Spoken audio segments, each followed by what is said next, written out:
planning a sudden death in the world of Naruto, he remarkably created a mobile game.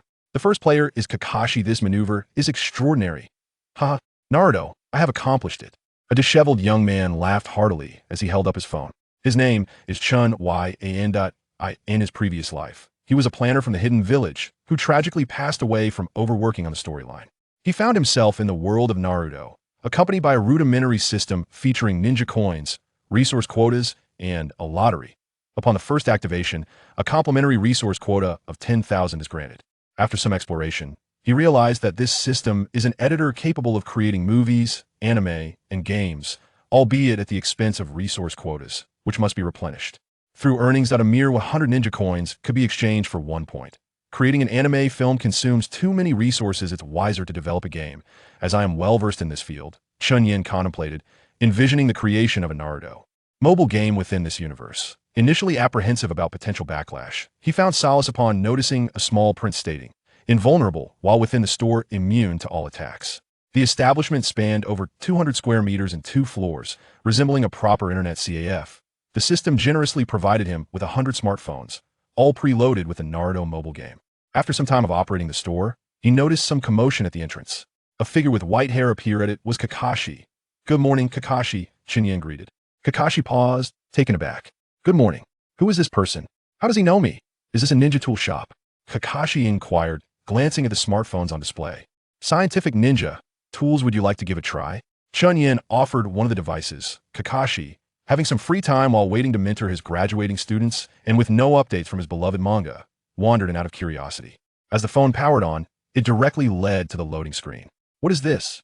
Kakashi exclaimed, welcomed as player 00001 and prompted to register his fingerprint. "You're the first player. Your fingerprint serves as your identity verification. Each individual is assigned a unique account, requiring authentication for login," Chun Yin explained, noting the absence of QQ, WeChat, or phones in this world, which necessitated such a method. Kakashi, even more astonished, registered his fingerprint. The planner has transferred the Naruto mobile game into the Naruto universe. With Kakashi as the first player, this storyline is even more exhilarating than the original Naruto saga. What will be Kakashi's reaction upon playing as himself? Will he be unable to contain himself? Merely imagining him tapping the screen to unleash jutsu is exhilarating enough. Chun Yan's actions are bound to send the entire ninja world into a frenzy. Kakashi named the game White Fang. Moreover, he controlled Minato to fiercely confront Obito. This storyline strikes a deep emotional chord. Please enter a nickname. After much hesitation, Kakashi settled on White Fang. Chun Yin was astonished, exclaiming, "Your father was unparalleled. During the Second Shinobi World War, he silenced the cries of the young from Sunagakure." Kakashi nodded, acknowledging he was indeed a formidable ninja. Following his father's demise, his reputation suffered, and he chose not to elaborate. It is not disgraceful to abandon a mission for the sake of a comrade. It is vile to forsake comrades for the sake of a mission. He was a true ninja. Chun Yan's words resonated with Kakashi, reminiscent of what a dear friend had once said in their youth. Kakashi regarded him earnestly before lowering his gaze to his phone. As the game loaded, the scene shifted back 16 years, under a full moon, with the Ninetales wreaking havoc in the town. It is the Ninetales rampage. Kakashi's heart raced as a figure draped in a Hokage cloak materialized. The silhouette was familiar, and the subtitle read, "Fourth Hokage, Minato Namikaze. Minato Sensei." Suddenly, the mysterious masked man appeared, declaring, "Your opponent is me." He reached out but grasped at empty as expected of Minato Sensei. The flying thunder god is incredibly swift.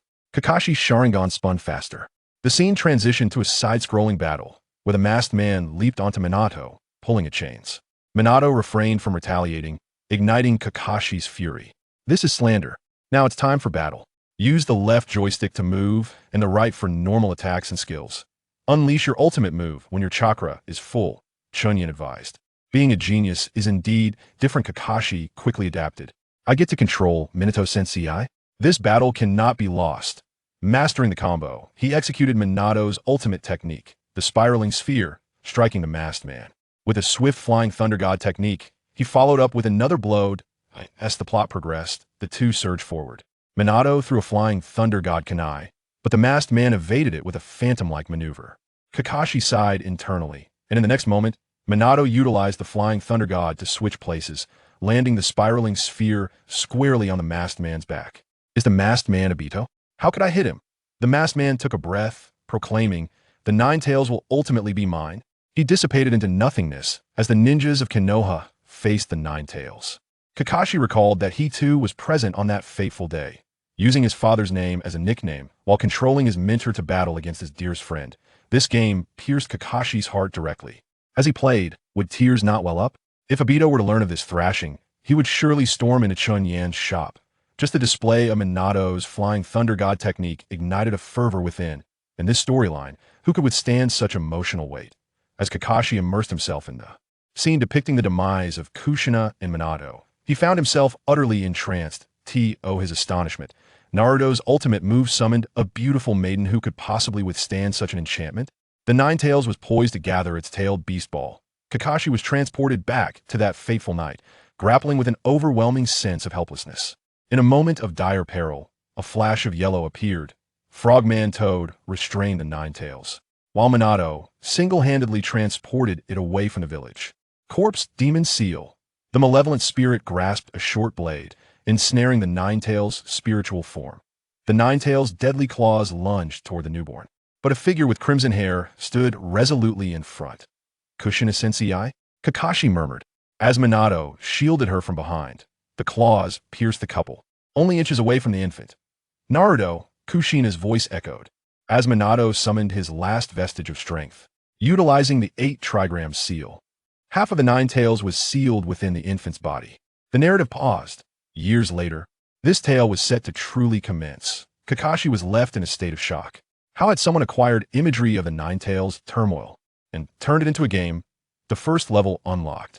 Naruto Uzumaki ready for action. The battle character was a yellow-haired youth. The storyline. In Konoha, there exists a boy aspiring to be Hokage, the son of Minato and Kushina, harboring the Nine Tails within him, isolated by the villagers. He resorted to mischief to garner attention that in the battle interface. Chunin scolded, "Naruto, you rascal." Naruto laughed. "Fool." Kakashi took control. Naruto's abilities included splattering paint and summoning clones. The clones might even fail. His basic attacks were comical, quite befitting of his current persona, with his chakra replenished. Kakashi initiated the ultimate move, expecting an impressive ninjutsu, only to be surrounded by a throng of scantily clad maidens. Unleashing a kiss finale, Kakashi was left speechless, having spent many years finding solace in the realm of intimacy. He had never encountered such a sight. His nostrils flared. This is far more exhilarating than the realm of intimacy. Once the battle concluded, "Naruto," Irika appeared. Naruto, realizing the predicament, exclaimed. Kakashi inquired, "Can Naruto truly contend against a group of Chunin?" This game is inspired by real events. With a touch of artistic embellishment, Chun Yen stated, "The tragedy of Kushina and Minato struck deep within Kakashi's heart. Naruto's grand move had utterly breached his defenses." Was this game intended to leave the entire ninja world in awe with Irika's entrance? Would the next chapter recount Naruto's graduation? Merely that kiss attack was sufficient to send ripples through the ninja realm. Chun Yan's maneuver was nothing short of audacious. Kakashi, having played through to the point where he mentored Team 7, found the bell competition woven into the game. Was this a glimpse into the future? The second level's secret scroll unfurled as Mizuki informed Naruto that in the Hokage's office lies a forbidden scroll of sealing. Obtaining it guarantees graduation. Naruto rushes forth, while Kakashi stands in bewilderment. A ninja trainee intends to infiltrate the Hokage's office to steal the scroll of sealing? Absurd. Controlling Naruto, he dispatches a multitude of Chunin. The scroll is in hand. "I am a genius," the plot concludes. Kakashi gazes at Chun Yen, his expression one of disbelief. Based on true events, Chun Yen smiles. As the narrative unfolds, Mizuki's treachery looms. Irika stands up for his students. Kakashi reflects on Minato. If only he had come then, would Obito not have perished? Naruto effortlessly employs the shadow clone technique. Truly a testament to the Uzumaki clan. Kakashi feels a sense of melancholy. The story progresses to Naruto's acquaintance with Konohamaru. As the ninjas are sorted into teams, Kakashi grows increasingly uneasy. This sorting occurred just days ago, and they're already discussing it. Isn't Team 7 the very group he is meant to lead? Pushing through the night challenge, he recalls that day of team assignments. His companions were late. He clicks through, The screen reveals a familiar visage. A black mask, a wide forehead protector. Only one lethargic eye remains visible. Subtitle, Hitaki Kakashi, the guiding jonin and leader of Naruto's team. Kakashi's pupils tremble. What is this game about? In the 10th challenge, the battle concludes. The dialogue box halts at, your next task is to seize these 2 bells from me. Chun Yin chuckles inwardly. Didn't expect that your bell competition would be pinned by me. Kakashi's fingers freeze. He presses on. Only those who capture the bells may pass the test. Let the challenge commence. Does the game even know of the bell contest yet to unfold? Is this a glimpse into the future? As Kakashi plays, he becomes increasingly anxious. Will it next depict how he is outsmarted by Naruto and the others? If Obito were aware of this game, he would likely crawl through the internet to confront Chun Yin. The sheer accuracy of the narrative is enough to send the entire Konoha elite into chaos. This establishment of Chun Yin's is likely to be demolished. Kakashi is caught off guard by the game's 1,000 years of pain, still battling his own self in the duel arena. This plot is exceedingly darkly humorous. In the 11th challenge, the bell contest commences. The dialogue box appears. As a ninja, concealing one's presence and hiding are fundamental. Come on, Kakashi-sensei, I shall teach you a lesson. Kakashi controls Naruto. Encountering another Naruto. You must be transformed by Kakashi-sensei. You smell of old man. The game's Naruto remarks. Kakashi lowers his head to sniff himself. I've only gone a few days without a bath. How could I possibly smell of an old man? The 2 Narutos grapple. The one he controls emerges victorious. Did I just defeat myself? A figure appeared behind. How does it feel? In the game, Kakashi launched an attack. The ultimate jutsu of Konoha, the 1,000 years of pain, with his middle finger and index finger forming the seal of the tiger. He struck at Naruto's rear. A tremendous force sent Naruto soaring into the sky. Wah! I will definitely get you for this, Kakashi chuckled quietly. This scenario is quite darkly humorous. Chun Yin smiled without a word. You better think, so did I in the 12th stage. Kakashi summoned a pack of dogs. Go, Pakin and the others. Now come before me, but be careful. Controlling Naruto to defeat the ninja dogs. A formidable enemy approached. The Kakashi in the game stood still. This time, I'm truly battling against myself. With a stable combo. He was defeated in the game. A ninja must value their comrades. Those words sounded too much like something he would say. The trial concluded. The 3 passed the exercise, taking their first steps on the path of ninjas. The chapter of bonds begins and ends. Kakashi wished to continue, only to find it had reached its conclusion. The Land of Wave chapter was still locked. Return to the main menu to enter the duel arena, Chun Yin said. The duel arena only featured AI opponents, including the student Naruto, Sakura, the Konohamaru Core, and Kakashi Hitaki. But there was no Sasuke. Chun Yin couldn't be bothered. The 1,000 years of pain sent Naruto flying. In the duel arena, he faced himself. Was this game designed to strip Kakashi of his dignity? With the Land of Waves chapter locked, Kakashi would probably have to come daily to urge for updates. Just the imagery of that 1,000 years of pain would keep the ninja world laughing for a year. Chun Yin's maneuvering was destined to immerse all of Konoha in the game. Kakashi was compelled by Chun Yin to spend extensively to acquire himself. He directly charged 100,000 ninja coins? Was he destined to become a gaming addict? Chun Yin aimed to entice others to spend, lowering the price of Kakashi Hitaki to 100,000 Ryo. Recharge only rewarded with coins. Watching Kakashi battle against the AI in the duel arena, Chun Yin took out his management account to invite a spar. Kakashi's lineup consisted of student Naruto, Sakura, and the Konohamaru Core, while Chun Yin's lineup featured Kakashi Hitaki and student Naruto, Sakura. Kakashi controlled student Naruto, initiating with the first skill, splattering oil. Chun Yin unleashed his first skill, sending out dogs. The oil's range was limited, failing to reach, while the dogs had a wide range, sending Naruto flying into the air, approaching with the second skill, Raikiri, for combo, maintaining a steady height control. Kakashi countered with a substitution technique, but Chun Yin dodged with a slight movement, creating distance. He initiated with the dogs again. Kakashi utilized his substitution for the second time. Chun Yin turned and walked away. As Naruto gazed at his stand-in, Kakashi was left in a state of bewilderment. How did the opponents suddenly become so formidable?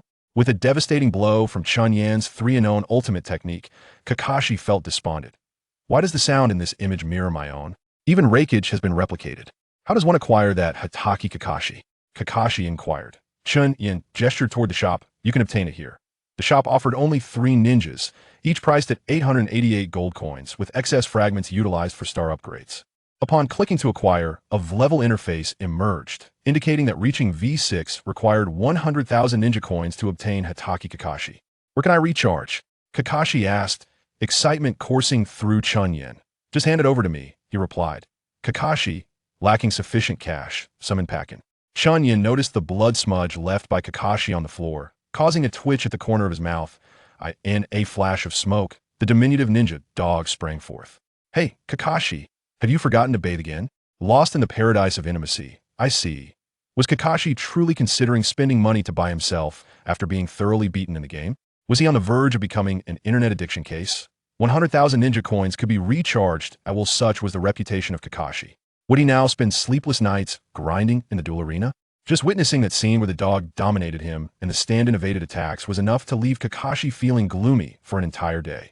Chunyan's money-making scheme seemed intent on draining the entire ninja world of its riches. To buy a phone, Kakashi teleported with the Flying Thunder God technique. 100,000 ninja coins for a phone. This was utterly insane. Pakin chattered incessantly. Use my brand of shampoo, I guarantee. Kakashi wore a sullen expression. Help me fetch 100,000 from home. It's in the cupboard. Upon Pakin's return with the money, he exclaimed, do you smell how fragrant I am? Boom! Kakashi sent him back, handing the money to Chunyin. Is this sufficient? Chunyin nodded, the system reflecting an increase of 100,000 in funds, adjusting the data. Your level has risen to level 6. You have acquired the ninja Hatake Kakashi. Kakashi ventured into the duel arena to experiment with his new ninja. The strength of ninja, it was indeed well-deserved as he reveled in the experience. For him, money was merely a number with limited ninja tools. Currency was challenging to convert into combat power. Unless one was a gambling enthusiast or frequented establishments of ill repute, no matter how much one earned, it might never be spent. As evening descended and lights flickered on in homes, Kakashi reviewed his performance, achieving a clean sweep with only the match against Chunyan's 3-0 technique, resulting in defeat a glaring blemish. After reliving the storyline, he felt a lingering attachment to the phone. Your shop will still be open tomorrow, right? It will always be open, Chunyin smiled. If you wish to play, you can purchase it back. The phone costs 100,000. Kakashi's eyes sparkled with excitement, as if gazing upon a paradise of intimacy. Wait a moment. He vanished in an instant, the noise outside escalating, with thousands of birds chirping in unison. Chunyin peeked out. With Kakashi wielding the 1,000 birds technique, he glided through the twilight, as lightning surged across the expanse of Konoha. Can this phone be purchased? He was genuinely anxious to indulge in gaming. He had already spent 100,000 ninja coins, yet that was insufficient, needed to invest another 100,000 for the phone. Kakashi was utterly ensnared. Upon acquiring the device, he inquired about precautions. Chunyin remarked that it was fragile, with network and battery power supplied by the system, and resource collection limited. The system is a leech. Chunyin muttered under his breath. Having managed to sell a device worth 10,000 for 100,000, he explained the ranking match mechanism to Kakashi, detailing how rank elevation yielded points that could be exchanged for rewards, gifting him 100 points. Kakashi accessed the ranking shop, discovering that a chakra mastery book was priced at 100 points. After redeeming it for a trial, he began with merely 2 chakra. No change. To obtain a phone, Kakashi raced with the Flying Thunder God technique. Was he truly transforming the world of Hokage into a gaming realm? Spending 100,000 for a communication tool was something only he could accomplish. It seemed he was destined to spend the night battling in the duel arena. The mere sight of him dashing through the lightning left the villagers of Konoha in awe. Chunyan's audacious sale of the phone was surely aimed at emptying Kakashi's wallet. Kakashi's chakra had increased. He struck Chunyan with the Raikiri, yet astonishingly, it did not even graze his attire. Kakashi paused, focusing intently. Is this chakra? After years of being drained by the Sharingan, he found his chakra had indeed increased, akin to a parched creek receiving 2 additional liters of water sufficient for one Raikiri, thereby enhancing his mission success rate by several percentage points. That he suddenly turned to Chunyin, his eyes filled with dread. Who exactly are you? Let's finish this match first. Chunyin stifled a laugh. Kakashi, distracted, narrowly won against the second ninja after depleting half of his health. Several times, he attempted to inquire, but was interrupted by Chunyin. Do not ask what you should not unleash your full power against me. Huh. Go all out, do not hold back. Kakashi raised his forehead protector, the 3 tomos spinning. Raikiri. He aimed for the heart, yet the attack felt akin to striking cotton. The Raikiri barely advanced an inch. Perspiration poured down his face as he employed both the Raikiri and the Sharingan, rapidly exhausting his chakra. He was compelled to halt, gasping for breath, while Chun Yin stood before him, his clothing unscathed. I would believe you were the sage of 6 paths descended to earth. Kakashi was astonished. Are you leaving? Chun Yin patted his shoulder. Indeed, my senior. Refer to me as the store manager or Chun Yin and assist me in promoting the game. Keep my abilities discreet. May I speak of the matter regarding exchanging points for abilities? Certainly, but please do not reveal my identity. After the strict supervision of Jaeger was gone, Marco and the others returned to their previous lazy training. The children's nature led them to play other games on the ship, and some even went fishing, while a few talentless apprentices could be seen training. However, these matters no longer concerned Jaeger. Once he figured it out, he decided not to pay attention to these resources that wouldn't be utilized. Even if they tried a little harder, they wouldn't be this pathetic. If it weren't for his feelings for the Whitebeard pirates, he would definitely not waste his time supervising or training them. He always felt that he was the first to follow Whitebeard and, aside from Whitebeard, the strongest, so he had an obligation to lead them to become stronger. But in the end, you can't make a wall out of mud. It was purely a waste of his training time. Jaeger hesitated as he looked at the sea prism stone. He thought of another training method. However, he wasn't sure if this method would work, as he hadn't tried it before, but it could intensively train his body while also weakening the weaknesses of his devil fruit abilities. You mean you want me to wear a diving helmet and then have you tie me up and sink me to the bottom of the sea? Whitebeard looked at Jaeger, who proposed this idea, with suspicion, his eyes surveying his seemingly crazy son as if he were a madman. Is this the kind of thought a normal person should have? And he is a devil fruit user. Hasn't high purity sea prism stone satisfied his training needs? But judging by his progress with the use of sea prism stone, he hasn't fully adapted yet. What is this kid really thinking? Facing Whitebeard's puzzled expression, Jaeger showed confidence on his face and spoke openly to the tall and domineering man. The training with sea prism stone has indeed been very beneficial for me, but I find this progress too slow, and I've already adapted to the constraints of the sea prism stone. After pausing for a moment, Jaeger organized his words again. Although it still restricts my abilities, the feeling of weakness has become ineffective against me. Even with the sea prism stone, I can still use my own martial arts and strength to fight. Therefore, while honing this weakness, I also want to train my physique and hockey. I need to tackle both aspects simultaneously. I can't leave such an obvious weakness. This is what Jaeger decided to say to Whitebeard after thinking for a while. He encountered a bottleneck in the development of his devil fruit abilities. Simply working hard was not going to work, so he wanted to approach it from a different angle. Since he had reached a bottleneck in the development of his devil fruit abilities, he would cultivate another powerful attack method, and enhancing his physical body and armament hockey was the best choice. The cultivation of Conqueror's hockey was not currently within his consideration. This is a cultivation of willpower, a capability that can only be enhanced through clashes with strong users of Conqueror's hockey. It's impossible for him to engage in a battle with Whitebeard. Whitebeard's personality ensures that their fight would be ineffective. As for swordsmanship and the like, he doesn't consider them at all. There is no damage dealt by anything that exceeds the attack power of the Thunder Fruit. If there were, it would definitely be due to his hockey not being strong enough. He hasn't forgotten that the combination of hockey and devil fruits is what leads to the pinnacle. Although he does not deny that hockey surpasses everything, he also believes that the combination of hockey and devil fruits is the most invincible. Jaeger's words made Whitebeard glance over slightly. He didn't expect the other party to actually want to train his body. According to his statement, using lightning to temper the body means you can grow stronger without doing anything else. Even if he goes step by step, the other's achievements wouldn't be low. However, just thinking about the other party's insane training habits gives him a headache. This little guy is more exhausting than others. It seems he has an obsession with becoming stronger. But Whitebeard knows that his son is a thoughtful guy. He wouldn't risk his life without assurance before undertaking something. So after a brief silence, he nodded and said, "It can be done, but I need to check your equipment and such. After all, this is a matter of your life, and moreover, I haven't seen anyone use this kind of training method before. If the equipment is not up to par, I absolutely won't agree, and don't blame me for that." This is certainly true, but Jaeger is quite confident in what he has personally crafted. He forged it himself using his lightning abilities, and the precision involved is terrifyingly unimaginable. Otherwise, it would have exploded when it sank deeper into the sea. Finally, a special helmet made entirely of gold appeared before Jaeger, with a breathing tube that was probably over 500 meters long. This was custom-made for him, and he explained, "Let's first try sinking down 500 meters to see how it goes, and then we can gradually increase that number. This long tube is for breathing. Upon seeing this, Whitebeard fell silent, looking at Jaeger with a somewhat speechless expression. This could actually work. Since you want to give it a try, go ahead and do it. During the time you're sinking to the bottom of the sea, I will keep a close watch on you. Also, let Angel keep an eye on you down there. Gwahaha! Whitebeard's hearty laughter spread wildly here. He didn't expect that his son could come up with such ideas and actually wanted to try something so crazy. Their conversation was not deliberately kept from others. So upon understanding Jaeger's thoughts, everyone was stunned. They had known from the beginning that Jaeger was a ruthless person, someone who was hard on himself. But they didn't expect him to be this ruthless. He really is pushing himself to the limit. A fisherman stepped forward, looking seriously at Jaeger. His face filled with a solemn expression. Jaeger was a person worthy of his respect. Knowing he was a devil fruit user, he still chose to train in this way.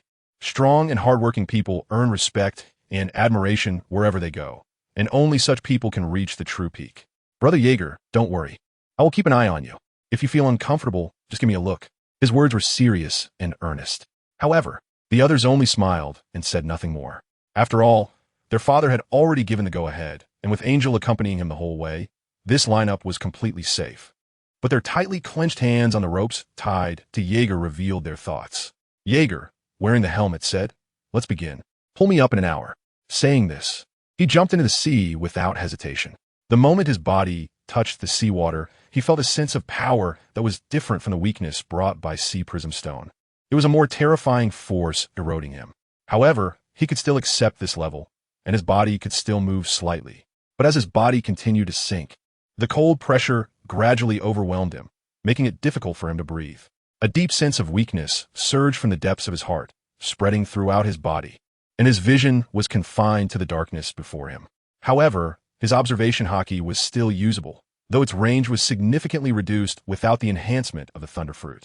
But the people on a Moby Dick could still clearly sense him, as well as Angel, who was seriously observing him nearby. The immense pressure of the deep sea was putting Jaeger's body through significant training. The relentless pressure of the seawater was honing his physique, which was the result he desired most. He knew that the weakness of the devil fruit could not be eliminated but could only be slightly mitigated. Proposing this method was merely an attempt to use water pressure to strengthen his body. If he could adapt to a depth of 10,000 meters, his physique would definitely reach a terrifying level, perhaps even stronger than Kaido jumping from 10,000 meters high. Once he adapted to this depth, he would have the opportunity to fight that guy and show him who is the strongest. After half an hour, Jaeger still showed no signs of movement.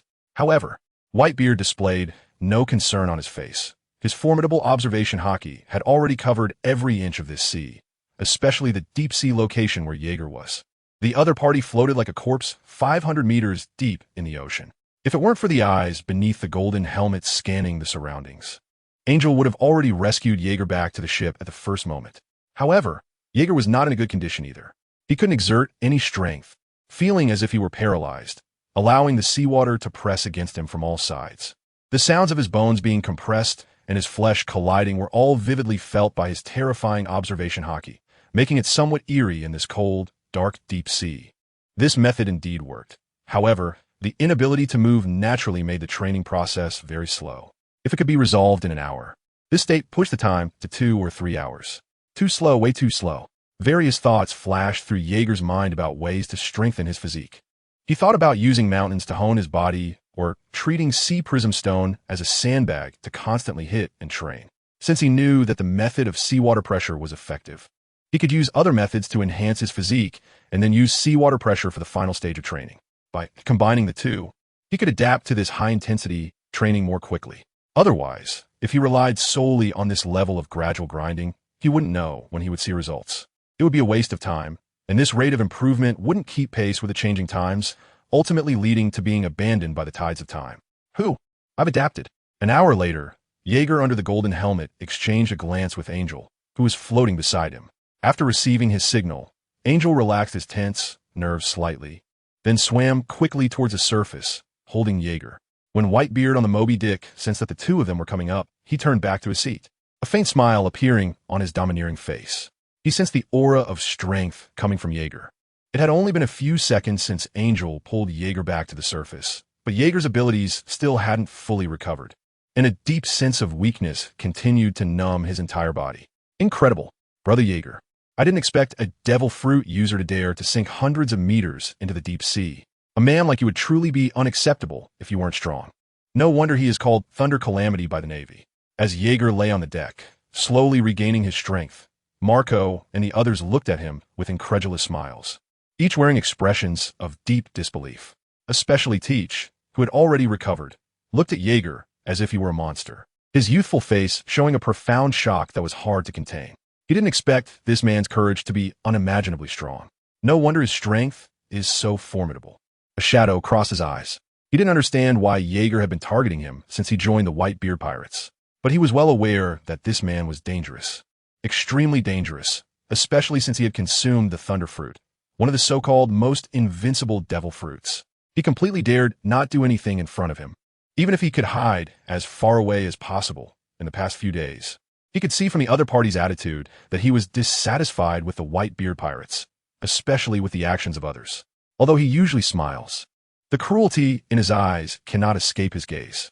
He can see the subtle cruelty that the other party tries to hide, so that man shouldn't be able to miss it either. So why does the other party act as if nothing has happened?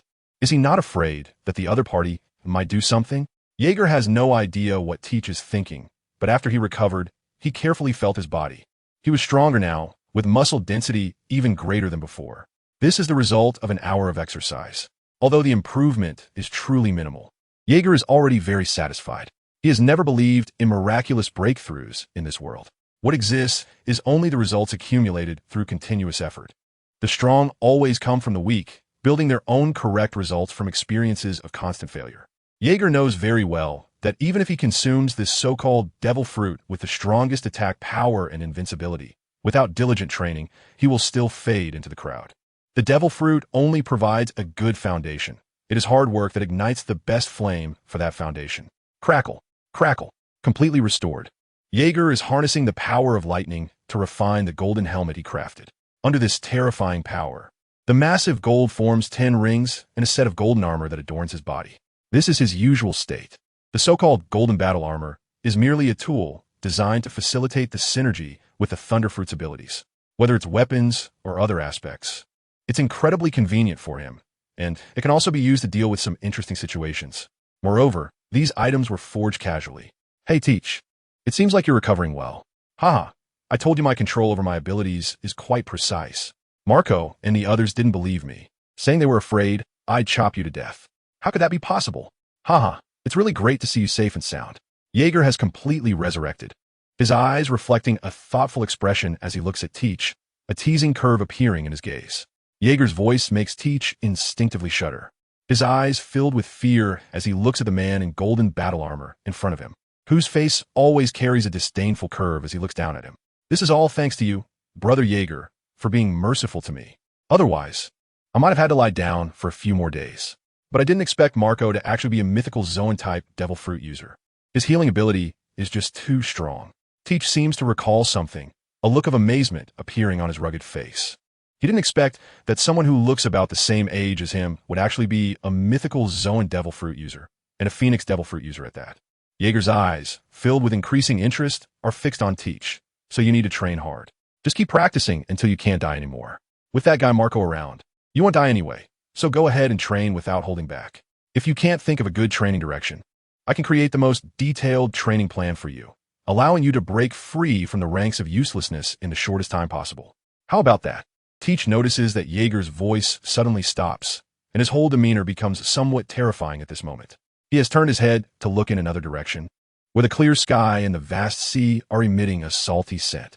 After a few seconds, Whitebeard also turns to see where Jaeger is looking.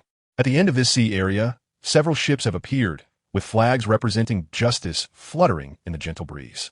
The soaring seagull flag represents justice in this world, and it is also the sacred place of justice that countless young people yearn for, where they can unleash their passion and fight alongside like-minded individuals against those ruthless pirates and navy. This is the name that guards the world's justice.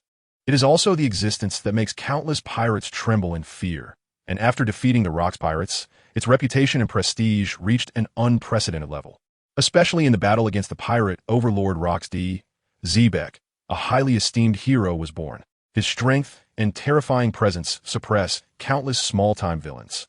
Even now, the great pirates traversing these seas do not wish to encounter him. He is like a beast that has broken free from its cage. With iron fists that shatter the dreams of many. With his terrifying power, he crushed Rock's ambition to become the king of the world. And the terrifying nightmare that enveloped the world was shattered under his towering figure, ushering in a new era for the entire world. He is the hero of the Navy. Monkey D. Garp. Under his prestige, countless passionate men have come responding to his call, greatly supplementing the strength of the new generation of the Navy, and allowing the Navy, which had been forced out of the New World by rocks, to extend its hand back into the New World, aiming to shroud this pirate-dominated place under the banner of justice. Rear Admiral Kree's purpose is just that. After receiving orders from Fleet Admiral Kong, he led his subordinates to the New World to establish a naval base on Tropa Island. On this path, he has already eliminated several extremely vicious pirates, with the highest bounty reaching a terrifying 100 million berries. Every soldier he leads exudes the scent of iron and blood, with a serious and calm demeanor on each face. Just from their presence, one can tell they are battle-hardened soldiers. Report to Rear Admiral Kree, we've spotted the Whitebeard pirates ahead. The soldiers' faces revealed cold sweat of terror, and his words shook the others. Nightmarish scenes flashing through everyone's minds, various incredible emotions surfacing on their faces. Yet, not a single person showed fear. Rear Admiral Kree's iron-faced expression darkened for a moment. He understood well what the outcome of encountering the Whitebeard pirates would be. After taking a deep breath, a cold smile crossed his rugged face. Even the Rock's pirates fell beneath our Navy's justice. So the Whitebeard pirates cannot stop our justice, even if it costs our lives. Let the world know our Navy's belief in combating evil. Let the pirates know our Navy's strength. Justice will prevail. The voice carried a chilling resolve. Justice will prevail. Each soldier's face displayed unwavering conviction. Not one of them was afraid to retreat. On the road to combating evil, they would never take a step back. This is their justice. It is also the strongest defense for guarding these seas. Even knowing they are about to clash with the world's strongest man, they showed no signs of cowardice, as this is something their justice will not allow, and it is the honor of being a soldier. They were already moving on the ship, cannons of steel being pulled out and aimed at the distant pirate ship, shells prepared and ready to be loaded at any moment. Every soldier's long gun was loaded with bullets, and sharp long knives were secured at their waists. This scene unfolds under Jaeger's observation hockey, as he feels the psychological activities of everyone like a deity. Their emotions and the hidden truths within them are vividly presented before Jaeger, a look of disdain appearing on his face. It seems the Navy's claws are stretching longer and longer. Whitebeard gazes deeply at the shadows in the distance. Ever since the Rock's pirates disbanded, the Navy has seized this opportunity to advance into the New World, aiming to establish their base here. This is a great opportunity for them. The New World has fallen into chaos due to the absence of the pirate overlord Rocks. And the source of this chaos is the disbanded Rocks crew, each of whom possesses formidable strength. The strongest among them is Edward Newgate, also known as Whitebeard, followed by Shiki the Golden Lion, Charlotte Lin, and Wang Ji with his silver axe. They continue to commit heinous acts under the pirate flag on these seas. Especially after Rock's fall, Shiki has been recruiting mercilessly, and his fleet has surpassed that of Rocks, the captain of the Rock's pirates. No one expected that after Rock's defeat. A terrifying and powerful man would rise again. The Flying Admiral, Shiki the Golden Lion. The man who wishes to dominate the sea from the sky, following Rocks, once again brings terror to the entire world. Among all the sources of chaos, his power is the strongest, and he has already been subtly referred to by the world as the Pirate Overlord. Some predict this era will be called the Golden Lion. Even the world's strongest man, Whitebeard, cannot be compared to him. Of course, even if Rock's remnants stir up this era into chaos and terror, they cannot overshadow the brilliance of one pirate crew.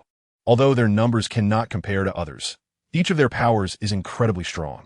To defeat them, at the very least, the Navy Hero Guard must be brought in, and this pirate crew is the world-famous Roger Pirates. Although GOLD, Roger is not a remnant of the Rock's pirates. His power is such that no one dares to underestimate him. Even Whitebeard and the Golden Lion would not dare to look down on this man. As soon as he noticed the appearance of the Navy warships, a cruel smile appeared on Jaeger's face, and the golden armor emitted an extremely dazzling light at that moment, revealing an undeniable aura of killing intent. Let me take action, old man Whitebeard. At this level, Marco and the others are not a match for their captain. The strongest one will be dealt with by me, and the other weaklings can be left for them to practice against. especially that guy Teach. Jaeger looked at Teach with a half-smile. Newcomers need to adapt to our life quickly. After all, this is not a child's pirate game. If you get scared at this level, you might as well get off the ship early. Piracy is not suited for you. Then Jaeger raised his right hand, and arcs of destruction-filled electricity erupted violently from his right index finger. The pale light immediately enveloped the area, pulling it into a terrifying world. A fearsome sound continuously surged from Jaeger's hand, rumbling like thunder, threatening to tear the entire world apart.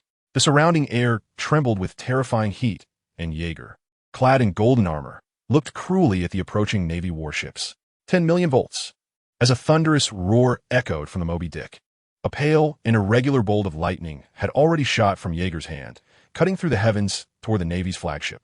This is a strike that surpasses the speed visible to the naked eye. Even the powerful observation haki of Admiral Kizaru could only catch a faint trace, and the terrifying energy contained within it made him feel a prickling sense of danger. A terrifying and numbing aura surged from afar, rampaging towards him, and in that instant, a figure of a man dressed in golden battle armor, wielding lightning, flashed through his mind. That was the man who accompanied the world's strongest warrior in battles across the sea. The young man, known as Thunder Disaster Jaeger, was wanted by the Navy for an exaggerated bounty of 880 million. We sensed the deadly aura. Rear Admiral Kree was enveloped in a layer of dark armament haki. His observation haki and the instincts of living beings made him realize that the opponent's attack had already locked onto him. A fierce expression crazily appeared on his face. How could not be aware of this man, Thunder Disaster? Apart from a few terrifying individuals, he was the most formidable among them. Just by looking at the bounty amount, one could tell. In a sea where a bounty of 500 million could be considered a great pirate, this guy's bounty exceeded 800 million, making him the highest existence besides those few terrifying strongmen, especially considering his devil fruit powers. If he remained here, his subordinates would definitely be implicated. So without any hesitation, he stepped into the air using the moonwalk. At that moment, a pale lightning strike with terrifying destructive power accurately struck him, completely penetrating his body in an instant. Even though he was covered in armament haki, his consciousness felt hazy and painful at that moment. Dense, terrifying arcs of electricity danced across the surface of his body. Charred marks instantly spread all over him. And finally, his body fell helplessly from the air, the armament haki disappearing in the process. Just when the Navy soldiers found it hard to believe, a golden figure had appeared next to Rear Admiral Kree without them noticing, with a face full of cold smiles and disdain. So weak. You can't be a Rear Admiral of a Navy headquarters, right? Jaeger's voice reached the unconscious Rear Admiral's ears, causing his unconscious body to tremble as if absorbing his words. Then Jaeger extended his finger and placed the tip on the opponent's forehead, looking at the fainted Navy Rear Admiral with a cruel expression, gently lifting and then pressing it against his forehead like tapping on a table. 30 million volts. The terrifying lightning exploded the moment it touched the opponent's forehead. It not only destroyed all the cells in his body, but also completely evaporated all the moisture, including the blood, leaving behind a charred corpse emitting thick smoke. The terrifying power of the lightning surged like a ferocious dragon, directly penetrating the opponent's skull and continuing its fierce assault on the warship below. The sound of the lightning roaring like a monster erupted violently here. The horrific penetrating power directly pierced through the people and the warship, unable to withstand the 30 million volts of lightning attack. The figures on it were all charred, their vitality obliterated in an instant, collapsing unconscious on the deck. Subsequently, the warship, unable to endure the power of the lightning, was destroyed in an instant and sank into the sea. Terrifying, irregular lightning flickered and jumped on the sea surface, resembling a ferocious thunder serpent, emitting a horrifying, piercing sound as it spread towards several other warships. Everyone's face was filled with fear as they looked at the figure standing in midair. This sea area has formed a temporary thunder zone. Fire! An angry voice from the Navy rang out. As his words fell, shells were already striking towards Jaeger's direction. All the Navy personnel, although showing sadness and fear, knew that this battlefield was not the time for sorrow. They shed hot tears as they quickly calmed down and aimed their weapons at the enemies above. Even though the enemy's strength was vastly superior to theirs, even though the opponent was a pirate dominating the new world, at this moment, they were betting their lives, believing that justice would prevail. Their courage was commendable, but that was all that could be praised. Jaeger did not hesitate to commend them. Facing the dense barrage of shells, he did not dodge. He simply stood in the sky with an indifferent expression, looking down at them as if they were trash. When the Moby Dick approached, his figure had already disappeared from view, seemingly teleporting back to his previous position. His teasing eyes looked at Marco and the others, his voice carrying a mysterious meaning as he said, "Next, it's up to you. That Navy Rear Admiral and his capable assistant have already been taken care of by me. What remains are just some small fries. There's nothing significant left. This is all your experience. Don't tell me you can't handle this level. Otherwise, you know what will happen." Jaeger's voice carried a chilling sneer, making Marco and the others shiver. Especially Teach, who, if he hadn't taken down 5 people, would have a training plan set for him, at the very least to ensure he could defeat 5 people. All right, the next barrage is up to you. As soon as Jaeger finished speaking, they felt a terrifying aura looming over them, as the shells from 3 naval warships began to rain down on them. There were even countless bullets coming straight at them. Upon seeing this onslaught, Teach's youthful face darkened. However, he saw Marco transform into a surreal raptor, blue flames blazing on his body, exuding a mythic aura. Additionally, Josu's body shimmered like diamond, reflecting dazzling, blinding light under the sun. The Whitebeard pirates' crew unleashed their power at this moment. Although not overwhelmingly strong, they were not the kind of opponents that could be trifled with. In contrast to their ease, Teach, who had just joined the Whitebeard pirates, appeared quite awkward. However, thanks to the immense strength brought by his unusual body, he was able to withstand the seasoned Navy soldiers, though the process was quite strenuous. Yet, his youthful face still showed his ferocity. Every strike he delivered was like hitting someone, revealing a gratifying expression on his face. This scene brought a strange curve to Jaeger's lips. "It seems you have a lot of resentment towards me." The battle with the Navy lasted only a short time. There was no grand spectacle in their conflict. Nevertheless, even the battle-hardened Navy was no match for Marco and the others, and the fight was overwhelmingly one-sided. However, aside from Marco and a few others who were unharmed, other members had varying degrees of injuries, especially Teach, who bore crisscrossing knife wounds and several gunshot injuries. There was not a single intact spot on his body, and crimson blood flowed from him as he lay panting on the naval warship, grimly gazing at the surrounding corpses. In this battle, he walks on the edge of death. If it weren't for the help of others, he doesn't know how many times he would have died. However, his face shows no emotion other than exhaustion. Even though his resentment towards Jaeger has reached a peak, he cannot express it.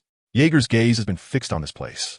And just when he pretends to casually turn his head toward Jaeger's direction, the other person's figure has already disappeared from his sight without warning. Every warship here is filled with the bodies of the Navy, and the blood has soaked the entire ship, emitting a strong smell of blood. Jaeger has appeared here, standing expressionlessly next to a snail phone. He had noticed this snail phone ringing continuously even before the battle with Marco and the others.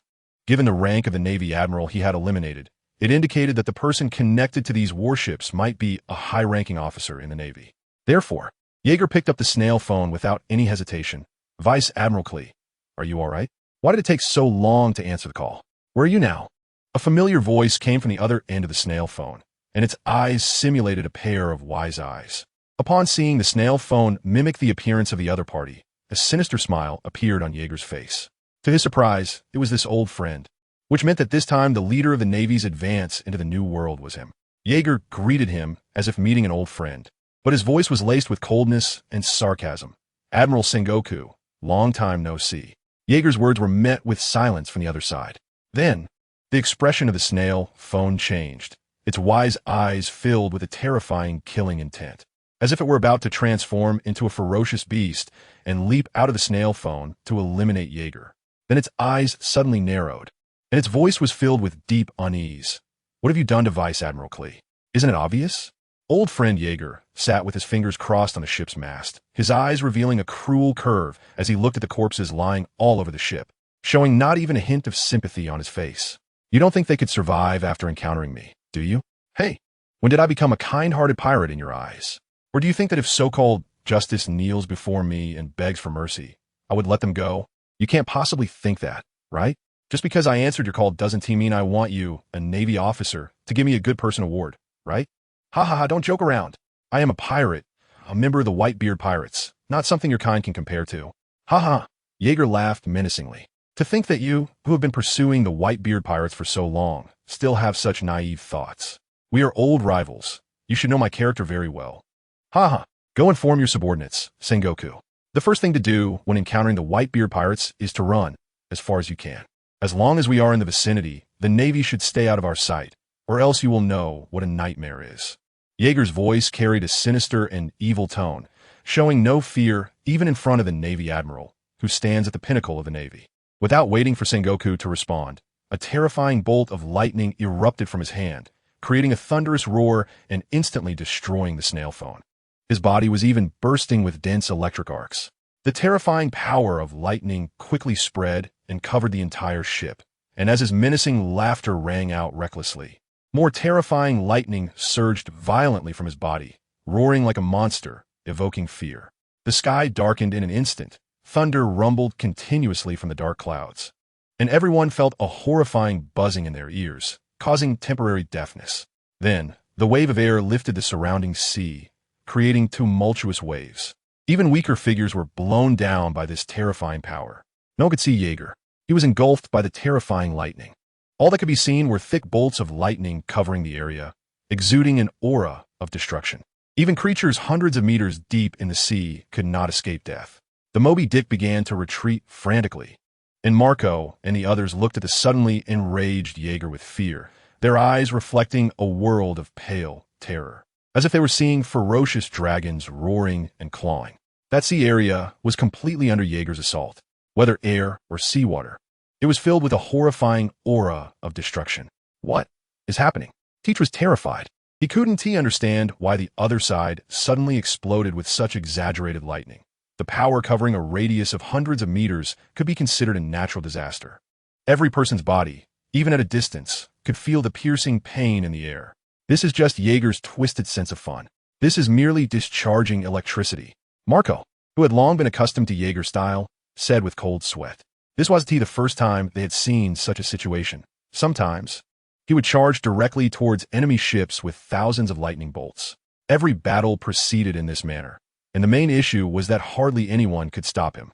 But the most exaggerated part was that every time he struck, it was a hit of tens of millions of volts. According to him, this was the best way to clear out the weak. A hit of tens of millions of volts, and the weak would be dead. If they couldn't withstand even that level of power, then they had no right to stand before him, let alone be his opponent. Those who couldn't withstand such a strike didn't deserve to be called opponents. He really loves the grand stage as always. Huh? Whitebeard laughed heartily at the scene before him, which resembled a natural disaster. Although such power was astonishing, it was still far from enough for him. If one wanted to engage him in a head-on battle, they needed to raise their haki or have Jaeger develop his devil fruit powers to a deeper level, at least to the extent of being able to destroy an island with a single blow to qualify to stand before him. Otherwise, with this current level, one wouldn't be able to stand on equal footing to speak with him.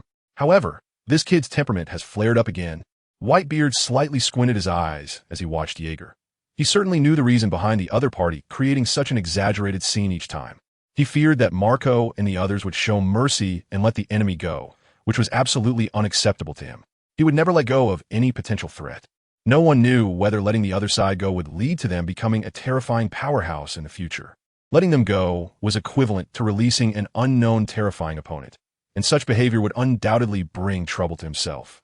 Therefore, even for someone powerless, Jaeger would show no sympathy. This was for his own life's safety and to prevent any unfavorable incidents from happening to him. This kind of personality is completely incompatible with Marco and the others.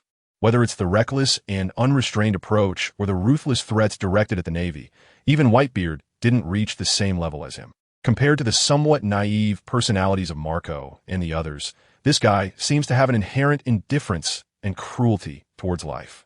Once he deems someone an enemy, there will be no survivors, unless your strength surpasses his. Such a temperament I have only seen in one person, Whitebeard.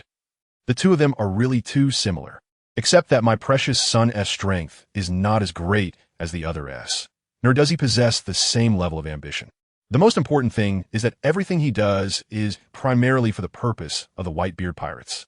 He will do anything that benefits them, eliminating all sources of negativity, which is what brings him comfort.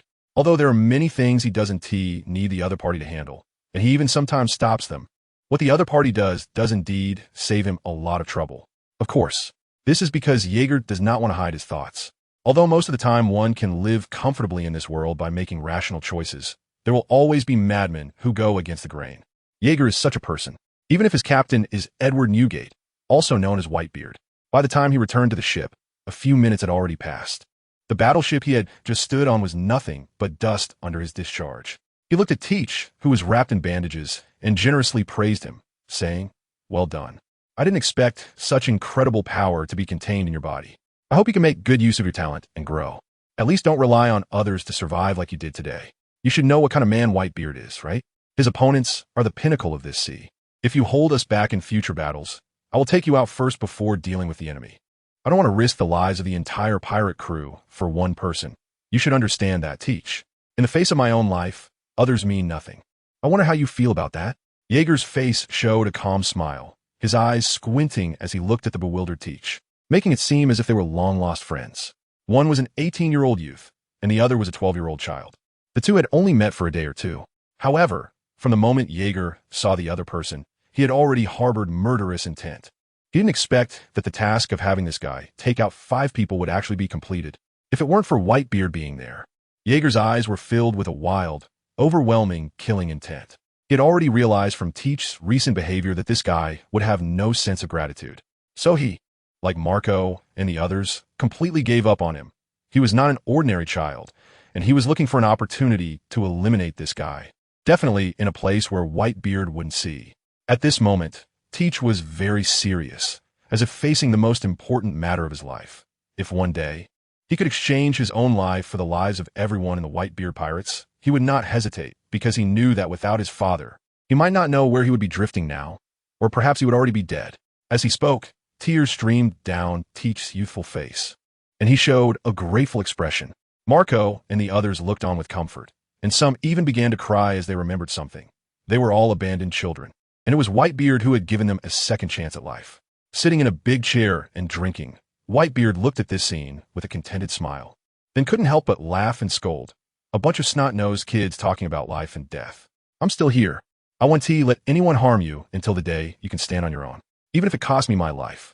Whitebeard laughed heartily without a care, and his words put everyone in a touching atmosphere.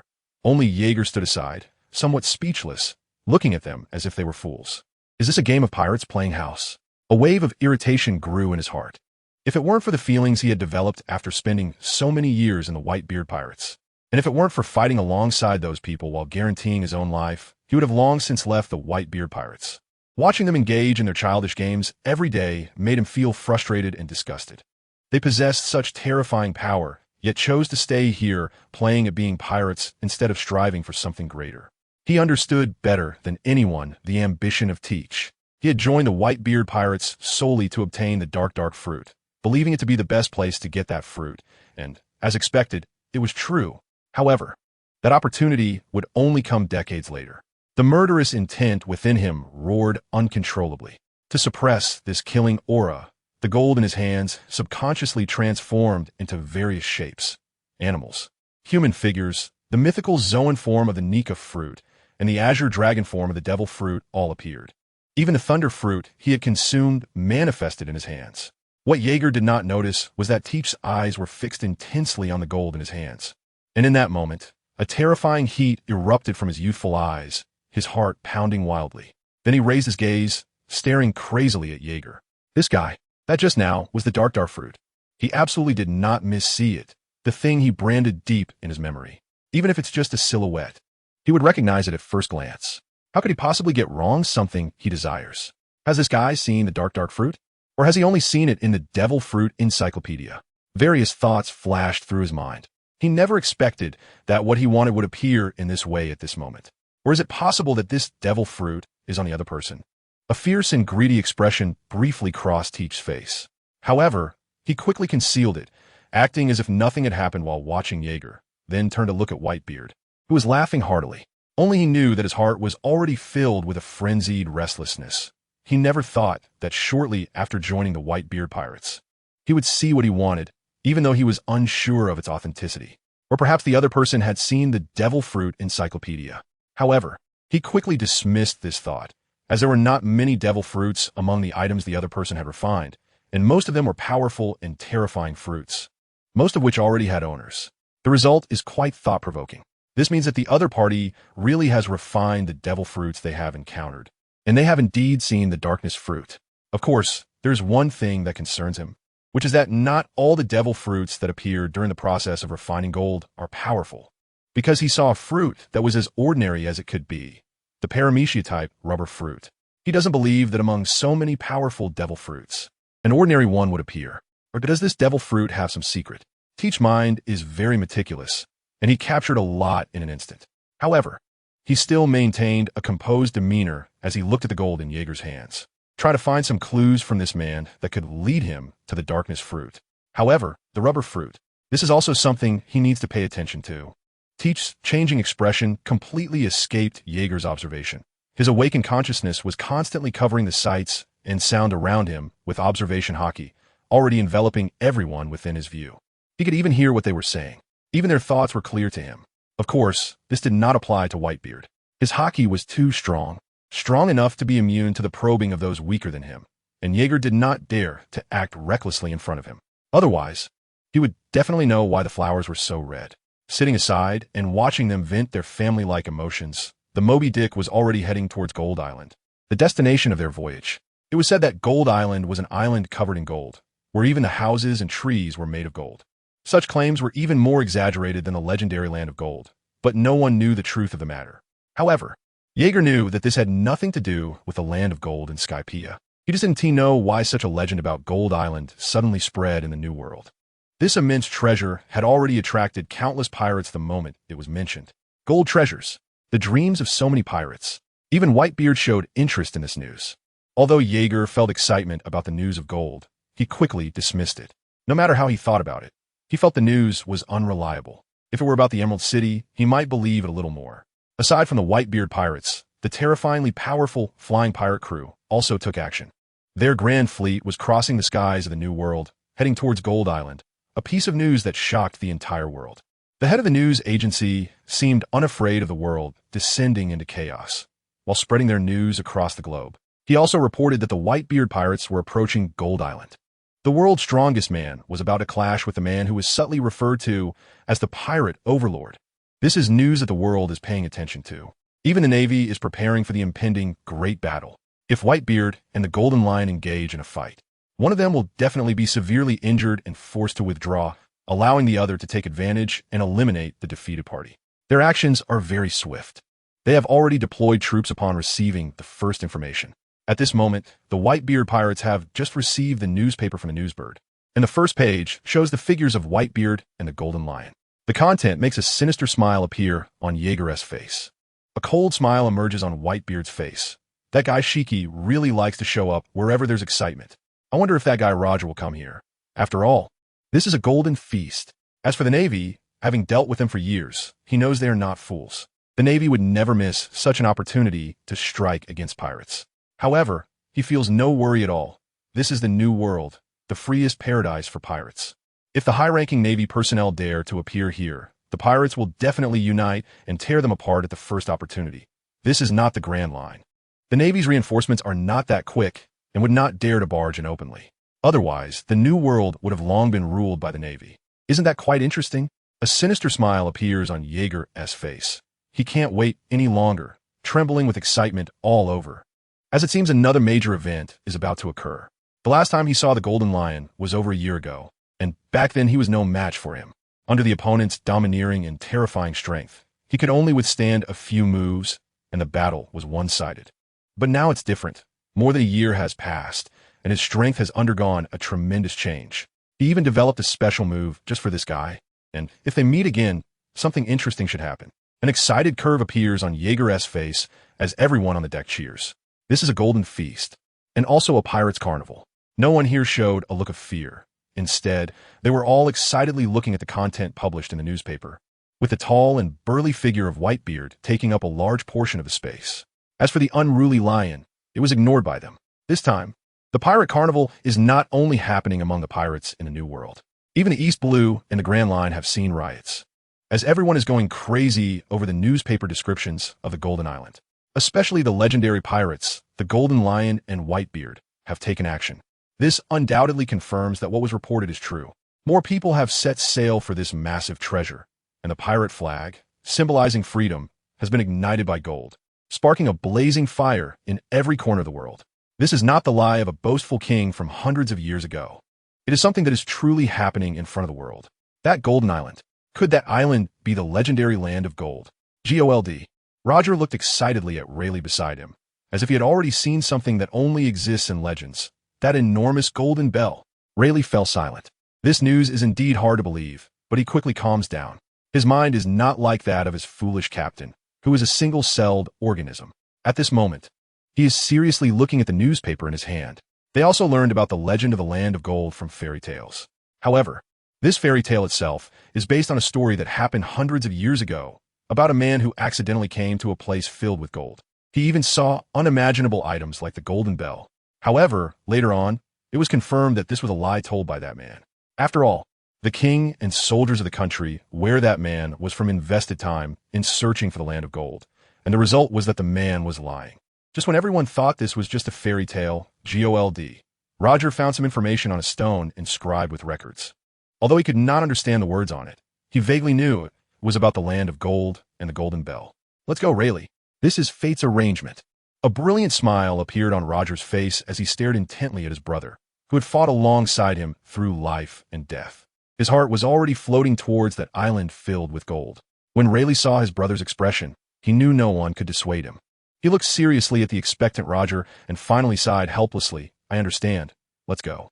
Ha, we're off, boys. Destination, Gold Island. Rayleigh's words made Roger burst into laughter. And in the next moment, cheers erupted from the entire ship. Everyone was excited about the upcoming adventure, except for a little red-nosed kid. Upon hearing about gold, he had already started getting excited. However, when he saw the images of the golden lion and Whitebeard in the newspaper, his expression changed, and his small body trembled all over. It was obvious to anyone that he was afraid of those two. After all, he had witnessed the fierce battle between them and his captain, and the exaggerated power that could easily tear apart the sea had a huge impact on his weak mind. In contrast to him stood the red-haired kid beside him. Although he was about the same age as the red-nosed kid, his temperament was completely different. Even when he heard the names of those two, he showed an indifferent expression. He was casually eating a chicken leg while looking at the red-nosed kid, speaking in a very relaxed tone. Bucky, relax, it's fine. Captain Roger and Mr. Rayleigh are very strong. Shanks, that's Whitebeard, the strongest man in the world. And the golden lion. Bucky cried while tears and even snot ran down his face. However, the red-haired kid, Shanks, still ignored him. Even other crew members just laughed as they watched him. Captain Roger, he shouted. Shut up, Bucky. This is Captain Roger's decision. Besides, don't you love treasure? This is an island filled with gold, a rare opportunity. Jabba looked at the little kid with some exasperation. How could someone who usually had so much courage be so scared just by mentioning Whitebeard? Doesn't he realize that his own captain is also quite terrifying? Whether it's Whitebeard or the Golden Lion, they wouldn't retreat just because the other was powerful. After all, there were no strong fighters on either of their ships besides themselves. This isn't the Age of Rocks. They are not assembled like the Rocks pirates. So even if the Golden Lion's fleet is large, it is of no use. The strength that they have reached now cannot be compensated for by numbers. The Flying Sky Pirates only have the Golden Lion as their peak powerhouse. As for Whitebeard, there's even less to say. Although the crew is small, a few little guys have eaten extremely rare devil fruits. They still haven't grown up.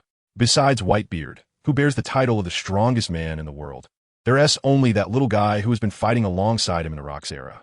Although he is called the Lightning Calamity at a young age, his haki is ultimately too weak. Therefore, whether it's the Whitebeard Pirates or the Flying Sky Pirates, if they really engage in battle with Roger's pirates, the outcome will ultimately be one-sided, vividly reflecting the scene of a mismatch on their ship. This is also a concern for Jaeger, as the Roger Pirates have too many strong members. There's no need to mention GOLD, Roger himself. Besides him, they're his right-hand men, Rayleigh and Jabba, whose strengths are also exceptionally formidable, just a notch below their captain. But Jaeger isn't worried about them, because even if the Whitebeard Pirates and the Roger Pirates were to clash, there wouldn't be any deaths. Whitebeard and Roger are close friends who understand each other. Even in battle, it would just be for the thrill of it. Their subordinates are aware of this, so they wouldn't go for lethal blows, at most. It would result in some injuries and a few days of recovery. Jaeger knows this, so he is determined to confront Rayleigh. After all, even if Rayleigh's haki isn't as powerful as Roger's, he is still an incredibly strong man. The title of Dark King is not to be taken lightly. Therefore, Jaeger is already looking forward to it. Newspapers have also started reporting on the movements of the Roger Pirates, as this elusive group has resurfaced due to the incident with the Golden Island, causing a terrifying shockwave in the New World. Some people seem to have already foreseen a world-shocking event. This is after the Valley of Gods. The three legendary pirates are about to meet again, and this time their goal is the legendary Island of Gold. Everyone is predicting whether someone will fall this time. Some are watching, while others are focusing on Wang Ji, Silver Axe, John, and Charlotte Linlin. Particularly, John, who is obsessed with treasure, has already started paying attention to information regarding this matter.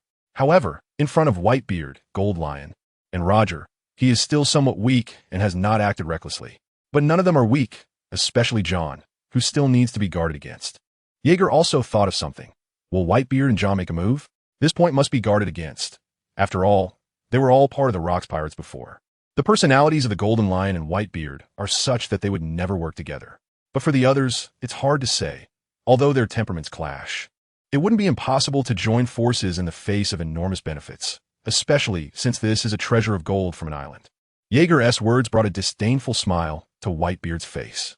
He certainly understood what Jaeger meant, just a group of nobodies. Compared to them, it was better to pay attention to that crazy guy, the Golden Lion. Whitebeard completely disregarded his former companions, whether now or during their time in the Rocks Pirates. It goes without saying that they were all a bunch of ruthless scoundrels. In terms of strength, aside from Captain Rocks, only Shiki and that madwoman earned his respect. As for the others, forget it. Whitebeard had a strong aversion to John and the others, but he wasn't a warmonger and wouldn't attack them without reason. Moreover, with Rocks involved, he wouldn't strike unless provoked. The others knew this, so they always skirted around this bottom line, leaving Whitebeard without a reason to act. However, Jaeger was different. His cruel and ruthless temperament showed no leniency towards them. He did not like them at all. Even if he couldn't beat them, he would occasionally use the Thunder Fruit's powers to strike at them, especially when they were sleeping or in combat with enemies. However, even so, they did not dare to attack Jaeger. The moment they showed murderous intent towards him, they would be targeted by Whitebeard. The pressure brought by this terrifying man was unimaginable. So they harbored great resentment towards Jaeger. But Jaeger didn't care. Those who couldn't even reach the level of the four emperors were not worth remembering. As he made his way toward the Island of Gold, he continued to train hard, plunging deeper into the depths of the sea, his physical strength gradually increasing over time. After each bout of fatigue, he would stimulate his cells with lightning to recover and strengthen his body. Bang! A terrifying sound suddenly shattered the peaceful morning of the Moby Dick. It was the sound of flesh striking against steel. When Marco sleepily walked out of his room, he was instantly awakened. His eyes widened in shock as he looked at the deck. There stood a man with a hardened face, bare-chested and muscular, sweat flowing over his bulging muscles, emanating a terrifying heat like a giant furnace. The surrounding space was distorted by the heat, and his steadfast eyes, like a towering mountain, were fixed on the sea stone nearly 10 meters in front of him, already soaked in crimson blood, with droplets continuously falling. His fists were already bloodied, but showed no sign of pain, and without hesitation, he threw another punch. Bang! The bloodied fist struck the sea stone again. The result was merely a slight movement of the stone, while the injuries on Jaeger's fists worsened a bit. However, he showed no hesitation as he threw another punch. The sound of bang echoing continuously. As if devoid of pain, he kept striking the sea stone, blood splattering everywhere, and the heat emanating from his body was terrifying, enveloping the surroundings as if he were a scorching sun. This is not a powerful strike. It purely relies on the swinging of the fists. This scene had a huge impact on Marco. He had never imagined that a person could push themselves to such an extent for the sake of training. A Devil Fruit user spent their days either diving into the sea or training with sea prism stone. Today was even more exaggerated as he was using his fists to strike the sea prism stone. The steam rising from his body was continuously crashing towards him, seemingly carrying an indomitable will, swirling amidst the scorching air. It felt as if Marco was enveloped in that fierce and blazing determination. Jaeger's relentless strikes against the sea prism stone had already awakened others, who all came out of their rooms, staring at him in shock, just like Marco. Bang! Bang bang! With every punch Jaeger threw, his consciousness began to blur. Each blow brought excruciating pain, and the loss of blood, combined with the sea prism stone's effect on him, made him feel like he was about to faint. Yet he continued to swing his fists with all his might. Each punch was like a final strike, each one exhausting his entire strength. Even the simple act of raising his hand brought him immense difficulty, a heart-wrenching pain coursing through him, making him feel somewhat unsteady. This was the feeling. Only through the continuous process of honing himself could he integrate his body, strength, and will, and only this combination could make his power stronger and his physique indestructible. However, he still couldn't achieve that unity, even with the relentless punches against the sea prism stone. Bang! In the end, Jaeger collapsed weakly, gasping for breath, feeling intense pain with even the slightest movement, but it was all worth it. The training over the past few days has significantly enhanced his physique and armament hockey, and the improvement is very noticeable. It's a powerful force that can be felt just by clenching his fists, especially under the observation hockey. This strength is vividly presented before his eyes. The two types of power are slowly increasing, and he believes that if he breaks through a few more times, his strength will surely reach a qualitative leap. At least he won't appear weak in the eyes of those strong individuals.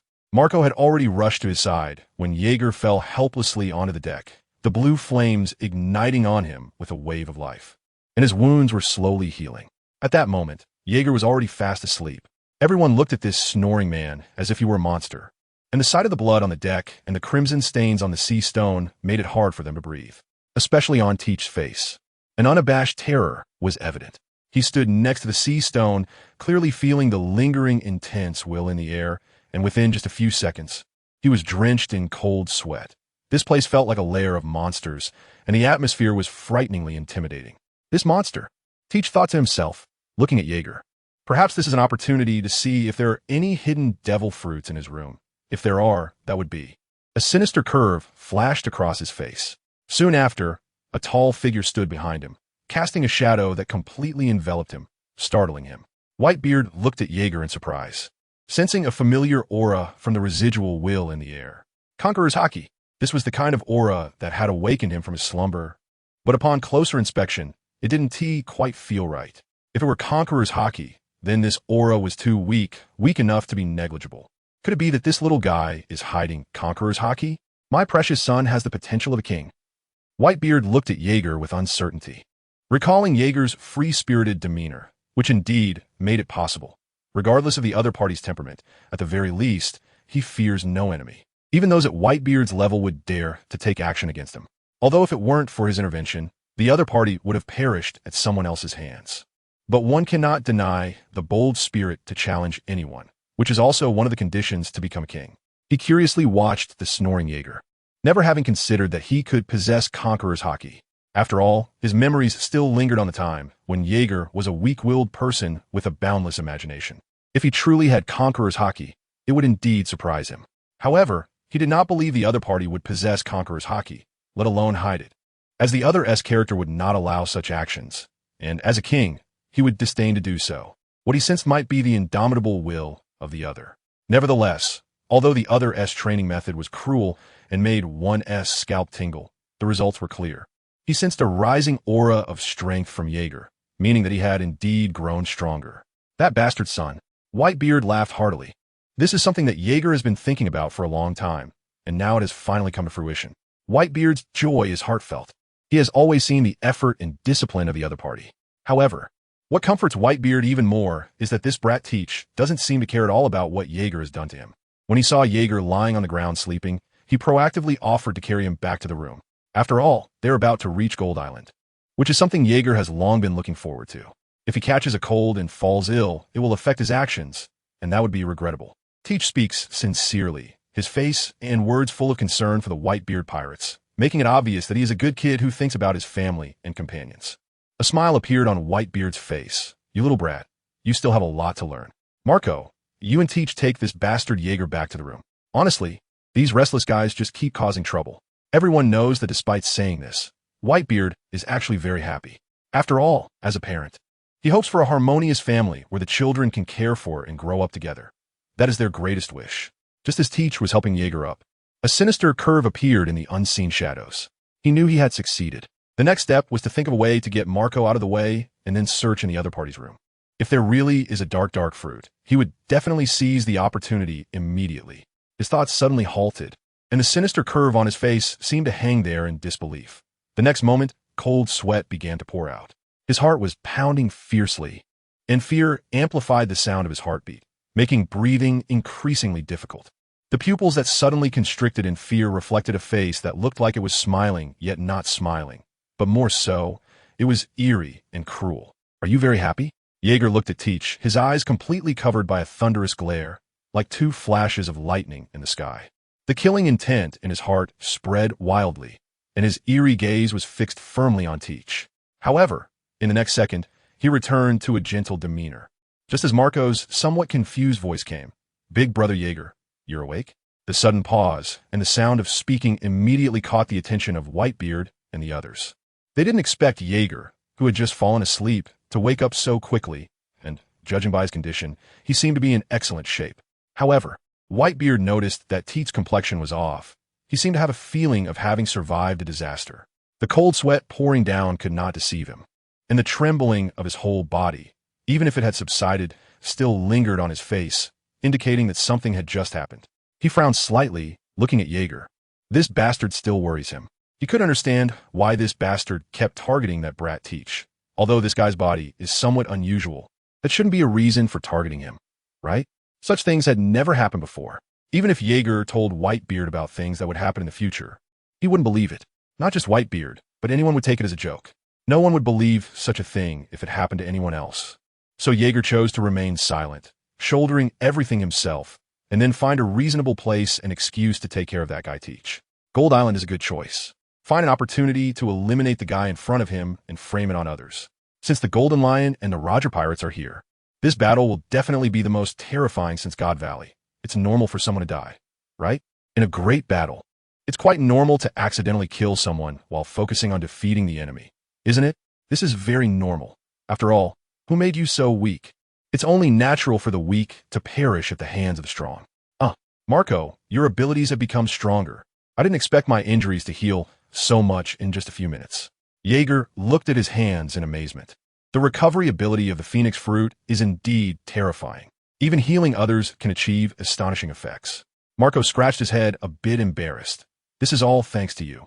Big Brother Jaeger, for becoming stronger, your body's recovery ability has also improved, which is why my recovery ability seems somewhat useful. How wonderful it is to save people without having to learn medicine. Someone looked at Marco with envy. Everyone knows that Marco's devil fruit is a mythical zoan, which is rarer than Logia-type devil fruits. This can be said to be divine healing. It's just that it's unclear where its limits lie. We'll be like Marco, able to regenerate from a severed limb? Why not give it a try? As if a topic had been opened, everyone began to discuss devil fruits. The treasures of the sea are rare. Anyone who can see them is not an ordinary person. They are all prominent figures, at least small masters in their own right. The strongest evidence is Old Man Whitebeard, as well as the Golden Lion and Big Brother Jaeger.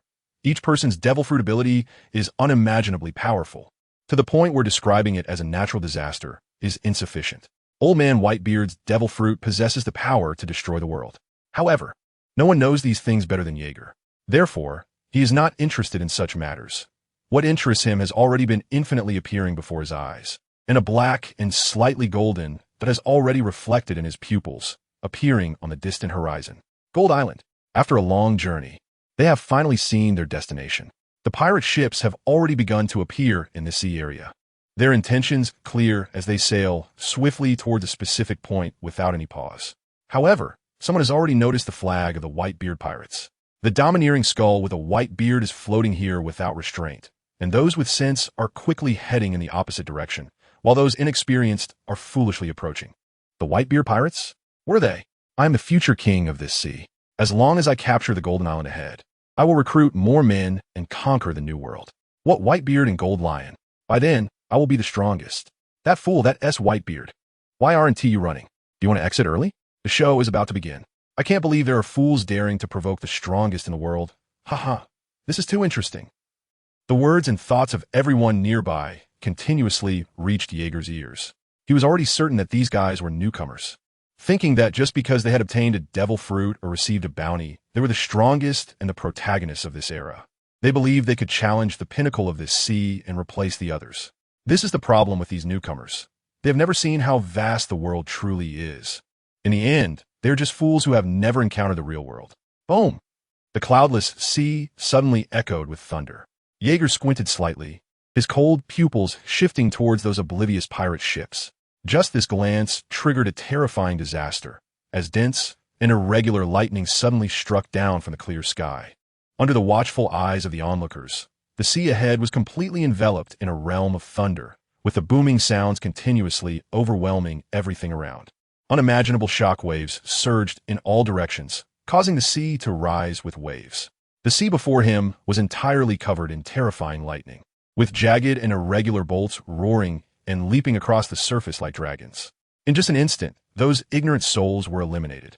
One by one, the pirate ships turned to charred remnants on the sea, their sails ignited in flames. Boom! A thick bolt of lightning struck down again. The charred vessels were completely destroyed, and under this terrifying thunder, the previously arrogant pirates were reduced to nothing but dust, while the surface of the sea was littered with dead giant fish. Amidst the electrified sea, a massive ship resembling a whale rolled by with a domineering aura, instilling fear in the watching villains as they gazed at this pirate ship radiating a powerful presence. That person is sure enough. The one who just made a move is this guy, someone said in fear, cold sweat trickling down, with their pupils rapidly constricting while watching the whale-like pirate ship. Atop the mast sat a golden figure with fingers crossed, his golden armor shining brilliantly in the sunlight, his face cold as he surveyed the surrounding ships. A powerful aura surging from him. Upon seeing this figure, everyone trembled, for they recognized a man who had long been active in the New World, and his most capable assistant, the formidable man known as Thunder Disaster, Jaeger, with a bounty of 800 million. A bunch of useless fools, daring to stand in front of our Whitebeard pirates? They don't know how small they are in this vast world. This golden island, we, the Whitebeard pirates, will take. Boom! The terrifying thunder rumbled from above again. The enormous sound of thunder resonated in everyone's hearts, the continuous terrifying noise sending chills down their spines. As some began to retreat frantically upon sensing something was wrong, even with the golden island in sight, they dared not advance another step. Thunder Disaster has already begun to clear the area. The sky instantly darkened, thick black clouds rolled violently above everyone, blocking out all sunlight, flickering with terrifying pale lightning. Densely flashing within the clouds, the entire sky felt extraordinarily heavy, as if it were pressing down, making breathing extremely difficult, and fear rapidly spread to every corner. In the face of this natural disaster, everyone felt like ants. A power akin to a natural disaster. Is this the end of the world? Teach, confronted with this scene, was nearly paralyzed with fear. The previously clear sky suddenly turned dark. Boundless, terrifying thunder raged above everyone's heads, echoing with a boom, while the thick black clouds flashed with lightning. Compared to the astonished expressions of other pirates, the members of the Whitebeard pirates seemed accustomed to it, each face revealing an expression of as expected, worshipfully looking at the golden figure above them. He stood above everyone, clad in golden armor, with terrifying lightning crackling around him, each strand of hair resembling lightning arcing, causing a tremendous, thunderous roar. What is this guy trying to do? Someone said in fear, their voice trembling greatly, a bad premonition welling up inside. Such power, such a stance, this man, is he a god? Some, instead of feeling fear, displayed a mad admiration, completely captivated by the godlike figure standing above them, gazing at him with burning eyes. He was surrounded by countless thunders, his expression cold and cruel to the extreme, his eyes looking down icily at the pirate ships below, without a hint of mercy. He was enveloped in electric light. At this moment, his voice echoed across the sea. Thunder. Boom. Strikes of destructive lightning pierced through the dark clouds, crashing down on the surging ocean. Each terrifying flash of lightning drew shocking lines in the pitch-black sky and earth, delivering an indiscriminate assault. Everyone, except for the Whitebeard pirates, was within Jaeger's strike range, and the power of each bolt of lightning contained tens of millions of volts of energy, an impact they could not withstand. This is the thunder that kills upon contact. Striking bolts of terrifying thunder cut through the air around Jaeger, then fell into the sea beneath him, accompanied by desperate and fearful cries that echoed with the sound of the thunder. People were cursing and screaming in pain, yet it did not stir any emotion in Jaeger. He continued to cruelly look down from the sky, watching lives dissipate one by one. Gurgle, gurgle. Whitebeard sat in his grand chair, oblivious to the horrific disaster unfolding before him, drinking heavily, his eyes smiling at the golden figure above his field of vision, a proud expression on his face. It was at this moment that Jaeger understood him.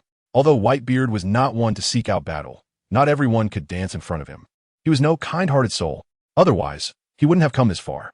This bastard has really saved me a lot of trouble. Gurgle, gurgle. The sound of thunder never ceased in this sea. Bolts connecting heaven and earth flickered with a terrifying power that instilled fear in all things. This was a man-made natural disaster, a manifestation of power. Ships sank to the ocean floor. Countless dreams turned to ashes. While some lucky individuals with the peculiarities of devil fruit survived, they could not withstand the relentless assault and were gravely injured, floating in this terrifying sea. Desperately looking up at the golden figure above, ultimately greedily gazing at the distant Golden Island. Before the battle for Gold Island had even begun, they had already withdrawn. This was something they found hard to accept, but their power could only bring them this far. They were still a crew member of the Whitebeard pirates. They had been defeated before even meeting the strongest man in the world, and the gap was now clearly presented before their eyes. A distance they could never hope to close, not even a little. Jaeger's eerie and murderous voice echoed here. I have said it before. This place is the territory of the Whitebeard pirates. If anyone dares to meddle, I will definitely sink you to the bottom of the sea to feed the fish at the first opportunity. You worthless trash. This is the fate of the weak. This is piracy. This is not a child's game. If you choose to go out to sea, you must be prepared to gamble your life. If you want something, take it. If you dislike someone, kill them. The world of pirates is like this. There will always be an answer between hunters and the hunted, and if you die, you can only blame yourself for being this weak. Jaeger's wild laughter crazily echoed here. No one dared to stand up, and no one could respond to his words. Even the natives on Gold Island looked up at the golden figure in the sky with fear on their faces. They could not understand why these people wanted to disrupt their peaceful lives, only knowing that the malice of these individuals surged towards them like a tide. Especially the malice of that man who could control thunder and lightning, which spread like an abyss to every corner. Just as fear spread across this sea, as death filled the ocean, Jaeger's observation hockey had already sensed an incredibly powerful, domineering aura of a king approaching. Before the opponent even drew near, a roar like a lion's, evoking fear, echoed in his ears. Whitebeard, who had been drinking heavily, fell silent at that moment, the corners of his mouth forming a cold arc. He gazed heavily at the distant sky, where darkness shrouded the sunlight. An overwhelming aura seemed to sweep through the heavens and earth like a torrent of steel, exuding unrestrained cruelty. Then, a rebellious laugh pierced through the thick clouds, resonating here, with unmatched dominance that made Jaeger's expression turn cold. Well said, Jaeger. I said only someone like you would suit my taste. How about it? It's a waste to be by that bastard Newgate's side. Come over to my side. Although you're a bit weak, you're still young and can grow stronger. Come follow me, and let's take this world together. A pirate ship that resembled an island smashed through the heavy clouds enveloping this sea with a domineering posture. Its massive form casting a huge shadow over the ocean below. The prow, a golden lion's head, seemed to come alive, emitting a terrifying roar. Behind this island-like pirate ship were dozens of other pirate ships, with figures crazily standing on the decks, each shouting the name of the Golden Lion. Following this was a domineering golden figure standing atop the Golden Lion's head, his face in the shadows flickering with a spark, which rapidly ignited as his laughter echoed, sending smoke wafting out. The eyes in the shadows flickered with arrogance and dominance. Upon seeing Jaeger, a look of appreciation appeared. The moment Jaeger saw the other party, his eyes emitted a signal of extreme danger, his face revealing a sinister arc. He then took out a cigarette, placed it in his mouth, and with a flick of his right index finger, ignited it with a spark, taking a deep drag. The finger holding the cigarette trembled with excitement. His voice carried immense murderous intent. Are you still asleep? Golden Lion, although I'm not a good person, I still possess the righteousness of a pirate, so I refuse your proposal. Furthermore, Jaeger's expression grew increasingly wild, confidence and arrogance radiating from him. This era is not called the Golden Lion, it is called Whitebeard. All honor belongs to the Whitebeard pirates. The world will belong to the Whitebeard pirates, to the strongest man in the world, Edward Newgate. Jaeger responded fearlessly and madly, an incredibly strong aura emanating from him, with terrifying thunder and lightning flickering and crackling around him. Even if the opponent was a terrifying powerhouse of the same level as Whitebeard, he showed no fear or cowardice. He resolutely shone his own light before the sun. Even if this light was still weak, it did not give in and stood against the other party. This is his will. It is also his glory. Two men with similar characters confront each other in the sky. There is courage, but what a pity. The Golden Lion's side. Then he drew his sword, and the air seemed to ignite, boiling violently. Everyone felt their own weapons tremble, wailing in response to their owner's weakness. Just seeing the long knife in the other's hand was enough to make it shiver. Slash wave.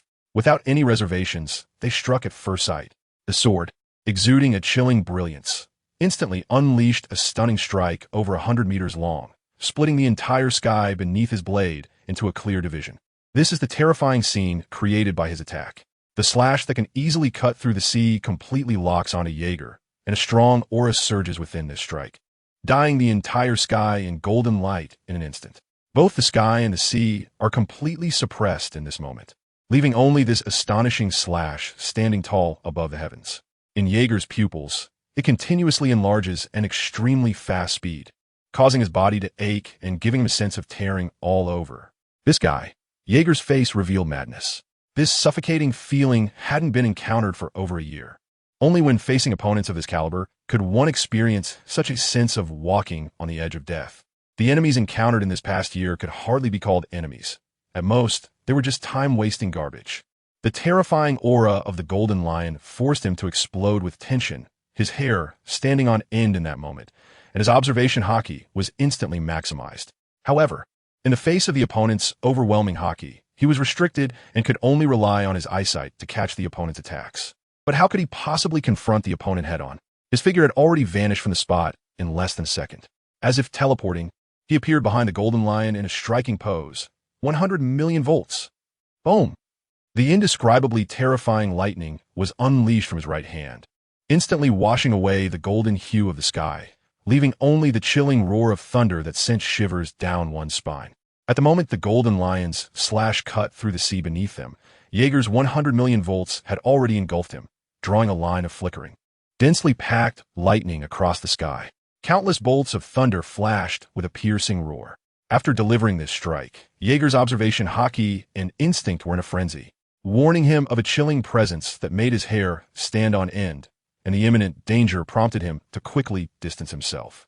Amidst the overwhelming lightning, a terrifying aura of natural disaster emanated from this place, a realm where ordinary people would die upon approach, a location where even watching from afar would evoke a sense of deadly peril. Even the air was filled with pale arcs of electricity. At the center, representing death, stood a domineering golden figure, wielding a long knife that radiated a terrifying cold light amidst the thunder. A cigar burned wildly in his mouth, and a fierce, domineering aura surged around him.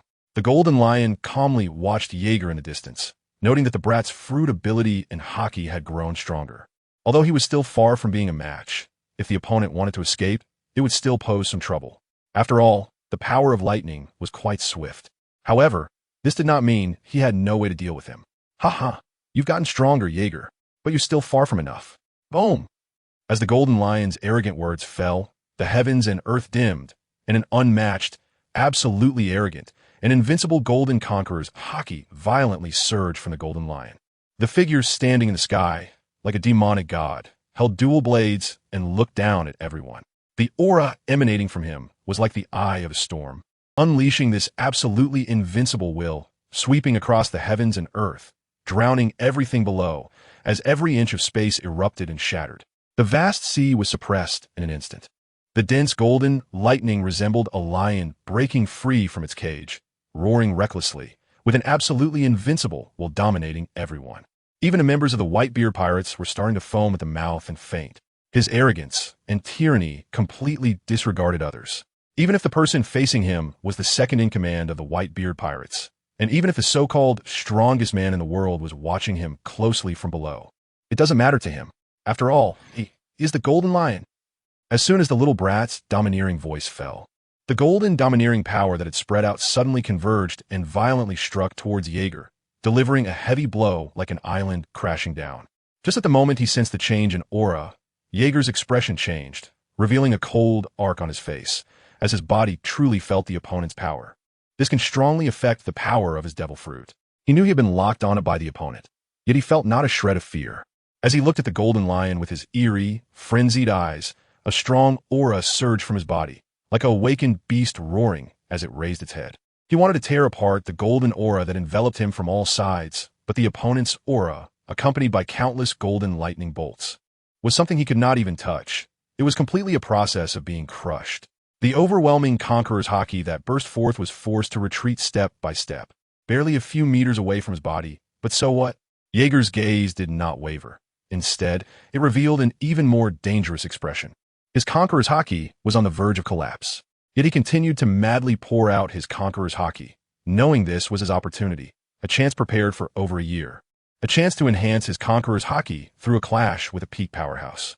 How could he possibly miss this opportunity? The conqueror's haki was released with all his might, like a caged beast roaring towards the sky, wanting to violently tear apart the opponent's momentum. I indeed did not misjudge you, Jaeger. The golden lion showed astonishment upon seeing the opponent unleash a formidable conqueror's haki, and an interesting and rebellious curve appeared on his calm face.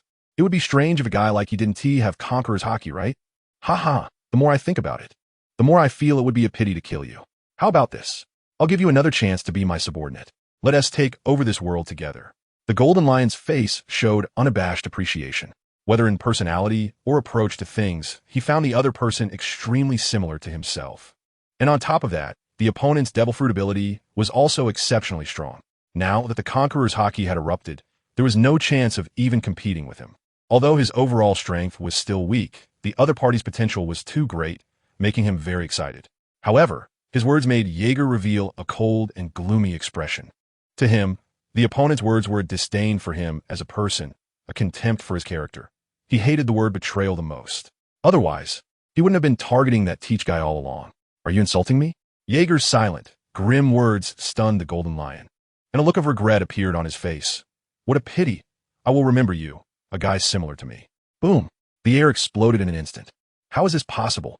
Jaeger's face showed an expression of disbelief. His observation haki and eyes had completely locked onto the opponent. Yet the opponent's figure had completely disappeared from his sight. The golden, arrogant figure's speed of movement had completely surpassed what the naked eye could capture. And his observation haki had also failed due to the terrifying conqueror's haki from the opponent. This is an unequal battle. His body has completely lost the ability to elementalize, and a torrent of overwhelming power is surging in all directions, eroding every inch of space around him and restricting his escape route. Boom! The blade, radiating a sharp cold light, has been tainted by the power of the golden lion, transforming into a black blade. Golden lightning flashes on the blade, creating a suffocating wave that seems to bring death with just a glance. The entire sky pales in comparison to this strike. His heart is pounding violently. The black blade, continuously striking, magnifies in the suddenly constricted eyes of Jaeger, causing him to tremble madly at this moment, realizing how insignificant his own power is against this attack. Before the opponent's strike even reaches him, he feels an unresistible force crushing all his means, and a shockwave from the compressed air slams into his body, making him sway precariously. Then the air explodes before his eyes. Jaeger's extremely frantic face grits his teeth as he watches the opponent's attack. The power of the thunder fruit surging wildly in this critical moment, with the strength of lightning escalating violently. 10 million volts, 50 million volts, 100 million volts, 200 million volts.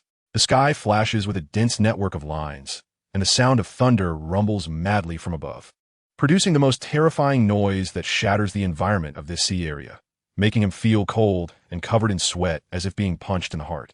Whitebeard merely looks grimly at the sky. Although he is shocked that Jaeger possesses conqueror's haki, he knows what Jaeger is thinking and does not rush to act. However, his observation haki is fully expanded, with veins popping out on his forehead from anger. Finally, he sees the heavily wounded Jaeger falling helplessly from the sky. The power and speed of the golden lion are simply beyond Jaeger's reach. A warrior of this level has no obvious weaknesses.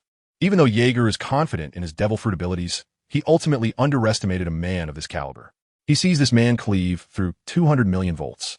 The unruly figure is enveloped in an indescribably terrifying aura, emitting a dreadful low hum like an abyss, standing before Jaeger like a mountain he cannot surpass. Even the techniques he created for the golden lion cannot be used in time. Just one strike of conqueror's haki wraps around him and takes him down in an instant. This is a terrifying move he cannot resist no matter how hard he tries. Without haki enhancement, the striking power is ultimately weakened. This is an all-encompassing crushing defeat. Jaeger's chest reveals a terrifying knife wound. The golden armor has been severed, and blood is continuously gushing out. This is a terrifying strike filled with dominance. and the fierce wound still bears traces of the overwhelming lightning, constantly bringing him immense pain. Do you see? This is our gap. This is a realm you can never touch. The golden lion looks mockingly at the continuously spitting blood Jaeger. His power is undeniably evident at this moment. A terrifying existence that ordinary people cannot confront head-on, even if that person is the second in command of the Whitebeard pirates. Jaeger's defeat caused drastic changes in Marco and the others' expressions. They never expected their big brother to be defeated so quickly. Just one encounter, and he was taken down. Big brother Jaeger. Marco anxiously looks at Jaeger, who is falling towards the sea, and then azure flames rise from his body, creating a terrifying scene. As he struggles to leap up, his hands have already transformed into a pair of wings, and he takes to the sky. The Moby Dick is engulfed in an eerie silence. Everyone dares not breathe, try to calm their emotions. Yet the oppressive atmosphere still causes them to break out in cold sweat. The air twists as if ignited. The surrounding sea is violently shaking like boiling water. This terrifying phenomenon is spreading at a terrifying speed. The air in the entire world has been completely ignited, and everyone's vision is being distorted into a bizarre curvature. Fear begins to breed. Bang!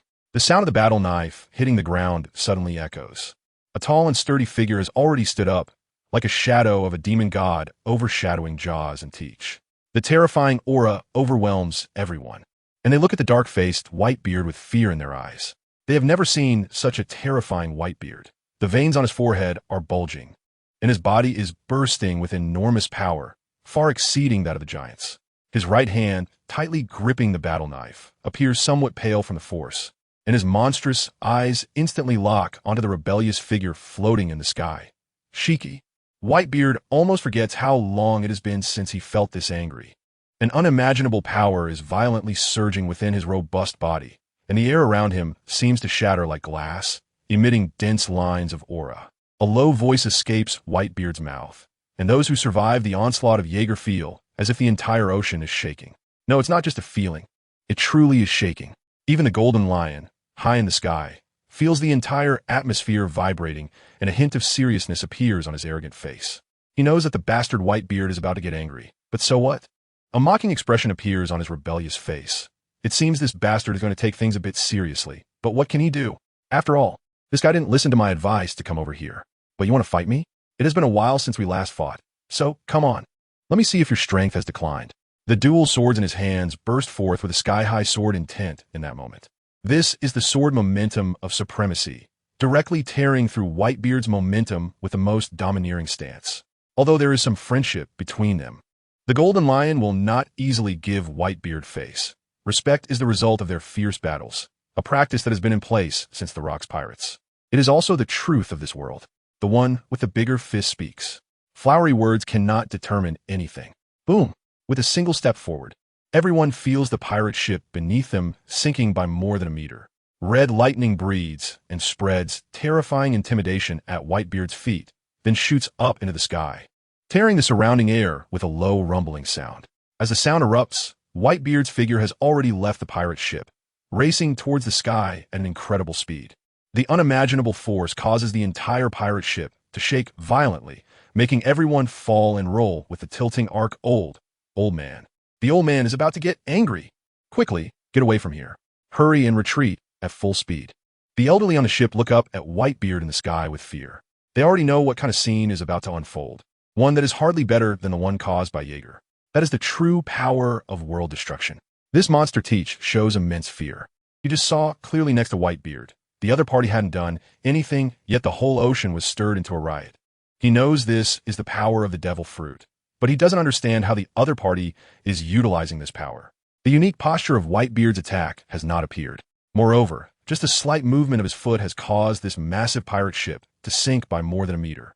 He has never heard of such an exaggerated thing, but this also indirectly shows the strength of the other party. The world's strongest man. Bang! When the terrifying impact sound comes from the sky, an indescribably terrifying, domineering aura tears out from the clash of their weapons. The Conqueror's haki entwined in the strike is unimaginably powerful, and the terrifying energy covered in domineering lightning envelopes this sea area. The Golden Conqueror's haki and the Red Conqueror's haki are indiscriminately attacking every corner here, and bolts of domineering lightning roar like dragons, intimidating everyone present. Two terrifying figures. like demon gods, continuously wave their battle knives high in the sky, each strike carrying the power to easily tear apart the sea and intertwining with their sovereign conqueror's haki. This is an unimaginable collision. The sky has split open. Jaeger, who has been treated by Marco, is looking grimly at the sky that has been cleaved in two, where two terrifying figures are engaged in a frenzied battle, a duel of swordsmanship and will. Every swing and strike is accompanied by the rumble of countless thunders. In just a few seconds, this realm has been transformed into a scene of rampant golden and red lightning, with an overwhelming aura of dominance crashing recklessly in all directions, like fierce dragons roaring in this sea area. While the two are wildly fighting, the airship fleet has been controlled by the Golden Lion to land on the surging sea, where the raucous villains have been knocked out cold by the clash of the two's conquerors' haki, leaving only a few who can still stand. The vast ocean before them has been struck by dense golden red lightning, creating an apocalyptic scene as terrifying energy sweeps through, with strong winds rocking each ship as if they might capsize. Those who can stand in front of these two men are not ordinary people. They are all individuals who have experienced grand scenes and are mentally prepared. Nevertheless, their faces show disbelief and shock. Damn it! Jaeger's face is twisted with a sinister expression as he looks at the Golden Lion, his teeth nearly biting into his own flesh. A violent emotion surges deep within him, with bulging veins terrifyingly writhing on his forehead. He never expected to be defeated so quickly in front of the Golden Lion, just as the other party thought. That realm is beyond his reach now. Conqueror's haki entanglement. How could he not know this top-tier offensive technique? He has faced this same attack head-on more than once, and it is precisely because it is not the first time that he feels anger. He has actually been defeated by the same technique. This is unacceptable to him. Damn bastard. A powerful conqueror's haki erupted from Jaeger, indiscriminately attacking everyone on the Mobidic. Even Marco, who was trying to heal him, was intimidated, looking at him with fear on his face. Brother Jaeger. Marco trembled as he looked at the enraged Jaeger. The current state of the latter was too terrifying, with horrifying lightning crackling around him in his fury. His blue flames had been extinguished by the impact of Jaeger's conqueror's haki. Even if he wanted to heal Jaeger, he couldn't get close and was scared off by the terrifying lightning. It was like a monstrous creature awakening and roaring. Jaeger completely ignored Marco and the others' terrified gazes, his cruel and frenzied eyes fixed on the flying sky pirates and their crew. Dozens of pirate ships appeared in his sight, and most people on board had already fainted. This is an opportunity to destroy the sky pirate crew. Jaeger's expression gradually became ferocious. Crackle, crackle. A mass of terrifying lightning began to flicker wildly in Jaeger's hands, with bolts of lightning clashing, intertwining, and then exploding, releasing a violent energy that spread out in an instant. This was a completely contained ferocious force, a wave that seemed to annihilate everything with just one glance. A massive wind began to swirl beneath Jaeger's feet, and at that moment his entire body was enveloped in the arcs of electricity. The terrifying lightning erupted with astonishing intensity. 5 million volts, 10 million volts, 80 million volts. The power of the lightning was rising frantically, like a brutal and ruthless monster. It instilled fear in Marco and the others.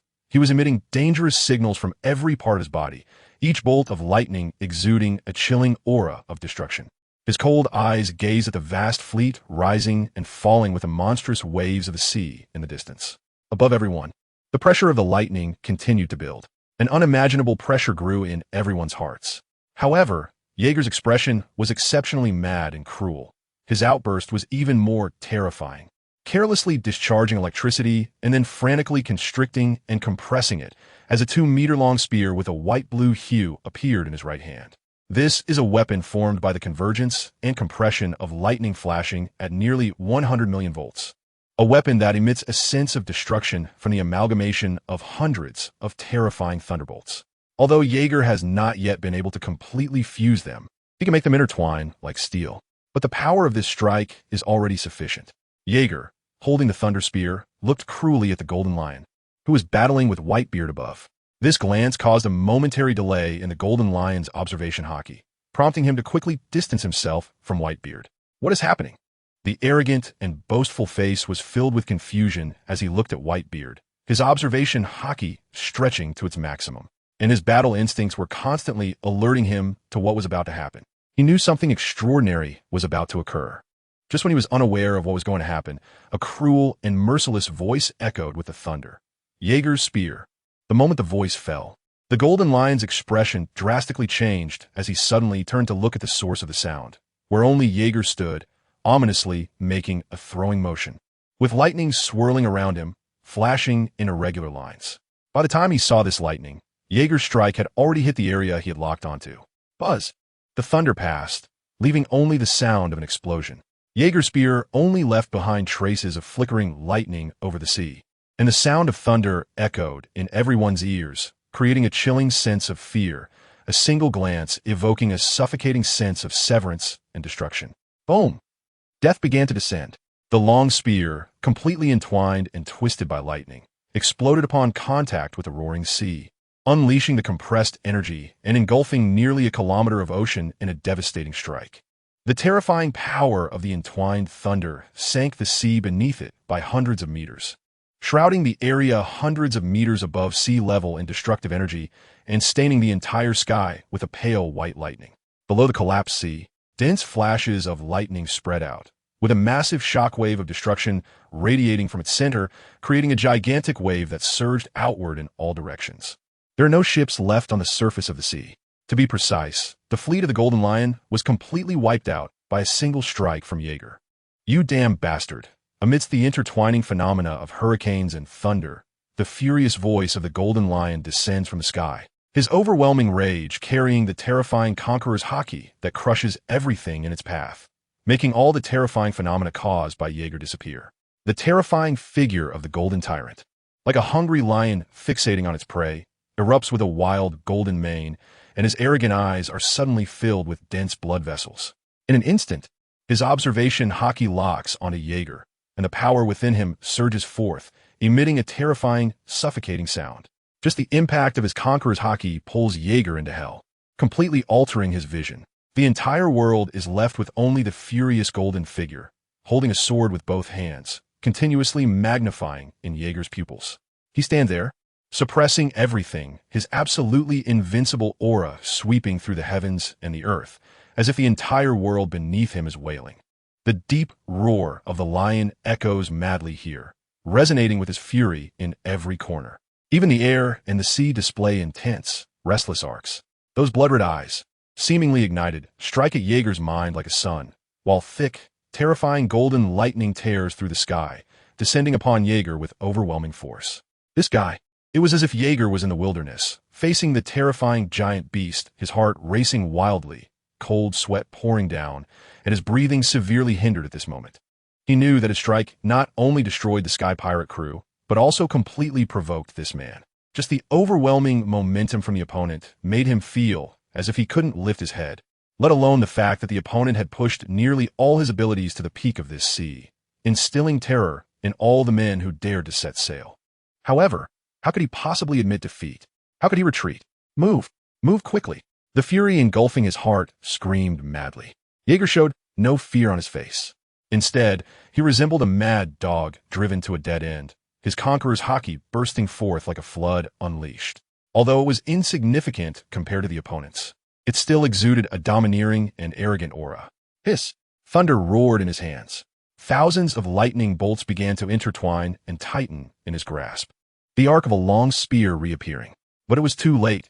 Jaeger's expression darkened upon seeing the Golden Lion. Immediately, a manic smile appeared on his face.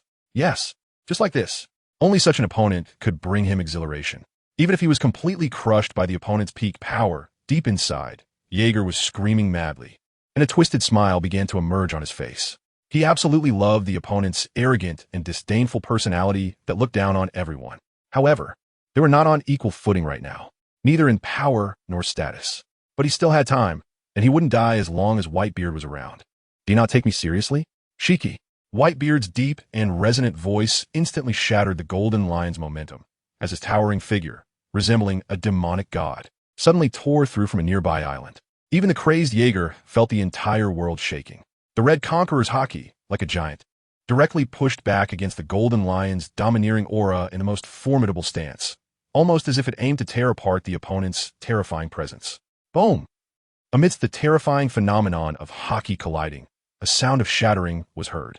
In the distinctly divided world formed by the Golden and Red Conqueror's haki, This terrifying scene was violently shattered like a mirror, with irregular lines radiating light filling most of the sky. The sky shook violently.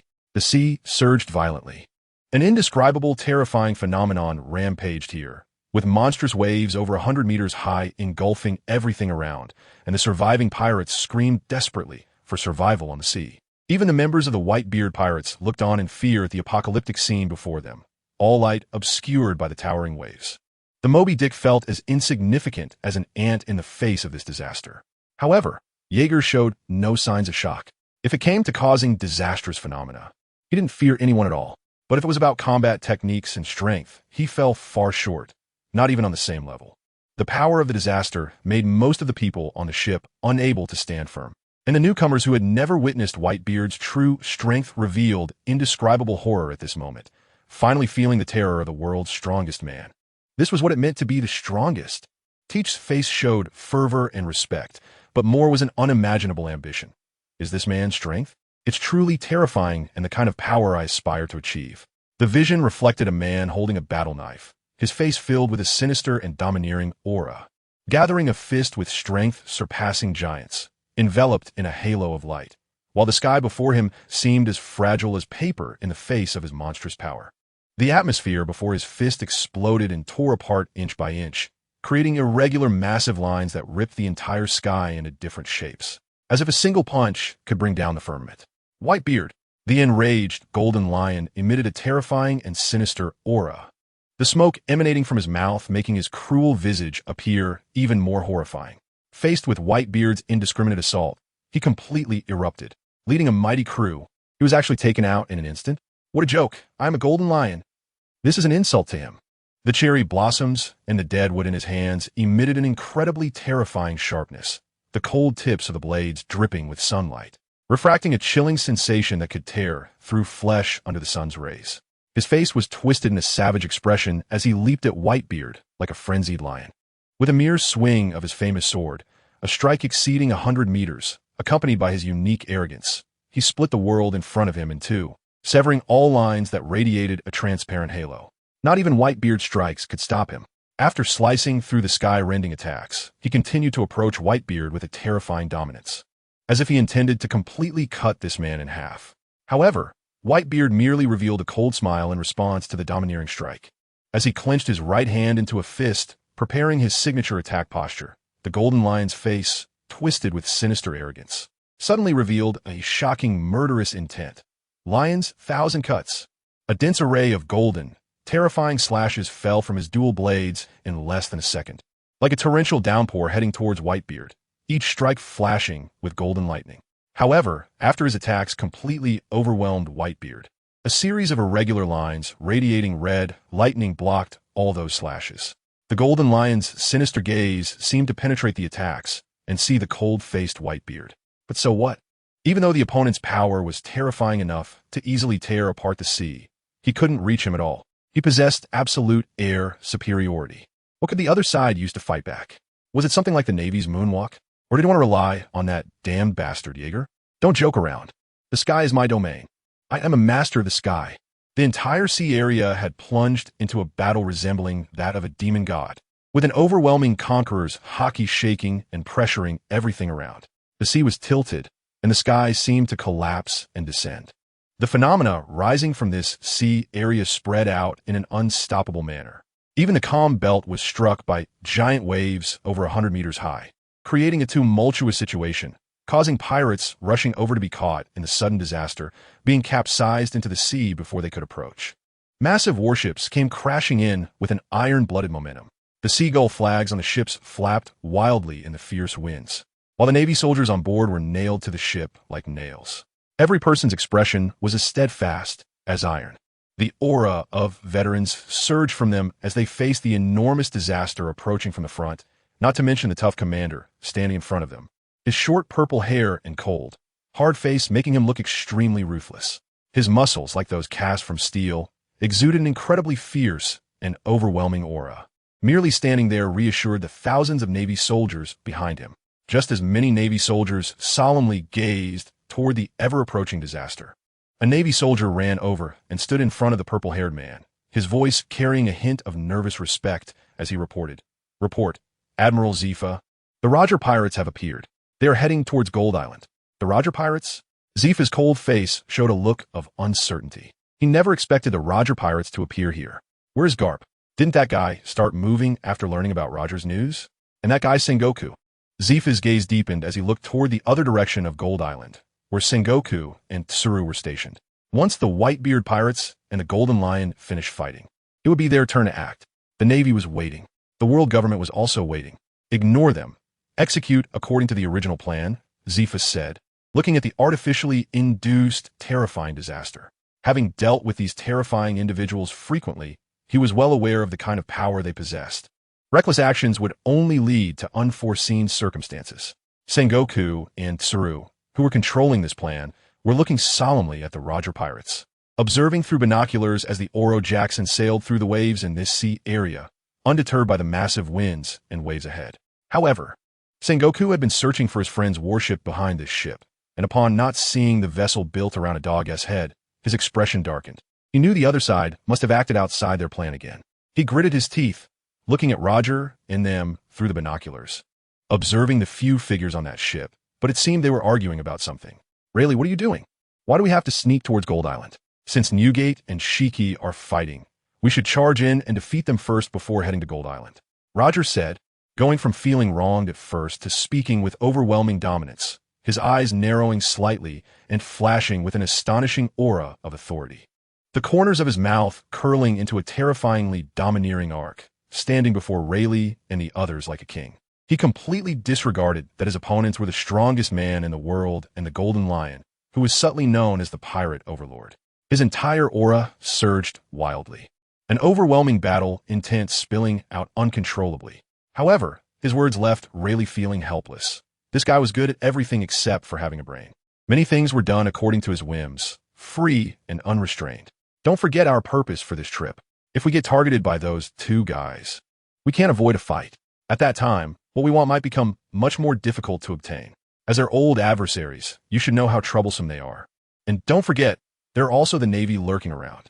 Plus, that guy Garp is furious about being left behind and will catch up soon. Rayleigh analyzed the current situation with a headache. They were surrounded on all sides, and there was no room for Roger to act recklessly. The enemies faced this time are undoubtedly terrifying. None of them are easy opponents. Rayleigh's words made Roger pause for a moment, and a look of grievance suddenly appeared on his face. I know, I was just saying it. Is that not enough? However, his gaze was still fixed on the two figures engaged in battle, as the atmosphere shattered and tore apart madly, the sea and air transforming into enormous, ferocious lions letting out terrifying roars. Soon, when their group approached Gold Island, they were all astonished by the scene before them. The surrounding seawater was illuminated by the gold on the island, flowing like melted gold in a golden hue. Every grain of sand here is gold. Every tree is cast from gold. Even the animals radiate a brilliant golden glow, as if gold has come to life, creating an astonishing scene on this island, which emits an incredibly dazzling light. After the Roger pirates landed on the island, they couldn't help but exclaim in amazement, especially Buggy, who immediately tasted the sand and stones on the ground and took a bite of the leaves and flowers. It's real. The entire island is made of gold. Buggy was ecstatic, already taking anything he could carry back to the ship. The expressions of the others were filled with disbelief as they watched this scene. Roger's face was serious as he looked at the extraordinary sight before him. He noticed that many things here were different from the descriptions in ancient texts, meaning this was not the land of gold, but merely somewhat similar. Of course, this was just his guess. Just as they landed on the island, a dog-headed battleship violently burst into this sea filled with various destructive energies, making a terrifying sound like a monster breaking free. Roger. The monster's furious roar tore through the battlefield. A tall, burly man stood on the dog-headed battleship, shouting angrily, his justice cloak fluttering dramatically in the hurricane, his eyes continuously sweeping over the scene. Finally, they locked onto the imposing golden lion in the sky, radiating a terrifying and domineering aura, and Whitebeard, who was gripping a battle blade in his left hand and clenching his right fist, surrounded by a transparent halo. The area within a kilometer around them had already been devastated. Various forms of power were washing over this place. The two were tense, seemingly on the verge of fighting again. Carp's appearance shattered the terrifying atmosphere of the battlefield, his powerful roar echoing here. The Golden Lion's furious eyes showed a moment of shock, Then he looked seriously at the furious figure that had been toyed with. Even Whitebeard displayed a hint of seriousness upon seeing Carp. Someone who frequently dealt with the Navy couldn't possibly be unaware of their thoughts. Especially after this golden feast had made everyone in the world aware. It had thoroughly ignited the greed of pirates. Even if many pirates were wiped out here, countless others were rushing from all over the world, all eager to seize this astonishing treasure, something everyone dreamed of. How could the Navy ignore such an event? With Carp's appearance, they knew the Navy must have already approached and surrounded the area, as was their usual style. When the clams fight, the fisherman profits. What a good plan. Sengoku's face was filled with gloom. If Carp was chasing Roger all over the world, then Sengoku's target was to take down Whitebeard. So, as old rivals, how could they not be familiar with each other? However, it seemed that Carp had disrupted his plans. Whitebeard looked at the massive, monstrous figure with a cold smile. Roger? He had not found that man's figure. This meant that the other side had appeared here. If he hadn't found him, the answer was already clear. The island of gold. Jaeger. Whitebeard shouted toward the direction of the Moby Dick. At this moment, he no longer wanted to deal with the golden lion and Carp. He didn't want to give the golden treasure to Roger. Jaeger, who had battled alongside Whitebeard for many years, knew his thoughts well. The moment Whitebeard spoke, he had already activated the Thunder Fruit. Just recovered. He stood on the deck with a cold smile. Received, old man Whitebeard. His voice was exceptionally cold, his eyes glancing at Carp's terrifying figure before returning, then provocatively looking at the golden lion. There was no way around it. This was the feeling of having backing. Even if he killed those ants, even if he angered the golden lion, a peak powerhouse, the other side simply couldn't kill him. This was why he wanted to stay in the Whitebeard Pirates. As lightning began to flicker around Jaeger, Marco and the others seemed to realize something significant, panicking and looking fearfully at Jaeger, who was crackling with electricity. Except for Teach, who was confused by the panicking crowd. Quick, grab onto something nearby. Marco's voice was filled with terror as he clung tightly to a rope. Hurry, hurry. It's going to be too late. Teach, stop dazing around. Hurry. Everyone was searching for something to stabilize their bodies, and so were even seen holding onto each other. From the muscles in their arms, it was clear they were gripping tightly, as if afraid of falling. While Teach was still puzzled, Marco rushed over, grabbing his collar tightly. At that moment, the stern of the Moby Dick was gathering massive amounts of colliding lightning, emitting a horrifying sound. The ship's surface was flowing with terrifying, thick lightning, and the air behind it was buzzing uneasily. Boom! The gathered lightning energy exploded, and the entire pirate ship shot across the sea like a flash of lightning, leaving only a blurry afterimage in its wake. Whitebeard's observation hockey had precisely captured the Moby Dick, and, just as it was about to approach, he leaped up and landed firmly on the deck. His goal was the Island of Gold. Moving with lightning speed, Whitebeard's terrifying aura was released without concealment, and his conqueror's hockey roared toward the Island of Gold like a demon.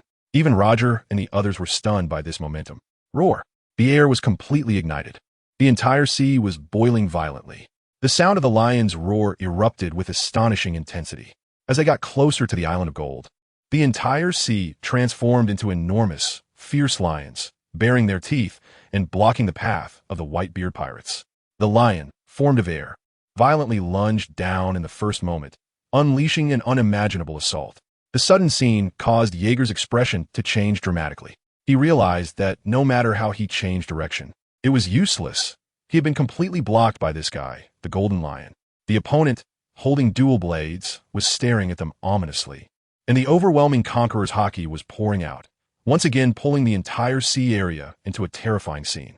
After taking a deep puff from his cigar, he exhaled a cloud of smoke like a dragon, and his cruel visage presented a horrifying image amidst the hazy smoke.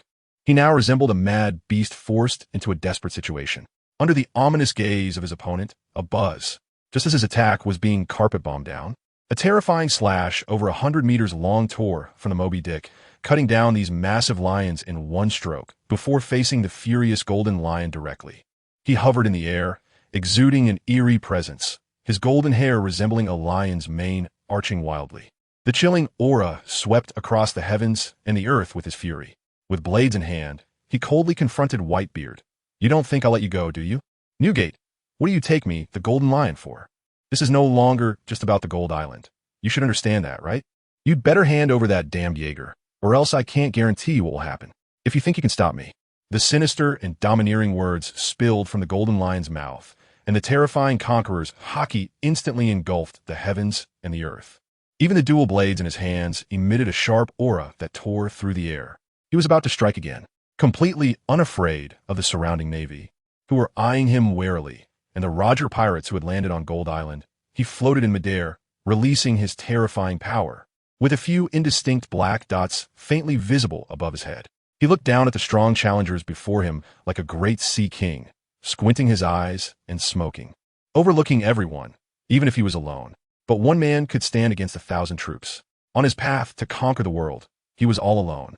Whitebeard, having sheathed his blade, looked sternly at the golden lion floating in the air.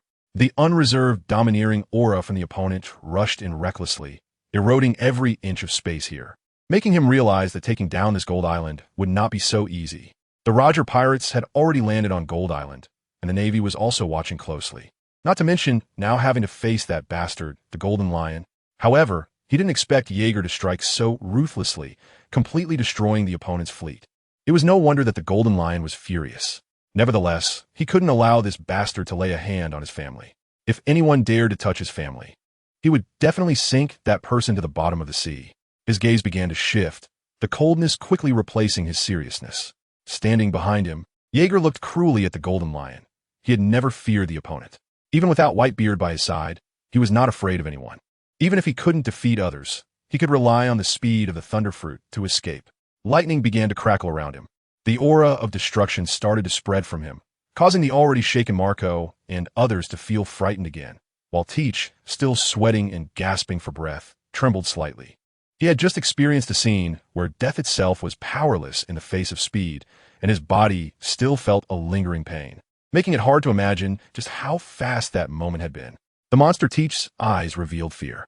However, since encountering the Golden Lion, Jaeger had no time to pay attention to this guy Teach. Even if he wanted to find an opportunity to eliminate this cunning fellow, other matters were temporarily not on his mind compared to the clashes with these powerful beings. At the very least, he had to wait until he fought with these terrifying strongmen. Only by enhancing his own strength could he find the true path. Strength was everything. Moreover, the brief clash with the Golden Lion had slightly increased his power, even though he was completely crushed by his opponent throughout. It was precisely this kind of pressure that brought out his potential. This progress is even more evident than the hard work of training oneself. However, with the immense progress comes unimaginable danger. If I didn't have some skills, I would have been instantly killed at the start by the conqueror's haki of the Golden Lion. The intensity of this strike is unimaginably fierce, and it has also ignited his determination to learn the conqueror's haki. If he can elevate his conqueror's haki to the level where he can use it for conqueror's wrapping, he will definitely be able to defeat his opponent, regardless of the mobility or destructive power of the Devil Fruit. At that time, he won't lose out in any aspect, and even when it comes to the Devil Fruit. The Thunder Fruit is unmatched by anyone. Bang! Bang bang!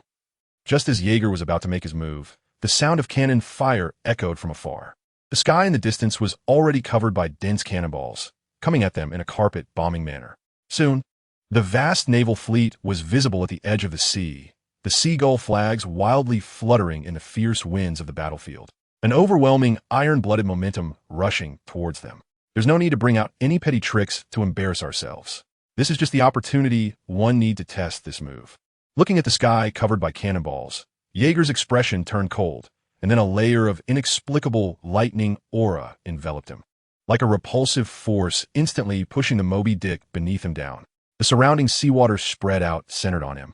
Just as everyone was astonished, this inexplicable power vanished, having been completely gathered back into Jaeger's body, and he began compressing this power. Then, with just a glance at the position of the cannonballs, the compressed power exploded, like repelling magnets pushing them back, causing a series of explosions that set the entire sky ablaze, engulfed in thick smoke and fire. However, this level of impact was still not enough.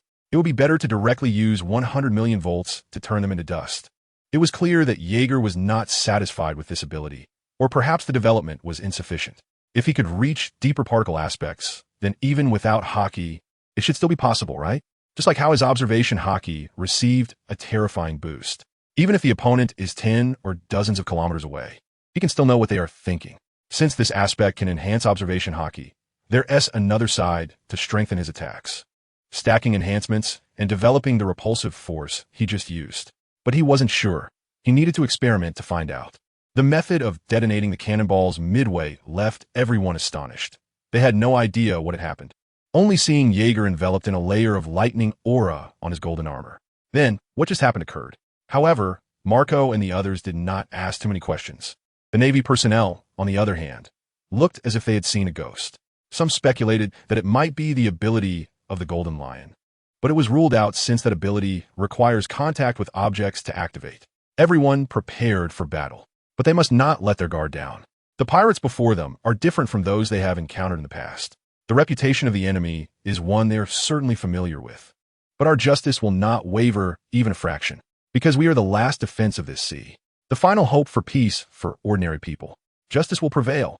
The naval commander shouted loudly in the front, his serious expression reflecting his current feelings. The enemies ahead are the most terrifying representatives of pirates and the source of chaos in the New World. As long as they are captured, the New World will soon welcome the Navy's defense, and the people living here will no longer live in fear of waking up one day and never waking up again. This is their purpose for joining the Navy. It is the justice in their hearts. Victory is certain. Justice will prevail. They came to the New World with an indomitable will as countless shells filled the sky, blocking the enemy's path ahead. Each shell carried an unyielding sense of justice. Before their justice stood a tall and robust man, leading them forward. Full speed ahead, charged through, not a single one left alive. The justice cloak trembled violently, and the words of the warring states were filled with cold ruthlessness, with a murderous intent surging fiercely in his eyes, especially towards Jaeger, who had recently killed his trusted subordinate. This was the perfect opportunity to take him down. His cold, murderous gaze was fixed in the direction of Jaeger, and without any hesitation, he charged forward, his purpose now unmistakably clear. The Whitebeard pirates. Meanwhile, Karp had already led his soldiers to land on the Golden Island, and Zephyr's gaze was locked onto the Golden Lion. Each person radiated a terrifying aura, and the air was tearing apart with explosions. They had already chosen their opponents. The great battle was about to begin. While Roger and his crew were fighting with Whitebeard, they had already delved deep into the heart of the Golden Island. From the outer golden houses to the inner golden palace, every part of it resembled the golden country recorded in the documents he had seen. It was as if someone had deliberately replicated it. However, some details inside bore the marks of time that could not be imitated. As they ventured deeper, the surrounding golden structures looked as if they had just been poured, resembling the trembling hands of an old man carving them. At that moment, a group of people stood alertly in front of them, each wearing golden armor and wielding sharp golden weapons. Those unaware might think that Jaeger's counterfeit had appeared here. Halt! Outsiders! You cannot go any further. The leader's tone was filled with great caution, his eyes gravely fixed on this group, having witnessed the terrifying battle outside. So they were uncertain whether this guy possessed such power. However, they dared not take the risk. How could someone bold enough to cross such terrifying waves be weak? Moreover, the other party showed no signs of panic upon seeing them, but rather looked at them with curiosity. Hey Shanks, look at these guys. Their weapons and armor are actually made of gold. Doesn't it resemble that guy? The one who always discharges electricity whenever we encounter him. Buggy saw Jaeger's shadow in these people, the only difference being that their aura was not as terrifying as Jaeger's, nor did they immediately unleash their electricity to take them down. Shanks had already noticed this point from the very beginning and was also curiously watching this group. However, Buggy's words made his youthful face twitch involuntarily. Roger, on the other hand, revealed a strange smile upon seeing this group, and then introduced himself. Hello, I am Joel D. Roger, a pirate, and these are my companions. We came here upon hearing the news of the Golden Island, mainly to see if there is any relationship with the Golden Country, and I particularly want to see that legendary Golden Bell. The more Roger spoke, the more excited he became, his face showing an eager expression, his eyes sparkling with a desire for knowledge about the unknown, wanting to know the truth. The other party fell silent at his words. Upon hearing the words Golden Country, this group noticeably trembled. Although this instinctive reaction was weak, it did not escape the watchful eyes of Rayleigh. This group of people must know something. Rayleigh's gaze swept over them repeatedly. The things they had seen in the literature seemed to truly exist, and from their words and the abnormality of this island, one could guess a few details. Roger just smiled at them, but their expressions made the group across feel uneasy, as if they were malicious villains. This is indeed the land of gold. Look at the arrangement here. It's just like in fairy tales, right? We didn't expect the news of this place to leak out. His voice was calm, completely different from the instinctively trembling guy just now, as if he had instantly hidden his unease upon realizing something was amiss. Yet, there were still traces of tension in his demeanor. However, the performance was too exaggerated. But Roger didn't say much else. He just smiled at them. At that moment, a very old and frail voice came from behind this group. "You must be here for the gold, right? I've heard of your reputation and know that we cannot stop you. So take as much as you can, just please don't harm us. As for the gold bell you mentioned, it's right behind." The old man's voice paused slightly. He was holding a well-worn fairy tale book about the land of gold by Rolando. It seemed that the fairy tale land truly existed. Rolando was not a fraud. "But we just found this land filled with gold until now. Fortunately, we discovered it. Unfortunately, we don't know who leaked the news to the world. We have a massive treasure, but lack the power to protect it. Perhaps that's just fate." The old man's figure was hunched, and the calluses on his hands showed that he was a man who had worked hard all his life. Although he had accidentally found this fairy tale land, he had no power to defend it. "I see." Roger's smile remained. "Old man, what is your name?" The old man was taken aback, seemingly not expecting this young man to inquire about his name, but he still answered Roger. "My name is Bladder, Windblat Bladder." After saying that, he turned with the young man in golden armor and left. At that moment, Roger's expression became serious, his eyes watching the old man's figure, not knowing what he was thinking. If he remembered correctly, the name of the great storyteller Rolando was Windblat Rolando, which meant that the old man before him was a descendant of that storyteller. Roger looked at the fairy tale book the old man was holding, as if he suddenly realized something. His usually playful expression turned exceptionally serious. Rayleigh hesitated. "Roger." I know." Roger's expression was grave as he looked at the elderly man who seemed ready to die at any moment. Nearby, Jabba was smoking, watching that group of people. They were not fools, but upon learning the other's name, they had already guessed most of the situation. It was precisely because they knew that their expressions appeared unusually serious, their eyes carefully examining the golden buildings and the flora around them, as if they could see the countless efforts of people for this island. "Hey, Shanks, what's wrong with Captain Roger and the others?" The silence in the atmosphere left Buggy, holding a lot of gold, stunned, a puzzled look on his face as he looked at the serious and silent Captain Roger, Mr. Rayleigh, and Mr. Jabba.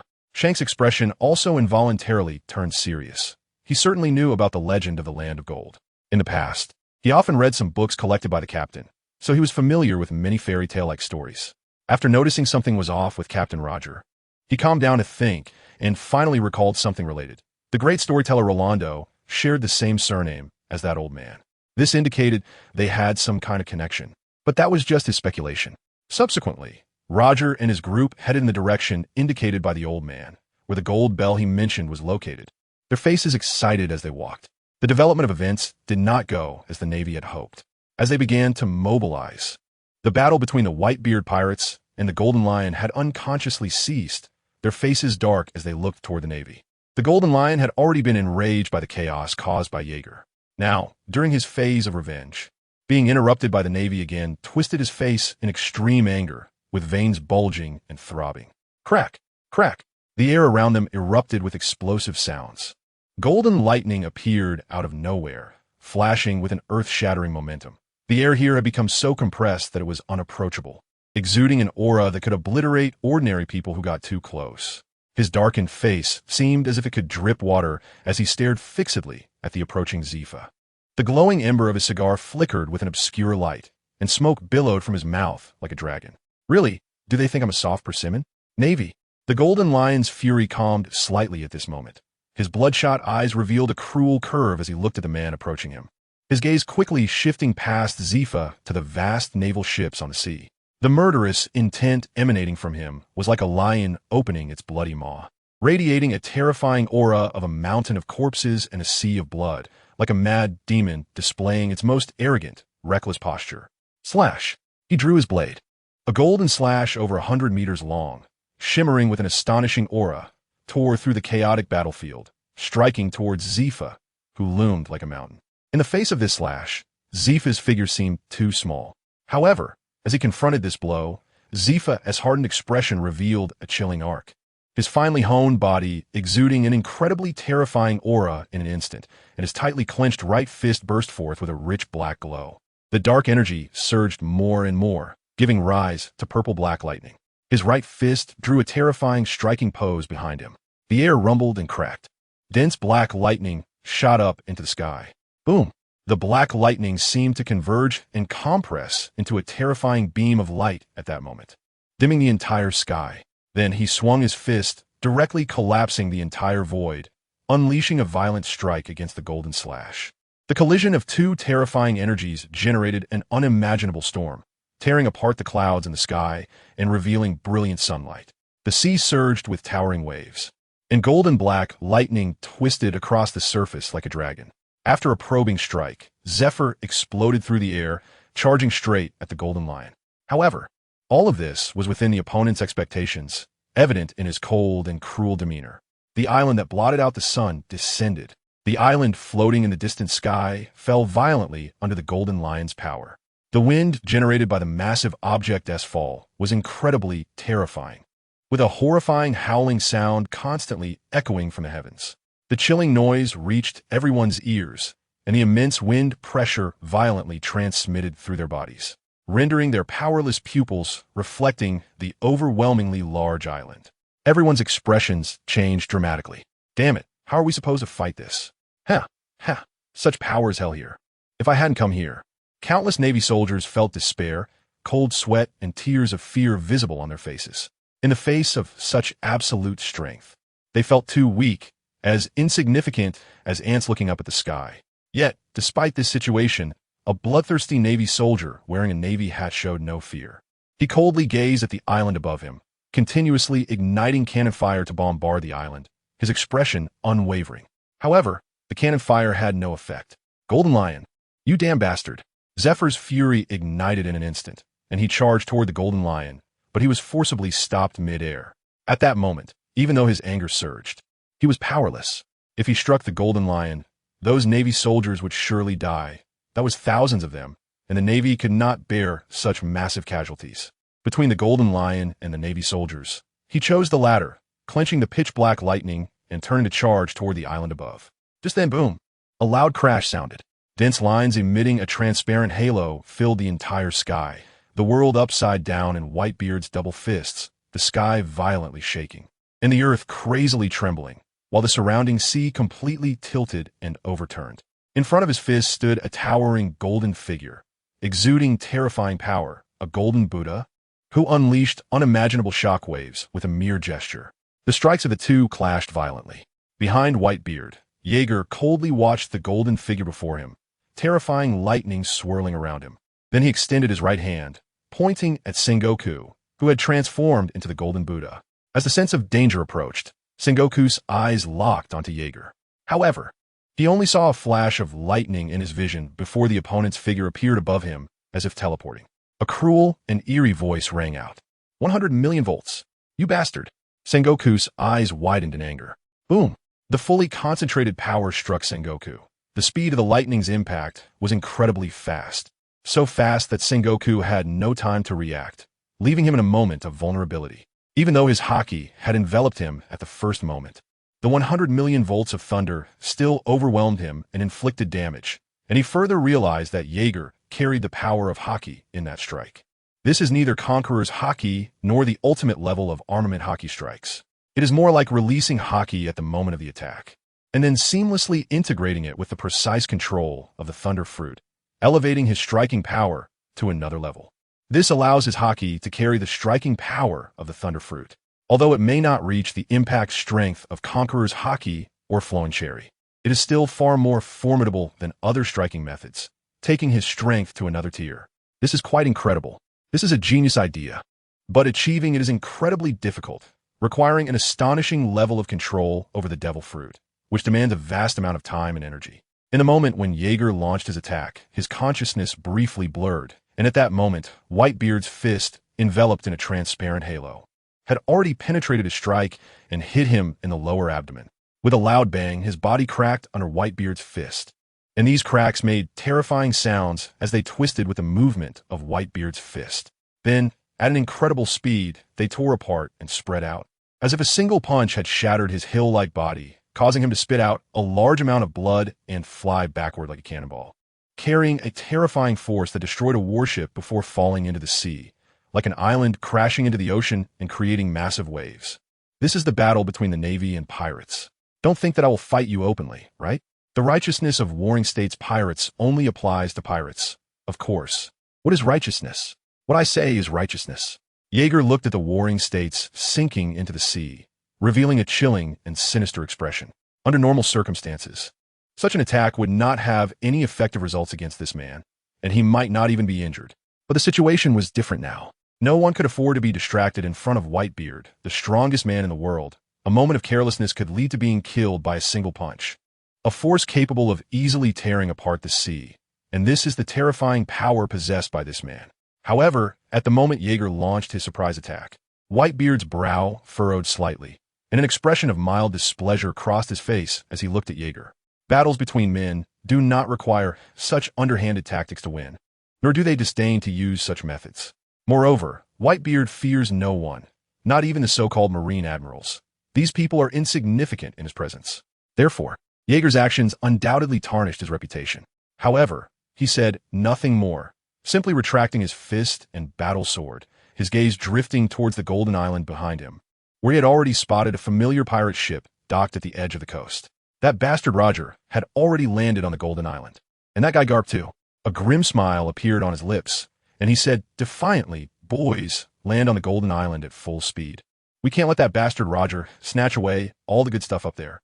With his command, Marco and the others let out earth-shattering shouts, each exuding the fierce aura of pirates. They had endured for too long, with no chance to participate in battles against those peak powers. Finally, they were about to land on the island and make a big score. How could they not be excited? Everyone was armed and ready, prepared to land on the island and plunder gold at any moment. But at that moment, a loud, melodious bell suddenly rang out from the center of Golden Island.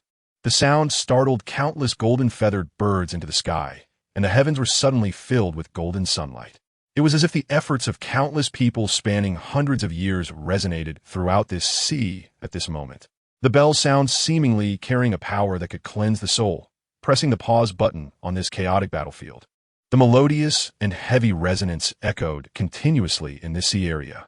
Even the thick, dark clouds slowly receded, revealing miles of sunshine, as everyone listened to the sudden, gigantic bell toll, each person's heartbeat in time with it. What is this? The cruel and tyrannical face of the floating golden lion tightened. His eyes uncertain as he looked towards the center of Golden Island, his observation hockey rapidly spreading out, quickly locating the positions of Roger's crew. The source of this sound was that bastard Roger. Not only the Golden Lion, but also Sengoku, who had been salvaged by soldiers, and Tsuru, standing on the deck, were stunned upon hearing the sudden bell, their eyes fixed on the distant island. Even Zephyr, who had shattered and brought down the island, looked in shock at the direction from which the sound came. This was a sound they had never heard before, a sound that seemed to calm the mind. Soldiers turned to look in that direction. The battle seemed to have stopped at that moment. Everyone was entranced by this sound that seemed to emanate from nature. This feeling was incredibly surreal, a sensation so magical that they could hardly describe it, as if the admiration of the gods reached everyone's ears. What a wonderful sound it was. Tsuru's face showed an undeniable astonishment and shock. She had never heard such a beautiful and incredible sound before. Her gaze was also directed towards the Golden Island. Roger and his crew had arrived at the location where the old man said the golden bell was placed, revealing a towering golden bell over 20 meters high, its surface engraved with scenes described in fairy tales. Each mark on it represented a heavy story, symbolizing the efforts of countless people. Then Roger smiled and struck the golden bell again, and the melodious, beautiful chime soared into the sky, spreading far and wide, immersing everyone in this wonderful sound. All the members of the Roger Pirates looked in shock at the towering golden bell before them, as if they had stepped into a fairy tale, their hearts racing as they watched this scene. An uncontrollable excitement appeared on Roger's face. He knew that the golden bell before him was not the legendary bell of the Golden Country, but this incredible sound still brought him great shock. If it were the real golden bell, what kind of scene would that be? No matter how one looked at it, it would be even more spectacular and shocking, right? He was very much looking forward to witnessing the scene of the real golden bell, and even Rayleigh and the others displayed expressions of astonishment.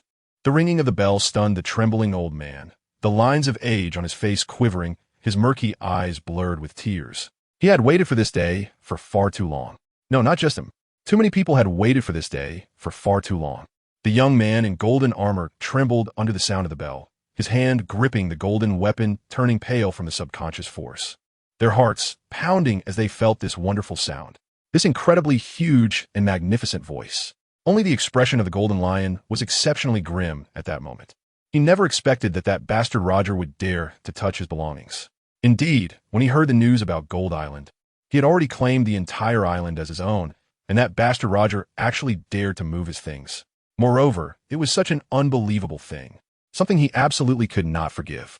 His bloodshot eyes were ignited by rage, and at that moment, he completely ignored that bastard Zephyr and Whitebeard. The golden figure swept across the sky at an extremely fast speed, and as this anger-fueled figure began to move, several enormous islands suddenly crashed down from the sky, heading towards the Navy, the world government, and the Whitebeard pirates. Just as everyone was pulled out of their shock by fear, a roar like that of a lion echoed in every corner of the sea. Roger! The Golden Lion's roar resounded through the sky at that moment, as if to ignite the sea itself, startling countless birds and beasts. The domineering aura surged like a tidal wave, enveloping the entire Gold Island in his momentum.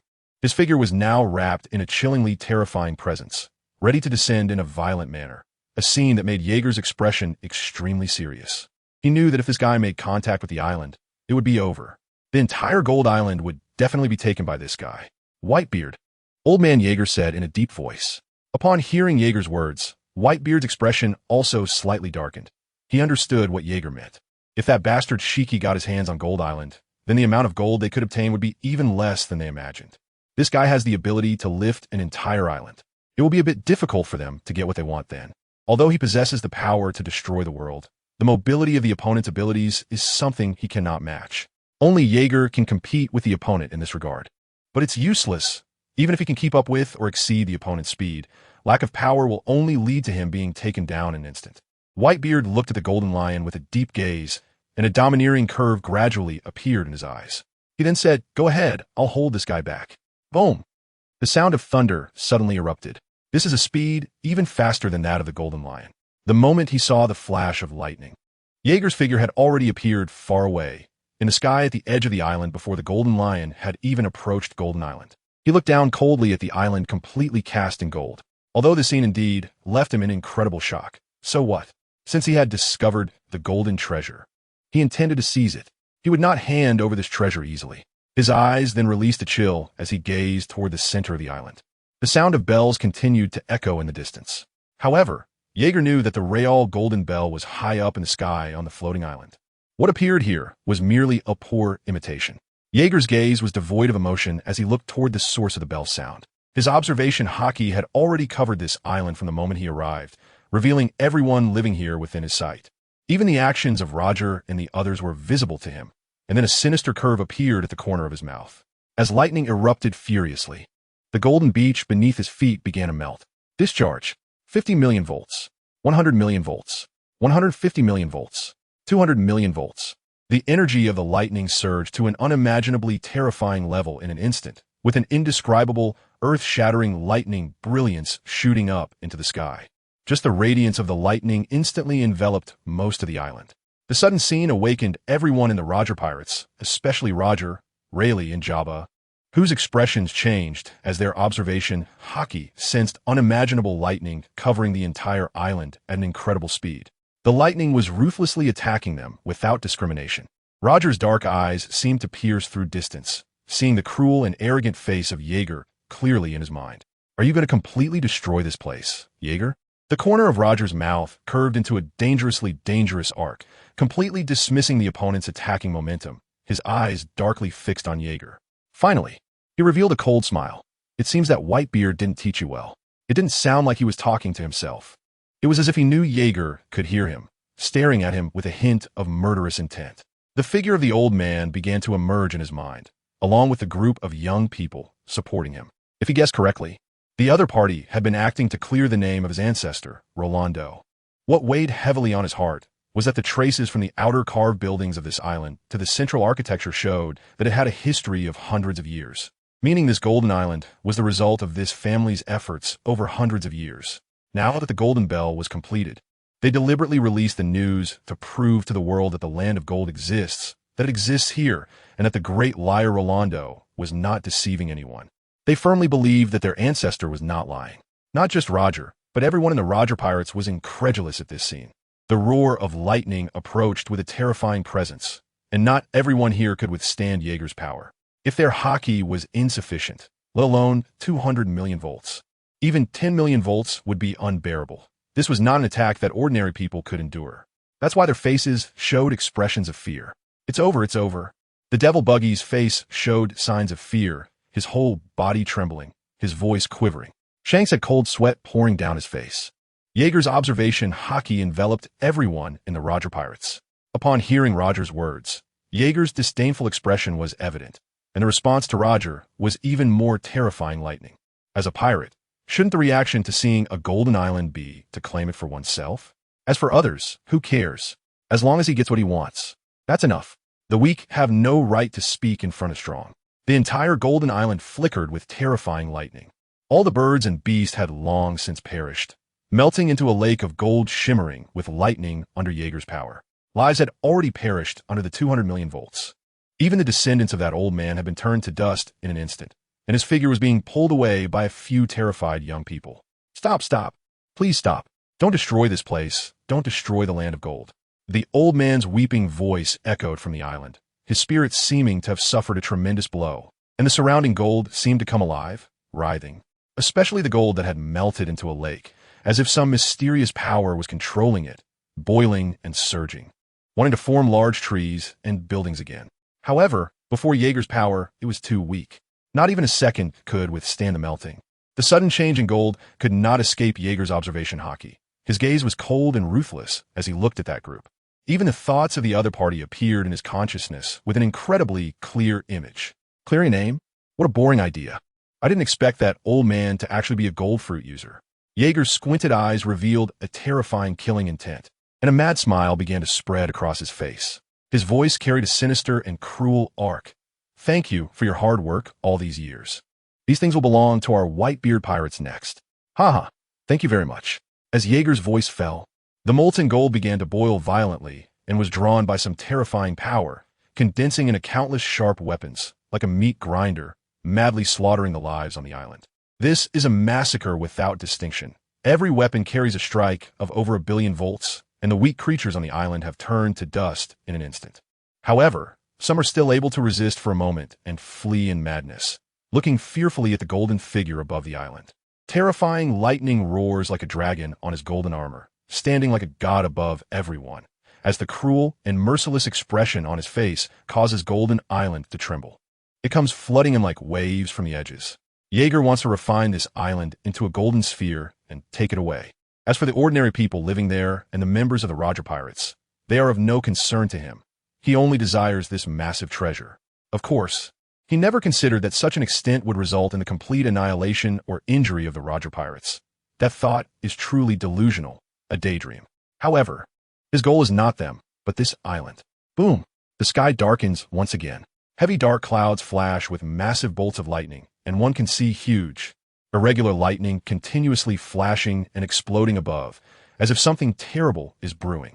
The sound of thunder continuously rumbles down from above Jaeger, colliding with the lightning around him, creating a chilling phenomenon.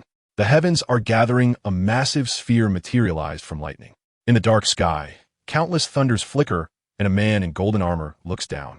This guy, Roger's face reveals an interesting expression. He never expected that this little fellow had grown to this extent, but he is still far from enough. Even Rayleigh shows a trace of astonishment. He has the deepest impression of this little guy, as every time they clashed with the Whitebeard pirates, the other side always targeted him, and each attack was extremely exaggerated, with tremendous momentum. Meanwhile, Buggy is trembling with Shanks. Hovering in midair, Jaeger coldly gazes at the Roger Pirates, just as he is about to gather the entire island into a sphere with all his strength. A sinister smile appears on Roger's face. His narrowed eyes emit a terrifying red light, and then he makes his move. Merely pulling out the long knife at his waist slightly has already torn apart a shocking sword intent. As if opening the heavens and splitting the earth, he directly cleaves through the tangible golden waves ahead. When he fully draws the blade, it seems as if the entire world submits under his sword, emitting a terrifying groan. Even Jaeger feels a breath of death crushing his offensive from all directions, and he is horrified to discover that under the pressure of the opponent's momentum, cracks have begun to appear in his golden armor. His body feels as if it has been sliced by 1,000 knives, causing immense pain. This guy. Jaeger's heart was pounding wildly, his incredulous eyes occupied by Roger's terrifying figure below. The horrifying red lightning covered Roger's tall silhouette and crushed Jaeger's own lightning. Even the terrifying lightning was pulling at his eyes. However, this power did not dissipate completely, but was all concentrated in the long knife in his hand. He drew his blade. With a buzzing sound, it tore through the air. A red slash over 100 meters long cut through all the lightning and charged towards Jaeger's figure, making him break out in a cold sweat before it even got close. This was also his first time facing the future Pirate King directly. Although the opponent's attack did not carry hockey, Jaeger sensed that his power was even slightly stronger than that of the Golden Lion, making him an opponent not to be underestimated. Fortunately, he had already prepared himself just moments ago. Even if he couldn't win, he could still endure a few seconds against him. It was only after he developed the Thunder Fruit to 200 million volts that he saw deeper things, which also became a prototype for his future development direction. Now, it was the first time he used this move. Jaeger's face, faintly showing fear, twisted into a deep grimace. How could the future Pirate King be intimidated by a mere name? Facing Roger's terrifying strike, Jaeger became increasingly deranged. A sinister voice echoed in the wake of Roger's horrific blow, "Divine Judgment." Boom! As the sound faded, the world fell silent. Everyone's gaze was drawn to an extreme, towering light. Their astonishment was completely replaced by shock as they saw a colossal pillar of lightning, carrying destructive power, descending, capable of covering the entire island. It seemed as if it was pulling this world into the depths of hell, and before it even got close, it had already melted all the gold. The people above had mostly perished, unable to withstand the strike. This is a strike that no one can escape in time. No one's speed can surpass lightning. Even Roger could only catch a glimpse of Jaeger's movement. However, an attack capable of destroying an island is not something that can be easily countered, even without any Conqueror's hockey attached. The members of the Roger Pirates had nowhere to flee. Their ability to remain unscathed was solely due to the terrifying hockey of Roger, Rayleigh, and Jabba forming a defense. What an astonishing power this is. The old man's voice trembled with disbelief, his murky eyes watching the gold that had completely evaporated around him. However, his junior had already died. Only he survived, protected by the Roger Pirates. You take care of this, old man. The rest is up to me. Roger's expression was grim. After speaking, he solemnly raised his sword, tearing a gash in the enormous pillar of thunder with just a wave of his hand. He did not expect that his earlier strike would have no effect on the opponent. However, upon seeing Jaeger, his conqueror's hockey roared like a demon emerging from the abyss. His hockey had already swallowed a large portion of Jaeger's assault, and the terrifying hockey lightning spread across the sky like a net, presenting two clearly defined worlds. The ace in his hand had transformed into a black blade, with terrifying red lightning coiling around it, and his eyes were filled with a murderous intent locking onto Jaeger. But at that moment, an enraged voice came from the other side.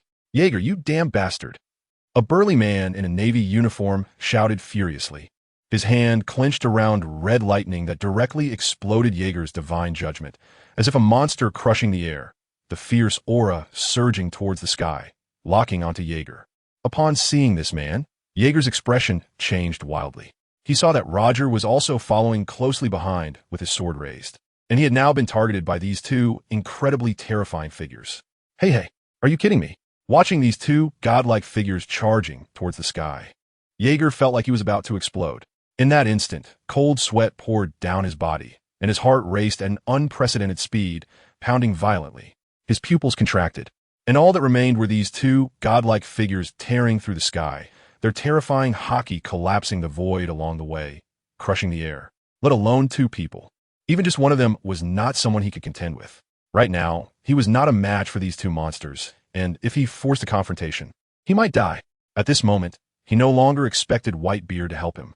The other side had already been restrained by the likes of the Golden Lion and Sengoku. In this moment, he truly felt that he had one foot in the grave. These two damn guys. Damn bastards. Jaeger's fierce eyes were fixed on Carp and Roger. The aura of these two was simply astonishing. A terrifying hockey surged forth like a tidal wave, washing over the area, making it extremely difficult for him to elementalize. The opponent's hockey had already restricted him. However, in this life-and-death crisis, he still did not give up. The Conqueror's hockey erupted wildly at this moment, countering the monstrous aura of these two with his own kingly presence. 200 million volts of lightning surged violently around him, exploding in conjunction with the Conqueror's haki, covering the entire sky within his strike range. He did not dare to be careless against these two monsters. He could not afford to be careless.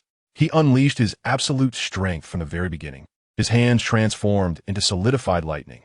A small black sphere appeared in his palm, a technique quickly condensed from the explosive power of lightning, marking the first time he used such a move. Although he couldn't achieve the same exaggeration as the divine punishment just now, if one day he could condense such exaggerated energy in his hands, his power would absolutely reach a terrifying level. However, he once again experienced the might of haki. Therefore, he would not give up on cultivating haki, and at this moment he was madly condensing it in his hands. As if the black core flowing and tearing apart in his grasp was akin to the armament haki, threatening to tear apart space itself. Boom! It was as if he was holding a nuclear bomb in his hand. A terrifying aura violently spread out at this moment. Damn it, come on. If I don't die, one day I will definitely take all of you down. None of you will escape. Monkey D, Carp, GOLD, Roger. Haha.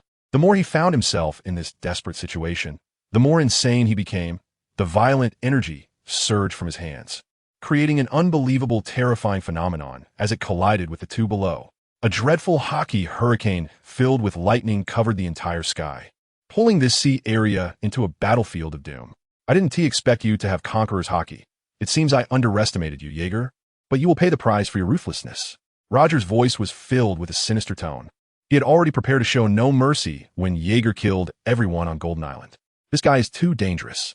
Not only does he possess Conqueror's haki, but he has also consumed the Thunder Fruit. His personality is cruel and capricious. Not only Roger, but even Garp's expression was filled with terrifying killing intent. He had long known that there was such a ruthless and heartless person on Whitebeard's ship. However, he didn't expect that the other party could destroy an island without mercy. Moreover, this guy acts based purely on his mood, which is incredibly frightening, although the opponent is still far from being a real threat. How could he let such a dangerous person go? The haki in his hand was already violently erupting. Galaxy impact! Garp's roar echoed through the sky. The black-red, brilliant light burst forth from his hand, enveloping the entire sky in his strike. The air twisted and exploded, and the finely honed power combined with the extreme terror of haki made it seem as if the sky itself was collapsing under this blow. Jaeger felt the impact from the other side. The crushing hurricane alone made him sense a deadly aura, causing his body to instinctively tremble. This is not the old Carp. Instead, it is a terrifying existence at the peak of its power. It seems to suppress countless petty individuals like the Navy's anchor. Jaeger's offensive is showing signs of collapse under the opponent's strikes. Even his body is feeling intense pain, and his expression has become increasingly horrific and ferocious. Come on! Jaeger roars ferociously. He cannot sit back and do nothing. God's judgment.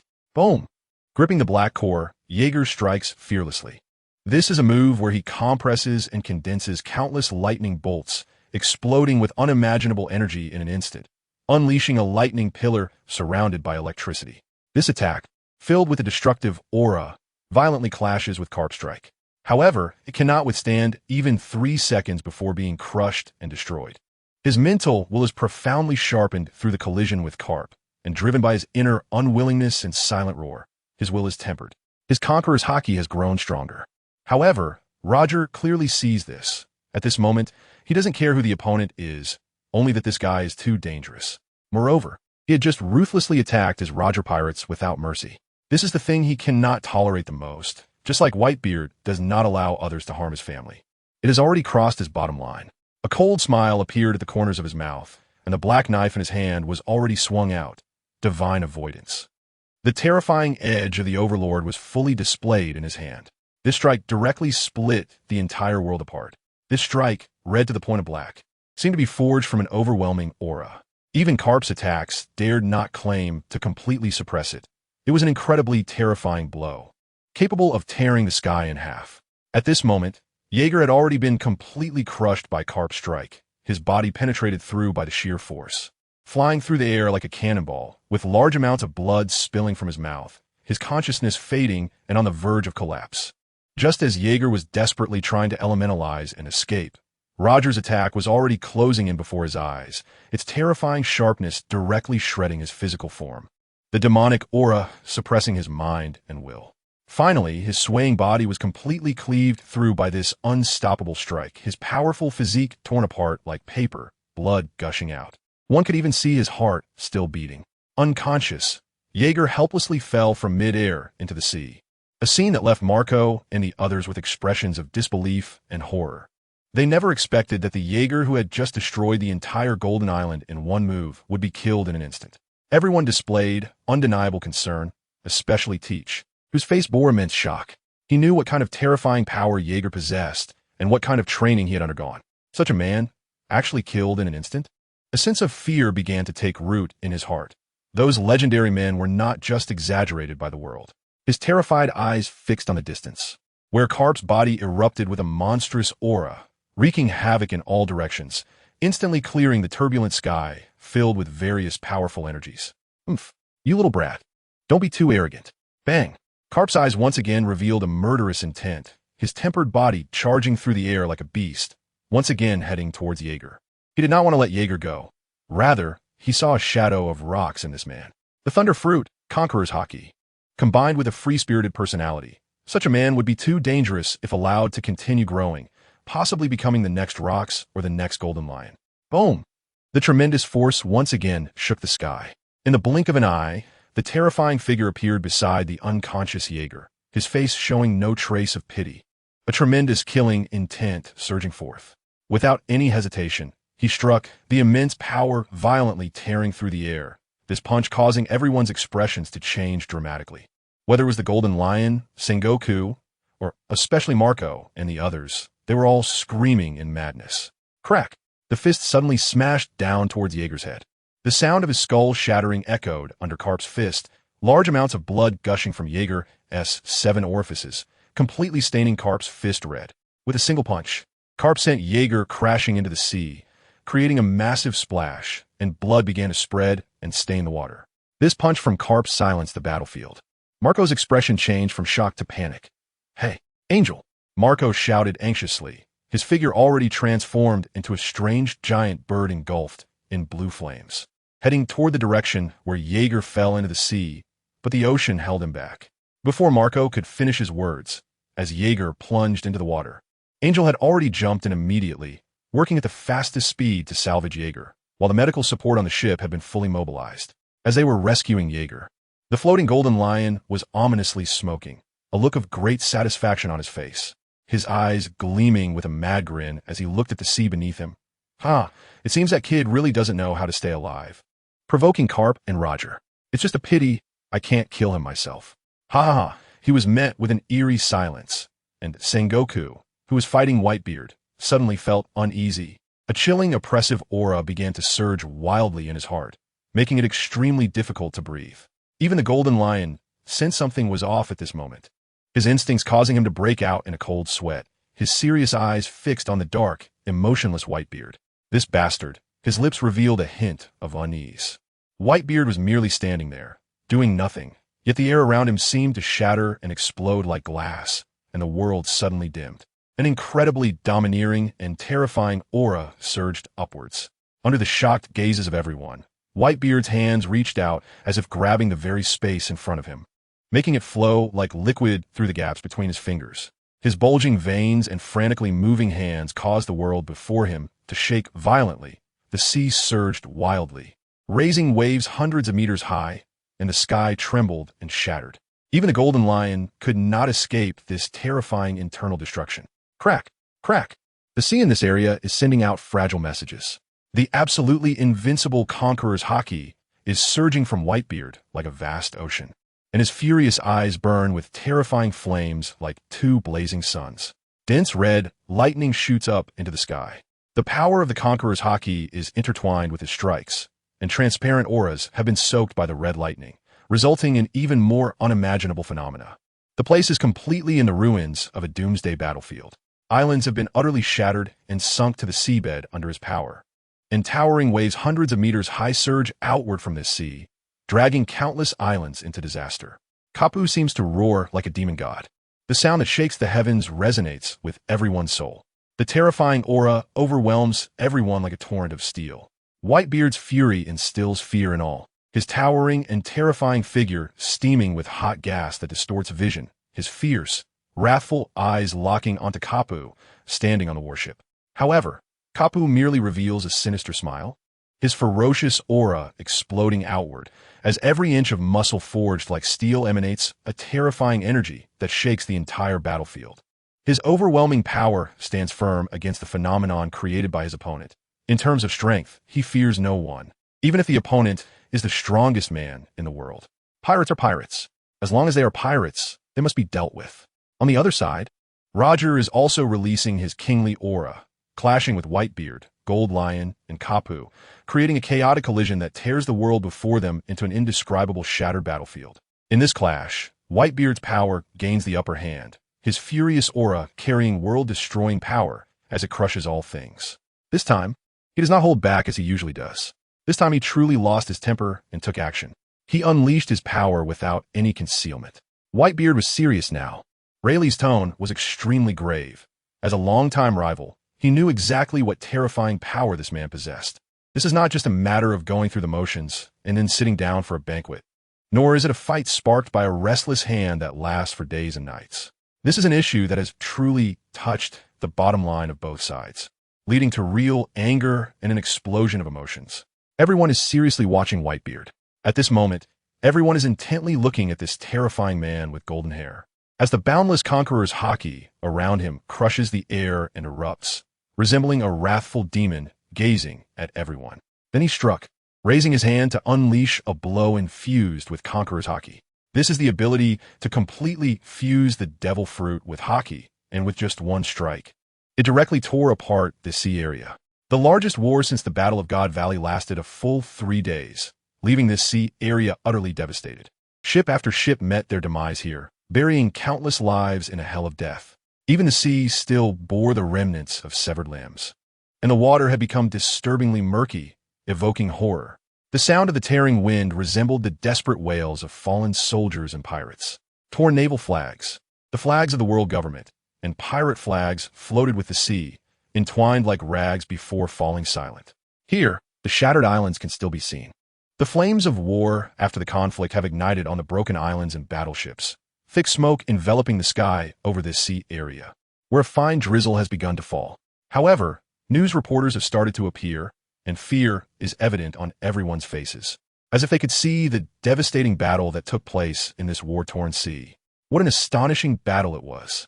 Someone murmured in terror, sweating coldly. Is this the era of the great pirates ruling the New World? Gold Lion, Whitebeard, Roger. Previously, it was thought that this era was named after Gold Lion. And now the most terrifying era is about to come. Who is the true king of this sea? The age of maritime hegemony is about to arrive. What will the direction of this world be? And the land of gold from fairy tales really exists. Shocking photos began to appear onto their cameras, and the earth-shattering news was transmitted back to the news headquarters, followed by a flood of newspapers spreading to every corner of the world. The fierce battles between the 3 great pirates and the Navy plunged the world back into silence, as the fleet of the flying admiral, Gold Lion, was completely destroyed by thunder disaster, Jaeger. Thousands of Navy soldiers also fell at the hands of Gold Lion and Jaeger. The final battle between the 3 great pirates and the Navy generals, the Navy heroes, ravaged that sea area, marking a terrifying clash of peak domineering power, pushing the devil fruits to their ultimate limits. Everyone was wounded, and the final outcome was the defeat of the Navy general, leading to an overwhelming spread of news about the truth and falsehood of the land of gold. This war is known to the world as the Golden Battle. This is a peak war, a clash between the most powerful and terrifying pirates and the navy of this sea. Even the remaining members of the Rocks Pirates, like John and Silver Axe, dared not intervene in this matter. Although they had approached the area at the first opportunity, they retreated upon sensing the overwhelming destructive power of the clashes. They may love treasure, but they also value their lives. The news bird captured after the battle revealed that the biggest winner of this war was the Golden Lion, who took away all the remaining gold and the Golden Bell. With a magnificent and magical sound of bells ringing wherever he passed, as if representing his victory in the Golden Battle. Meanwhile, in a remote sea area of the New World, this is a deserted and uninhabited island, where the absence of human destruction has allowed every tree to reach astonishing heights of several dozen meters. Even some flowers and grasses have grown to incredible heights of several meters, blocking out the sunlight. Above the island, Flocks of raptors can be seen, soaring with their wings spread wide, while the roars of wild beasts echo from the center of the island, with a sense of danger permeating every corner of the island at all times. This is a dangerous island where fierce beasts roam. At the edge of this perilous island, a massive whale pirate ship is anchored, its white-bearded pirate flag fluttering ominously in the sea breeze, with shadows of crew members busily moving about on deck. A few serious-looking pirates are stationed at the lookout, scanning the waters with their telescopes, diligently observing every suspicious spot. Marco, how is Jaeger? Whitebeard's towering figure sits on a giant rock at the island's edge, his voice heavy and his face etched with an unshakable gloom. Although he is bound in bandages, his voice and demeanor do not reveal any significant injuries. He never expected that guy Roger and that bastard Garp would go so hard on him, pushing him to the brink of death. If it weren't for Jaeger's incredible will to survive, he would have been dead long ago. Fortunately, although Marco's power is not very strong, his devil fruit ability possesses incredible healing qualities, which have allowed Jaeger's wounds to receive some treatment. However, his own strength is insufficient to do more. He can only heal Jaeger's external wounds and cannot achieve the same state as himself, where he could withstand even the most terrifying blows without harm. Whitebeard's words darkened Marco's expression, and he couldn't help but recall Jaeger's horrific condition. Even though he has seen various types of wounds, he still felt a chill. Dad, I've done my best to treat him. But Brother Jaeger is too severely injured this time. His skull is completely shattered, and there's a lot of blood seeping into his brain.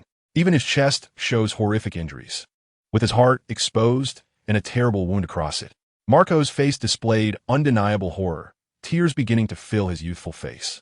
To put it bluntly, he couldn't understand how Jaeger could survive such injuries. However, more than anything, he felt immense guilt. If he had listened to Brother Jaeger and practiced diligently, the current situation would surely be different, and he would have had the ability to heal Brother Jaeger. He definitely wouldn't have let Dad worry so much. His words rendered everyone present silent.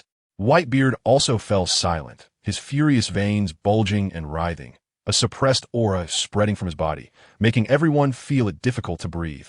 Until that sensation vanished without a trace. He knew that anger was useless here. Finding the best medical supplies was the top priority, and other matters could wait until Jaeger recovered. The oppressive atmosphere made Teach's expression fluctuate.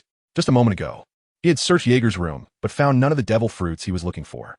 Instead, he came across a dark red devil fruit in a box. This meant his earlier guess was wrong. Furthermore, given Whitebeard's character, he would never abandon Jaeger's treatment. He also knew this was a chance to make a good impression on everyone and to change Jaeger's attitude toward him. Only by doing this could he hide within the Whitebeard pirates and lower his presence to that of an ordinary person, provided he could get Jaeger to wake up. Without any hesitation, he looked at the silent Whitebeard and said, "Dad, I know of a devil fruit that can heal Brother Jaeger." Whitebeard suddenly looked up at the young man in front of him, seeing no trace of jest on his face. He believed that the young man would not dare to lie in the face of his anger. "What is it?" "The surgery fruit," Teach replied without hesitation.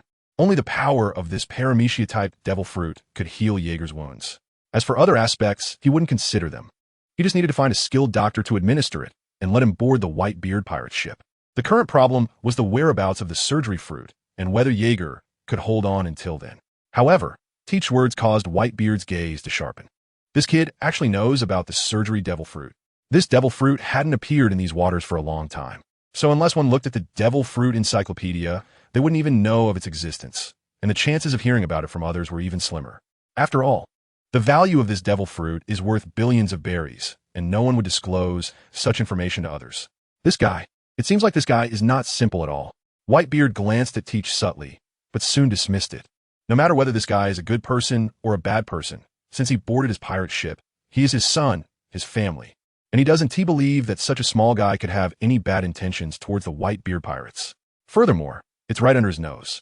If he is confident that he can survive under his fist, then his voice carried a slight heaviness as he replied, "The Ope Nomi is better left alone. This thing hasn't appeared in these seas for a long time. The chances of specifically searching for it are too slim. These seas are too vast." Whitebeard's tone was low, although he felt a moment of excitement just now. He shook his head helplessly once he realized it. Both the Ope Nomi and the Goro Nomi had not appeared for too long. That is why he was so shocked when he learned that Jaeger was an Ope Nomi user. Moreover, the Ope Nomi, like the Goro Nomi, hadn't been seen in these waters for a long time. There was not even a hint of news about it, as if someone had deliberately hidden it. That bastard Rox had specifically searched for this devil fruit before to prepare thoroughly for his plan, but unfortunately, even the Rox pirates, who roamed the world back then, couldn't find the Nomi Whitebeard S-words caused everyone's spirits to plummet again. And Marco's expression darkened considerably. Guilt spread deep within him, and he constantly blamed himself for his own weakness, hating himself for not working harder in his training. If he were strong enough, such things wouldn't have happened. There's south another place. I heard someone mention that there's a country with incredible medical skills. They can even bring someone back to life after being cut into pieces. I don't know if that is true. That was a country in the Grand Line called the Drum Kingdom. Teach ignored Marco and their sadness, his youthful face displaying a serious expression, as if he were truly a good person worried about Jaeger. However, his words shocked Marco and the others. They can bring someone back to life after being cut into pieces. Even the well-informed Whitebeard showed an expression of shock. Such medical skills were truly unheard of, and it was a country famous for its medicine. The feeling of doubt grew within them. But even if the medical skills weren't that exaggerated, they couldn't be too bad, right? At least it was more tangible than the elusive Nomi. The Grand Line, huh? A cold smile appeared at the corner of Whitebeard's mouth. That place is the territory of the Navy and the world government. If the Whitebeard pirates were to appear there, it would surely attract their special attention. But now was an opportunity. The Navy had suffered heavy losses in the war a few days ago. Zephyr and Sengoku were both heavily injured, and thousands of Navy soldiers had died. Even the world government had lost hundreds of people. They certainly didn't have time to deal with them now. Not to mention that they naively wanted to venture into the new world. Let us go to the Drum Kingdom in the Grand Line to save your brother Jaeger. We can't let my precious son die. With that, Whitebeard raised his arm and shouted loudly. The Moby Dick had begun to sail the seas once more, and the news of the Whitebeard pirates reappearing on the ocean had spread from the dark world to the entire world, with everyone predicting their course and avoiding them. Everyone was shocked as they looked at the latest bounties in their hands, terrified by the amounts listed. This was an unprecedented bounty amount. Several 100 million berries signified the era of great pirates. The bounties of these few individuals were terrifying. The world's strongest man, captain of the Whitebeard pirates, Edward Newgate, had a bounty of 58 billion berries. Captain of the Roger pirates, GOLD, Roger had a bounty of 85 billion berries. Captain of the Flying Pirate crew, Admiral Don Quixote Mingo, had a bounty of 409 billion berries. Whitebeard pirates Thunder Disaster, Jaeger, Life or Death Unknown, had a bounty of 58 billion berries. The latest 4 bounties had spread across the world at lightning speed, and everyone looked fearfully at the 4 figures on the bounty posters. Especially the cruelty and eeriness radiating from Gold Lion and Jaeger made those who saw it feel terror. However, there were still those who couldn't resist the temptation of such enormous bounties and set sail, thinking that as long as they could capture them, they would gain fame in the world and unimaginable wealth. 3 days after receiving news of the Whitebeard pirates, the Navy headquarters had fallen into a state of panic and preparation for battle. Some predicted that the Whitebeard pirates' course was indeed toward the Grand Line, a result that sent chills down the spines of everyone in the Navy, especially the high-ranking military officials. They hadn't forgotten that Navy hero Garp had put Thunder Disaster Jaeger in a life-or-death state. Although that guy Roger had also made a move, the final blow had been struck by him. They knew the power of this Navy hero, a man who could easily blow up a mountain. How could he not crush a person's skull? That's why they noted life or death unknown in the bounty. This meant they had touched the bottom line of the world's strongest man, and afterward, the other party came directly for them. It is very likely. After all, the other party's protective nature is well known. He would go to the extent of hunting down anyone who harms his crew, even to the point of sinking them to the bottom of the sea. Moreover, the current Navy is already very weak. The only remaining high-end combat power is the Navy hero, Garp, and the Fleet Admiral, Sengoku. If they really engage, they might not necessarily lose, but it would come at a heavy price. If the Whitebeard pirates dared to take action, that crazy guy, Shiki the Golden Lion, would definitely not miss this opportunity. He would come over and cause a ruckus. However, this is just speculation from the Navy. The Whitebeard pirates are currently not focused on seeking revenge against others. Marco has been using his powers to heal Jaeger's wounds in Jaeger's room. Although it is effective, the heartbeat is growing weaker. Marco seems to have already seen Jaeger's death. Whitebeard sits ominously in his large chair, drinking heavily, exuding an incredibly terrifying and oppressive aura. His observation haki is constantly sensing Jaeger's breath. The fluctuations in Jaeger's breath make him extremely restless, and his anger towards Carp and Roger has escalated to an unimaginable level. He absolutely will not let them off the hook, even though he shares a mutual respect with that bastard Roger. At this moment, on another island in the New World, the Oro Jackson is docked at a bustling port, surrounded by various sailing ships, with few fishing boats. Most are merchant vessels traversing this sea. Upon seeing the pirate flag flying, they have long since fled. Those well-versed in the world immediately recognize the flag, belonging to a pirate ship known throughout the world, with a bounty of 2.85 billion berries. It is a terrifying figure whose notoriety has spread across the globe. At this time, in a tavern where only the owner has not fled, a group of tall men sits, their laughter echoing from the tavern as they drink strong alcohol and recount the events of the Golden Battle. Shanks, sitting nearby, occasionally interjects while drinking juice, and Buggy narrates his bravery at the time, only to be met with relentless laughter and mockery from others. Roger, Rayleigh, and Jabba sit at the innermost table, with Rayleigh seriously examining a news report in his hand, detailing the Whitebeard pirates' journey to the Grand Line. From the photos and information mentioned, it seems their voyage is particularly urgent, as if they are racing against time. Anyone who stands in their way will only have one outcome: complete annihilation, and it will be at the hands of Whitebeard. Notably, there is no mention of Jaeger, leading many to speculate about his condition. The most significant guess is that he has already been eliminated in that battle or is on the brink of death. The unprecedented actions of the Whitebeard pirates this time might be to find something to heal Jaeger or a certain doctor to enter the Grand Line. Roger's expression is grim. He listens to Rayleigh's words while drinking strong alcohol, realizing that the Whitebeard pirates have reached Fishman Island. However, no one knows the true purpose of their journey. Everyone is merely speculating. Meanwhile, the goal of Roger's pirates is to circumnavigate the world and see what it is truly like. However, this goal is still somewhat distant, and along the way, he has discovered many interesting things. Yet, these matters are fragmented, lacking complete records, as if someone is intentionally obscuring them. In these incomplete accounts, he has repeatedly seen mentions of ancient weapons and the letter D. D, huh? A strange smile appears on his darkened face. His name contains a D, and in his years at sea, he has not encountered many with D in their names. Also, ancient weapons. His consciousness tells him he has come into contact with something extraordinary, a segment of history little known to others, buried in the long river of time. The Whitebeard pirates are trivial in comparison to this matter. He has found something of greater importance. If he can truly locate and connect everything he has seen, it will cause a sensation in the world. However, the fact that Roger-S pirates have come into contact with the true history has been noticed by the world government, which absolutely forbids any research on the matter. A pirate crew daring to touch it? Roger's pirates? A solemn voice arises. Since they dare to touch the true history, it seems they must be dealt with before they reach the true core of those matters. The dim eyes emit a chilling and terrifying murderous intent, spreading through this solemn and dignified room like a devil crawling out of hell. Merely acting against our world government warrants a death sentence.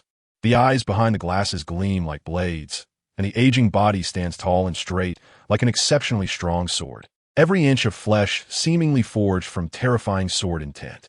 The words of the two elders make the faces of the other three elders exceptionally grim. Their cold and indifferent attitude says it all. In the center of this world, within this power struggle, the attitudes of the five elders have already condemned Roger's pirates to the depths of death. As their attitudes are decided, the figure kneeling below rises and turns to leave, a chilling aura of darkness gnawing at every inch of armor he wears, his eyes beneath the helmet cold and indifferent. His purpose is clear: Roger's pirates. As news of the Whitebeard pirates' mobilization spreads across the seas, they have crossed Fishman Island and entered the Grand Line, their massive ship sailing recklessly in this paradise. The pirate flag, representing absolute terror, prevents anyone from daring to approach even a little. The white mustache on the skull has made the world aware that this is a great pirate dominating the New World, one of the few standing at the pinnacle of piracy. The Whitebeard pirates are now heading towards the Kingdom of Drum, based on the information and directions they received on an island in the Grand Line, which means that what Teach said is true. Whitebeard sits in a large chair on the deck, holding a huge wine jug and drinking deeply. However, while drinking, his eyes gaze into the distant horizon. They are not far from their destination. I hope their medical skills are indeed as rumored. Otherwise, I wouldn't mind sinking them all to the bottom of the sea. Boys, speed up. The heavy words send a chilling murderous intent through the crew. During this time, although they have not encountered any obstacles, The situation with Jaeger has cast a shadow of unspoken oppression over everyone.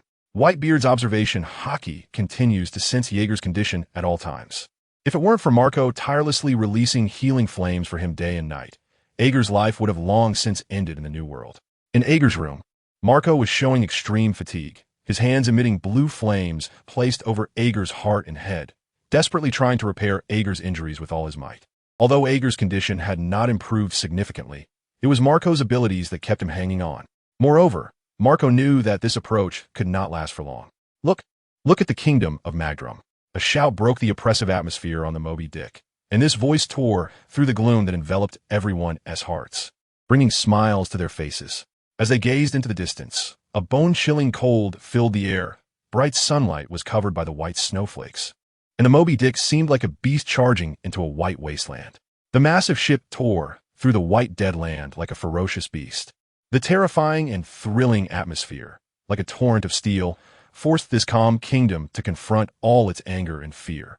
With the pirate crew traversing the New World exuding an air of extreme oppression, the ice and snow kingdom, which is perpetually shrouded in a white abyss, has fallen into absolute panic. The alarm bells of the enemy's arrival have sounded throughout the entire ice and snow kingdom, and all ordinary people have begun to gaze fearfully toward the distant sea. Even the enormous rabbits living in the frigid landscape are feeling the terror of this menacing presence, their red eyes shining with fear in this white world, facing the strongest man in the world. Even the slightest ripple of energy is enough to instill such fear in them that they see death. Rows of armored soldiers tremble all over, unsure if their instinctive shivering is due to the cold weather or the fear of facing the world's strongest man. However, they have gripped their weapons tightly, their eyes filled with determination. They are prepared for battle against the pirates. Have you heard? An incredibly terrifying figure is about to land in our country.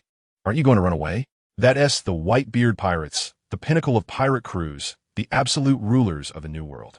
Are you talking about the world's strongest man with a bounty of 3.58 billion? A voice trembled with fear. Fear has begun to spread in the towns. People can be seen fleeing in panic across the white expanse, knowing what the Whitebeard pirates truly represent, a group that embodies the nightmares of hell. King Valeru is anxiously watching the direction of the port from the palace. As a king, he is always attentive to the news of the world. Therefore, he is aware of the Whitebeard pirates, especially the Battle of Gold that shocked the world due to the Golden Island incident not long ago. However, he has an inkling of what is happening. If the Whitebeard pirates are not landing on the island for supplies, it must be regarding his subordinate, Thunder Disaster Jaeger, which means they have come here having heard of the medical skills of their magnetic drum kingdom. If it is merely for treatment, then that will be fine. Do you want me to go and talk to him? A somewhat aged yet youthful-looking woman said while drinking, looking at the king without any hint of fear. Even standing before the king, even with the world's strongest man as the intruder, the king fell silent. The doctors in this country are the most skilled, and some folk doctors have already heeded his orders and are rushing here. Now is the critical moment for the survival of this nation. No one here can stop the Whitebeard pirates, even though he had already contacted the Navy at the first opportunity. However, they have given the top priority advice to agree to anything they ask for to delay them, although it makes the people of this country tremble in face of the most terrifying pirate crew. The news that Navy hero Garp is on his way here has somewhat stabilized their fear. However, the premise is that they need to calm the other party down. Every inch of air on the snow-covered island is filled with a terrifying aura, and the howling wind in the white world welcomes the Whitebeard pirates. On the enormous deck stands a very tall and terrifying man. His dark eyes are constantly surveying the island, and the white misty island is dotted with towering peaks that seem as immense as magnetic drums. His observation hockey has already detected a group of people waiting for the Whitebeard pirates ahead. The people of this nation have been waiting for a long time. Magnetic Drum King? The king inquired. A cold smile appeared on Whitebeard's face. An indescribable aura of terror pressed down on the entire island. Just Whitebeard's gaze made them feel an overwhelming fear. Some had already started to break down, helplessly collapsing to the ground. At this moment, everyone on the island was terrified by a single look from Whitebeard. Facing the world's strongest man, the horror he exuded made them incapable of any resistance. It was a primal instinct. If they resisted, they would die. King Wallalu was sweating coldly as he looked at the massive pirate ship, fearfully watching the man standing on the deck. Even the well-informed Dr. Correja stared gloomily at the Whitebeard pirates. For ordinary people, These were figures they could never encounter in their lifetime. In this world where power equates to everything, the other party stood before everyone like a god. Even the aftershock of a casual strike could end their lives. This is a terrifying man who cannot be described, suppressing a horrific rage. And the surrounding air is showing a fragile side. She has a gut feeling that if they disappoint him, they will all die. Just as the king was tremblingly preparing to speak, Whitebeard spoke. His voice sounded like a demon's whisper. Choose between reviving my beloved son and killing you all. Boom! An overwhelming conqueror's haki erupted from Whitebeard, enveloping the entire island in his presence. The falling snowflakes were completely torn apart and ceased to fall, transforming the white world into a terrifying red, reminiscent of hell, under this man's aura. Everyone felt as though a giant stone was pressing down on them, sweating profusely and gasping for breath. Not a single person in the kingdom could stand before Whitebeard. He looked down on them like a king reigning over the world. This is still the result of Whitebeard showing mercy. He has no idea who among them is the doctor. If he were to stun them all into unconsciousness, it would only prolong the time needed to save Jaeger. He does not wish to put his life in the hands of uncertain factors. However, Whitebeard is not someone easy to talk to. His cold, eerie gaze is fixed on the person crumpled on the ground, and a terrifying killing intent flows from his eyes. Wait, the king shouts in fear. He can no longer care about his disheveled appearance or the fact that he is the king of this nation. At this moment, he is pleading with the man before him. He cannot allow the people of his entire country to die before his eyes. Though terrified, he still speaks. We promise to treat your son, but please do not harm my people. He is astonished to find that after he says these words, the terrifying aura surrounding him has vanished. The soldiers and doctors beside him seem to have broken free from the prison of death and are greedily gasping for air. He looks up at the terrifying man on the deck of the massive ship. At that moment he agreed. The young man behind him also begins to take action, lifting a man who seems to exude no life force at all. Beside the man stands a very weary young man releasing a blue flame, which sends chills down the spines of all the doctors present. They can all see that if it weren't for the flame released by this man, the one being carried would have been dead long ago. Thank you. Whitebeard looks at them earnestly.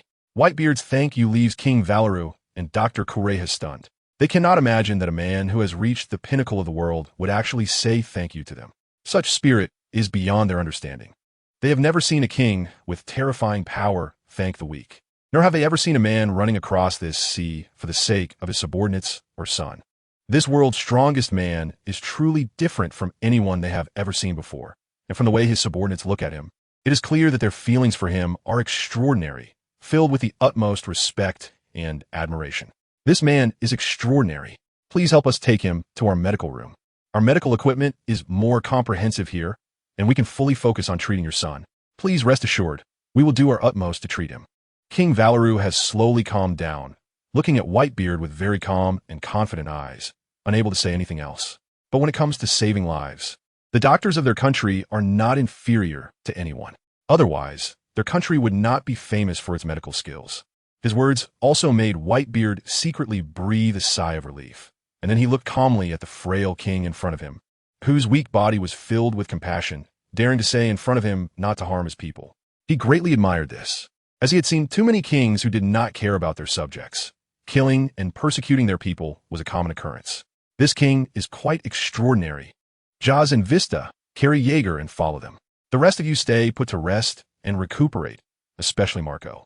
Whitebeard's eyes were filled with heartache. He hadn't slept for days and nights to preserve Jaeger's character, and the use of his devil fruit ability hadn't stopped for a minute.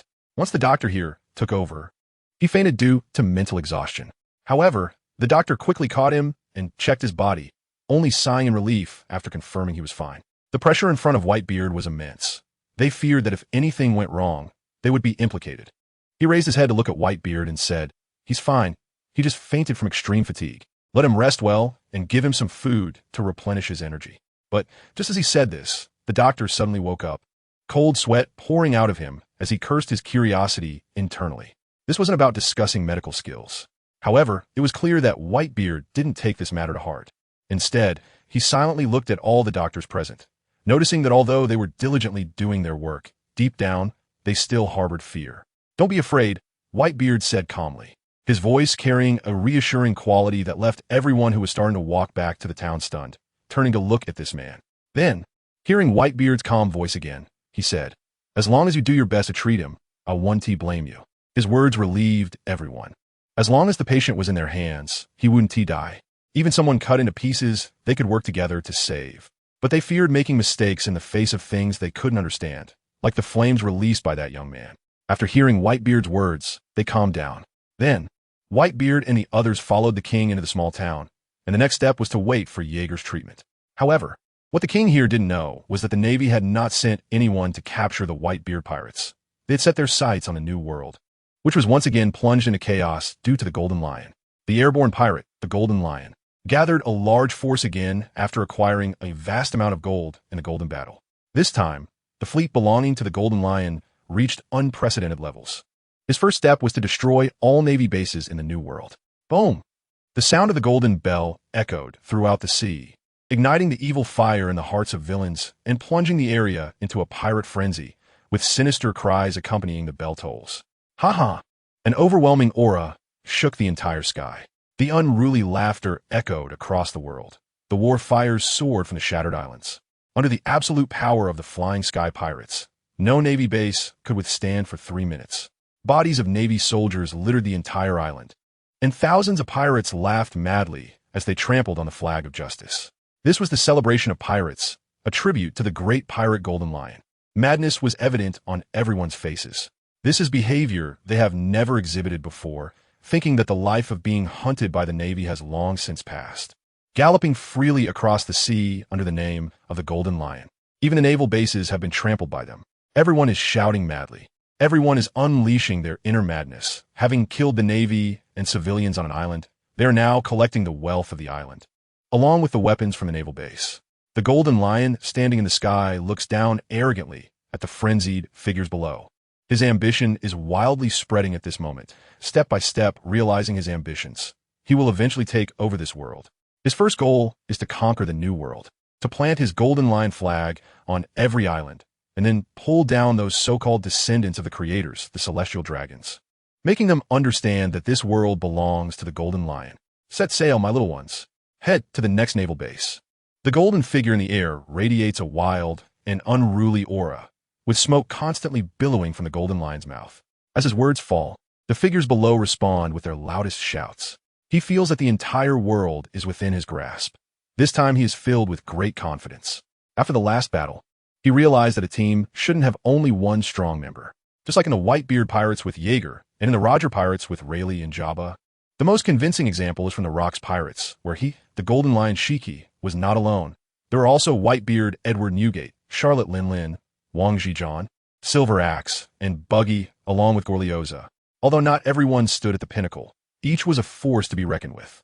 If it weren't for the fact that Whitebeard and the others had their minds elsewhere and chose to leave in the end, that guy Rocks might have already become the king of the world. The entire New World has fallen into the fear brought by the Flying Sky Pirates, with everyone watching as the Golden Lion's flag is raised on every island, and naval bases becoming ruins under the pirates' feet. Even with the presence of Navy vice admirals, they cannot stop the terrifying lion's march. The reputation of the Flying Sky Admiral, the Golden Lion, has completely overshadowed the title of the strongest man in the world, as well as the low-profile actions of GOLD, Roger. The legend of the Golden Lion has spread throughout the world. Pirate Overlord, the Golden Lion. This is the front-page content of today's news report, with the fierce and unruly face of the Golden Lion taking up the entire newspaper. The moment the newspaper is opened, the sea has already fallen into silence. Countless villains follow in his name, among them a few with bounties reaching 500 million, each having consumed rare devil fruits, their powers rivaling those of Navy vice admirals. The fear brought by the Rocks pirates has not yet dissipated. Now, some have inherited his will and are making a comeback, men who are truly worthy of Rocks. They may be slightly weaker than Rocks in terms of power, but their influence and methods are undoubtedly more terrifying and cruel, spreading the terror of pirates across the world and making people aware of what pirates truly are. This guy, Shiki, really can't sit still. Whitebeard is sitting by the campfire, looking at the newspaper in his hands. He feels no surprise at the actions of the Golden Lion. He knew from the days of the Rocks pirates that the other party was not a docile character. Moreover, the series of actions taken after the disbandment of the Rocks pirates only confirmed his thoughts, but he did not expect that after the Battle of the Gods, so many villains could be gathered in such a short time, and among them are several skilled individuals. The Pirate King, Looking at the unruly figure of the lion in the newspaper, Whitebeard falls silent. Compared to others still chasing their dreams, he has long since realized his dream and found his greatest treasure. In contrast to the world's panic, the dozen doctors treating Jaeger in the room find it hard to believe what is happening. They cannot imagine what kind of will to survive allowed this man, adorned with golden ornaments, to stay alive. His heart is damaged, his skull completely shattered, and even his brain seems to be filled with blood. How did he survive such injuries on the spot? How did he get from a new world to now? This man's willpower is terrifying beyond imagination. If it weren't for his desire to live, it would be thanks to that pineapple-headed guy. Strictly speaking, he owes that guy a life. Each doctor stares in horror at Jaeger, who looks as if he is dead, marveling at the magic behind the essence of life. However, the deadly problem in front of them, while terrifying, is still within their grasp. Soon, calmness appears on everyone's faces, as if they have become like a tranquil lake, with the world in their eyes focused solely on the injured man before them. With such wounds, they could probably start without anesthesia, right? Even if they cut off his head, he wouldn't feel any pain. Let's begin. Otherwise, he will die. This level of difficulty is truly exciting. First, let's open his skull. Compared to being chopped into pieces and then sewn back together quickly, this fine level of difficulty is what interests them. Let the spectacular story unfold. What they do not know is that all their actions are being observed by Whitebeard. He could never trust them enough to hand over his son to them, especially since it is their first meeting. Even if they are doctors and possess benevolence, the majority of people in this world do not become pirates or navies. They just want to live a peaceful and stable life. So, in the face of evil pirates, they can only struggle helplessly and curse. No one knows if the other party might be an ordinary person who despises pirates, just as he does not trust them. If they were to intentionally kill Jaeger during treatment, what he had previously said to them would seem like the safest promise, which he would not allow. Thus, Whitebeard's observation hockey is keeping a close watch on all their actions. As soon as he notices anything wrong, he will definitely eliminate them at the first opportunity. While Whitebeard observes the doctors while drinking strong liquor, Teach, sitting nearby, curiously looks at another child from this country, who appears somewhat foolish, but he still notices something amiss. This guy is actually eating trees and rocks. Is this guy a monster? What is your name? Don't you know that trees and stones can't be eaten? Teach asked, his curious eyes fixed on the little guy who was even shorter than him, watching in disbelief as the other continued to eat stones like they were bread. Teach's voice caught the attention of the child eating stones, whose silly eyes looked at Teach with a disdainful curve, as if looking at a fool. However, this attitude made Teach's anger rise. How could this fool look at him with such a condescending gaze? Was he really being looked down upon by a fool? His fists clenched tightly, making cracking sounds. He had kindly worried about the other and wanted to offer some food, but instead received disdain and contempt in return. From someone even smaller than himself? What is your name, you ugly guy? The stone-eating child spoke, his voice still dripping with contempt, his eyes resembling dead fish. However, his mouth was constantly stuffed with something, whether it was wood, stones, or other things. Teach was astonished to find that the other's teeth were surprisingly good. There was no trace of blood in his mouth, nor any signs of pain, and he had been observing this guy just now. Despite eating so much, his stomach showed no signs of swelling. Still, he suppressed his curiosity and replied thoughtfully, Teach, Marshal D. Teach, a trainee of the Whitebeard pirates. The stone-eating child continued to chew, his dead, fish-like eyes staring at Teach, making Teach's anger surge even more. Finally, he slowly said, Why are you looking at me like a fool? Teach was stunned, then enveloped by disbelief. He was actually called a fool by a fool? This fool called him a fool? Countless veins of blood surged in his eyes.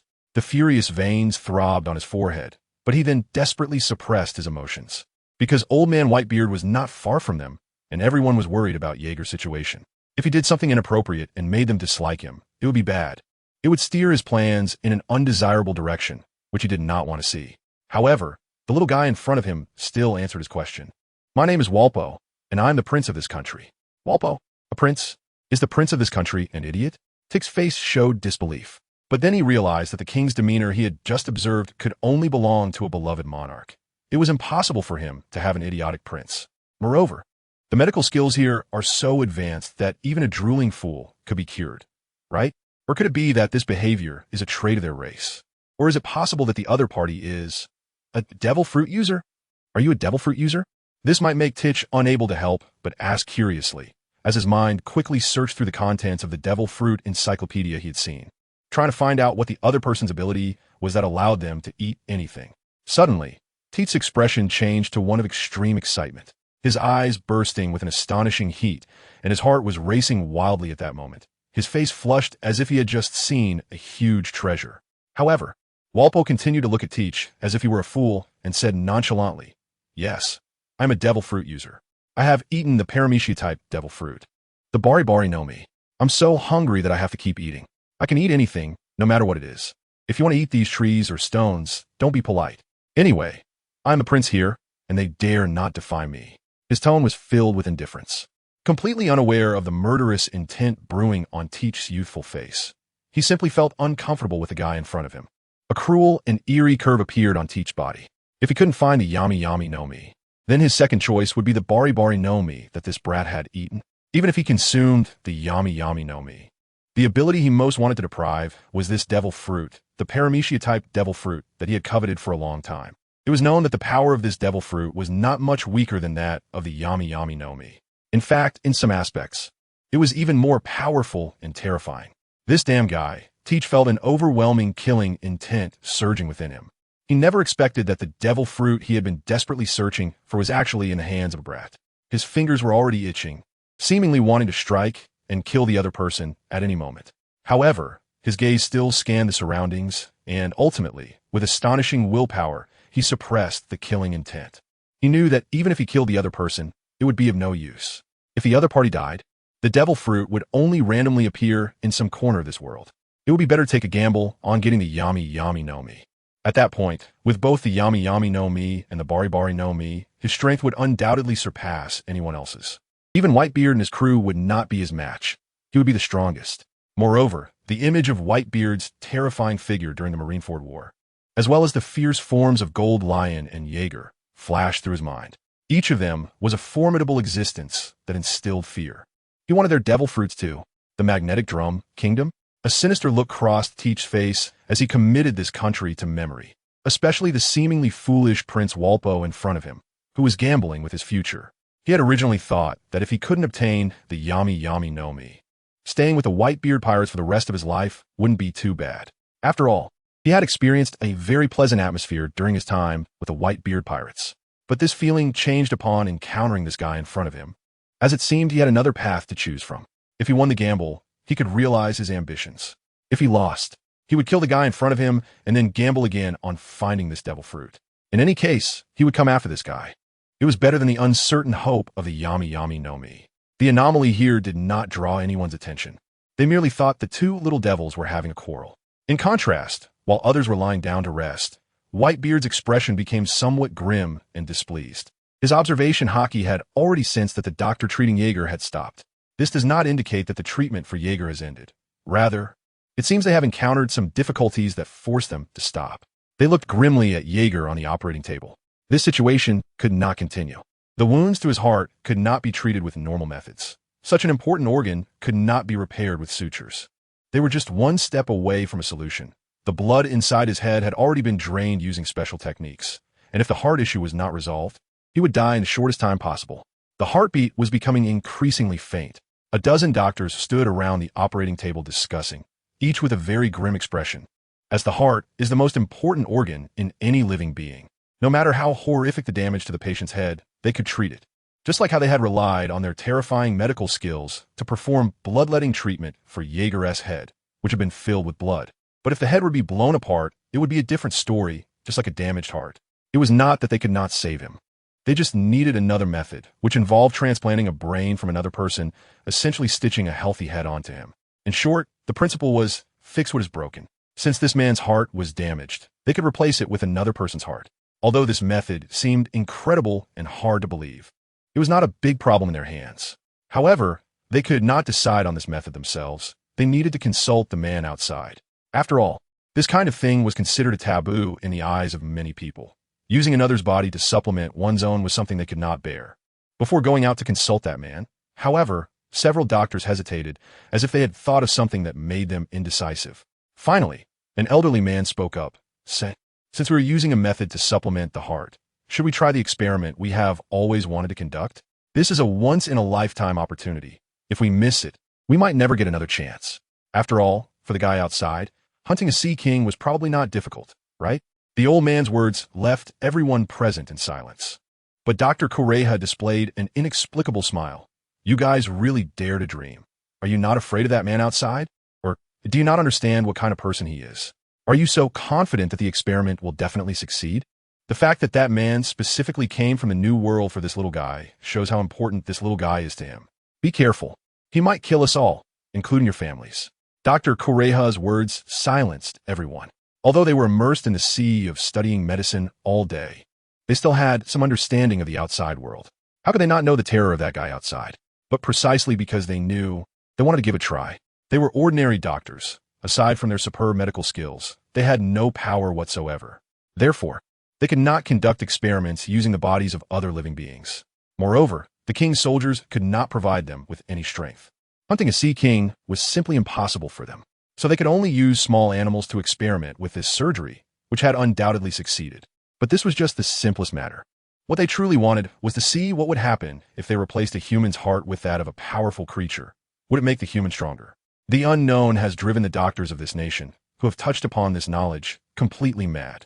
The strongest creature they could think of is the Sea King that lives beneath this ocean, which is why they have been searching for the heart of the Sea King. Unfortunately, even if they had the money, they couldn't buy it. The captured Sea Kings are too rare. So this experiment has been put on hold, but now they see hope. The strong man has a damaged heart. A series of developments have given them hope. If they don't do this, he will die, right? We are only doing this to save him. Isn't that what the man outside wants us to do? We are following his orders. The young doctor with glasses revealed an evil, crazy smile, his eyes fixed on Jaeger, lying on the operating table, like a villain eyeing a huge treasure. With bloodstained gloves, he continuously explored Jaeger's body. While marveling at the terrifying physique, he also marveled at having such a perfect experimental subject. Finally, an elder stood up. I'll go talk to him. Even if there's blame, it should fall on me. After all, I'm old. That guy will respect his elders and won't kill me, right? But if I die, it doesn't matter. This nation still needs you young people. Most importantly, this is the best experiment. It would be a shame if we couldn't verify it. After speaking, he turned and walked out the door. Not far outside was a huge bonfire, where the white-bearded man sat, drinking strong liquor and watching the doctor emerge. His expression darkened at the doctor's appearance. Marco and the others also looked grim, sensing that the doctor's presence was due to a failure. Otherwise, there wouldn't be just one doctor here. Doctor is Brother Jaeger. Marco couldn't help but ask, his eyes showing a hint of urgency. His inquiry brought expectant looks from the others, all waiting for the elder's response. The white-bearded man sitting nearby stared intently at the elder, the oppressive aura in his gaze putting indescribable pressure on the elder, leaving him in a tense state. After a moment of silence, the elder continued, the patient basically has no major issues, but there is a problem with his heart. The elder's words brought uncontrollable smiles to everyone's faces. However, upon hearing of the heart problem, they fell silent again, and judging by the elder's demeanor, could it be that they encountered an unsolvable issue?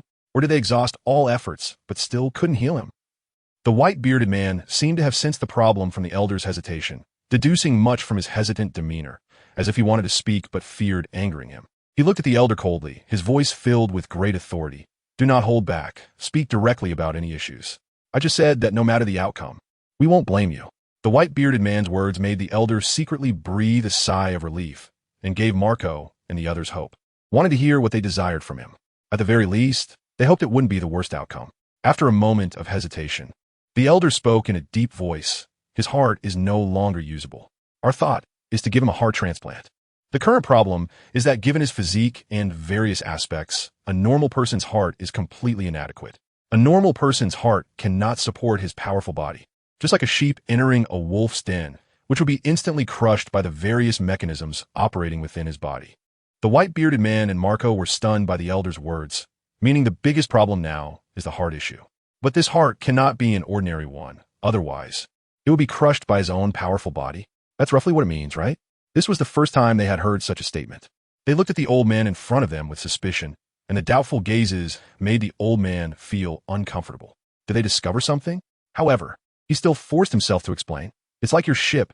If the keel is not good, it can't sail far at all. Or, for example, if you all try to navigate a ship that is simply built for ordinary people in this vast ocean, it won't support your desire to sail freely.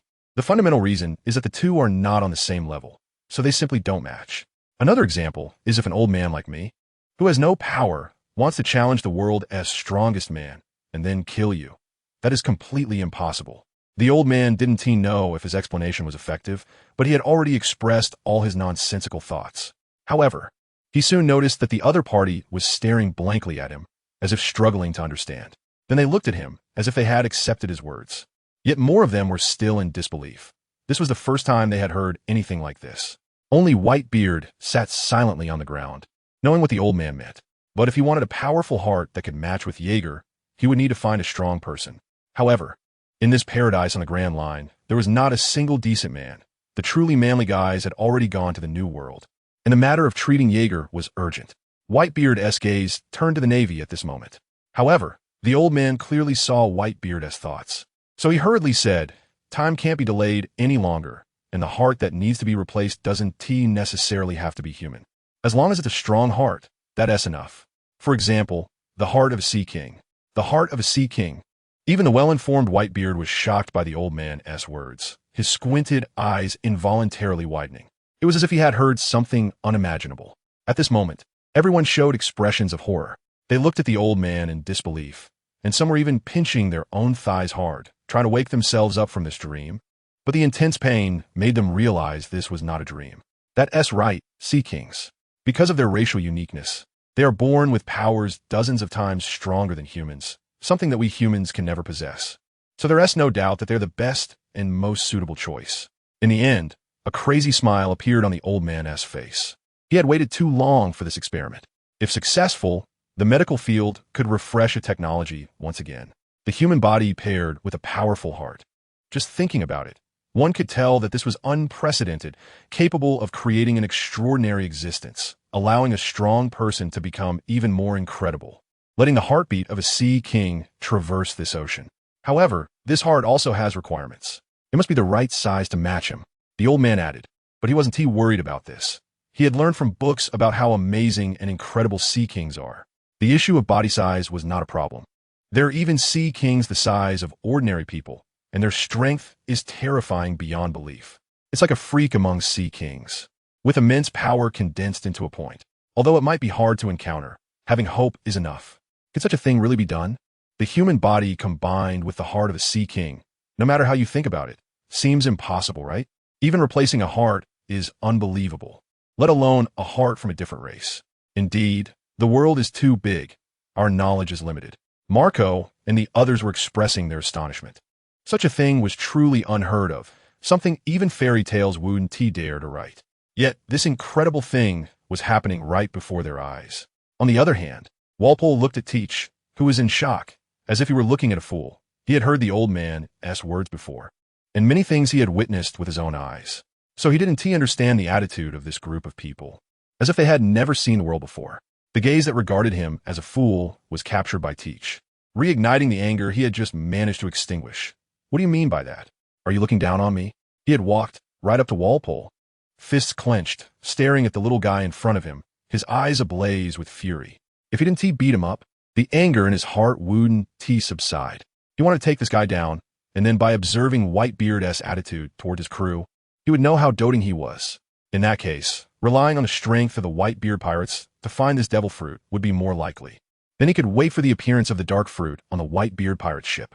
However, doing so would conflict with his original plan, and he didn't dare to gamble on Whitebeard's attitude.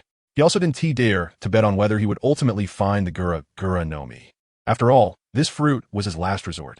No, I'm not looking down on you. Walpole's gaze remained unchanged. He also knew that this ugly-looking guy seemed to have a problem with him, but he wasn't afraid.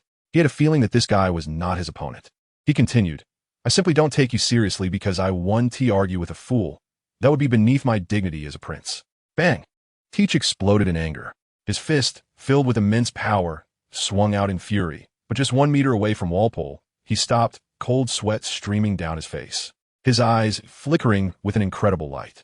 He had a feeling that if he threw that punch, something terrible would happen, and this realization made him immediately halt his attack. Does this guy have the power of the Goma no Mi? Has this guy developed to this extent? A sinister and ambiguous look flickered across Teach's face, while Valpo, standing opposite him, had stopped eating and was staring blankly at the ugly guy who was 2 heads taller than him. Did this guy just want to hit him? Although he was still young, he knew that these guys in front of him were not to be messed with. His dad told him that they were big shots that they couldn't afford to provoke, and that messing with them could get him killed. Teach, what's wrong? The unusual scene here eventually caught the attention of others, who turned their gazes towards the 2 little devils about to fight. No, it's nothing, Teach said with a harmless smile. Only after the others confirmed that they were indeed fine did they retract their eyes and look back at the old man in front of them. At this moment, Whitebeard had begun to trust the old man's words a bit. After all, it was just a heart replacement. As long as Jaeger was cured, everything else wouldn't be a problem. Moreover, if they hesitated and dragged this out, who knew what might happen? Every second of delay put Jaeger's life at the edge of death, especially since they were not far from the calm belt. I understand. Leave the hunting of the Sea Kings to me. But during this time, make sure nothing bad happens to my son. Otherwise, I can't guarantee what will happen. Whitebeard looked ominously at the old man. His voice was low, yet clearly reached everyone's ears, sending chills down their spines. The man hadn't done anything but sit there. Yet all the doctors felt an indescribable pressure growing in their hearts, making them tremble in fear. I understand. We will definitely ensure nothing happens to him. You can rest assured and leave it to us. We await your good news. The old man's voice trembled. His eyes filled with unmistakable fear as he looked at the tall man sitting by the campfire, his long golden hair swaying in the flames. The orange flames illuminated his face, carving his features with a fierce grandeur, reflecting an incredibly terrifying and domineering aura. After narrowing his powerful eyes and observing the old man for a moment, he turned to Marco and Vista. Marco, you all wait for me here. I will be back soon. After Whitebeard finished speaking, he turned and left. Only he had the ability to accomplish this task. Marco and Vista's strengths were insufficient to navigate the calm belt. If they set sail, it would surely lead to disaster. It was better for him to go and resolve it swiftly. Every island and route surrounding the Kingdom of Drum was filled with agents of the world government. When they saw Whitebeard aboard the Moby Dick, each of them revealed a look of terror and quickly hid their bodies. This man is an existence they cannot provoke. He represents the pinnacle of this era. They reported this news to their superiors immediately, but what they received was the instruction to ignore the Whitebeard pirates. The Navy and the world government are not yet prepared for an all-out war with this man. At this stage, they have shifted their focus to the Roger pirates. Both the Navy and the world government have already dispatched heavy troops and Garp to pursue the Roger pirates, looking for an opportunity to capture them all at once. Seriously, what is that guy Roger doing? Garp, standing on the dog-headed battleship, is munching on snacks while looking out at the distant sea. This time, he received orders to lead 3 battleships to take down the Roger pirates, which is an absolute command from above. It seems that they have touched on something that the world government strictly forbids studying. What exactly do these guys want to do? Do they want to go against the world government? It's because you're too foolish. You don't believe me when I say you're reckless. Every time they're toyed with by Roger and his crew, they manage to escape. Otherwise, we wouldn't be setting sail now. This is an opportunity to take down the Whitebeard pirates and encircle them in the Grand Line. Sue, standing next to Garp with a look of helplessness in her eyes, is fully aware of the other party's strength. But at the same time, his head is definitely empty. If he had even a little bit of sense, the Roger pirates would have been captured long ago. Saru sighed in exasperation, thinking that this reckless man should be paired with a more intelligent aide. She didn't expect this mission would require her to follow. She thought it would be Sengoku accompanying him. Whether in strength or intellect, Sengoku is quite capable. However, Garp didn't take her words to heart. Instead, his expression was serious as he continued to eat, saying, I can't help it. That guy Roger is really strong. But with you here this time, we can definitely take him down. Ha! I will definitely catch him and send him to impel down, making sure he never gets out. Garp grinned confidently to himself. He admits that Roger is a man, but capturing him is not so easy. However, with Saru, a smart person by their side, they won't let him escape. Saru looked silently at her friend beside her, then spoke with a hint of seriousness in her voice. I don't know whether you failed to capture Roger before or let him go on purpose. But this time is different. This time, it's an order from the world government. The old man is under a lot of pressure. You should know that. The Roger pirates have touched upon a taboo of those above.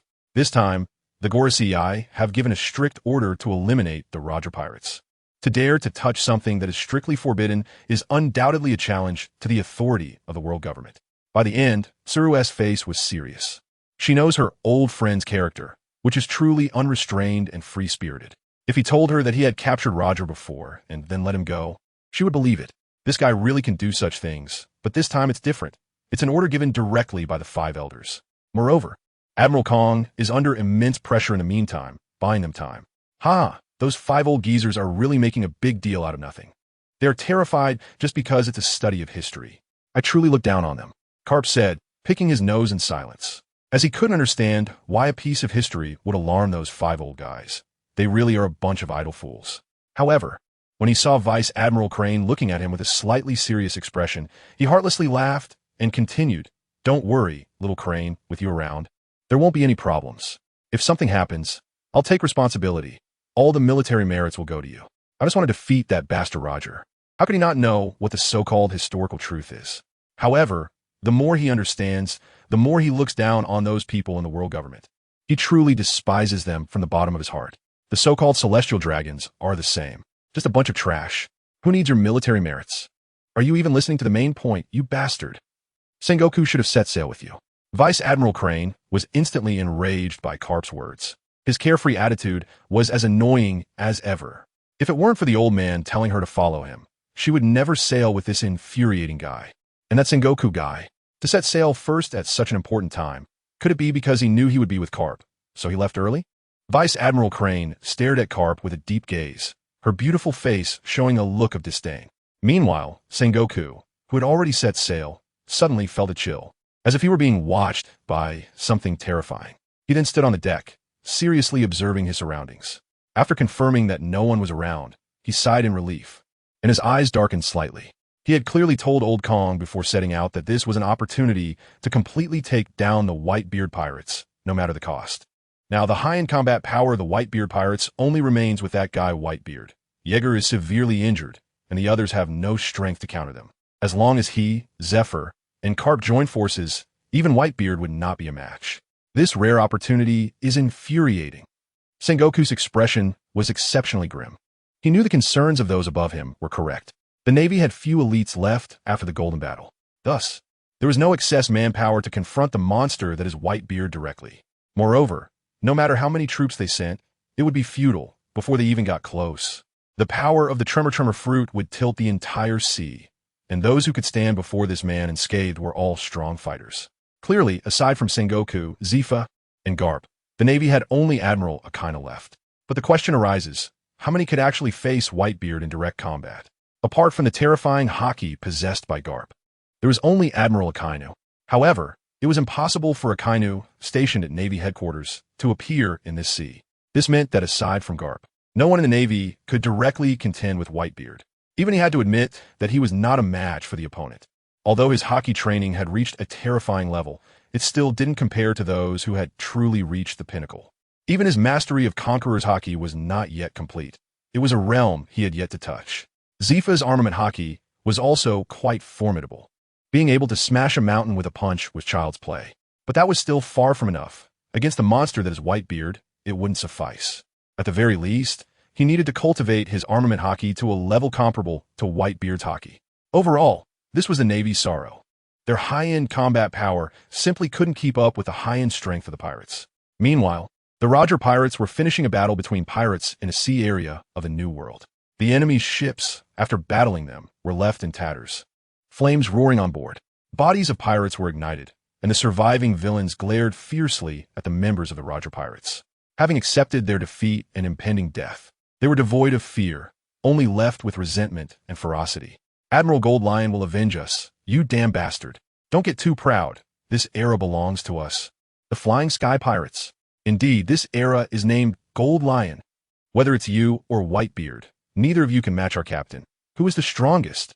The final shouts of the villains were drowned out by the roaring flames, and the pirate flag of the pirate overlord, Gold Lion, hanging on the damaged ship, was also consumed by the fire, ultimately dying under their unwilling cries. The members of the Roger pirates did not show much expression. Battles between pirates had always been like this. Once both sides chose to fight, there was no possibility of mercy. Moreover, it was a situation where one side was bullying the other. Gold Lion's influence was too vast, and most of his followers were ruthless villains, committing heinous acts across this sea, emboldened by Gold Lion's terrifying reputation, daring to attack even the Roger pirates. Watching the pirate ship burn fiercely and gradually sink into the sea, Roger wore a cold smile. He knew that their low-profile actions made the world think they were nothing special, leading too many to believe they were merely a hollowly famous pirate crew.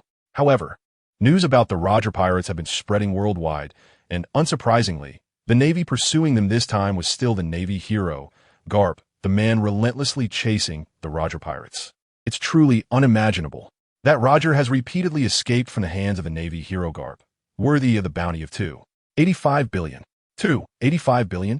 No, that's old news. Today's latest report shows his bounty has reached $3.5 billion berries. No way, what on earth has this guy done?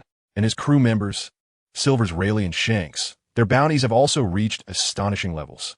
News about the Roger Pirates has spread worldwide, and ordinary people are discussing this topic over drinks, genuinely happy about the strength of the Navy hero, which guarantees peace. At the same time, they are amazed that the Roger Pirates, though few in number, could repeatedly escape from the Navy hero Garp, making everyone realize they had underestimated this pirate crew. Truly a man worth a bounty of billions. Truly a man who survived the Golden Battle. However, everyone is trying to figure out the reason behind the sudden increase in their bounties from the latest news.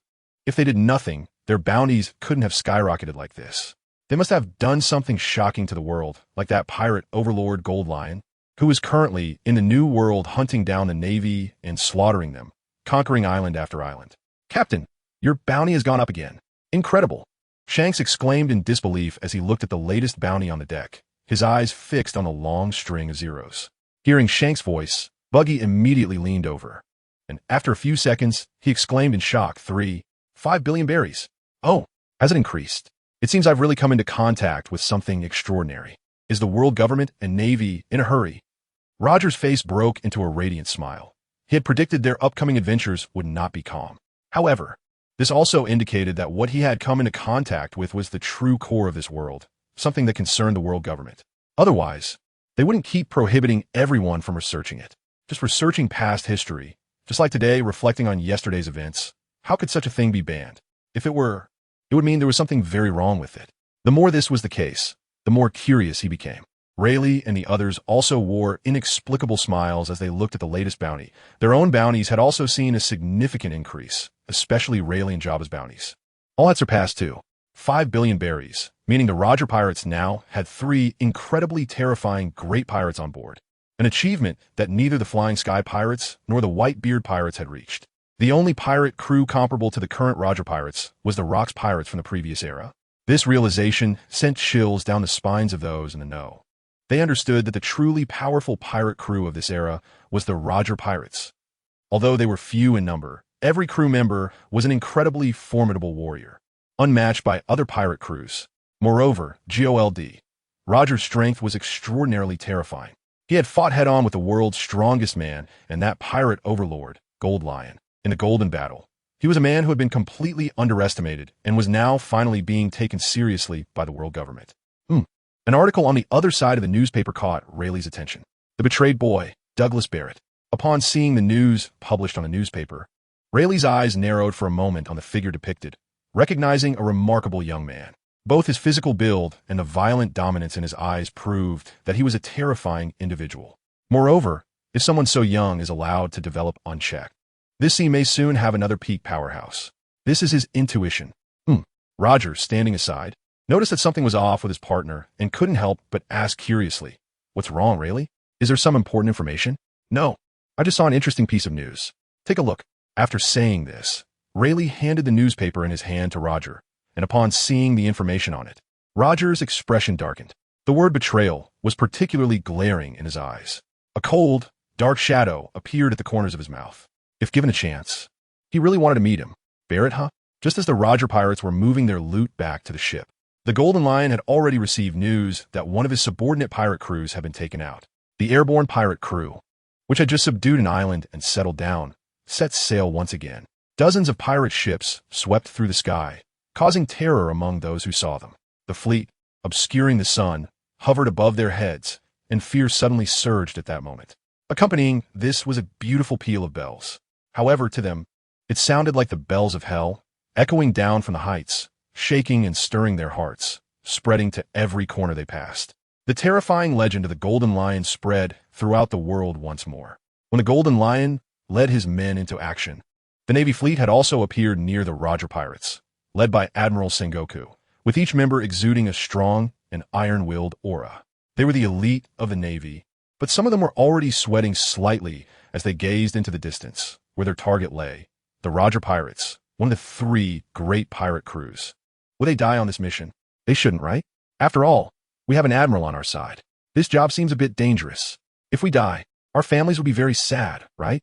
Maybe it wouldn't be so bad to go home and open a small shop. This kind of dangerous task isn't suitable for me.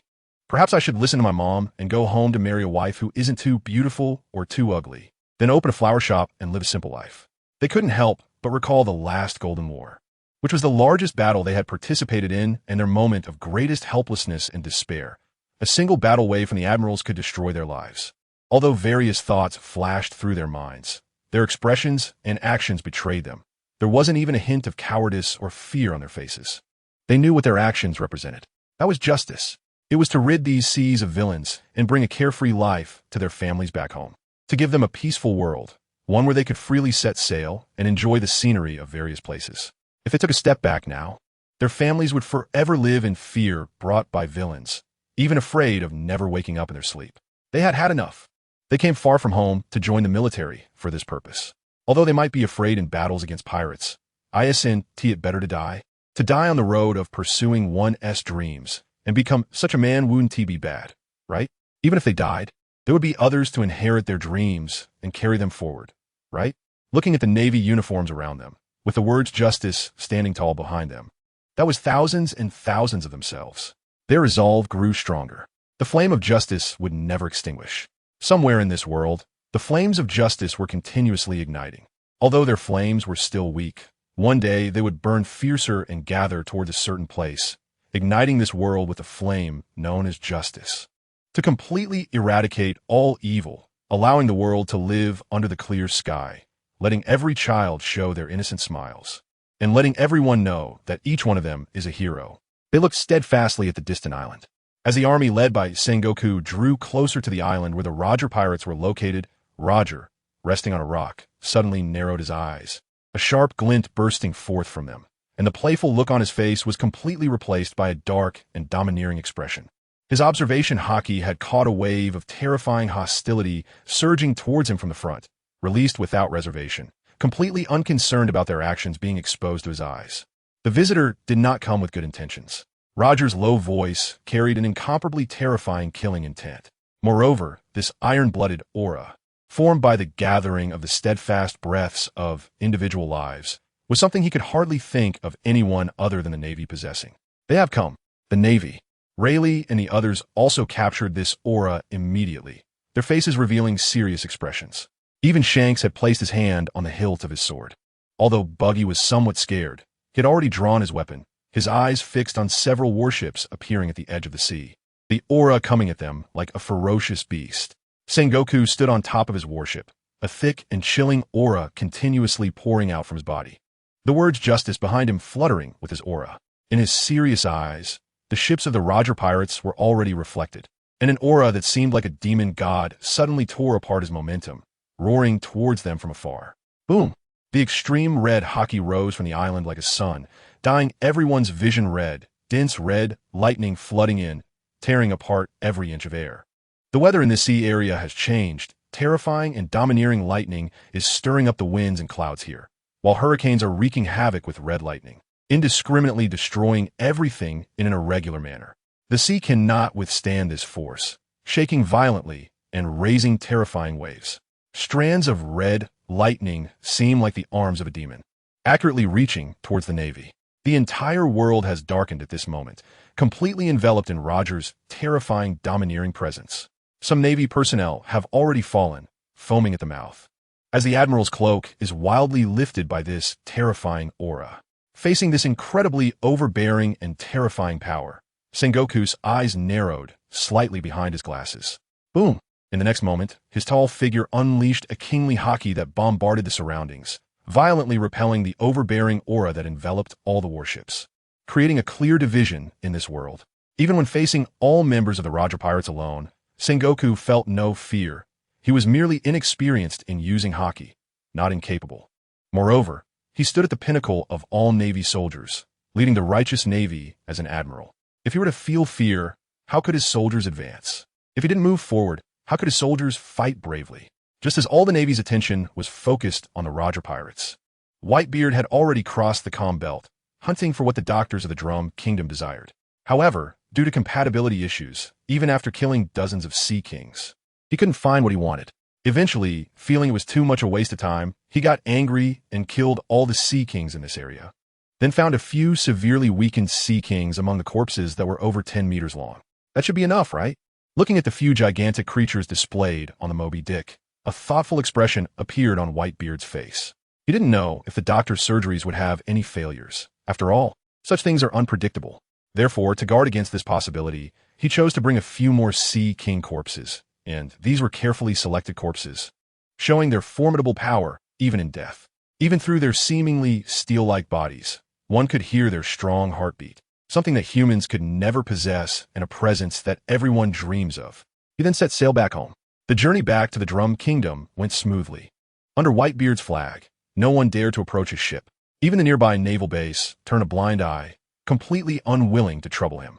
This is more about the Whitebeard pirates fighting their way from the New World to the first half of the Grand Line due to time constraints, carving out a bloody path. Whether it's a Navy base or other pirates, anything that stands in their way is smashed to pieces by Whitebeard's fist. Hasn't Dad returned for a whole day? Time should be running out, right? Dad also knows that Brother Jaeger can't hold on for too long. Otherwise, Brother Jaeger would. Hey, are you guys joking? Are you actually worried about Dad's strength and his control over time? By a campfire in a town near the coast of the Drum Kingdom, members of the Whitebeard pirates were anxiously discussing as time passed during their anxious wait, all gazing at the endless white sea.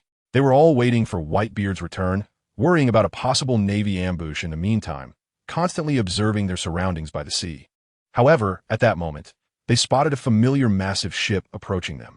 In front of this ship were two strange-looking creatures pulling it swiftly across the sea. Though it looked odd, they finally saw that familiar giant vessel. Dad is back, someone shouted. Immediately, the previously listless crew became excited in an instant, cheering as they jumped up from the cold ground and ran towards the port. One could even see Marco's hands transformed into a pair of wings, emitting blue flames as he flew. He crossed the vast white snow and returned to the Moby Dick. Standing on the Moby Dick, Whitebeard revealed a relieved smile on his serious face upon seeing those familiar figures. This is the greatest treasure he has ever won in his life, his family. When he saw them, he realized that everything he had done was worth it, and a smile unconsciously formed at the corners of his mouth. Silly sons. Then his gaze fell on the old man, standing at the back. He hadn't forgotten the most important thing in front of him. However, just a moment ago, the old man's eyes had already locked onto the bodies of the sea kings on the ship. Even from hundreds of meters away, he could sense the terrifying fluctuations of a life force emanating from these creatures, and he was surprised that this man had brought back several sea kings. This result exceeded his imagination. In other words, they could go all out. He trembled with excitement as he approached Whitebeard, his eyes shining with an incredibly brilliant light, gazing at these beings beyond human imagination as if they were treasures. Whitebeard looked at the old man in front of him, his voice deep and somewhat puzzled. In that case, it should be enough, right? Just in case, I specifically brought back a few, and they're all the strongest ones. Don't say there's no guarantee of success. The last part of his voice carried a suppressed killing intent. He had already gone to such lengths. If he still couldn't save Jaeger, Whitebeard felt that there would be no need for this country to exist. His voice, filled with astonishing killing intent, sent chills down the old man's spine, making his excited body suddenly feel cold. An indescribable fear rapidly growing from the depths of his heart to the top of his head. However, before he could speak, a young figure approached from behind him. Wearing a mask and dressed in a doctor's uniform, he stood in front of Whitebeard, his eyes behind the glasses revealing an evil madness. He showed no fear of Whitebeard, his voice exuding absolute crazy confidence. Of course it won't fail. In fact, this result will absolutely exceed your imagination. Don't underestimate the doctors of this country. My medical skills are not something those old guys can compare to. Like the old man beside him, he greedily looked at the sea kings behind Whitebeard, trembling uncontrollably as if he were gazing at treasures, feeling an incredibly rich life force emanating from them. That was a life force far beyond that of humans, along with a powerful wave radiating from their bodies. Whether it was physical strength or life force, such an existence intoxicated him. The essence of life was indeed incredible. The madness on his face grew more intense, and his hands were already itching with impatience. "Who are you?" Whitebeard asked after a moment of silence. Sensing a madman's aura from this man, doubting whether the upcoming surgery would lead to an uncontrollable situation, his eyes locked onto the other man. This gaze from Whitebeard startled the young man awake, cold sweat pouring down as his mad eyes were replaced by a hint of terror. He couldn't die yet. At least not before this surgery was completed. He still wanted to witness this miracle. Wait. The old man's face showed complexity, although he didn't want to admit it. Levi was indeed the best doctor he had here. Although his personality was somewhat unconventional, perhaps that was the difference of a genius. Even for us who had lived nearly 100 years in front of him, there were some aspects where we felt inferior. The old man's words caused a hint of doubt to appear on Whitebeard's face. However, in the end, he recalled the scene of treating Jaeger earlier, indeed led by this guy, followed by that female doctor accompanying the king. Levi's expression gradually returned to calm, and he confidently looked at Whitebeard, saying, "Trust me, I will quickly save your crew. Next, you just need to bring the Sea Kings over, and then watch my most spectacular performance." Everyone in the Whitebeard pirates looked in disbelief at this doctor named Levi, as the scalpel in his hand performed a terrifying scene, dissecting a Sea King over 10 meters long in just 1 minute. This is a perfect dissection of flesh from bone, akin to the most terrifying great swordsman who can masterfully wield the long sword in hand, completely separating the flesh and blood of the Sea King, leaving only a pale skeleton with a beating heart. Above the heart, blood vessels are still connected, and, as the heart is fully exposed, the sound of the Sea King's heartbeat continuously reaches everyone's ears. This is an incredibly astonishing scene. The terrifying knife skills and the frighteningly sharp scalpel left everyone present in awe. They had only seen such a terrifying mastery of knife control in the hands of some great swordsman, and also from a chef who was deeply immersed in his craft. Who would have thought that a doctor could be so impressive? Marco and the others displayed expressions of disbelief as they looked incredulously at the heart on the skeleton, carefully listening to the thump-thump sound coming from it. Then, under their incredulous gaze, several Sea King bodies had been completely dissected under Levi's hands, and the beating hearts were placed by him and the old man into a special instrument. Next, just wait for our good news. After saying this, Levi and the old man walked into the operating room, leaving only the members of the Whitebeard pirates by the campfire. However, the situation reaching this point actually eased their minds quite a bit. At the very least, the doctor here was indeed incredibly impressive. The fact that a head filled with blood could be healed in less than a day was hard to believe, no matter how you looked at it. It was just a pity that they hadn't witnessed the means to heal something that had been chopped into pieces, which they found exceptionally regrettable. They had also tried to chop animals into pieces for treatment, but the result was a refusal. According to them, it was an insult. Is treating animals not treatment? Let me handle it. In my eyes, all life is the most precious, and there is no distinction in the value of life. Since you want to see, let me show you. This is a man named Shiraruk responding to them. He is a person living in this country and a doctor who has studied medicine for many years. Just by looking at the confidence on his face, one can tell that he is a capable doctor. In the end, under this man's medical skills, they learned what it feels like to be played with, and not just once or twice. According to his words, if success came so easily, then the world wouldn't lack skilled doctors. As he experienced failure after failure, Marco and the others also sensed something was off. Later, when they saw the king's distressed appearance as he hurried away, they became certain that they had indeed been fooled. They still remembered the king's face twitching as he looked at the piles of animal corpses that had been chopped into pieces. He couldn't imagine how Shiraruk managed to convince this group of pirates to trust him. However, he still explained to Marco and the others that this man named Shiraruk was a quack. When they wanted to catch that guy and give him a beating, he was already nowhere to be found. Even after searching every town, they couldn't see his shadow, and in the end, they had to return to where they started. Nevertheless, this also made the people of the kingdom realize that the Whitebeard pirates were not as terrifying as rumored. At least they wouldn't innocently kill ordinary people. Even though this quack had toyed with them, they only thought about giving him a beating. However, they still dared not approach their location.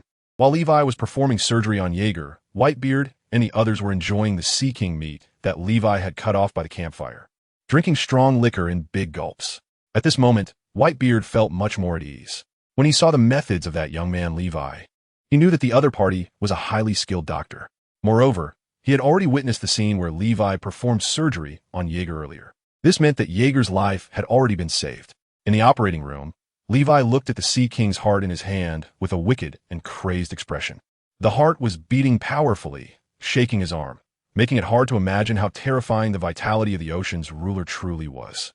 Additionally, the guy named Jaeger had a body that had undergone terrifying training, with muscle and bone density that was somewhat frightening. If it weren't for the fact that their surgical knives were specially made and that he had done some training himself, he might not have been able to cut through this terrifying body. But the stronger, the better. Then his surgery began. The incredibly sharp scalpel gleamed coldly under the light as he crazily and somewhat laboriously sliced into Jaeger's physique, as if he were cutting fish fillets. Despite this, Jaeger's expression showed no change. He didn't even feel any pain, and under Levi's operation, his heart had already stopped beating. In fact, it was directly taken out and held in his hand for a careful examination. The gap between this damaged heart and the heart of the cephalopod placed in a machine is simply too vast. Whether in size or function, they are not even on the same level, even when compared to how it was when it was just taken over by him. The moment of witnessing history is about to begin. The human body combined with the heartbeat of the ocean's ruler. Levi looks at the seemingly lifeless Jaeger and lets out a strange, sinister laugh, while everyone watches this scene with expressions of anticipation. Even Dr. Carrera, who does not support this surgery, shows an expression of expectation at this moment. They all want to see if this idea can succeed. This cross-species organ transplantation surgery is being completed for the first time under their hands, and, theoretically, there should be no unexpected issues. This is the surgery they have conducted experiments on with animals. Even cross-blood transfusions between different species have been done, so there is absolutely no possibility of failure in this operation. Moreover, these people are watching closely, which eliminates any other possibilities. It's starting. This experiment has always existed in our minds. Quickly record the data. Even the slightest change must be noted, as this is valuable experimental data that will revolutionize the medical field. Everyone is nervously watching Levi remove Jaeger's damaged heart. Then he places the heart of a sea creature inside, and he begins other types of stitching surgery on the heart. After Levi fully connects the heart, blood flows through Jaeger's body once again in that instant, and one blood vessel after another injects into the heart, igniting its beating. The powerful heart brings unparalleled driving force to this strong body. Boom! A sound like a war drum emanates from Jaeger's body. Finally, this sound grows louder and louder. The thump-thump of the heartbeat sounds like a powerful man striking a war drum, producing an incredible noise. This, a huge sound like war drums, kept echoing from the operating room, causing the entire magnetic drum kingdom to fall silent, as if it could hear the drum beats. The continuously falling snowflakes seemed to slow down significantly. The white-bearded man, who was drinking strong liquor by the campfire, froze in place. And Marco and the others also looked back at the operating room with disbelief when they heard the thud-thud sound. Could it be the sound of a heartbeat? No way. This drum-like sound is a heartbeat? Could it be the heart of that Sea King? Fantastic. It must be Brother Jaeger. It must be Brother Jaeger. They were stunned after hearing the drum-like sound, and then they felt a familiar presence amidst the terrifying noise, a sound even stronger than the previous heartbeat. They could not be mistaken. This was the heartbeat of the Sea King. Every face displayed immense excitement. They had waited too long for this moment, and it had been over half a month since the end of the Golden Battle. Brother Jaeger's life had been lingering on the edge of death for too long. At this moment, a happy curve appeared on the white-bearded man's face, and his observation hockey surged forth as he saw Jaeger's life force continuously growing, surging with the heartbeat sound. It worked. This wonderful beating sound, even through this powerful body, was incredibly clear. The strong, rhythmic sound was amazing. After sewing up Jaeger's body, Levi was greedily touching his body, as if he were looking at the most perfect work of art in the world. His eyes glinting with a mad, twisted arc beneath his glasses. His hands kept exploring Jaeger's body, observing it from head to toe. He even leaned close to Jaeger's heart to listen, wanting to see if there were any terrifying changes after the body was driven by the Sea King's heart, like accelerated blood flow. However, his behavior, combined with the crazed, evil, greedy expression on his face, made everyone present swallow hard instinctively. They simply could not understand how this guy could have such a peculiar obsession. Even Dr. Correja, who had lived for over 100 years, secretly marveled. Perhaps this was the uniqueness of genius. This obsession with not missing any detail was indeed somewhat unconventional, and she had to admit it was something she could not do. Levi looked at Jaeger and said, "As you can see, the operation was successful. Next, we just have to wait for this man to wake up. You all go out and explain the situation to that pirate. I'll be the one to document this guy's changes. Now that our hypothesis has succeeded, I will destroy the remaining Sea King hearts shortly." Don't think about using them for experiments. His voice was filled with madness at this point, as if the results of the experiment were his alone and no one else was allowed to touch them. However, it was indeed the case. The other doctors looked at Levi with complex expressions. This surgical hypothesis was indeed initiated by this guy at the beginning. It wasn't that previous doctors hadn't had such ideas, but the surgical procedures had been lost.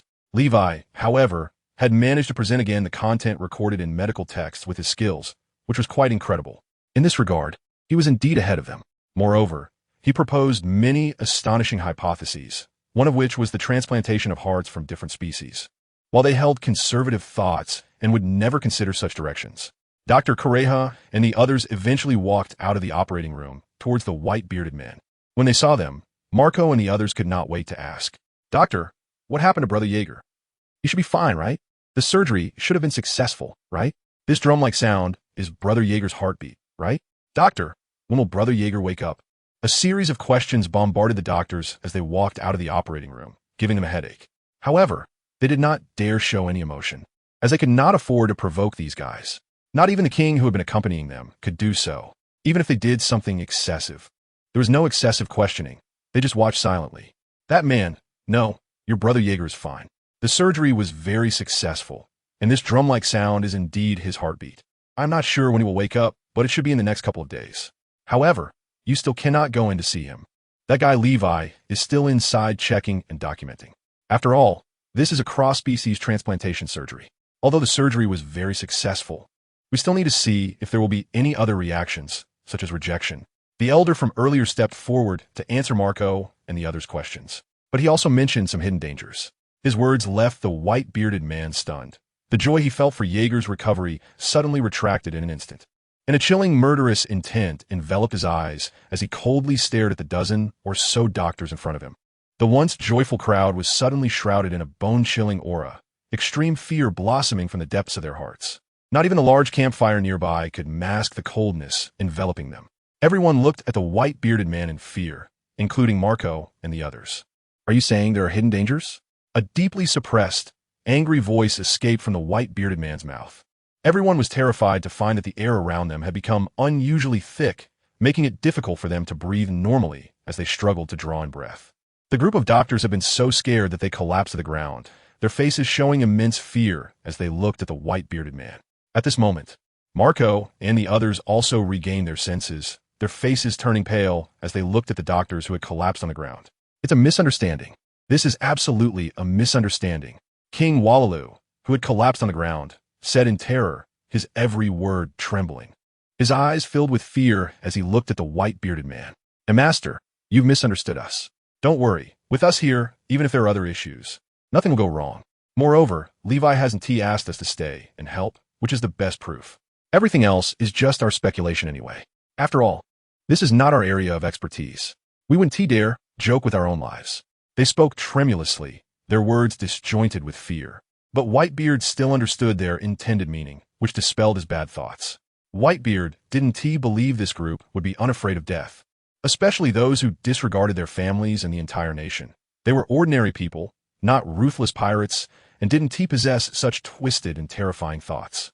In the end, Whitebeard retracted his terrifying aura, mainly because his observation hockey sensed that Jaeger's life force was continuously rising and strengthening, and the heartbeat, like a war drum, indicated that the other party's condition was recovering.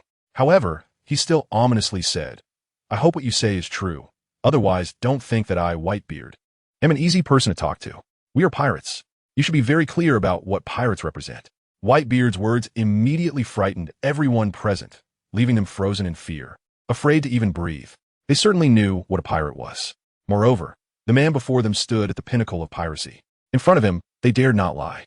Although they were older, they still wanted to live a few more years and see more medical miracles. So the elder hurriedly said, of course, we have no need to lie, nor do we dare to. We can't afford that price." Levi was inside, wrapping things up and recording this unprecedented surgical change. "So please rest assured, your crew member is in no danger. Otherwise, we wouldn't have left him unattended to come out. Now we just need to wait for him to wake up."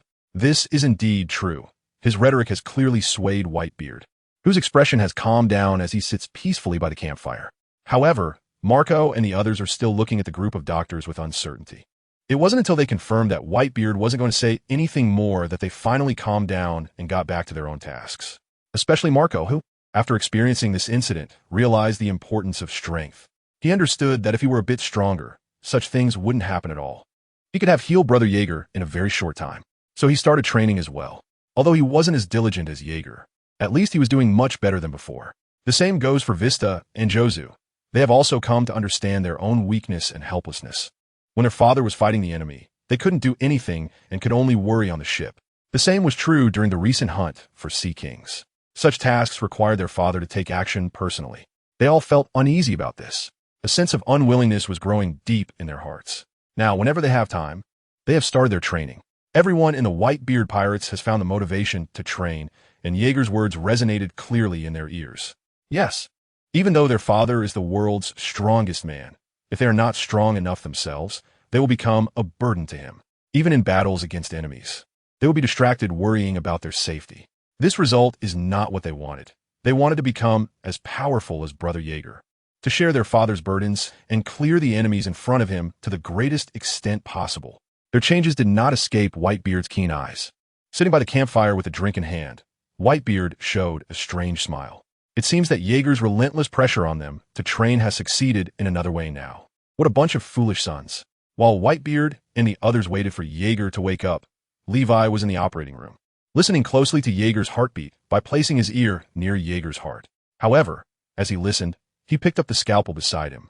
Then he cut into the area he had just sutured, exposing the transplanted heart again. And it could be seen that this Sea King's heart was beating wildly within Jaeger's body. To prevent the sound of the beating from being detected by Whitebeard, he reached in and squeezed to control the massive noise. His eyes, visible behind his glasses, gleamed with a crazed and wicked look as he stared at Jaeger, who resembled a corpse. What a rare specimen indeed. How wonderful it would be if you belonged to me. He was trembling with excitement, as the best specimens are those who are strong. Their will and bodies are impeccable. Moreover, how could this experiment possibly end here? Those fools could never understand my grand ideas. Anyone who can't even handle such a surgery is not worthy to accompany him. The best part is yet to come. The world's absolute first case. Levi's face was contorted with madness. He was trembling with excitement all over. He couldn't even control his body anymore. He realized that obeying the king's call to come here was the right choice. Not only could he achieve what he had always wanted to do, but he could also make it perfect, executing the final plan he had been constructing in his mind. As for failure, so what? After all, he had already verified the transplantation of interspecies hearts. Even if he were to die right now, he would accept it. So, for the next experiment, he would give it his all, striving to make it succeed. His crazed, wicked eyes were fixed on the two Sea King hearts beating inside the instruments. That's right. He wanted to place the remaining two Sea King hearts inside Jaeger's body. He wanted to see if anything interesting would happen. Would it be an unprecedented rebirth or death? He was already beginning to look forward to it. He then picked up one of the hearts from the instruments, feeling the rhythmic beating on it, his expression displaying a look of ecstasy as he continuously squeezed the heart with his right hand, controlling its rhythm. To be on the safe side, he wanted to synchronize the beats of the three hearts. Only then could he reduce other suspicions. His surgery had begun. Like dissecting a corpse, he kept cutting into Jaeger's body, blood gushing out continuously. Even though Levi wore a mask, he was soaked with blood. After stitching up the second heart, his madness was spilling over uncontrollably. His right hand, holding the scalpel, trembled incessantly, his eyes fixed wildly on Jaeger, who now had two hearts. The strong, powerful rhythmic beats resonated within him. Tears even flowed from his eyes. He quickly controlled his emotions, knowing that the surgery was not yet complete. So, he suppressed his emotional excitement and began the next phase of the surgery. With the experience from the first two surgeries, the final operation proceeded very quickly and smoothly. In less than 20 minutes, he successfully connected the last heart to Jaeger's body. Thump, thump, thump. The huge sounds like war drums penetrated Jaeger's flesh, echoing violently. It was an even louder and more explosive heartbeat than before, truly reminiscent of warriors beating war drums, shocking to the soul. The heartbeat could no longer be concealed. Whitebeard and the others instantly sensed something was wrong and turned their attention here. However, other than feeling Jaeger's life force growing stronger, Whitebeard sensed nothing amiss. Ha ha ha! I did it! Ha ha! Levi am the best doctor. Levi's maniacal laughter echoed from the operating room along with the rhythm of Jaeger's heart. At the moment his laughter rang out, Marco and the others had already pushed open the door to check the situation. After confirming that Jaeger's breathing was smooth and his heart was beating strongly, Marco and the others steadied themselves to look at the blood-soaked figure before them, who was still laughing maniacally as if he had accomplished something unbelievable. "Are you okay?" Marco asked curiously. He couldn't imagine what had happened to make this guy laugh like a madman. Could it be because he healed Brother Jaeger and avoided being killed by their father? Well, that was quite possible. He then looked at Jaeger lying on the operating table. His face was still as pale as ever. However, under the doctor's treatment, he had escaped the danger of death. All that was left was for him to recover. Relying on his astonishing recovery ability, he soon woke up. But before that, Marco released azure flames from his hands onto Jaeger, maximizing his recovery ability to help Jaeger's body start to improve. Levi couldn't hide his shock no matter how many times he saw the blue flames released by Marco. However, he soon thought of the ocean treasure, the devil fruit. After all, the prince of their country was also someone who had consumed a devil fruit. That incredible and miraculous ability had refreshed all his understanding. Moreover, the moment he witnessed the other's ability, he had long coveted it, but the other person's status as a prince made him hesitant to study it. And now, could this guy also be a devil fruit user? Levi couldn't help but think as he looked at Jaeger on the operating table. Then he glanced at his clothes, stained with blood. If he really was a devil fruit user, this blood would be enough for him to study. Sure enough, the strong ones outside are worthy of research in every aspect, far beyond what a single country could compare to. The outside world is much more exciting than he had imagined. Levi looked at Marco thoughtfully. With your miraculous ability to heal, he will soon wake up. He's been in a deep sleep for a long time. You should prepare more food for him. He might need quite a bit to eat. Levi said with a bit of dark humor, a sinister curve appearing at the corner of his mouth. The body driven by 3 Sea King hearts was unimaginable, with far more energy and other aspects than an ordinary person. However, his words caught the attention of Sachi behind Marco, who showed a look of confidence and said, "Leave it to me. No matter the amount, I can handle it perfectly. I will definitely make sure Brother Jaeger has a full meal." He was full of confidence in his cooking skills. Although he had recently joined the Whitebeard pirates, he was already capable of taking charge of all the food for the entire crew. He could even perfectly meet Whitebeard's appetite and tastes, not to mention the others. So he was full of confidence in this regard, and as soon as he finished speaking, he turned and left to prepare. He knew a patient who had just awakened needed to replenish energy, so he had to prepare the food well. After Marco released the blue flames onto Jaeger's body, he also turned to leave with Levi and the others. They had done their utmost in what needed to be done, and all that was left was to wait for Jaeger to wake up. "You didn't do anything else, did you, Levi, doctor?" Correa asked with a grim expression after Levi walked out of the operating room. She knew how deranged this man could be and worried that he might do something crazy after they left the room. She hadn't forgotten the mad and evil look in his eyes when they walked out, as if he had some experiment to validate, which sent chills down her spine. "This man is crazy. Do you think Levi, would go back on my word? Hey, are you looking down on me too much? Don't compare me, Levi, to you worthless people. When I say something, I mean it. If I say to get rid of those hearts, then they'll be gone. Whether it's being a person or a doctor, I'm always number one." Levi looked disdainfully at the old woman in front of him, who seemed to be like a young girl. He really didn't know how she maintained herself. She was over 100 years old, yet still had the vitality of a young person. Could it be that she possessed some secret? Perhaps she had replaced her blood or heart, leading to a terrifying change in her essence of life? That seemed very possible. Levi's eyes were fervently fixed on this young girl's body. However, his gaze made Dr. Kreha feel uneasy. An awkward expression appeared on her aged face. "This brat. Does he have any thoughts about me?" She glared at Levi with a hostile look, her right hand already itching to move. As if Levi were to make any move, she would not hesitate to take him down in the next moment. Just as both were lost in their thoughts, Marco had already come to Whitebeard's side to report the results of his recent examination. "Old man, Brother Jaeger's condition has recovered very well, unprecedentedly well. I've never seen anything like this before. A very strong and powerful heartbeat." Marco truly didn't know how to describe what he had examined. The heart of the Sea King seemed to resonate perfectly with him. The huge drumbeat sound that became more pronounced the closer he got sent chills up his spine. He had never thought a person's heart could be so vibrant, so powerful. A strong heart brought about a strong physique.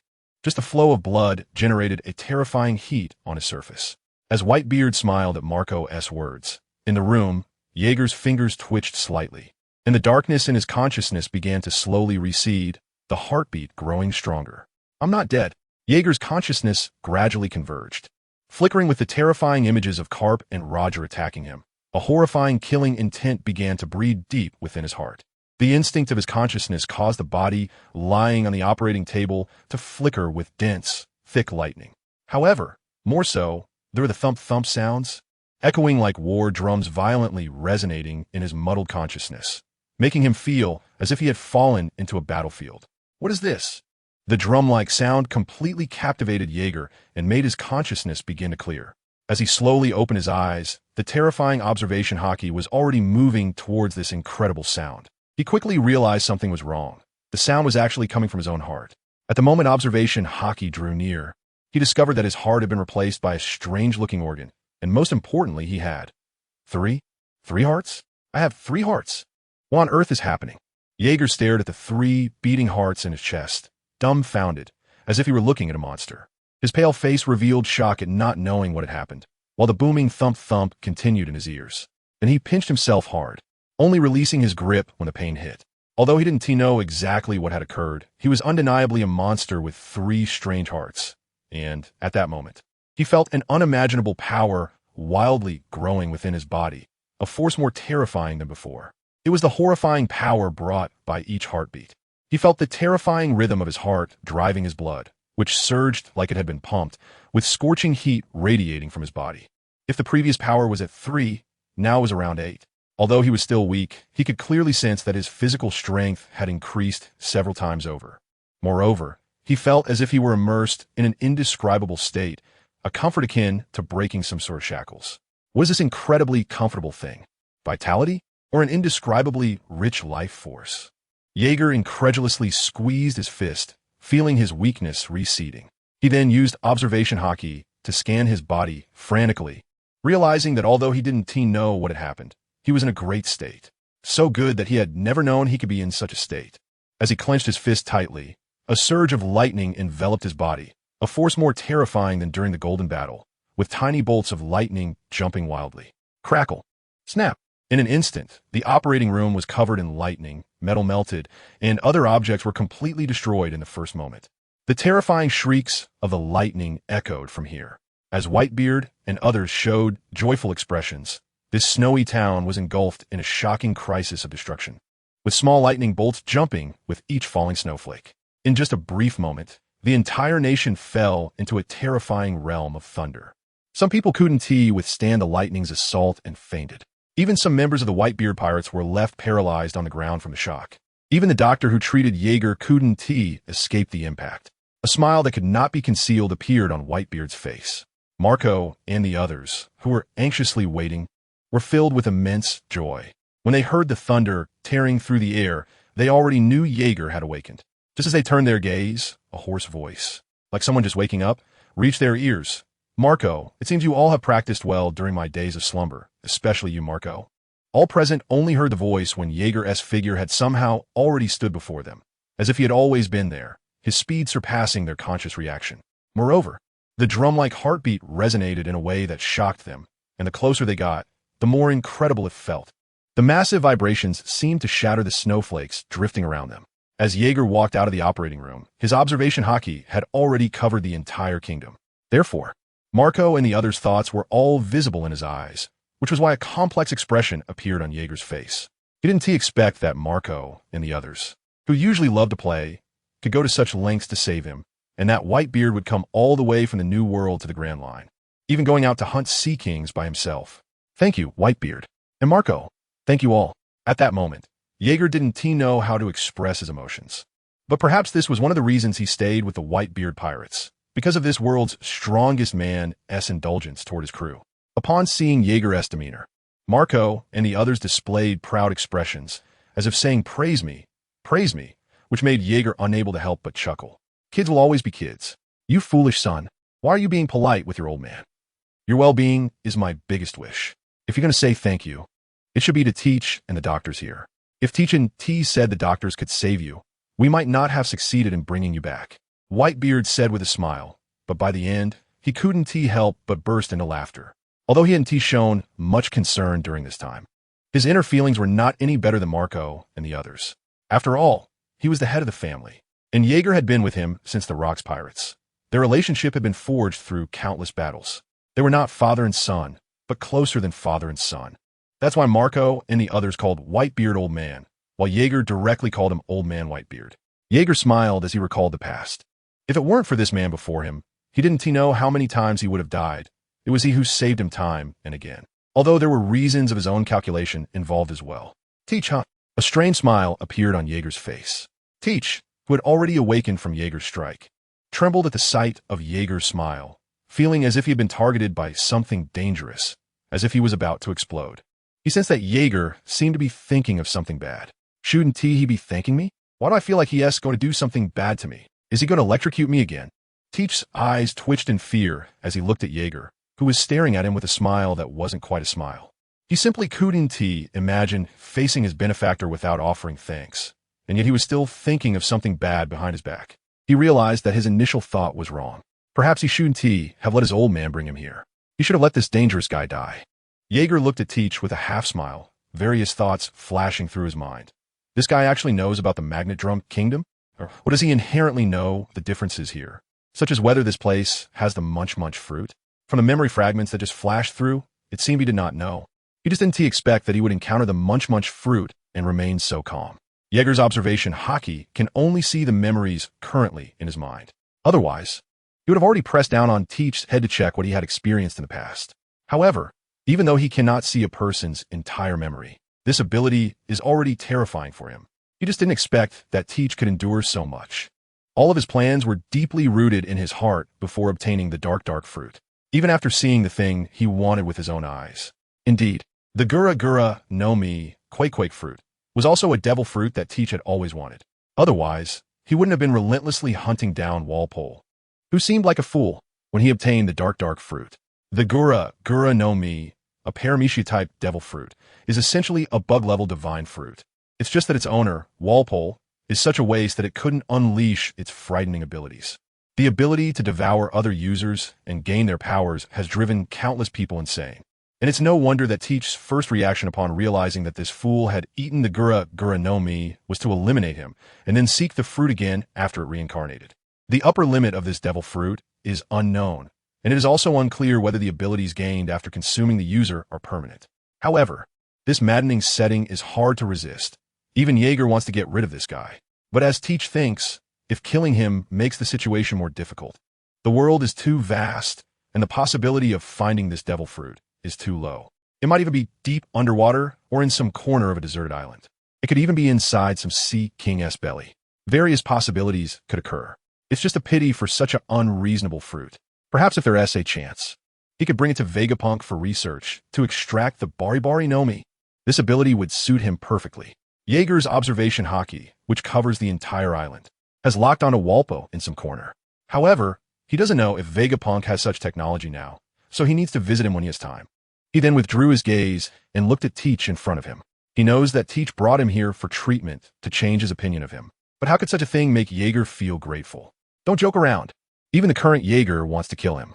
If it weren't for Whitebeard and Marco being there, Jaeger would have definitely killed him at the first opportunity. Jaeger is no good person. He is a pirate. Teach, what do you think of the Whitebeard pirates?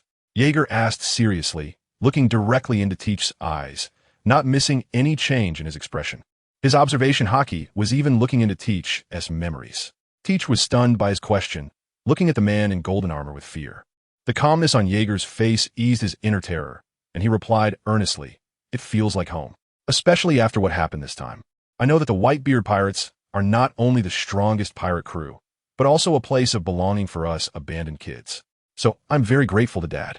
His sincere response made everyone feel an immense sincerity, and Whitebeard felt an overwhelming sense of comfort. Although this guy has only been with the Whitebeard pirates for about a month, he felt very proud that Teach could feel such a sense of belonging so quickly. I hope you really think that way. Don't let me down. Jaeger could see through Teach's heart clearly. He knew what dark thoughts lay behind Teach's serious expression. Beneath Jaeger's calm demeanor surged a terrifying killing intent. This guy is just an ungrateful wolf. Little ones, the banquet has begun. Before Jaeger could say anything, Whitebeard's bold voice had already echoed around, and under his command, everyone in the Whitebeard pirates began to cheer loudly. Whitebeard's voice swept away the gloom that had overshadowed everyone recently, and smiles of joy returned to their faces as they danced their pirate dance. King Warleru had also prepared an abundance of food at the first opportunity, clearly knowing that pirates love to hold banquets. Moreover, there was someone who had returned from the brink of death and needed a large intake of nutrition. Sachi was laughing while preparing delicious food, while others were drinking strong liquor and eating roasted meat, each doing what they thought was enjoyable, singing, playing games, drinking. Happy smiles and sounds collided here, creating a sense of freedom. Every cell in Jaeger was radiating hunger, all in a state of energy deficiency, like a glutton madly devouring food. Even the sea creatures hunted by Whitebeard were entering his stomach at an astonishing speed. With every bite of food, his strength was increasing at a terrifying rate. Whether it was an illusion or not, he even heard the massive sound of blood surging through his body. Moreover, the lightning was constantly refining his physique with even greater power. After that battle, his strength had achieved a leap in improvement, a power that would normally take him a long time of hard training to attain. The ability of the Thunder Fruit had reached another level, and Jaeger recalled the black core that he had frantically used in the final clash with Garp and Roger. This is a compressed version of the weak Divine Punishment. Although he still can't compress the full power of the Divine Punishment that can destroy an island into his fist under immense pressure, he tightly grasped the black core and unleashed a weakened version of the Divine Punishment, which he calls the Divine Judgment. If he can manage to hold the Divine Punishment in his hand, then he would be able to destroy an island with a single punch. At that point, if he pushes himself to cultivate his haki, his strength would truly be able to clash head-on with those monsters. Monkey D. Garp, GOLD, Roger. You two bastards better watch out. Jaeger's face twisted into a brutal and fierce expression as he devoured his food frantically, with arcs of electricity flickering in his open mouth, and his heart pounding with terrifying sounds, like a monster in a feeding frenzy.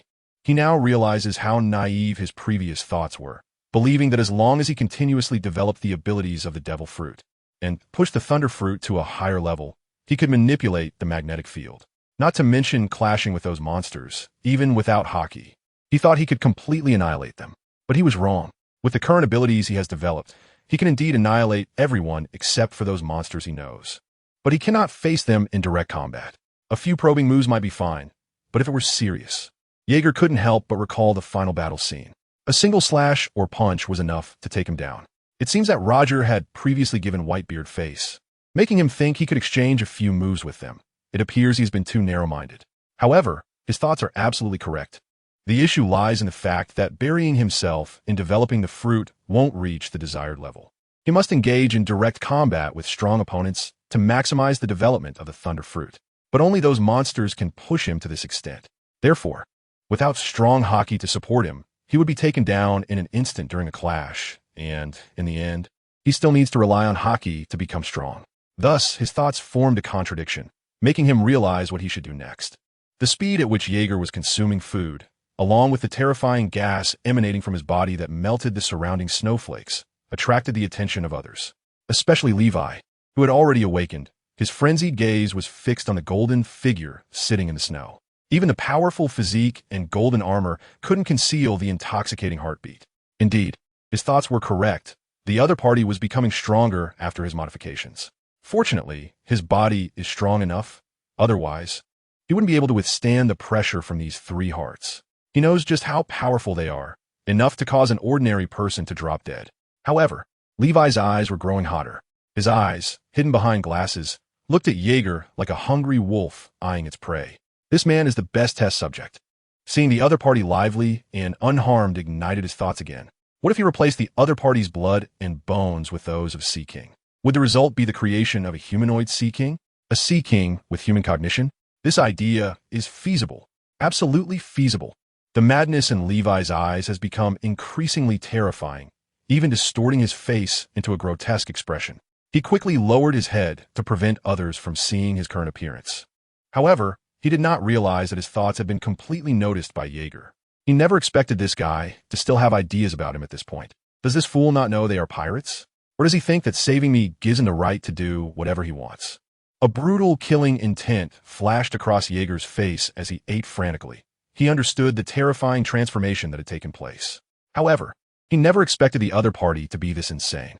To replace a human heart with the heart of a sea overlord. Should this person be called a genius or a madman?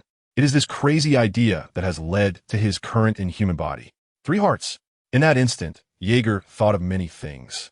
and more of it was related to the devil fruit. After all, many people know that a person can only eat one devil fruit. If they eat more, they will explode and die. But what if one has 3 hearts? Does that outcome still not change? After all, the demons within the devil fruit are just seeking a host, and the powerful heart that is currently beating within him is the best host for them. However, he did not dare to gamble. This is all just my own speculation. How on earth did this guy do it? Jaeger shot a cold glance at Teach, wondering if it was due to his special bloodline or some other idea. Could it be that my 3 hearts are not enough? If directly consuming it doesn't work, what if I let my heart consume the devil fruit? A series of crazy thoughts erupted in Jaeger's mind. Ever since he learned he had 3 hearts, he couldn't help but think in this direction. He wants top-tier hockey, and he wants multiple devil fruit abilities too. This is his trump card against the enemy. No one would complain about having too many trump cards. However, he trusts his own speculation more.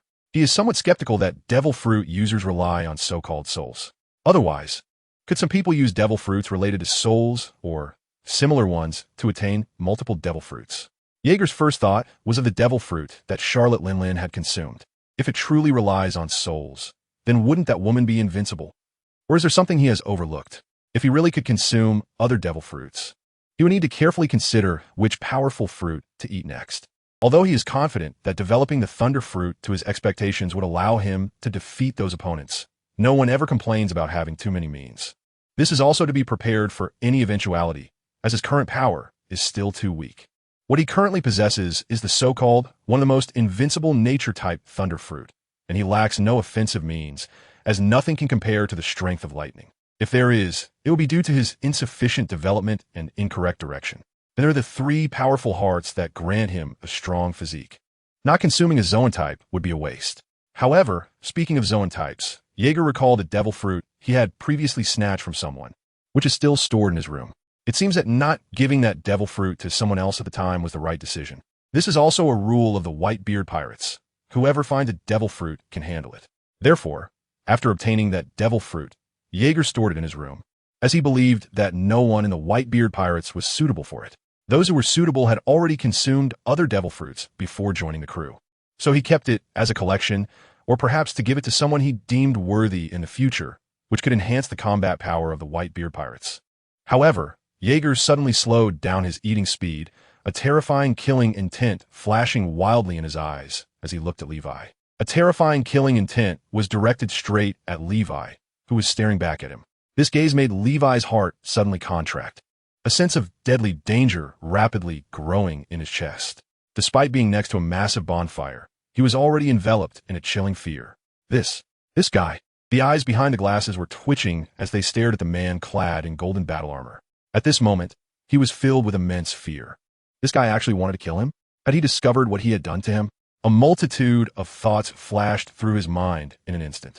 But just as he blinked, Jaeger had somehow already sat down in front of him, still chewing on his food, though the brutality in his eyes was beginning to show. Terrifying lightning seemed to breed in his eyes, erupting in a violent and chilling display as if it were entirely forged from lightning, revealing only destruction and ruthlessness. However, this sudden scene caused Levi to collapse to the ground like he had seen a ghost, gasping for breath. He realized this man couldn't be viewed through the lens of common sense. He actually wanted to take action to eliminate him. Meanwhile, Whitebeard sitting to the side had also noticed Jaeger, especially as the terrifying killing intent emanating from him became increasingly difficult to suppress, causing his brow to furrow slightly. Could it be, this fool of a son wants to take out his benefactor? Jaeger cast a sinister glance at the terrified Levi, his observation hockey reading the fleeting memories in the other's mind at that moment. Although he was unsure if he could rely on 3 hearts to become a wielder of multiple devil fruit abilities, he knew he had to kill this man, just in case. That's right, Jaeger learned about this guy from others' words or memories. No, it should be said that only this guy could perfectly achieve the transplantation of multiple hearts. Other doctors might also be capable, but their skills were far inferior to his. Therefore, to prevent anyone else from becoming like him, possessing multiple devil fruit abilities, and to keep others from discovering that he currently had 3 hearts, this guy had to die. Not just this guy. Everyone in this country must die. At this moment, the observation hockey enveloped the entire island. Everyone appeared in his line of sight. Boom! The sound of thunder suddenly resounded above this nation. The huge noise attracted everyone's attention. But when they looked up at the sky, all they saw was a vast expanse of white, a dead zone. Dense snowflakes fell in a chaotic manner, dyeing the distant sky a heavy white. Yet above the unseen distant sky were thick, terrifying bolts of lightning, leaping and flashing like fierce dragons, brewing an incredibly terrifying strike. After seeing nothing, they looked at Jaeger, who was sitting on the ground, with puzzled expressions. He was enveloped by countless small bolts of lightning, and the terrifying electricity created a chilling arc. Levi was so scared that he couldn't stand up. When he saw Jaeger surrounded by lightning, with lightning in his eyes and mouth, he was almost dumbfounded. He knew the other party was a devil fruit user, but he never expected such a terrifying existence. And the thunderous sound just now, could it be that this guy ate a devil fruit that allows him to control lightning? He looked at the figure sitting on the ground like a god in disbelief, the indifferent gaze completely disregarding his life. And then he heard Jaeger's indifferent voice. "Thank you for bringing me back to life. So to thank you, I will give you a gift next. The scene might be physiologically uncomfortable, but don't worry, it will be very quick. You will not feel any pain." A cruel and eerie expression appeared on Jaeger's indifferent face, showing no gratitude towards the person in front of him who was his savior. His only thought now was to eliminate him. As soon as the words fell, boom, an extremely brilliant bolt of lightning shot out from Jaeger's fingertip, and the aura of destruction spread out in an instant, making everyone feel the numbness in the air in disbelief.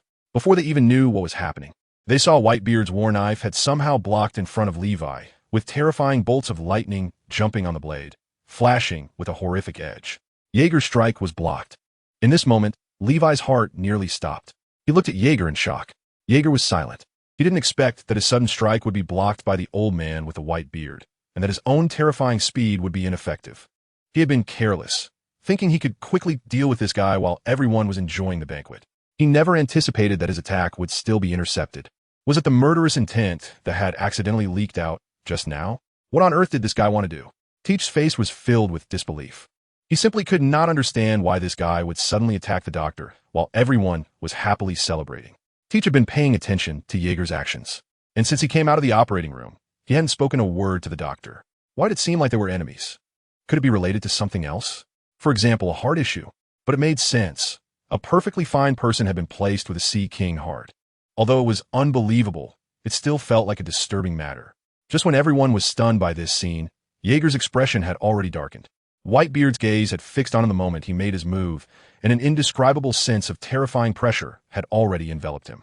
He then turned his gaze to Whitebeard, who was sitting on a rock, staring at him with a gloomy expression. One could even see the anger flowing in Whitebeard's eyes. Jaeger, a deep, resonant voice rang out. Everyone around had stopped their movements, not daring to speak, nervously swallowing their saliva as they watched Whitebeard and Jaeger, an extreme sense of oppression spreading throughout the area. King Valeru was watching the scene with fear, his eyelids twitching. Although he did not know what had happened to make the young man in golden armor attack Levi, he knew that if this matter was not handled properly, all of them, including the nation, would be in trouble. However, in this atmosphere, he did not dare to speak. The terrifying pressure made him aware that he was unworthy of saying anything. Even though his identity was that of a so-called king, otherwise, he would be the first to die. Where's the Navy?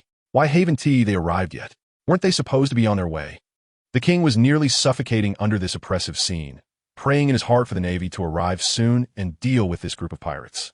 Meanwhile, everyone else around did not dare to act recklessly at this moment, all terrifiedly watching Whitebeard, knowing that he was angry.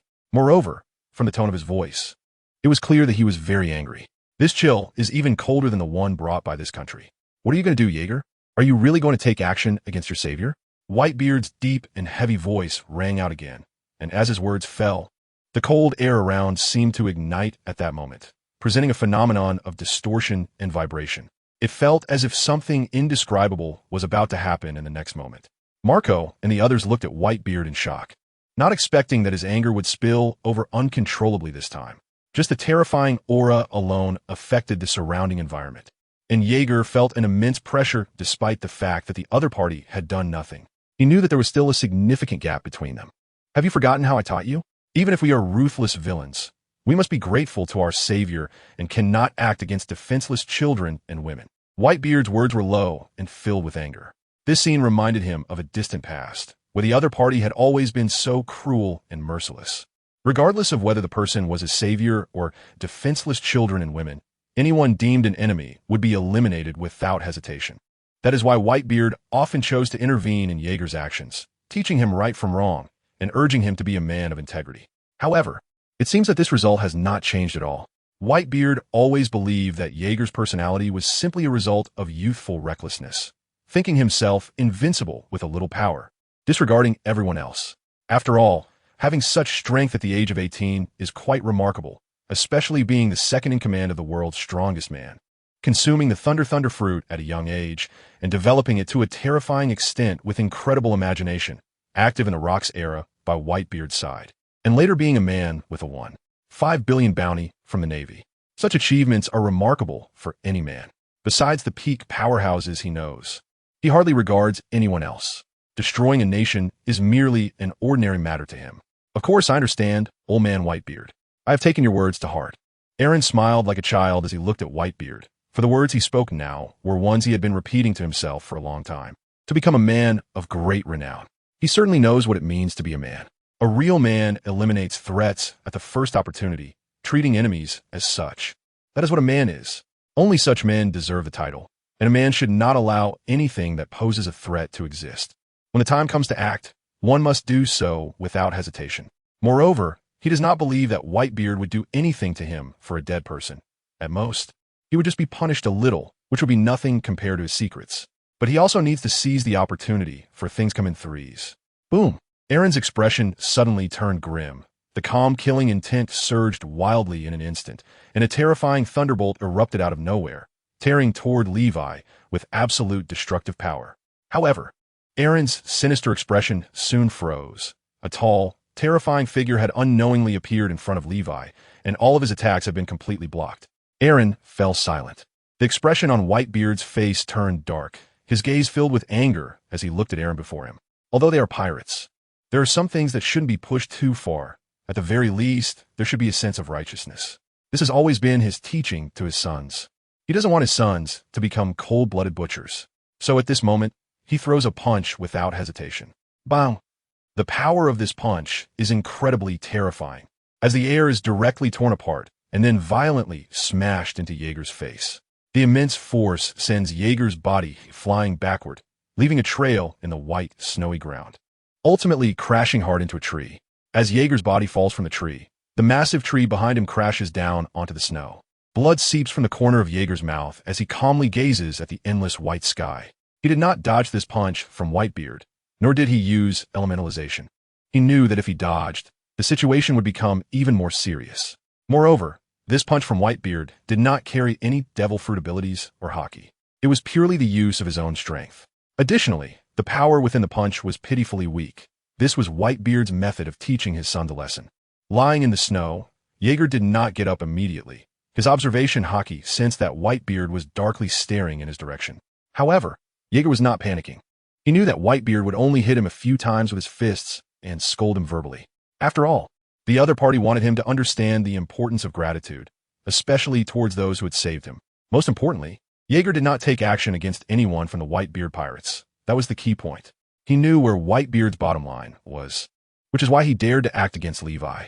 He wasn't foolish enough to challenge Whitebeard's limits. After a moment of recovery, Jaeger stood up from the snow and looked at Whitebeard.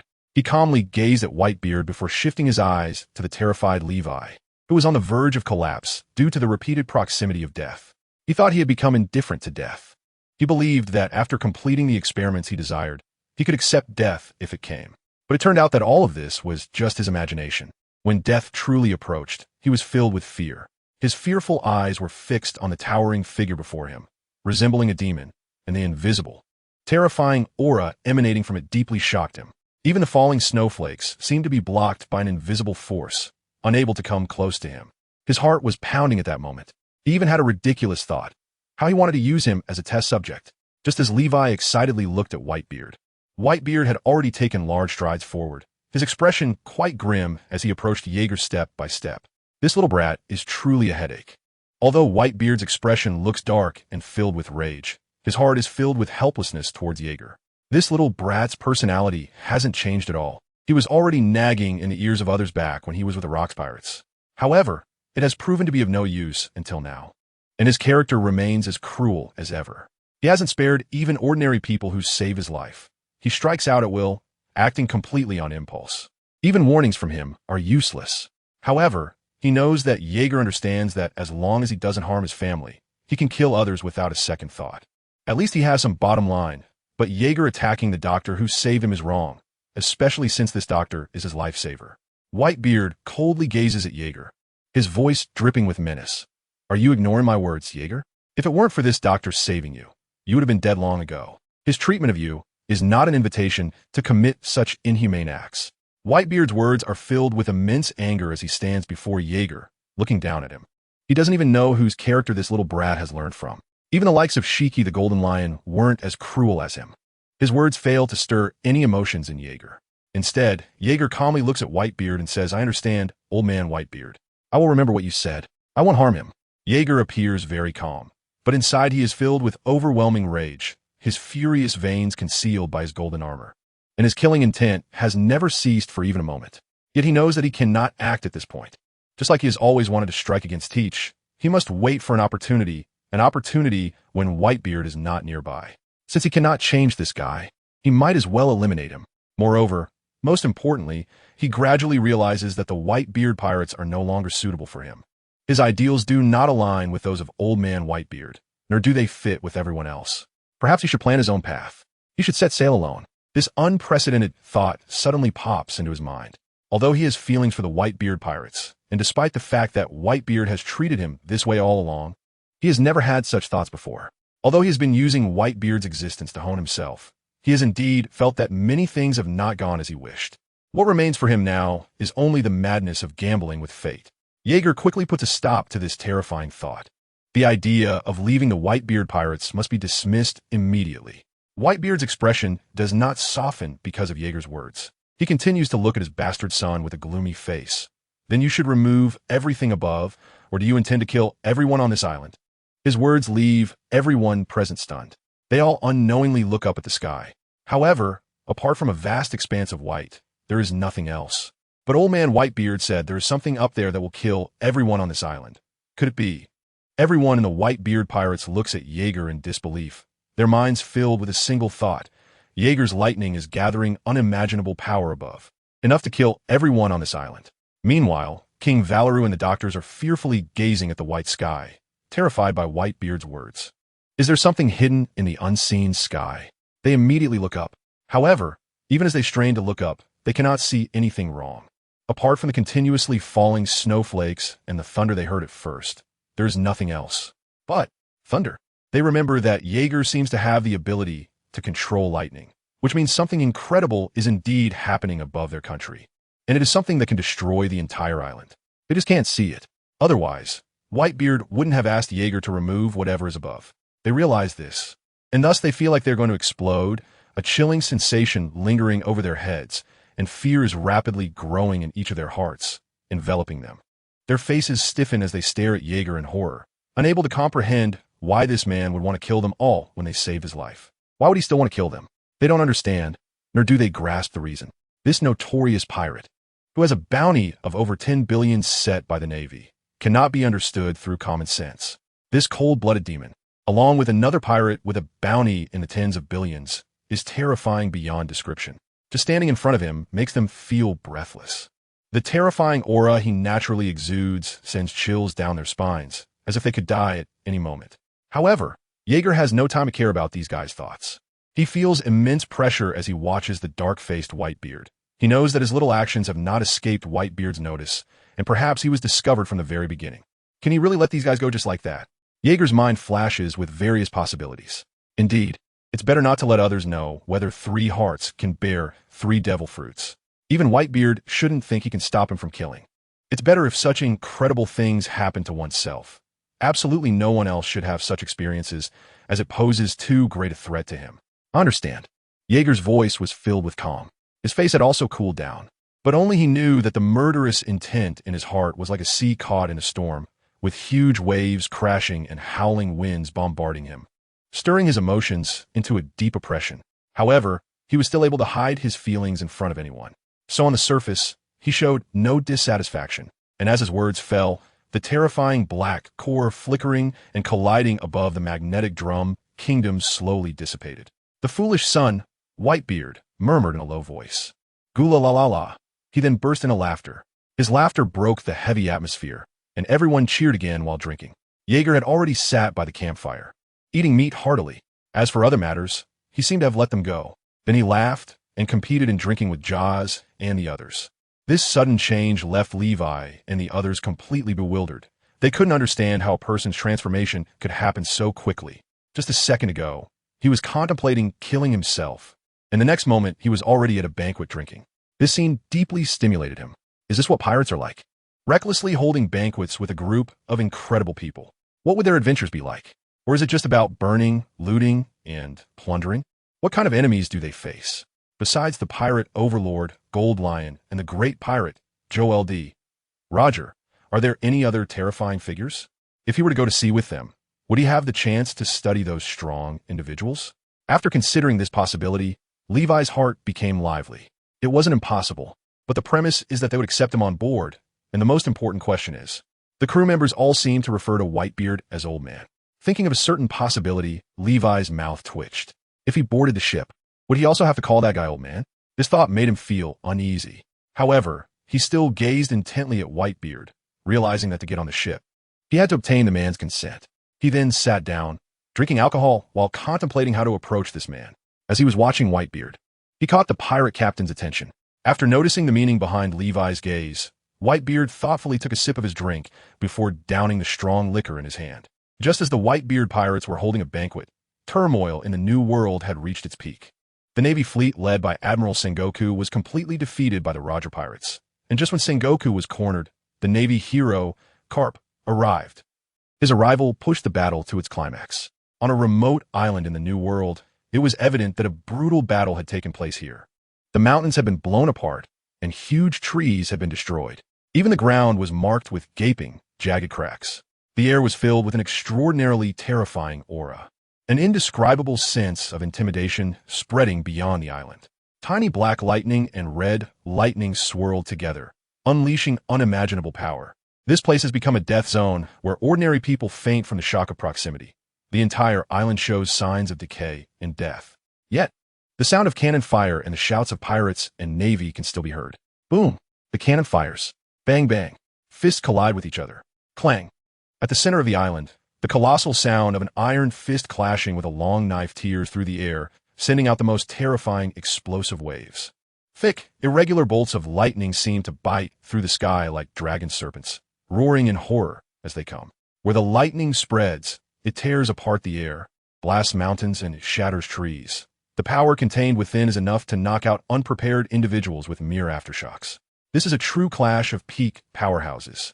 Is that guy Roger still not done? If we don't leave soon, the Navy's reinforcements will only increase. Rayleigh's gaze is fixed on Sengoku, who stands opposed to him. He is not in good shape, while Sengoku seems to be getting stronger with each passing moment. Even his conqueror's haki has become increasingly refined. Moreover, that guy Jabba has been blocked by Admiral Tsuru and other admirals, with more and more Navy forces arriving. The Roger pirates are being pushed into a corner. Their battle has already lasted a day and a night. No one expected that the Navy, having suffered great losses during the Golden Battle, would dare to send troops to the New World, especially since the New World is currently under the terrifying reign of the pirate overlord, Shiki the Golden Lion. For the Navy, Shiki has been relentlessly hunting them down. Any Navy encountered by the flying pirate crew meets only one fate, absolute death. However, the New World is waiting. It is waiting for the return of the Whitebeard pirates. No one doubts the power of the world's strongest man. The reason he has not become the pirate overlord is simply that his strength is not on the same level as Shiki's. If he were to openly recruit subordinates, the number of madmen wanting to join the Whitebeard pirates would exceed expectations. Everyone wants to bear the name of Whitebeard while venturing across the seas. No one can refuse the title of the world's strongest. The battle between the Navy and the Roger pirates lasted 3 days and 3 nights, ultimately resulting in the Roger pirates hastily retreating as the situation looked grim, but the casualties on the Navy side also reached an astonishing level. This battle has once again dealt a heavy blow to the Navy. The reputation of the Roger pirates has reached an unprecedented level, rivaling that of the fleet led by the Golden Lion. More importantly, the Roger pirates consist of fewer than 20 members. Yet, this pirate crew is made up of powerful individuals, each one not to be underestimated. After this battle, Everyone knows that the members of the Roger Pirates are hidden dragons and crouching tigers. Whether they are fishmen or other beings, they're capable of standing against hundreds. Thus, a new pirate overlord has been born. A pirate overlord? Jaeger silently looked at the newspaper. Upon seeing the grinning GOLD, Roger on the paper, he couldn't help but recall the terrifying scene from back then, along with that blow that seemed to split heaven and earth. He himself was defeated by that strike, and he currently had no means to withstand such a terrifying assault. Looking at the familiar figure on the newspaper, along with that very noticeable mustache, an overwhelming killing intent surged within Jaeger's heart. There was also his killing intent toward Monkey D. Garp. Once he finds a way to confront these two directly, he will definitely eliminate them at the first opportunity, especially that damn Garp. An astonishing fury erupted in Jaeger's eyes. Garp's final punch had utterly plunged him into darkness. You won't escape. And Monkey D, Dragon, Monkey D, Luffy. If he doesn't take down Dragon, then the so-called protagonist won't appear. Especially if he eliminates Dragon in front of that damned Garp. His expression would surely be wonderful, right? Sitting by the campfire reading the newspaper, Jaeger revealed a sinister and terrifying smile. However, this premise requires him to increase his power. Otherwise, he wouldn't dare seek revenge on that bastard Garp. The impact from him is quite terrifying. Then he shifted his gaze back to the newspaper. The new world is getting livelier, and from what he observed in the newspaper, Jaeger deduced that Roger has already touched the historical text and is slowly beginning to understand the events of the blank century, whether it's ancient weapons or Joy Boy. This means that he will soon start his journey from the beginning again. Once he retraces this route, the Pirate King will be born. Does this mean it will happen in these few years? Jaeger's eyes flickered as he fell into deep thought. If he wants to take revenge, then in these few years, he must desperately elevate his strength to the point where he can eliminate the opponent. Otherwise, once this guy dies, there will be no chance. No, there is also that guy Ace. But what is the point of killing Ace? For revenge, it must be that person who has to die. Moreover, will Ace really be born? An eerie smile appeared on Jaeger's face. He and Teach are the reasons for Whitebeard Pirate's demise. Thus, their fate is already sealed. But to become the Pirate King, madness flickered in Jaeger's eyes. Besides, the Whitebeard Pirates have been silent for too long. It's almost time to return to the New World. A pirate overlord? This position should rightfully have a place for the Whitebeard Pirates. This era belongs to Whitebeard. When it comes to this matter, a raging fire burns within Jaeger. If Old Man Whitebeard had the ambition to compete with them, the New World would definitely not let that Golden Lion guy run wild. The title of World's Strongest is not something one can boast about. It is earned through one's own strength and battles with those peak powerhouses. The current Whitebeard is the peak Whitebeard, not the future one plagued by injuries. The Whitebeard Pirates should set sail. Jaeger looked at the drunken people by the campfire and fell into deep thought. Because of him, they had already spent enough time in the first half of the Grand Line, and as they exited the New World, it seemed that everyone was about to forget the existence of the Whitebeard Pirates. However, just as he was watching Whitebeard and the others were sleeping, Levi's eyes flickered as he looked at him, his actions revealing something all too obvious. It was as if he had already forgotten that Jaeger had wanted to kill him just moments ago. He bypassed the others and came to Jaeger's side, asking fervently, Mr. Jaeger, I want to join the Whitebeard Pirates and go to sea. So, I want to know what I need to do to join you? His straightforward inquiry, coupled with an abnormal intensity in his gaze, made him tremble with excitement like a hungry wolf eyeing a flock of little sheep. However, his words left Jaeger momentarily stunned, and he stared at the bespectacled mad doctor with an inexplicable expression. Is there something wrong with his head? This was Jaeger's first thought. He couldn't understand why this guy, whom he was about to eliminate, still wanted to join the Whitebeard Pirates. Was he walking into a tiger's den? Didn't he realize what his actions represented? Or was there really something wrong with his brain? At this moment, Jaeger's observation hockey surged forth as he looked into the memories of this abnormal man, and soon his expression turned strange. This guy was only interested in studying those powerful beings, particularly fascinated by devil fruits. This is a crazy doctor. Jaeger's killing intent disappeared at this moment. He saw something interesting from the other person's memories, which was that he thought he was the only one who knew about the three hearts. Moreover, he didn't dare to mention to anyone that he treated Jaeger as an experimental subject. He knew that if he exposed this matter, the other party would definitely kill him at the first opportunity. However, when Jaeger inexplicably made a move to try to eliminate him, he vaguely guessed that perhaps Jaeger knew what he was doing. What he didn't expect was that Jaeger was not acting against him because of this matter. However, it was about joining the Whitebeard Pirates. Let's not mention that issue for now. The current question is this guy really not afraid of death? He still dares to appear in front of him. Jaeger squinted his eyes slightly as he looked at this guy in front of him, but this guy still can't be kept. Glancing at the old man with a white beard who was asleep due to drunkenness, Jaeger didn't dare to take the gamble. If he were to act against Levi now, he wasn't sure if the old man would suddenly open his eyes and retaliate. Or perhaps he had already prepared to betray the Whitebeard pirates like Teach, fleeing the moment he killed this guy. After all, he had just promised Old Man Whitebeard that he wouldn't make a move again. If he did act, it would be a complete disregard for Old Man Whitebeard's face, which would be very embarrassing. If he killed this guy today and Old Man Whitebeard didn't hold it against him, then tomorrow someone else would defy Whitebeard's orders. So he knew this was something that couldn't be done.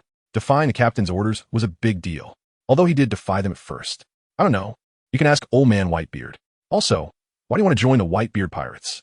Jaeger said intentionally, having calmed the chaotic thoughts in his mind. His eyes fixed on the crazy doctor before him. Levi froze, seemingly not expecting Jaeger to ask such a question. However, after adjusting his glasses, he replied, I want to experience a broader world and see more interesting things. After all, this country is too small for my abilities to be fully realized. And the interesting diseases are too few. Okay, elite. Levi realized he couldn't continue the fabrication. He was not good at lying. And then he looked at Jaeger beside him helplessly.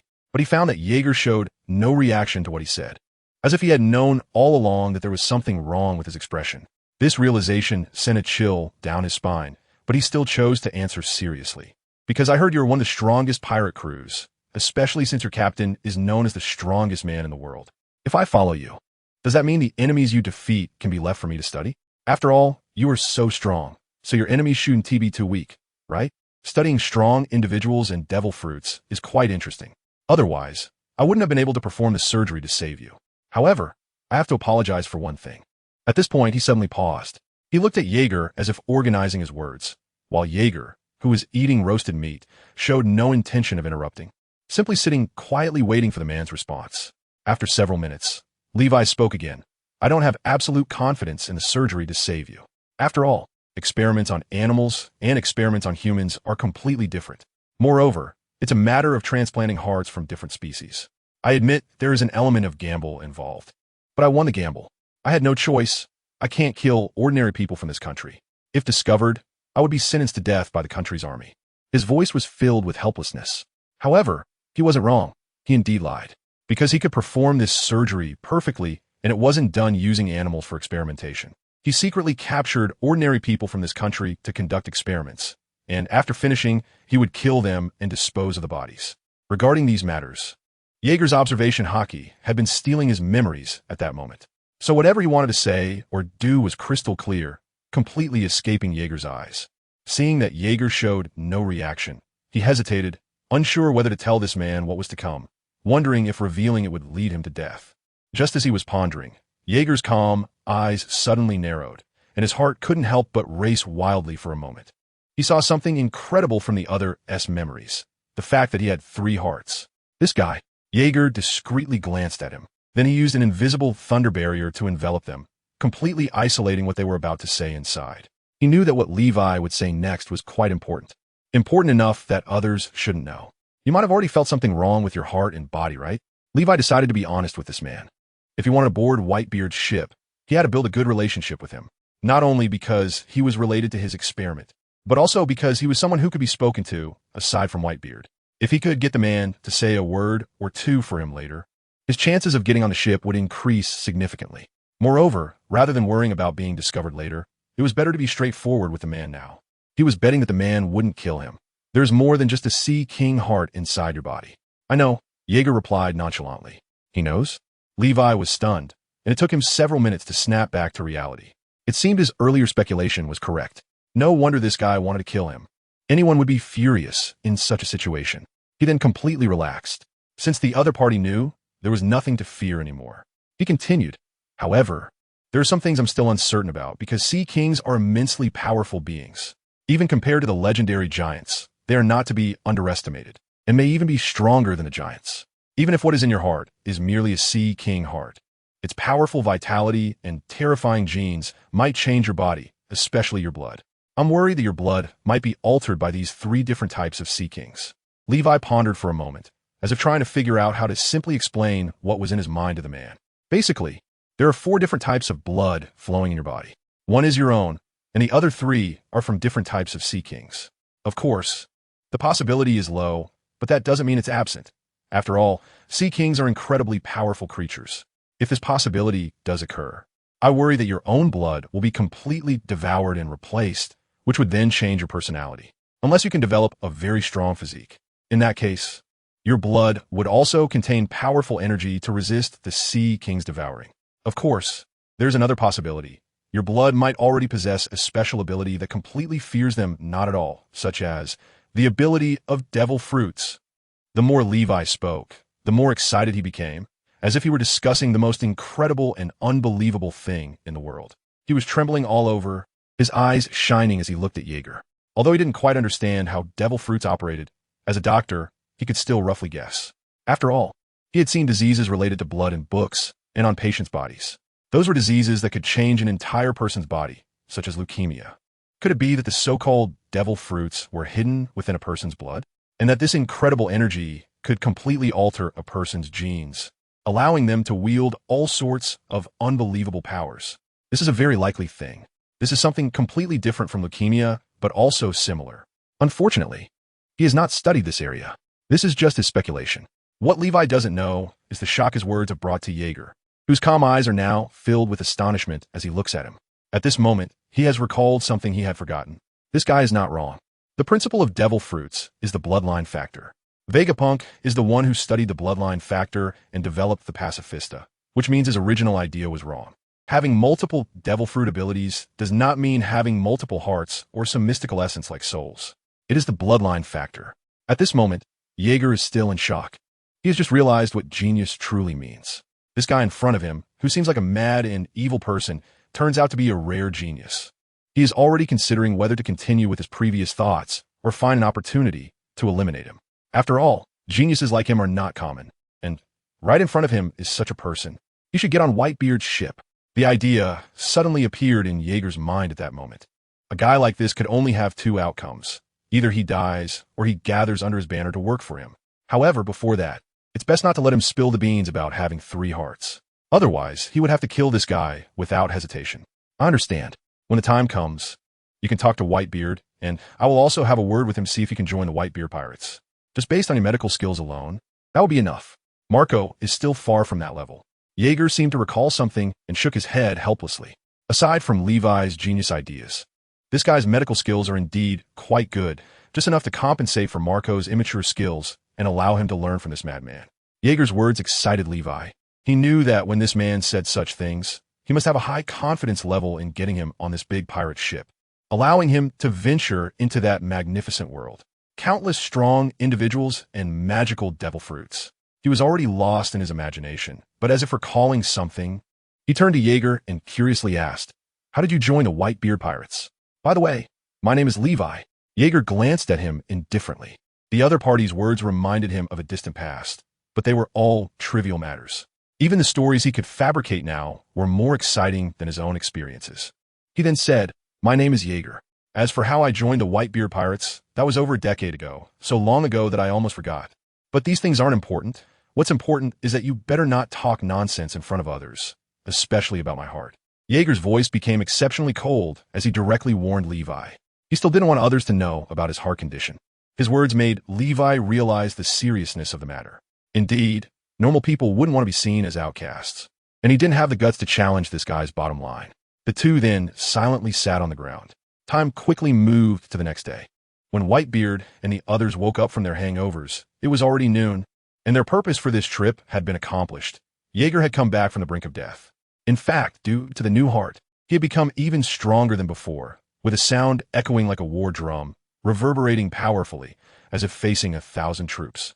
The other crew members had already begun transporting supplies. However, to thank the Drum Kingdom for their assistance, Whitebeard gifted them some gold as a reward for their help, which was also why Whitebeard didn't want to owe anyone a favor. At this moment, Whitebeard was looking at Levi with disbelief, as if something had happened that made him hesitate. He never expected the doctor who healed his son would want to board his ship. "Please." Levi's face was serious. Levi's earnest expression made Whitebeard's face twitch. He really didn't know how to respond to this guy. After all, this guy was Jaeger's savior, and it wouldn't be good to refuse him directly. But if he agreed right away, the king was still watching, which felt like he was stealing someone away, awkward no matter how he thought about it. Whitebeard, how about you agree to him? King Wallalu said cautiously. Not that he disagreed with the other party joining the Whitebeard pirates. Moreover, he didn't have the right to restrict others' life choices. He was worried that Whitebeard would disagree. Although Levi was indeed an impressive doctor, he had long sensed something was off with him, as some clues about missing villagers were somewhat related to him. It was just that he hadn't found direct evidence yet. So, leaving the Drum Kingdom was the best option. Let him come aboard, Whitebeard. Jaeger spoke at this moment, calmly looking at Whitebeard. No one expected him to speak up for Levi at that time, especially since he had been thinking about getting rid of him just yesterday. This guy's medical skills can exactly help us. Marco's current level isn't much help, and he can learn about medicine from him. Whitebeard, we are pirates. And as pirates with bounties from the Navy, battles with the Navy and other pirates are unavoidable. So getting injured in combat is inevitable. I think everyone wouldn't want to experience what I went through, right? If such things happen and everyone is scrambling for treatment methods, I think to prevent such things from happening again, a highly skilled doctor is essential. Jaeger's voice remained calm. However, his words made Marco feel guilty and silent. Jaeger continued looking at him. So, there happens to be such a doctor in front of us, and everyone has witnessed his medical skills. Marco, get it together. At this moment, you should face your problems properly, instead of choosing to escape like a coward. What you need to do now is reflect on yourself. Jaeger's voice suddenly became serious, but then he said gently, the reason I survived this time is largely because of your ability pulling me back from the brink of death. So you should know what a terrifying presence your ability is. Don't underestimate yourself. If you can train well and develop your abilities, I believe even Whitebeard would dare to fight enemies more freely because of your existence. After all, your healing abilities are incredibly powerful. You could even be said to bring someone back from the dead. Jaeger's words brightened Marco's guilty eyes. Indeed, Jaeger had mentioned this issue before. It was just that at that time, he didn't take it seriously, naively thinking that his father was the strongest man in the world and that there wouldn't be any problems. Now it seemed that his previous thoughts were too naive. The guilt on his face was now filled with a firm will. He looked at Jaeger with resolute eyes and said firmly, I know what to do now, Jaeger. The other members of the Whitebeard pirates looked at Jaeger with admiration. After all, this man was not only powerful, but also had a long-term vision. He had mentioned similar issues before, but they hadn't taken them seriously at the time, and now they validated what he said. That was why they began to take this man's words seriously, realizing he was right. A smile also appeared on Whitebeard's face. He saw in Jaeger the qualities of a captain. Aside from the impulsive mistakes common to young people, he couldn't find fault with anything else. Perhaps when he grew old, handing the Whitebeard pirates over to him would be a good choice. He looked at Jaeger with eyes full of appreciation. Moreover, Jaeger was right, as pirates, especially those with bounties from the Navy, they had many enemies. It is impossible to avoid injury in a battle with the other party. He was moved by what Jaeger said. In that case, get on the ship. After saying this, he turned and boarded. Jaeger followed closely and also boarded the Moby Dick. Then the others began to carry a large amount of supplies onto the ship, and everyone showed excited and thrilled expressions. They all knew they were going back to the New World, and the upcoming journey would be incredibly exciting, a thrilling adventure of clashing with those legendary pirate overlords, and the story of how the Whitebeard pirates would become the pirate overlords. After receiving Whitebeard's consent, Levi was filled with excitement and looked at Jaeger with gratitude. He could see that if it weren't for this man, the other party would never have agreed to let him join. This guy finally left. King Warlaru let out a sigh of relief. The pressure from Whitebeard was simply too great. They didn't even dare to breathe in front of this man. Only after watching the massive pirate ship slowly disappear from their view did he completely relax. Especially Levi, who felt that with this guy gone, a troublesome matter was resolved. Otherwise, dealing with this guy's actions that went against morality was truly a headache, especially since he couldn't find any evidence. Everyone was watching the Whitebeard pirates depart. On the other side of the magnetic drum kingdom, Chopper sat on the shore watching the pirate ship gradually drift away, his face filled with immense longing. Pirate, a feast is starting. Everyone, to celebrate the joining of new members and the long-awaited departure of our Whitebeard. Whitebeard shouted loudly, and everyone cheered excitedly. As if last night's hangover had already passed, they began to sing and dance, all expressing their deepest joy with laughter. Even Levi, who had just joined the Whitebeard pirates, was swept up in this joyful atmosphere and laughed heartily. It was different from the atmosphere of yesterday. This was a feast specially held to celebrate himself. This unprecedented feeling. Being a pirate seems pretty good. Only Jaeger, sitting aside, looked a bit helplessly at everyone. But then he seemed to remember something and got up to join them, laughing and drinking strong liquor together, completely showing no signs of injury. The Whitebeard pirates have set sail. The loud sounds of joy from the Moby Dick filled the surroundings with immense laughter, making it hard to believe this was the life of pirates. It felt like a family gathering for a feast. All of this was completely witnessed by the world government agents and the Navy, who immediately rushed to Drum Kingdom. Only after confirming that nothing had happened and there were no casualties did they breathe a sigh of relief. Meanwhile, the faces of the world government agents showed great fear as they saw two familiar figures on the pirate ship. The world's strongest man, Whitebeard Edward Newgate, Disaster Jaeger. Report. An agent spoke fearfully into a den mushy. The Whitebeard pirates have set sail. A Disaster Jaeger has completely. Boom. Before he could finish, a terrifying lightning bolt violently struck down from the sky, its destructive energy engulfing the entire town in a pale hue. In less than a second, he was reduced to a charred corpse on the ground, his insides completely destroyed. Even the ground he stood on was scorched black by the power of the lightning. Witnessing the man killed by lightning, the people around let out terrified screams. God is angry. Run. This guy is a harbinger of doom. This guy is a demon. Everyone was fleeing, voicing their fear. And this wasn't just one incident, but a series of events occurring along the path of the Moby Dick. This sudden disconnection also caused the world government personnel to feel something was off. Coupled with the words spoken before the disconnection, they already knew the Whitebeard pirates had set sail again. When they went to confirm it again, they saw the man who should have died had resurrected. That man in golden armor. Disaster Jaeger had completely come back to life. The figure of the Whitebeard pirates reappeared in front of the world after more than a month. As if the turbulent new world had paused to watch the news in their hands. Everyone was waiting for their return. They wanted to see if the Whitebeard pirates could compete with those two pirate overlords. Whether they could wrestle the title of Overlord from Pirate Overlord Goldline Shiki and Pirate Overlord Joel D. Roger. However, they seemed to forget. Whitebeard Edward Newgate was originally the world's strongest man, and the weight of this title was not something the so-called pirate overlords could compare to. Jaeger was unaware of this information. While he laughed and drank with others, he casually dealt with the dark garbage around him, his terrifying observation hockey enveloping the nearby islands. Not a single rat could escape his eyes. After locking onto those dark rats, he unleashed tens of millions of volts of lightning to eliminate them all. Finally, their feast continued into the night. They had anchored at a deserted island, having drunk strong liquor for half a day, the rich smell of alcohol wafting from the Moby Dick. At this moment, there were few people left standing sober. Only those on the lookout were still relatively clear-headed. But just then, as everyone else was getting drunk and passing out, Jaeger, who should have been drunk, suddenly opened his eyes. His observation hockey swept around continuously. After confirming that everyone had fallen asleep, he slowly sat up, the golden armor shimmering with a cold aura in the night. His gaze turned toward the direction of Drum Kingdom. With a crimson tongue instinctively licking his dry lips, he thought, "You damn fools.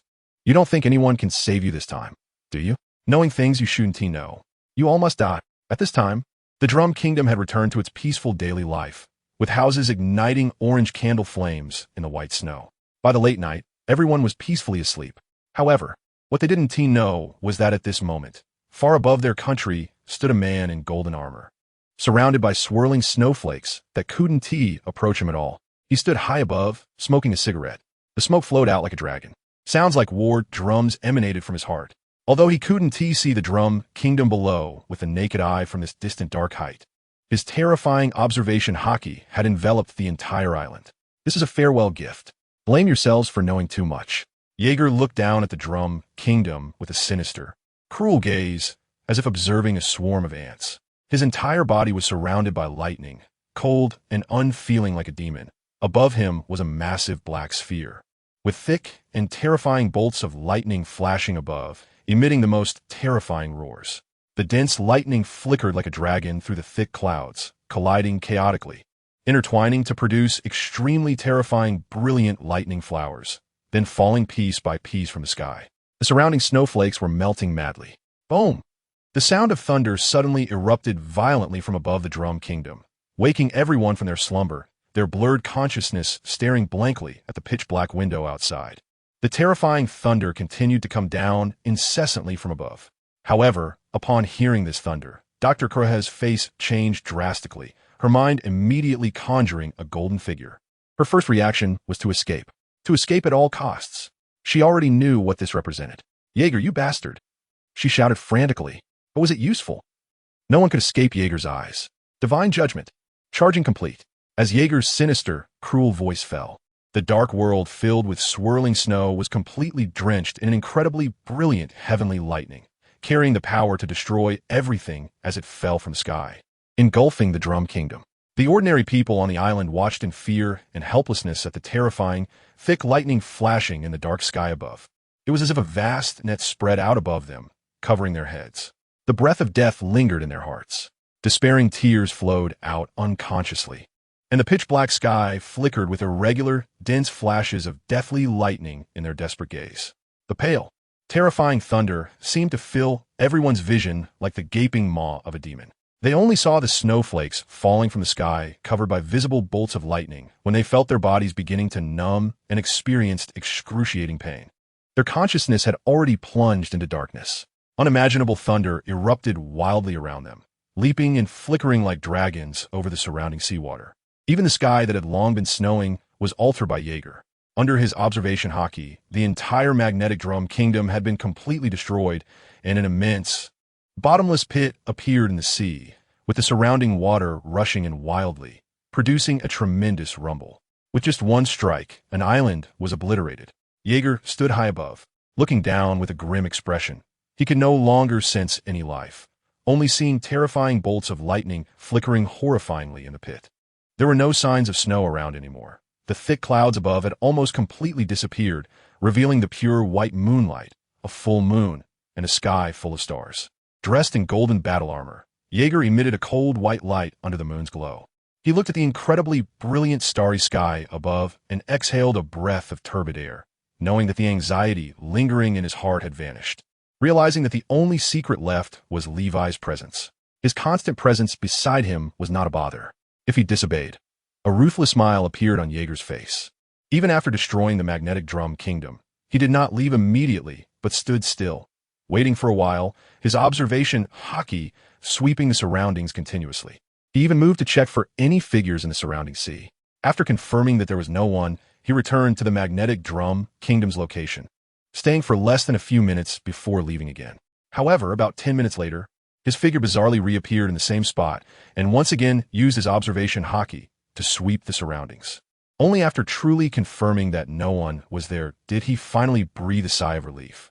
Then, he enveloped the area with a massive, invisible thunder barrier, making it invisible to outsiders. After that, his figure transformed into a bolt of lightning and disappeared into the high sky. The speed of the lightning was so fast that it took no time at all to return to the Moby Dick. After confirming that everyone was still asleep, he returned to the previous spot and lay down with ease. Soon, morning arrived, and their destination was the The archipelago. They were set to take the ship to the next island, Fishman Island.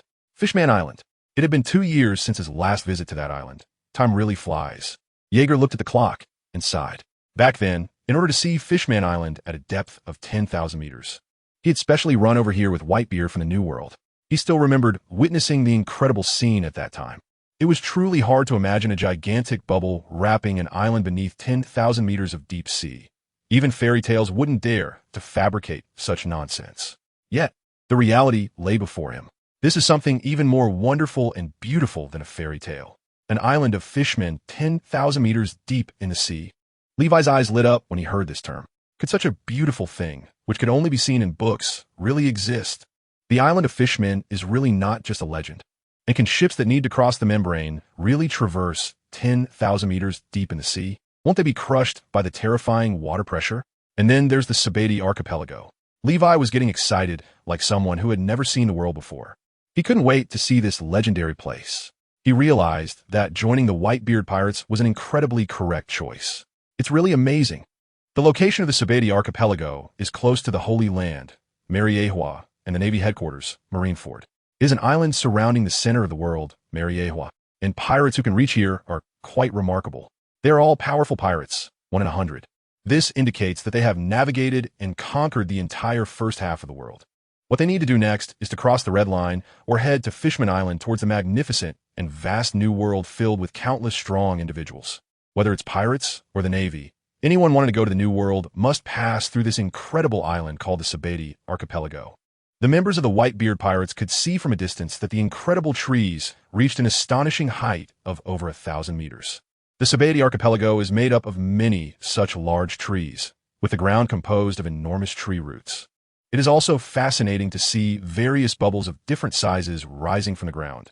These bubbles are made of resin and float in the sea breeze on the island. After reaching a certain height and being illuminated by sunlight, they burst. The island is composed of 79 of the world's largest red mangrove trees, urucumin, and the resin of the trees, combined with the respiration of their roots, creates the island's unique bubble culture. Furthermore, every tree on the island has corresponding towns and facilities, and there are bridges connecting the islands, so remembering the numbers will prevent getting lost. Currently, the archipelago is not yet filled with the extreme darkness and chaos of the future. However, many pirate ships are docked in remote corners, hiding from Navy patrols, while some powerful pirates fearlessly engage in battles with the Navy. I wonder if they'll encounter the celestial dragons this time. If they do, interesting things will happen. Jaeger looked at the island not far away and said with some emotion, aside from watching those fools from a distance on God Valley. He hadn't dealt with those fools who claimed to be descendants of the creators. However, at that time, he was unable to help at all during that great battle. Even if he wanted to seize the Zoan-type devil fruit, the fish fruit, mythical Zoan, azure dragon form, he couldn't do it. If he had the strength he has now back then, even if he couldn't defeat Charlotte Linlin, he would fight to the death. After all, that fruit is just too powerful, especially since the later Yonko Kaido earned the title of the world's strongest creature, with a large part of that credit going to this fruit. At that time, he could only watch helplessly as those incredibly powerful devil fruits were divided among those guys. Fortunately, he didn't leave empty-handed. He later snatched a mythical Zoan from that fool. I think that guy is still hating me now, right? Jaeger thought of a particularly ugly guy, the man he had robbed of his devil fruit, completely disrupting his plans. He wondered if that guy was still dreaming big after losing that devil fruit.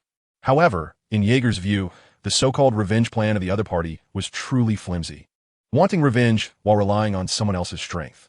Moreover, the person he wanted to cooperate with is currently quite weak. Celestial dragons. Will there be celestial dragons on this island? Levi suddenly showed surprise on his face, as everyone knows what the name celestial dragons represents. However, Levi did not show any fear. On the contrary, one could see the eagerness in his eyes. What does this guy want? Does he want to study the celestial dragons? A curious expression appeared on Jaeger's face, and even Whitebeard's expression changed to one of oddity after seeing Levi's face. It seems like another restless little brat. As the Moby Dick gradually approached the archipelago, someone had already spotted the enormous pirate ship, resembling a whale, and fear was evident on everyone's faces. Regardless of whether they were civilians, pirates, or marines, they had all quieted down at this moment. Their eyes filled with fear as they looked at the domineering pirate flag with the white mustache, a flag that represented absolute terror. The Whitebeard pirates. Whitebeard is here, quick! Run away! Countless civilians screamed in desperate madness, fleeing in terror towards another direction as the great pirate of the New World had landed on their island. Even some pirates were already fleeing. However, there were also some who had gained power from eating devil fruits, eagerly wanting to make a move. Their fierce faces showed no fear of Whitebeard. They want to challenge the so-called Great Pirate. They want to take Whitebeard's head. In this way, their reputation would resonate throughout the world. Just as some pirates were planning to challenge the legendary pirate on the other side, the Navy was already sweating in fear as they looked towards the direction of the massive whale ship, where they had spotted two familiar figures. Quick, notify the Navy headquarters. The Whitebeard pirates have appeared here and have landed on the archipelago. The civilians on this island are in danger. Not to mention the celestial dragons, Whitebeard, and Enel. The commotion caused by the landing of the Whitebeard pirates shocked Levi. He never expected that their mere landing on the island would instill such fear in so many people. Now he understood what the guys on that ship had said while drinking. Our pirate crew is the strongest. Even the Navy and the world government dare not provoke us. Although he had long heard of the Whitebeard pirates' reputation, experiencing it firsthand made him realize their terror. They were not just boasting after drinking. Levi couldn't help but feel excited. However, Jaeger paid no attention to this, nor did he care about the Navy calling for reinforcements. He was watching the pirates approaching them with great interest, genuinely surprised by the number of fools still in this world. It was a perfect opportunity to kill some time before boarding the ship. He turned to Blackbeard, his eyes filled with mockery. Next is the test of your training results during this time. Go kill 20 people. If you fail to complete the task, you know the consequences. Don't say I didn't warn you. Blackbeard, who was standing at the back and had no presence, was locked in by Jaeger. Upon hearing those words, he froze, followed by an overwhelming anger and frustration swelling within him. However, he dared not show any displeasure. Moreover, he had no choice. As he watched the pirates continuously approaching them, he could only brace himself and move forward. Marco and the others couldn't help but laugh secretly when they saw Blackbeard, who was clearly terrified but dared not resist. However, their behavior did not escape Jaeger's eyes, and he revealed a mocking expression upon seeing them chuckle. "You don't think I'm going to let that guy go alone, do you? You don't think this level is enough to make me and Dad take action, do you? If it were just like this, where would I put Dad's face? Where would I put the Whitebeard pirate's face? All of you go, and you must kill them with absolute, overwhelming strength. Otherwise, you know the consequences." Jaeger's expression suddenly turned ominous, presenting a demonic visage in the hearts of Marco and the others, sending chills down their spines as they knew what the outcome would be. Just thinking about the sensation of being struck by lightning made them shiver. Then they watched as that group of pirates surged forward, each displaying terrifying power. Especially when Josu and Marco used their devil fruit abilities, they stunned the others. Even Levi looked on in disbelief at the two of them. He knew Marco was a devil fruit user, but he never expected him to be such a uniquely shaped creature, a magnificent bird enveloped in blue flames. There was no such being in reality. And then there was the seemingly goofy Josu. "What's going on? My eyes are dazzled by this diamond," he thought. "Isn't the devil fruit an incredible thing? So magical?" Jaeger chuckled at Levi's shocked expression. When he first ate the thunder fruit, he also found the devil fruit to be an extraordinary thing. Such a small item could be so wondrous. He continued, "That guy Marco has eaten the animal type. Bird fruit, mythical zoan, phoenix form. Whoever consumes this devil fruit will transform into the legendary phoenix. And that layer of burning blue flames grants the user an almost immortal vitality and the ability to regenerate instantly after being injured." However, Marco is still far from that level. Every time he has the chance to properly develop his fruit, he hasn't practiced diligently. But even so, this devil fruit has brought his strength to a decent level. Jaeger's explanation plunged Levi, who was already shocked, into further astonishment. He never imagined that this seemingly simple guy possessed such incredible abilities, being the legendary creature, the Phoenix. However, he also caught on to other issues in Jaeger's words, such as the mention of the animal and mythical zoan categories, implying that there were other series and types as well. He thought of Jaeger's ability to manipulate lightning. However, Jaeger had no interest in being a commentator. If you want to know about Josu's abilities, go ask him. "Whitebeard, I'm going to wander elsewhere. It's too boring to stay here." After saying this, Jaeger's figure disappeared, as if he had never been there. Even Levi, who had witnessed such speed, was left in shock, unable to imagine how many monsters were on that ship, especially the ship's captain. Just as Marco and the others quickly dealt with those pirates, Jaeger was already strolling around, not using his observation hockey, as that would take away the fun of passing time.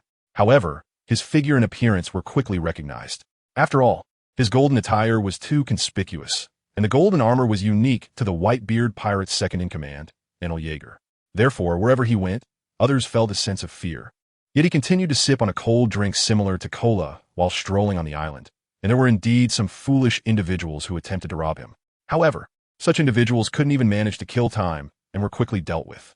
Soon, he arrived at a place some distance away from where Whitebeard and the others were located. The place is filled with darkness, where human trafficking and various other unimaginable activities happen all the time. After all, the vile actions of the celestial dragons have affected the vast majority of people. Especially for other nobles, the celestial dragons are like gods to them.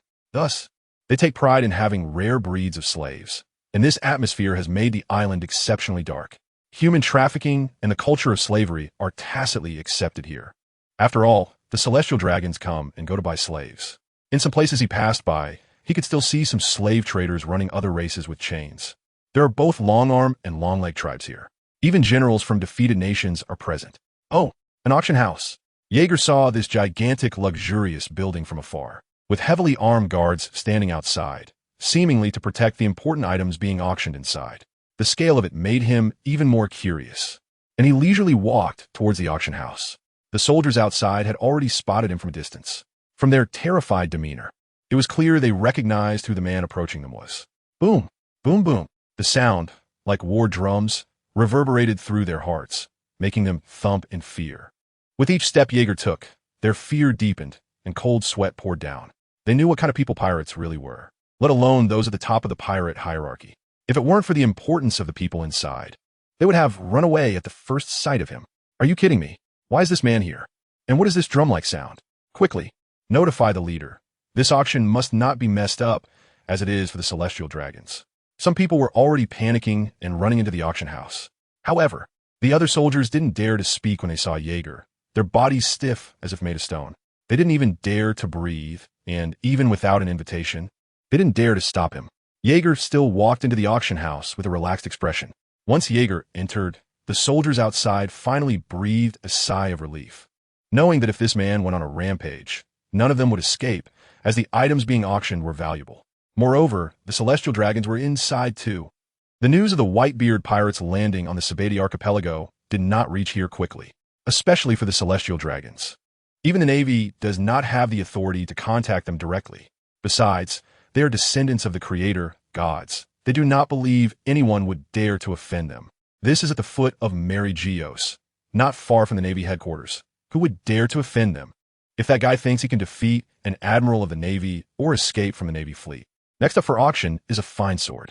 Jaeger's figure had somehow already settled inside the auction house, casually sipping a drink while watching a man explain the long sword to be auctioned next. No one noticed that a man in golden armor was sitting in the back row.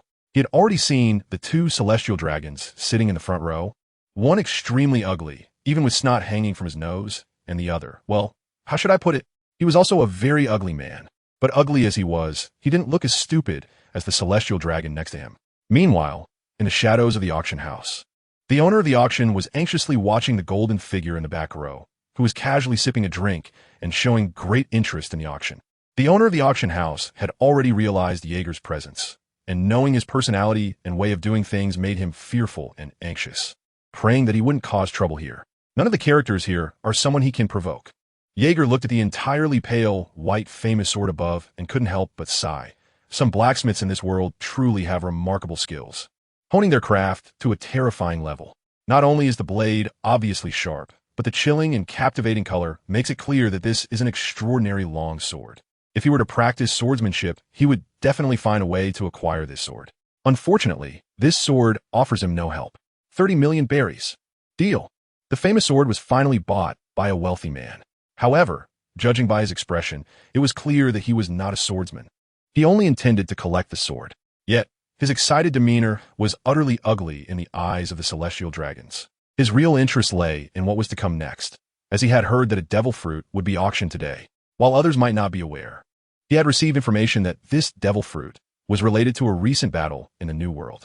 Ladies and gentlemen, the host on stage was performing an exaggerated act, using all his professional knowledge to entertain everyone present. The audience was already eagerly waiting for the next item, with every face displaying an expression of great anticipation. After all, this auction was attended by the celestial dragons, meaning that the items to be auctioned could not be of poor quality. Sure enough, just as they thought that, they heard the host excitedly shout from the stage. You should have all heard about the recent golden battle that took place in the New World, right? Yes, it was the event where the kings of the New World fought over the matter of Gold Island. The next item was related to this shocking event that had stunned the world. Huh, related to Gold Island. Could it be a tree made of gold or that golden bell? Jaeger thought, looking thoughtfully at the host on stage. After all, only a few items could excite them so much. In terms of value, it was indeed remarkable. Both the golden tree and the golden bell were extremely precious. However, the host mentioned Gold Island, not the legendary Golden Country. This meant that they were aware that it was not the so-called Golden Country, right? But it made sense. Both its location and other aspects were different from the legendary Golden Country, and anything imagined could be recognized at a glance. After Jaeger woke up, he had already seen recent events in the newspapers. He was aware of the matters concerning the Gold Lion and Roger. Thus, he sighed that there were indeed many clever people in this world. One could not simply replace the legendary Golden Country with the gold from an island. However, items related to Gold Island. Wait, could it be? No way. Jaeger's gaze suddenly changed. His previously leisurely eyes became somewhat sharp in an instant. He was sipping cola while watching the host. If it was really what he thought, things would become interesting. What Jaeger did not know was that the change in his eyes was noticed by the owner here, and the more he acted this way, the more fearful the man became. In the end, he had no choice but to send his subordinates to notify the Navy for support. After all, This guy was the second in command of the Whitebeard pirates, a villain who could summon natural disasters to ruthlessly eliminate enemies. He could not afford to provoke someone like that. And he certainly could not afford to provoke the Whitebeard pirates behind him, even if he had several powerful figures backing him. Report, sir. The Navy says the Whitebeard pirates have landed on The archipelago, and they are already facing the Whitebeard pirates. The Navy admiral is on the way, his subordinates said, sweating in fear. This news was truly terrifying. The most powerful man in the world, the notorious pirate of the New World, was here. Yes, it was the mastermind who created Gold Island, the treasure of the sea that everyone dreams of, an item that grants incredible power when consumed.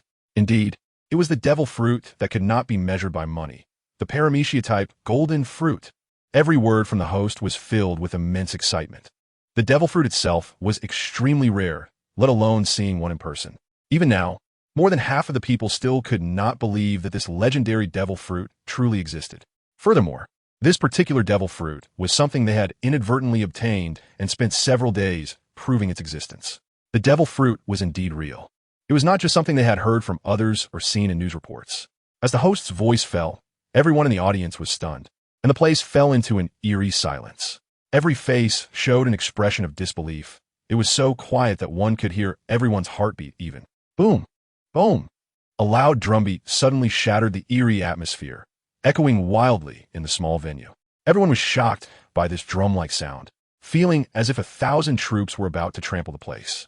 They were all drawn to this massive sound, and when they turned to look at the source, a golden figure was sitting behind them, casually crossing his legs. The main point was that he clearly wasn't holding anything.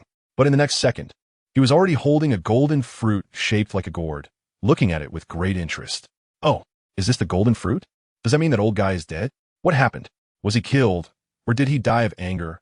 Or did he naturally die after fulfilling his wish? Jaeger completely ignored the astonished gazes of everyone present. He carefully examined the devil fruit in his hand, certain that it was indeed a real devil fruit. Moreover, the color did resemble that of gold. There was no way. He couldn't remember all the fruits in the devil fruit encyclopedia and couldn't identify this particular fruit at a glance. But it didn't matter. Since he had the fortune to come across it, he would just collect it. Once the Whitebeard pirates headed to the New World, he could select it properly. Thanks to Levi, he could eat a few more devil fruits, so he needed to be selective. However, next, Jaeger looked at everyone here, who were fearfully staring at him. It was obvious they had already recognized him. It didn't matter to him anyway. Jaeger looked at the celestial dragon being protected by agents. His eyes had a very sinister curve. When he landed on this island, he was wondering if he would encounter a celestial dragon, and unexpectedly, he met one. Truly, what a twist of fate.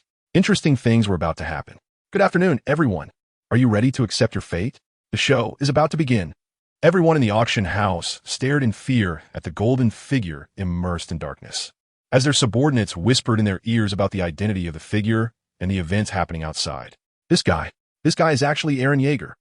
Why is the second in command of the Whitebeard pirates here, and why did the Whitebeard pirates land on The archipelago? Wasn't it said that they wouldn't arrive here for a few more days at the earliest? All the nobles present were shocked by this young man with his legs crossed. They didn't even dare to breathe, as their status made them fully aware of what pirates truly are. This is a true outlaw, not to mention this man whose reputation echoes throughout the world. You damned commoner, kneel and quickly give me the devil fruit. In this eerily quiet atmosphere, the foolish celestial dragon with snot hanging from his nose suddenly spoke, his voice carrying an innate sense of superiority, as if everything in this world belonged to him. With just a wave of his hand, others were expected to give him what was his, and his attitude made everyone present feel considerably more relaxed. In fact, some even breathed a secret sigh of relief. As long as the celestial dragon spoke. Ha ha, ha ha ha. Suddenly, Jaeger, who was immersed in darkness, let out a chilling laugh, the sound echoing mockingly throughout the luxurious auction venue, causing everyone's breath to catch. A bone-chilling fear surged in their hearts, reaching their minds. Even another celestial dragon looked on in terror at Jaeger, who was laughing in the darkness, unable to comprehend why the foolish one beside him dared to provoke him. Did he not know who he was? Bang! Hearing Jaeger's laughter, the celestial dragon, with snot hanging from his nose, did not hesitate to open fire. The gold-crafted pistol was still smoking, and the golden bullet had completely pierced through Jaeger's body. It finally struck the wall behind him. In the next moment, boom! His body was swept away in mid-air, spinning 360 degrees due to an unstoppable force. Even the hard tables and chairs could not withstand this figure, and he was violently slammed against the wall before collapsing and losing consciousness. His ugly face was already covered in blood.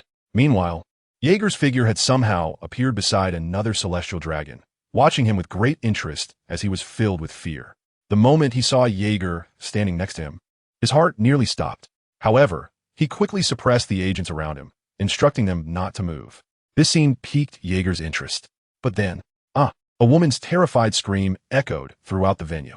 Following that was an uncontrollable chaos, as everyone frantically ran toward the exits.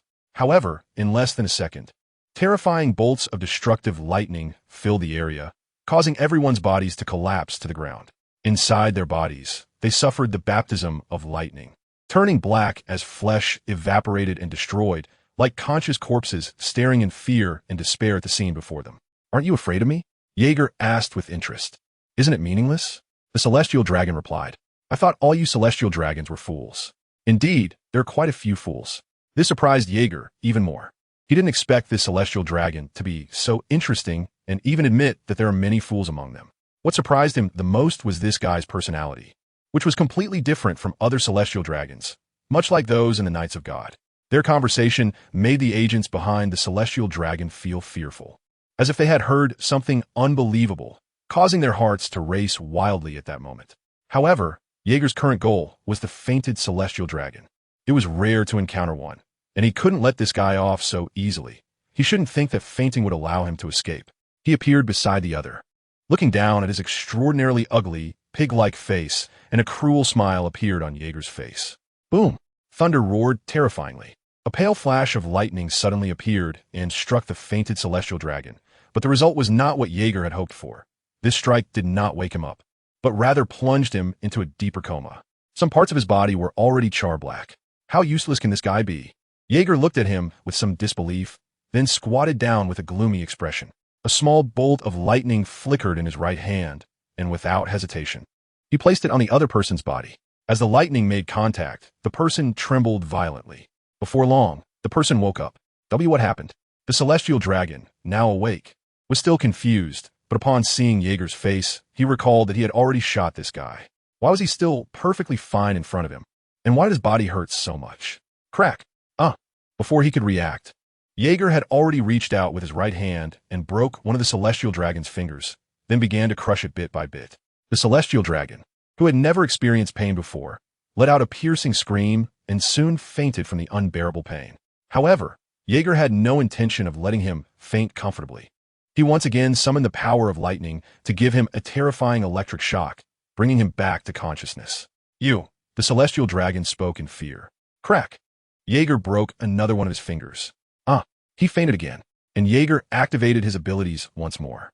The cruel scene of the brutal killing made the celestial dragon, standing nearby, feel a chill run down his spine. The overwhelming fear left him feeling cold all over, and cold sweat had already soaked his clothes. His body felt weak as he stood there, yet he still dared not move. Even the agents around him looked on in terror at that golden figure. The other party's methods were simply too horrifying, crushing every bone in their opponent's body one by one, and as soon as you fainted, they would shock you awake. The main point was that this guy was completely unafraid of the fact that the other party was a celestial dragon, a descendant of the creators of this world. However, he didn't care anymore. He knew their fate was already sealed. If he laid a hand on our master, they exchanged knowing glances at the celestial dragon standing nearby. Ha ha ha. The cries of agony revealed that celestial dragons, just like ordinary people, could feel pain and scream. He thought there would be some difference. Interesting. It was too interesting. The screams of a celestial dragon made Jaeger laugh uncontrollably, his gentle face filled with cruelty and madness. His maniacal laughter echoed in this eerily quiet place, and then it traveled through the buildings to the outside. Everyone present watched in shock as Jaeger tortured a celestial dragon. The repeated screams made their hearts tremble, cold sweat pouring down, and then they would jump with the sound of thunder. By the time Jaeger stood up satisfied, the celestial dragon on the ground was no longer recognizable. Everyone looked at him as if he were a devil. Is this guy really not afraid of being hunted by the world government? As Jaeger was about to turn around, not far from his feet lay a young woman with an affluent appearance. However, she had just been struck by his attack and was on the verge of death. her eyes filled with resentment as they stared at him. "Oh, beautiful lady, what a pleasure to meet you." Jaeger, dressed in golden armor, was very gentlemanly. "I forgot to bring a gift for our first meeting, so let me give you a flower. Please accept it. It's a small token of my appreciation." Jaeger's expression was very gentle, and as his right hand extended, a flower with flowing white and blue lines and an incredibly vibrant appearance appeared in his hand.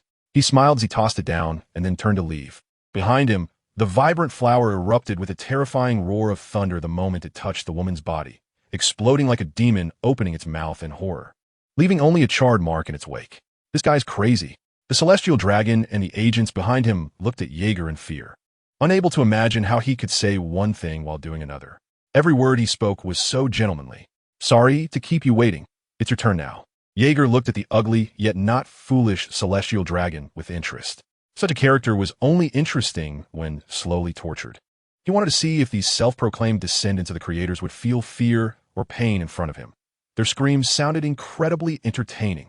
First, Jaeger revealed a sinister smile. Boom! The sound of thunder roared suddenly. The agents in black suits were surrounded by dense lightning, which initiated destruction from within. Their blood and flesh were annihilated in an instant, a blow too fast to describe. In the blink of an eye, all the agents around were taken out, leaving only the dazed celestial dragon, staring blankly in fear at Jaeger, who approached him in golden battle armor, swallowing hard. He knew he was going to die. However, he still held back his fear and said, "Can I not die?" "Oh." Jaeger looked at him with great surprise. This guy's way of speaking and personality completely doesn't resemble that of a celestial dragon. Even an ordinary noble would not act like this. It's as if he is just an ordinary person talking to Jaeger. However, it's precisely this kind of personality that made Jaeger refrain from acting quickly. He truly didn't expect to encounter not only a celestial dragon here, but also such an interesting one. "What is your surname?" "Schneider. My name is Schneider Gaguro." An unfamiliar name. Jaeger was surprised, thinking that someone with such an abnormal mind could only belong to the Don Quixote family. However, it seems there are quite a few branches of celestial dragons. After all, to be able to dominate this world for so many years, there must be a few abnormal individuals. "Give me a reason not to kill you." Jaeger sat leisurely in his chair, looking at the ugly guy in front of him. He slowly took a cigarette, placed it in his mouth, and then lit it with his right hand, which was flickering with terrifying lightning. He was particularly curious about what reason this guy could provide. Moreover, his observation hockey was already peering into the other's memories. He could discern what was true and what was false. "I want to follow you," he answered without hesitation. "Huh, what the hell?" Jaeger, who was smoking, was taken aback, staring blankly at the world noble in front of him. Even he couldn't imagine such words coming from the mouth of a celestial dragon. The most important thing was that Jaeger knew he was telling the truth. Under his observation hockey, there was no possibility of the other lying, which made him feel incredulous. Why not be a good world noble and instead become a pirate? Is there something wrong with your head? He really doesn't have the surname Don Quixote. You said you want to join the Whitebeard pirates. Your surname really isn't Don Quixote? Jaeger incredulously asked again, his voice filled with immense disbelief. Originally planning to slowly torture this guy, he suddenly didn't know how to proceed. What's going on lately? Why are there so many people wanting to join the Whitebeard pirates? Is it because they saw that old man Whitebeard was preparing to return to the New World, so they want to hitch a ride on a ship for a big score? Jaeger's words caused the celestial dragon Gaguro to pause for a moment. Then he said seriously, "I don't have the surname Don Quixote. If my family had that surname, I wouldn't have been forced to this extent. Also, I'm not joining the Whitebeard pirates. I'm following you." When he said this, he was very serious, making it completely impossible to see any hint of jest or a story fabricated for survival. Jaeger was more aware of this than anyone else. From the other's response, he saw a dark side of the celestial dragons in the other's memories. It was completely normal for powerful families to swallow weaker ones. And this guy's family was one of the weaker families that had been consumed. This is something that is intolerable for the world nobles who are inherently above everyone else. But the facts are right in front of them. Thus, it shaped the character of this celestial dragon named Gaguro, who is different from other fools. Their family's power is now on the verge of collapse. Rather than being consumed and killed by other celestial dragon families, it is better to choose another path. Building a nation and joining other countries is out of the question. Becoming a commoner? Impossible. He knows the kind of hatred those people have toward celestial dragons. As soon as they dare to become commoners, they will definitely end up like those fools from the Don Quixote family, killed by the commoners. So this guy sets his sights on powerful pirates. However, before that, he needs to possess great power. He realizes that speaking without power is useless. Powerless rage appears to others like a clown, just like how he used to look at those slaves. Therefore, he must first acquire a certain level of strength. At the very least, he needs to have the power to protect himself. It is at this time that he hears about the auction of devil fruits here. It's somewhat sad to say, but if it were in the past, their family would never lack something like devil fruits, nor would they ever think about eating them. But after his family was devoured by other celestial dragon families, all their treasures were divided up. Especially the devil fruits that were used for their amusement were all confiscated. That's why he is here. As for following Jaeger, it is purely because he values Whitebeard's power and the younger Calamity, Jaeger, who is the second in command on the Whitebeard pirate ship. Youth represents potential for greater achievements and strength in the future. Moreover, he sees madness and cruelty in this man. Coupled with the fact that the other party is a cunning madman, there are infinite possibilities in such a man. At the very least, he would be stronger than the current Whitebeard and definitely more ambitious and thoughtful. He has seen all kinds of people in the Holy Land, kings, devil fruit users, and various rulers. It is precisely because they are different that he chooses to follow this guy. In this cruel world, one cannot stand without being ruthless. I refuse. Hey, you don't think I'm a philanthropist, do you? Jaeger smiled ominously. Gaguro did not feel surprised. If the other party had agreed without any hesitation, he would have had a headache. After witnessing his family being gradually devoured, he knows that this world is like this. Why would others help you without any benefit? If this guy doesn't take you out, it would be good enough, and yet he still wants others to help you? Such a naive thought, especially considering that you have nothing to offer in return, meaning he is essentially a useless waste. However, there was no sign of discontent in his eyes. During this brutal time, he learned how to hide his emotions. Instead, he looked at Jaeger with a calmness that seemed to accept his fate, which was quite incredible. Looking at this guy's expression, Jaeger suddenly thought of something interesting, and a cruel, amusing curve appeared on his otherwise calm face. It's not impossible, but Gagolo looked up at Jaeger. At that moment, he saw a glimmer of hope. You give me 1,000 heads of the Navy, and I'll agree to let you follow me. How about it? This is quite a bargain, right? My esteemed celestial dragon. Ha ha ha. Boom. As soon as the words fell, the roar of thunder erupted violently in the corpse-laden area, as if ferocious dragons were rampaging and destroying everything here, the charred bodies being utterly obliterated. Finally, Jaeger pointed his finger at the opponent's head. 1,000,000 volts. Without giving Gagolo any chance to react, he electrocuted him until he was charred and fainted. But that wasn't the end. Jaeger then kicked this guy away, smashing him hard against the wall. He didn't even consider the life or death of the opponent. With a body that hadn't undergone any training, how could he possibly withstand 1,000,000 volts? Moreover, his kick was not held back either. Though it wasn't full strength, it was still not something an ordinary person could endure. Did anyone really dare to talk big in front of him now? Or was it that his methods against enemies weren't ruthless enough? Jaeger couldn't help but ponder his own issues. It seemed he needed to be even more terrifying in his methods against enemies in the future. Otherwise, these guys would truly think he was easy to deal with. How could a pirate leave a good impression? If there was one, it would mean he hadn't done well enough or been ruthless enough. It appeared he needed to constantly reflect on himself. Then, through his reflections, he would learn to progress. That was what a good pirate of a new era should be like. Not just rushing forward when seeing enemies or treasures, fighting and then calling it a day. That was the behavior of a brute, not a pirate. A pirate must conquer the seas with terror. Pirates are not playing house. When Jaeger walked out of the auction house while smoking, he had already taken some valuable items with him. Even a long knife was strapped to his waist, and he left with a leisurely expression. However, before he could walk far, he was stopped by Navy Rear Admiral and a group of Navy soldiers, who looked at Jaeger with serious expressions. Although he was just one person, they still didn't dare to act rashly. Everyone was sweating coldly while watching him, dressed in golden armor, fingers adorned with golden rings, with long black hair and a relatively gentle appearance. Who would have thought this seemingly harmless guy was the second in command of the Whitebeard pirates? That bounty of over 1 billion, thundered Disaster Jaeger. Jaeger, you damn bastard. Where are the celestial dragons? The Navy Rear Admiral looked at the man in front of him anxiously. His hands gripping his weapon were slightly trembling, his eyes fixed intently on this man. He had rushed here as soon as he received the news. If something happened to the celestial dragons here, it would be the end for him. After all, they were celestial dragons. This is truly a world noble. The Navy soldiers behind him were also sweating nervously as they looked at him, their breathing becoming uncontrollable and chaotic at this moment. It was too quiet. It was really too quiet here. This is different from the scene they had seen with the celestial dragons before.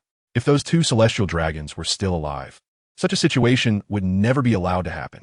However, deep down, they were feeling a bit of secret joy at this moment.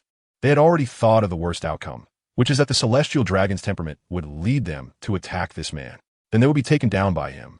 And the possibility of that happening was very high. If that were the case, it would be great. If that's the case, this guy would be a hero. Should we still take action against him? After all, he has indirectly helped many people. How about just putting on a show when we take action later? The Navy personnel were sternly confronting Jaeger. But deep down, they were secretly rejoicing at the potential worst outcome. After all, they knew what kind of people the celestial dragons really were, so it would be better if they died, right? This terrifying guy, although a pirate, is much more pleasing to their eyes. However, they soon shook their heads and became resolute again. Although this guy may have killed a celestial dragon, the number of civilians and Navy personnel who have died at his hands is countless. This guy is a pirate, a villain. Damn it. How could I have such a damn thought just now? After exhaling a puff of smoke, Jaeger looked grimly at the Navy in front of him, doubting whether these guys were brainless for asking him about those useless fools. It's truly ridiculous. Who knows? Perhaps their situation isn't too good. In the end, a strange and inexplicable curve appeared on Jaeger's gentle face, his eyes ominously staring at the group. Boom! There was no unnecessary talk. Jaeger directly took action. A terrifying lightning bolt with a destructive aura fell from the clear sky, and as the thunder echoed around, it enveloped the group in less than a second. The millions of volts of thunder completely obliterated them. Even that rear admiral couldn't react and ended up like those Navy soldiers, becoming a charred corpse that helplessly fell to the ground, the lifeless body still emitting a burnt smell. Useless fools don't have the right to talk big in front of me, ants. If you want to capture me, at least send someone above the rank of rear admiral. If you don't catch me, I might just leave. Jaeger, smoking a cigarette, nonchalantly walked forward, his observation haki already sensing that the members of the Whitebeard pirates were also facing a group of Navy, making him wonder if they had a problem with their brains. Even their Navy admiral wouldn't dare to say they could capture Whitebeard, yet some mere rear admiral, truly, who gave him the courage to face Whitebeard. Is it foolish bravado or brainless courage? He really wanted to ask who trained these soldiers. Meanwhile, in the office of the fleet admiral at the Navy headquarters, Admiral Kong hung up the din-din mushi and looked grimly at Zephyr standing in front of him. He had already received news when the Whitebeard pirates landed on Sabaody Archipelago. The main reason was that there were celestial dragons present on Sabaody, prompting the higher-ups to continuously notify him, urging him to send Zephyr, who was at the Navy headquarters, to Sabaody to protect those two guys. However, the result was clear. Admiral Kong delayed the matter, and during this time, the Navy lost a significant number of soldiers' lives. There were hardly any elite Navy left. Moreover, with just Zephyr alone, there was no way to have any chance against the Whitebeard pirates. In fact, the possibility of him falling there was even higher. Garp and Sengoku encountered Charlotte Linlin while returning from the New World. Now, while clashing with her. Otherwise, they could have taken down Whitebeard, yet they missed another opportunity. However, the developments exceeded his expectations. He thought the Whitebeard pirates were just waiting to leave after finishing their business. To his surprise, the disaster Jaeger killed a celestial dragon. Things escalated. Admiral Kong looked somewhat headache-inducing at the reports being handed to him, while Zephyr, sitting in the chair below, also had a rather ugly expression. He had felt uneasy when he received news about the Whitebeard pirates. After all, Jaeger was an unstable element. His personality was cruel and capricious, looking down on anyone except for Whitebeard. But they had no way to deal with him.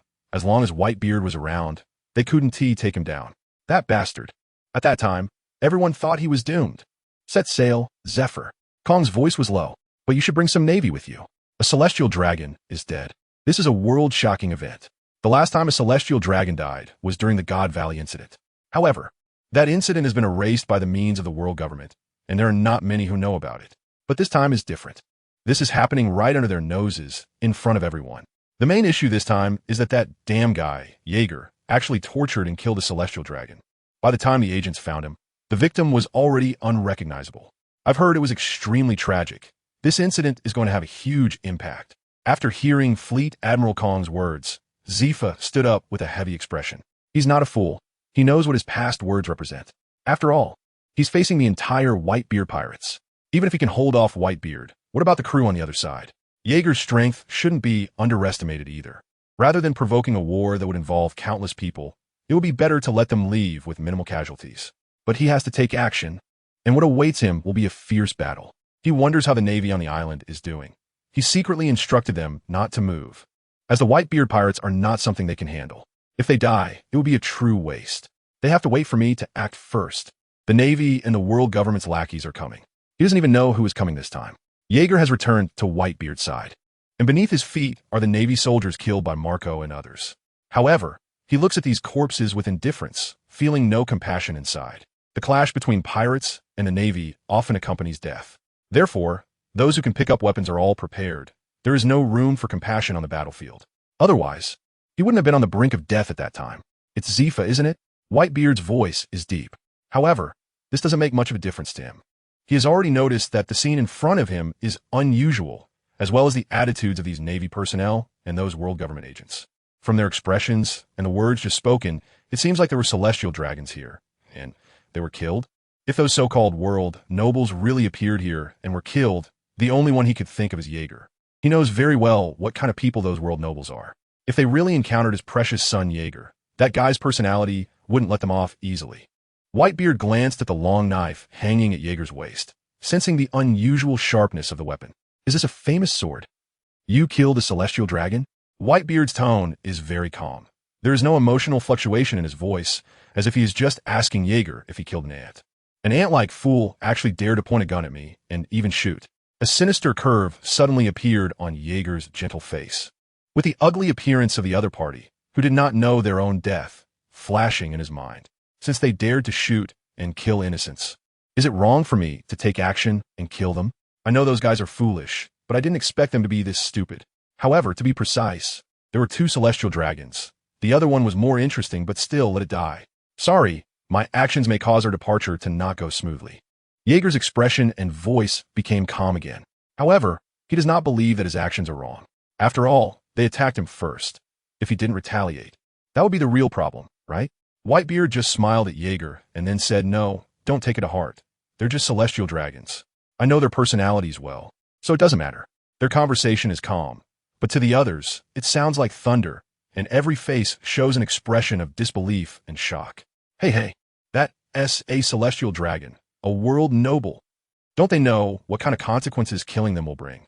Marco, however, remains relatively calm, as he has seen more serious situations, such as during the God Valley incident. So he knows that many celestial dragons have died at their father's hands. However, Levi is full of disbelief. He didn't expect Jaeger to be so crazy as to dare to lay hands on a celestial dragon. Could it be that the Whitebeard pirates are really strong enough to not fear them? He looks at the others with some doubt, as well as the corpses on the ground. He knows these people are very strong, but he doesn't know exactly how strong.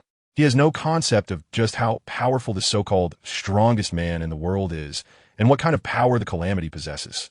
He has never seen it and has no concrete idea. However, his body has already become excited, and his fingers are trembling involuntarily. If he could study the body of a celestial dragon, would there be different results? These guys who call themselves gods, what is the difference in their physical structure compared to us mortals? If we were to splice different species' limbs onto their bodies, would it produce different results? This is very likely. After all, the genes of these races that call themselves gods must be very interesting. The title of God as a race is unique in this world, and now there are corpses placed right in front of him. Aaron, I want their corpses. Levi looked at Aaron with burning eyes, his greedy and eager expression showing without any concealment. Ever since he left the magnetic drum kingdom, he no longer felt the need to hide his true emotions, as the others on the ship had told him. Moreover, he had already begun to study the incredible treasure of the sea, the devil fruits, but what he needed now was test subjects. And now there were even better ones available. Aaron looked at him with a strange expression. But once he thought about how the other party wanted to experiment on live subjects, he understood this behavior. Furthermore, he had seen interesting things from the other party's memories. Want to study the blood of those with devil fruit powers? So this guy wants to expand from the field of a doctor to that of scientist? The more Aaron thought about it, the stranger it seemed. After all, this was not something an ordinary person could understand. That guy, Vegapunk, had spent a lot of time researching this direction. Not to mention, this guy didn't understand anything. He was just relying on a series of speculative theories and interest in his mind. However, Aaron still said with a twisted sense of humor, "Unfortunately, they have turned to ash. If your room is a bit dim, I don't mind lighting them up for you. Such an opportunity to get close to gods is rare. You should cherish it." Aaron's dark humor stunned Levi, as if he thought of something, causing his whole body to shudder, a chill growing deep in his heart, like a wild wind wrapping around him tightly. He then looked at Aaron with twitching eyelids. Gwaha! Even Whitebeard couldn't help but laugh at Levi's appearance. Although he didn't know this doctor very well, based on his years of experience sailing the seas, this guy was somewhat similar to Aaron. The only difference was that this guy lacked power. Otherwise, he would be just as headache-inducing in his actions, as evidenced by his fixation on the celestial dragon's corpse. However, it was unexpected that the other party didn't even have to act themselves and was already being grasped by Aaron. This was quite good. Otherwise, he would have been caught in a dilemma again. But wanting the celestial dragon's corpse? Is it for experimental research? That's really crazy. Marco, how long will the coding take? Aaron asked after glancing at the time. They couldn't afford to stay here for too long because of these boring matters. The New World was currently under the reputation of the Golden Lion and the power of the Roger Pirates.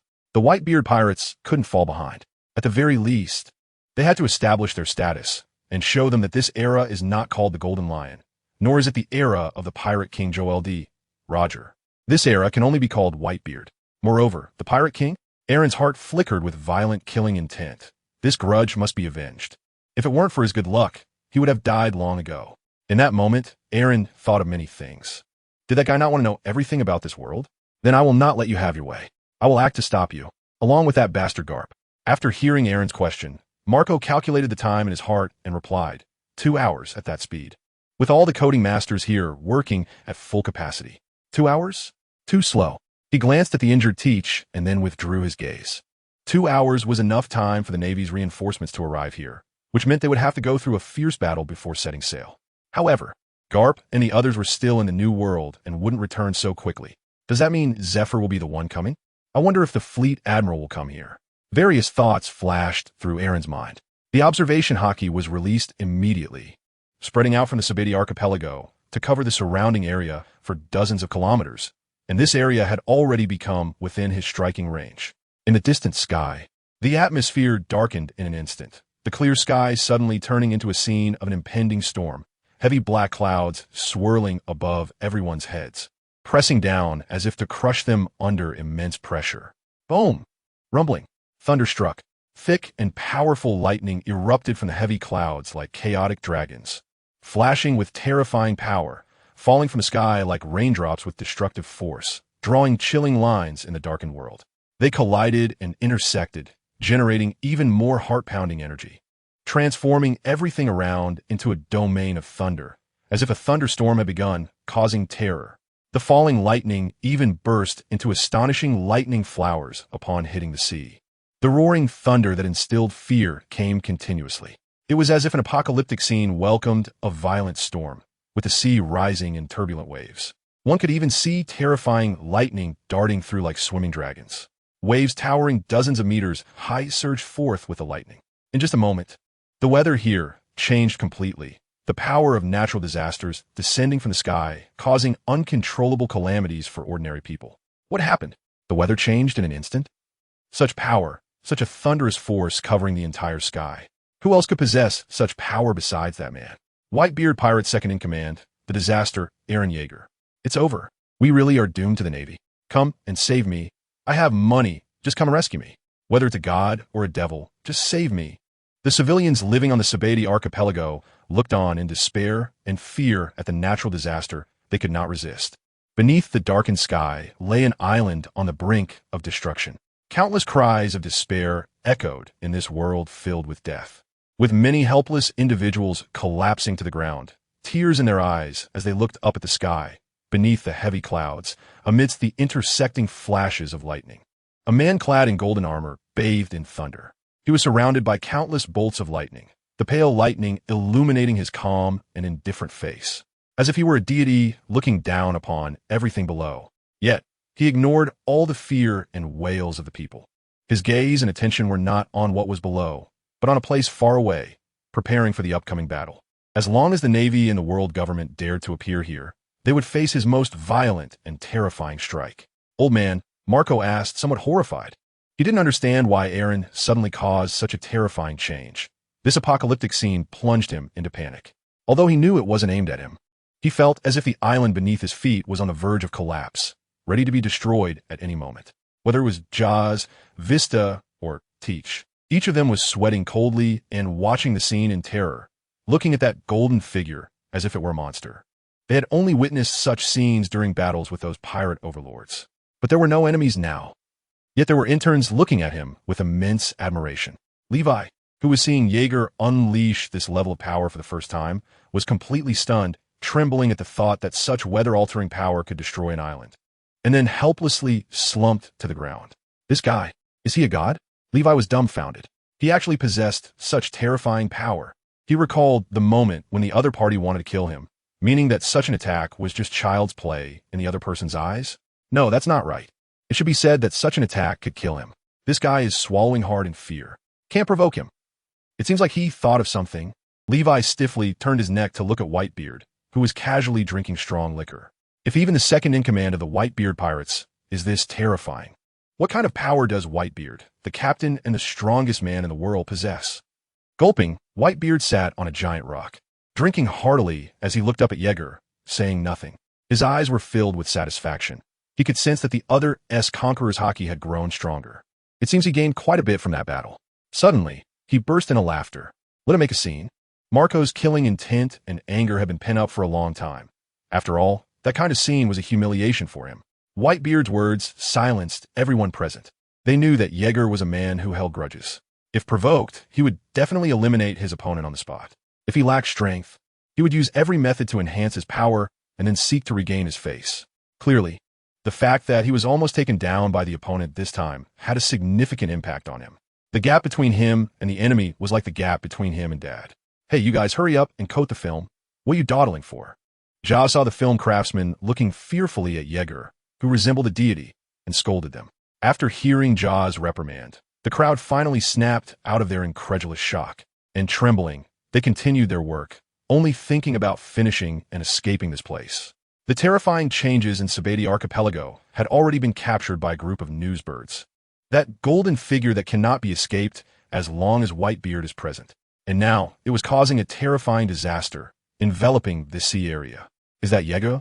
So arrogant indeed. Really, I don't know how Whitebeard can tolerate this bastard. Clearly their personalities are so different. The dark sea was filled with the sounds of thunder. Visible, terrifying lightning continuously descended from the heavy dark clouds, striking down on the turbulent sea.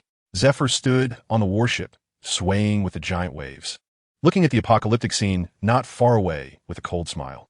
Only that guy could stir up the entire sea area as soon as he made a move, unleashing natural disasters without holding back. Compared to Zephyr's calmness, the soldiers behind him were clearly unsettled after witnessing this terrifying sight. The dense, horrifying thunder seemed to pull down like a curtain from the sky, with the terrifying sounds of intersecting thunder echoing as if to destroy the world. Whether it was an illusion or not, they felt a tingling numbness in their breathing, and the hairs on their bodies stood on end. It was as if they were affected by the opponent, even from such a distance. They could no longer advance. This guy's lightning was simply too terrifying. Those without strong hockey could not withstand his attacks, and recklessly advancing would only increase casualties. Zephyr's expression darkened. He had just contacted the Navy stationed in the The archipelago. However, no one responded to his call, meaning that all the soldiers above had been eliminated. This is the worst outcome. It is also an expected result. You're all aware of that guy's abilities, so in the upcoming battle, do not use artillery or long-range weapons. We cannot let our artillery become weapons that harm ourselves, Zephyr said in a low voice, not forgetting how the enemy seemed to manipulate repulsion to push their shells back, causing them to collide and explode in midair. He couldn't gamble that this guy had mastered his ability to the point of precision. The lives of his soldiers were not a risk he could afford. As an admiral, he could not treat their lives as a joke. He could not let their families grieve when they return home. He needed to secure this victory and bring them back. Meanwhile, sitting atop the highest treetops, Jaeger was smoking, his expression cold as he watched Zephyr and the others enter his strike range. Aside from Zephyr, the thoughts of the other naval soldiers had all reached his consciousness. He exhaled a deep puff of smoke. Under his icy gaze, a terrifying bolt of lightning, infused with a sense of destruction, streaked across the sky towards Zephyr. As long as it was within the coverage of his observation hockey, He could hit wherever he pointed, a long-range strike that other devil fruits could not achieve. This is also one of the terrifying aspects of the thunder fruit. As the lightning struck, Zephyr's constantly activated observation Haki immediately sensed it, and after a hint of mockery appeared at the corner of his mouth, he leaped up. The lightning, which surpassed what ordinary people could perceive, was already intercepted and dispersed by his terrifying Haki in midair. The soldiers on the battleship looked up in shock. If it hadn't been for Admiral Zifa just now, they would have been sweating nervously and struggling to swallow. If it weren't for the Admiral, they would all have been dead. After all, this was lightning. Just one touch could be fatal, and this was not an exaggeration. The soldiers fighting against the thunder disaster, Jaeger, were either dead or injured. Even the lucky ones who survived were left with bodies that were basically ruined. That terrifying power could destroy a person's physical functions completely. Moreover, the opponent's exaggerated speed of attack left them unaware of anything until they heard a thunderous roar and saw the Admiral disappear before their eyes. Zifa stood briefly in the sky, gazing into the distance, his feet seemingly gliding through the air, although his view was obscured by the incredibly terrifying lightning. It seemed like he could see Jaeger sitting indifferently atop the treetops, revealing a cold smile. At that moment, Zifa did not act recklessly. He knew that if he stepped away from this spot, that bastard Jaeger would strike the soldiers immediately. In front of that man, there was no concept of mercy or morality, nor was there any notion of strong not caring for the weak. The only principle was that once an enemy was identified, it was to be exterminated without mercy. He did not care who you were or what your status was, especially since this man had consumed the legendary thunder fruit, amplifying his speed and destructive power infinitely. However, during his dilemma, he recalled what the old man had said to him before setting sail. No wonder he had specifically instructed him to lead the soldiers here. The real reason was to make a show of it. After all, if a fight really broke out, even if Whitebeard would never team up with others against him, that bastard Jaeger would not reason with you in battle. If he found the opportunity to defeat you, he would not waste time talking. That bastard was the most troublesome. So, if they really wanted to defeat the Whitebeard pirates, it would be best to send someone with a certain level of Haki. Otherwise, no matter how many Navy soldiers there were, they would not be enough for Jaeger to kill. Oh, not planning to fight. Jaeger saw that Zifa's battleship was only stationed on the edge of his observation Haki, and the other party was merely standing at the bow of the ship, gazing towards the Sabeti archipelago, seemingly just putting on a show. However, boom, several terrifying bolts of lightning struck down again. Jaeger's face wore a cold, sinister arc. Since the opponent did not intend to come over, he had no plans to hold back or play around. They were enemies after all. He intended to kill them. More and more terrifying lightning bolts continued to strike down, and the destructive power ripped through the sky with incredible precision towards the Navy battleship, while the gradually darkening sky echoed with continuous thunder. They were like ants facing the wrath of heaven. If it weren't for Zifa's terrifying figure radiating an astonishing aura of death, no one would doubt that this 100-strong battleship would be destroyed in an instant, without any power to resist. Moreover, they hadn't even seen Jaeger's face. This bastard, Zifa thought, quickly distancing himself, retreating from the sea area. He felt an overwhelming aura colliding and gathering above him, generating a chilling energy, and his observation Haki was going wild with warnings. The only move that could give him this feeling was Jaeger's ability to destroy an island, God's judgment. Although this move was powerful, it was still not enough for him. It was merely a way to intimidate those without strong Haki. His fist could easily block it. Boom! The terrifying thunder rumbled above their heads, sounding like dragons roaring to break the sky, revealing irregular flashes of light in this dim world. Then in a frenzy, they collided violently. The entire gloomy sky transformed. Thousands of lightning bolts filled the sky as if they were alive, flashing and jumping, evenly distributed within a specific range. Each range formed by dozens of lightning bolts colliding and twisting tightly together. Finally, under the horrified gaze of everyone, they formed terrifying lightning spears hanging in the sky above the entire sea area, each spear flashing with a chilling electricity that sent shivers down one's spine, exploding with the most horrifying sounds. The pale white light pulled the dark sky into a terrifying world, and the lethal aura covered every corner of this sea area. Even the air was twisting and breaking. Hey, are you kidding me? This guy, Zifa's face darkened significantly. He did not expect to have misjudged. This was not the opponent's ability to destroy an island. However, this never-before-seen move sent a chill through him. He didn't expect that the opponent had such a terrifying side in developing the devil fruit ability. This was not the 10,000 thunder typically used to clear out numbers. Instead, it was a gathering and binding of the scattered, random strikes of 10,000 thunder. The powers of dozens of lightning bolts twisted together like rebar into a long spear, essentially converging dozens of strikes into one point. This was a brilliant idea, and the destructive power contained within was unimaginable. What if he could further intertwine these lightning spears? What if he could wrap such strikes around his fists? How powerful could he become? Just thinking about this possibility made Zifa's scalp tingle. Although you are a villain, one has to admit you are a genius. A genius in developing abilities. However, a villain is ultimately a villain. A hint of regret flashed across Zifa's face. Why do those with talent and powerful abilities all go to become pirates? Is being a pirate really that great? They're just a group of people doing evil on the sea, causing ordinary folks to live in fear. Zifa looked up at the spears of lightning flashing with astonishing coldness above him. The electricity erupting from them connected like a spider web, covering the sky. There was no one left who could escape Jaeger's attack. The rumbling thunder continued to echo, shaking most of Whitebeard's crew to their core, as if their spirit had been shattered by this overwhelming heavenly might, trembling in fear. Teach's voice trembled as he held a telescope, watching the devastating scene in the distant sky. At this moment, he recalled the move Jaeger had used in the Battle of Gold. That was the strike that had destroyed the Golden Lion fleet with just one hit, affecting nearly a kilometer and creating a massive pit in the sea. Could it be that all this thunderous spears are that?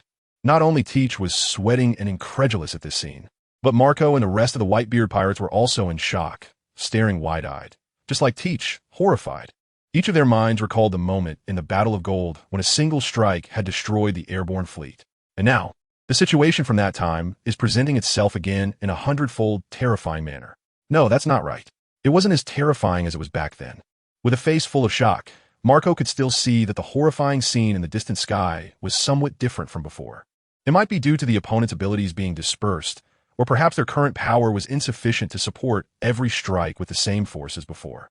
However, Marco's thoughts were correct. Jaeger's strike did not reach the level of dealing with the Golden Lion fleet back then. After all, this was merely a random gathering of thunderous power. This is far from the level where he can control the thunderbolt strike with his hands. However, he believes it will be soon, as after that battle, he has reached a rather terrifying level in all aspects. Things that were impossible before can now be done with ease. This move can completely replace God's judgment, after all. It doesn't require the long energy accumulation that the former does.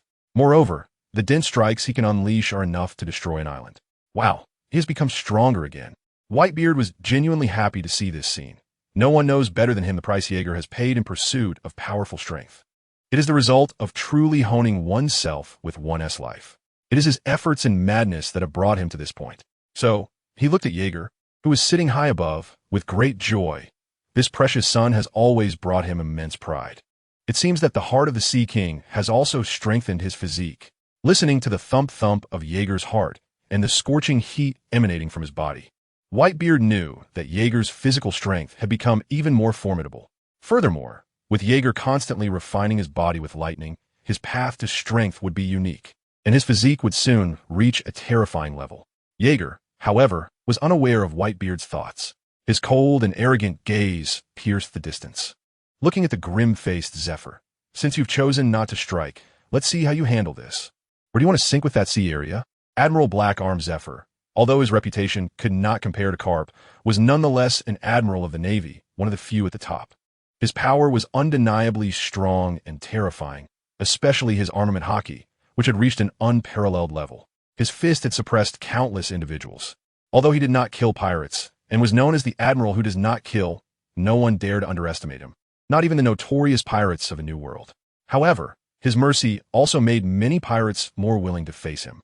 After all, facing Admiral Sengoku and Navy hero Vice Admiral Carp was a dead end. But with Black-Armed Zephyr, the worst outcome was imprisonment in the undersea prison. Boom! Thunder rumbled across the sky, a long spear exuding a destructive aura cut through the dim sky.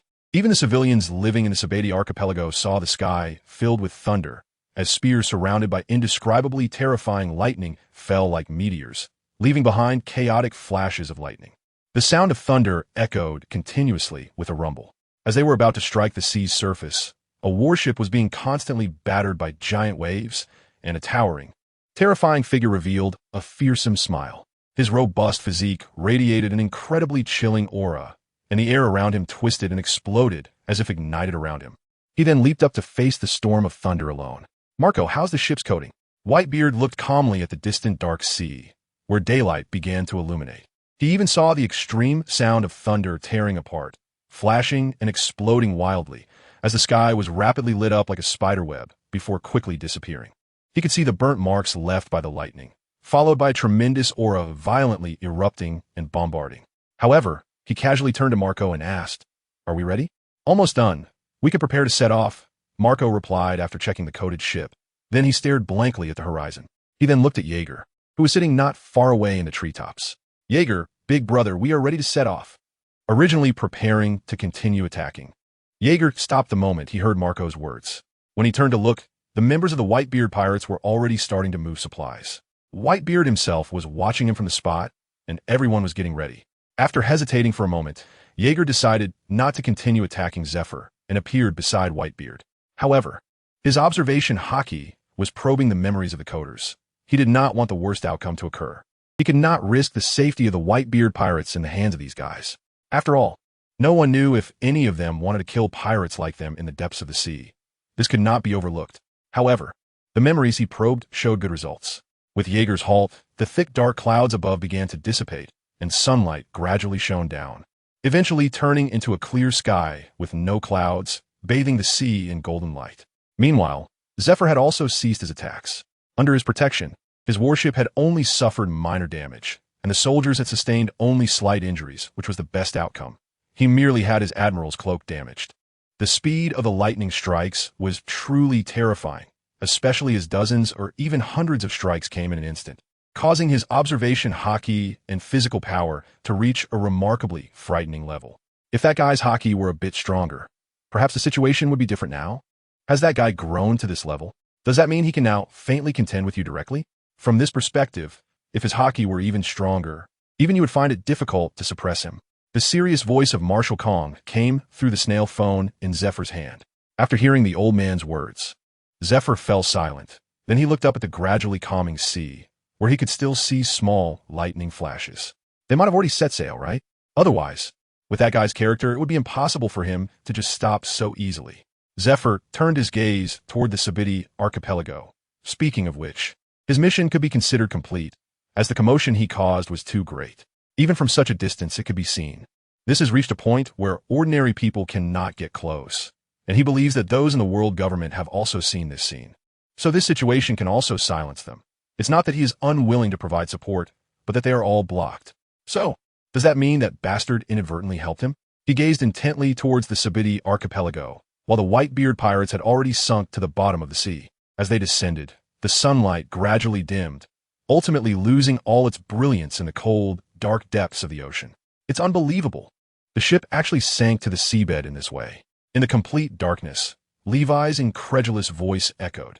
He had never imagined such a miraculous and incredible thing, which was beyond the scope of his imagination.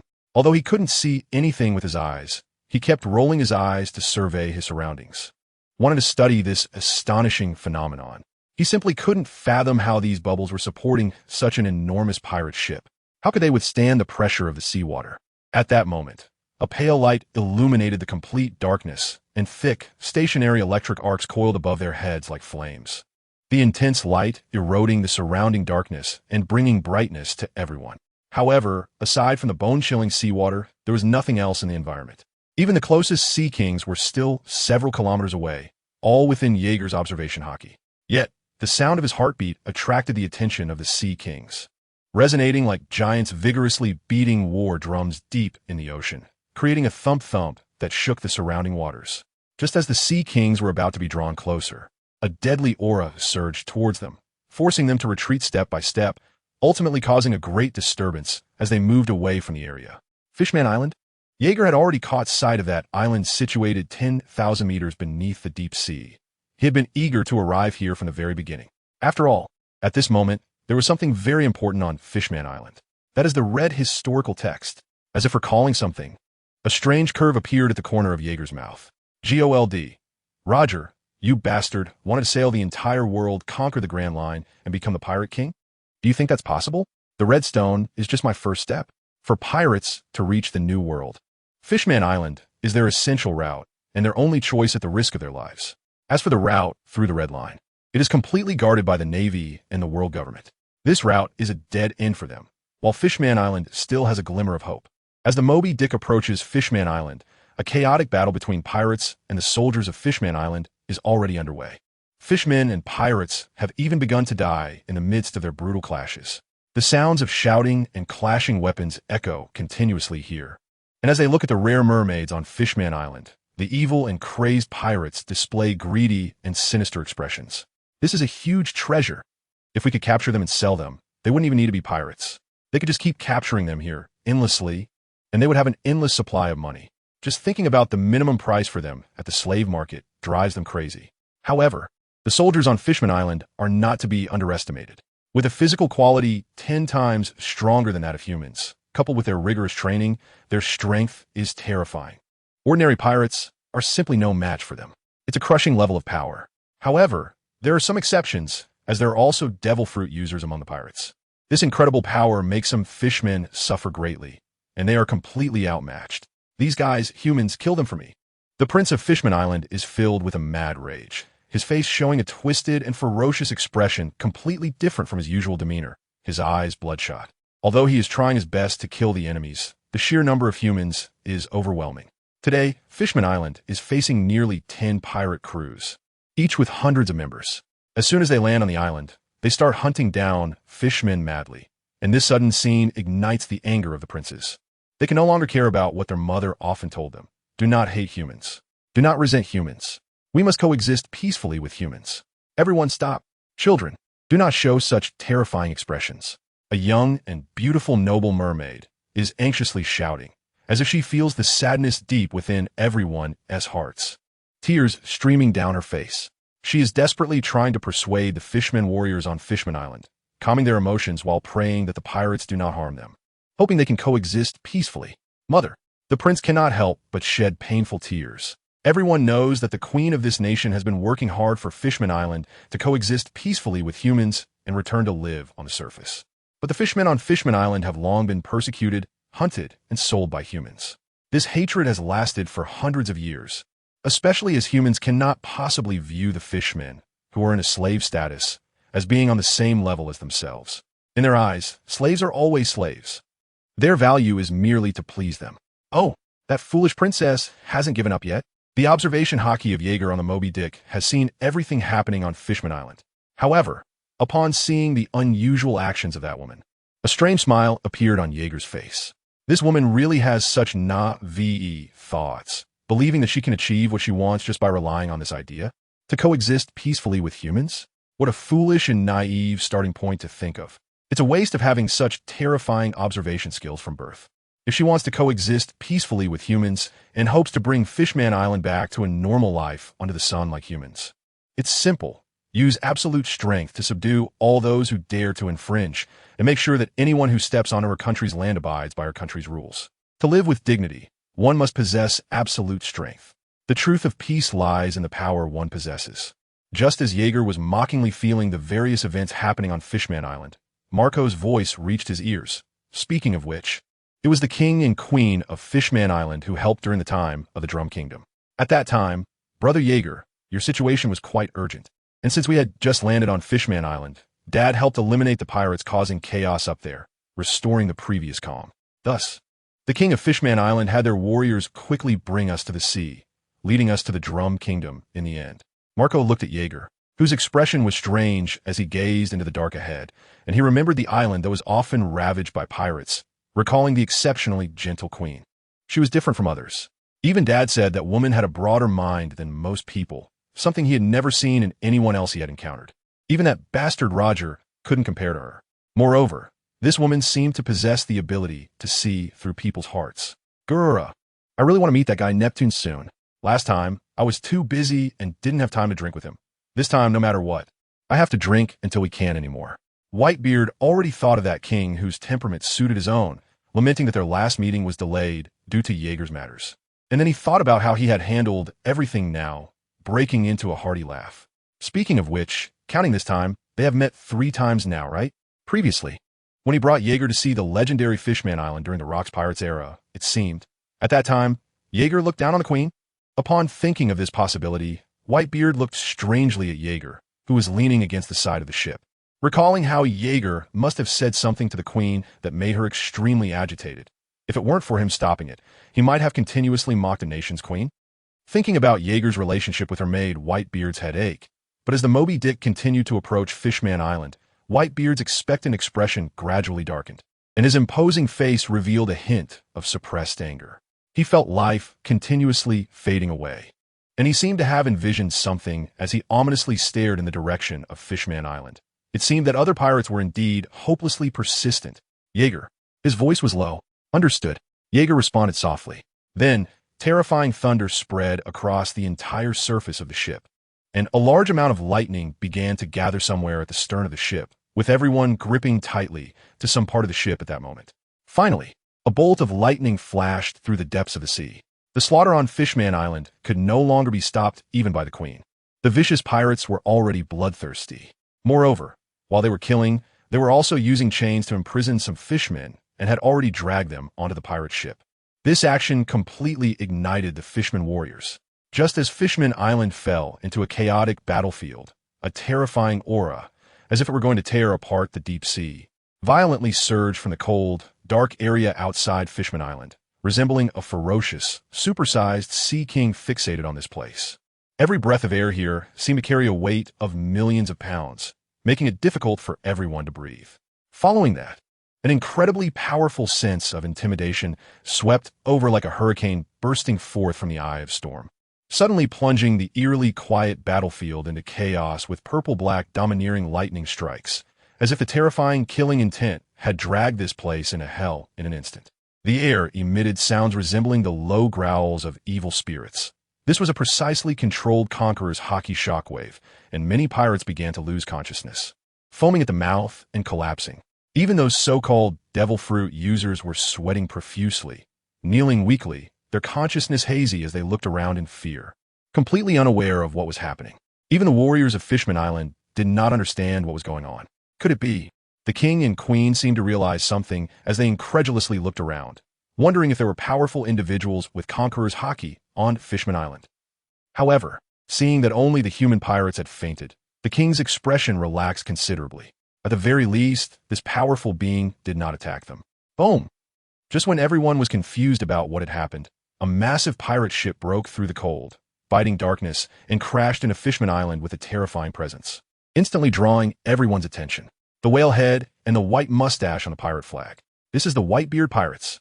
The pirate leader, who was still struggling in a daze, was completely engulfed by fear. How could such a notorious pirate, who roamed the New World, suddenly appear here?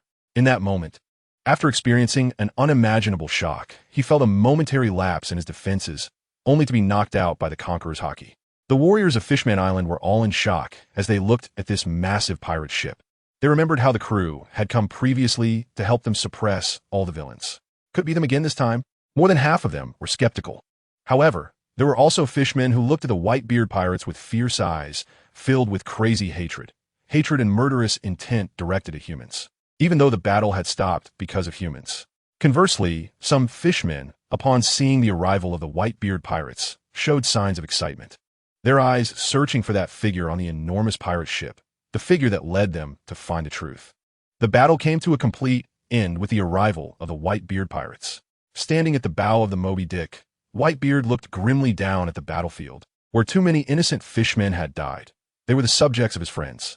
However, upon seeing Neptune, a brilliant smile spread across his face, and he leaped forward in the direction of the other party, with Marco and the others following closely behind, also smiling as they disembarked. Levi, waking from a shock, excitedly followed them, gazing in disbelief at Fishman Island, located more than 10,000 meters below the sea, and at this incredible and miraculous race. Jaeger sat at the bow of the Moby Dick, observing the crowd below. The fishermen warriors were already cleaning the battlefield after the fight, and the pirates who had fainted were locked up with chains. This was actually Jaeger's achievement, as due to Whitebeard's influence. His conqueror's hockey had precisely locked onto them in an instant, knocking them out. However, he also realized the problem at that moment. His conqueror's hockey couldn't take down their leader in an instant.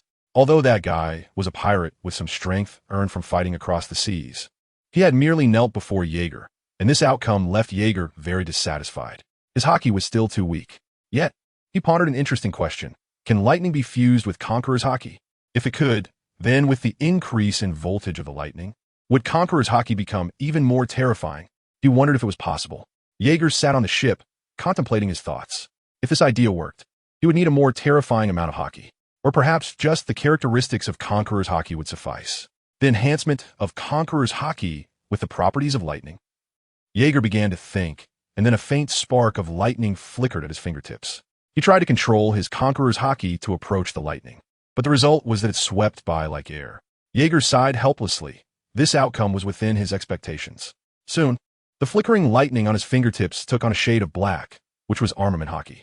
However, he couldn't make it flow like water. Did he need a higher level of hockey? Flowing Sakura armament? Does it mean that the principle of wrapping Conqueror's hockey is similar to flowing Sakura? Is it a kind of flowing manipulation of hockey? If that's the case, wouldn't it be similar to the energy of a Logia-type devil fruit? Just like my thunder fruit, I can freely manipulate it to change into different forms. Ultimately, it's just a matter of mastering the application of energy. Of course, all of this was just Jaeger's speculation, just like his observation hockey, which can control the range it covers and probe memories. And now, with armament hockey, he could wrap his body in it or envelop the objects he touched. So Conqueror's hockey is no exception. He could precisely control it to intimidate individuals. This is a very rigid use of energy, like only being able to charge forward with an iron rod. For example, when one first obtains the thunder fruit, they can only use lightning to strike people. To transform the lightning into other shapes, one must train. So, how can one use hockey more proficiently? To control this rigid application as fluidly as water, as if it were one's own fruit. What would it be like to perfectly gather it into a liquid and then unleash it? Jaeger doesn't know. However, he wants to try what is supposedly flowing cherry. You damn lowly fishmen, let me go. Damn bastards, let us go, or I will kill every last one of you filthy fishmen. While Jaeger was lost in thought, the pirates who had been knocked unconscious woke up after about 10 minutes. Upon seeing themselves tied up by these slaves who only deserved to be in an auction house, they began to curse loudly, their faces showing fierce expressions. However, what awaited them was an even fiercer assault from the fishermen warriors, who, filled with hatred, showed no mercy. They struck first, causing the pirates to spit blood without restraint. But that was not enough. Jaeger, with a dark expression, looked down at the scene below, disturbed from his thoughts. Even though the foolish princess was still trying to comfort everyone, Jaeger's murderous intent could not be contained. A chilling fear grew in everyone's hearts, and they anxiously searched for the source of their unease. Ultimately, amidst this eerie atmosphere, the sound of thud-thud led them to the source. The princess, sweating coldly in panic, saw the golden figure at the bow of the Moby Dick, the source of the drum-like sound emanating from that man. This figure was too familiar to her. Jaeger's rage erupted like a volcano, ignoring the princess's terrified gaze as he cruelly looked at the fearful pirates. These guys were just too loud and annoying. The only way to make this place quiet, to make himself quiet, was for them to die. Wait, the princess shouted anxiously. She sensed an indescribable intense malice from Jaeger, already knowing what he intended to do. She was sweating coldly, wanting to stop him. But Jaeger directly ignored any words from his foolish woman. As he stood up, the sound of thunder roared madly. The violent destruction shook everyone's minds. In that brief moment, when their ears were momentarily deafened, while they were unaware of what was happening, the pirates had already been struck down by bolts of lightning. The charred, blackened bodies continued to emit large amounts of smoke, and one could even see scattered flames still burning on the black charcoal, which ultimately fell heavily to the ground, turning into broken black chunks. Everyone present gulped in fear, staring at the black charcoal on the ground, not expecting that the pirates who had been fiercely cursing just a second ago had turned into this in the next moment. What kind of power was contained in that lightning? Some had already regained their senses, their eyes filled with hatred and anger. They thought of Whitebeard, recalling the man who had come with Whitebeard in the past, which meant, is this man the one who controlled the lightning boy back then? The same pirate with a bounty of over 1 billion berries? Everyone's gaze was fixed on the golden figure standing at the bow of the Moby Dick. But he didn't seem to care about anyone present. He merely glanced at the princess before disappearing from sight.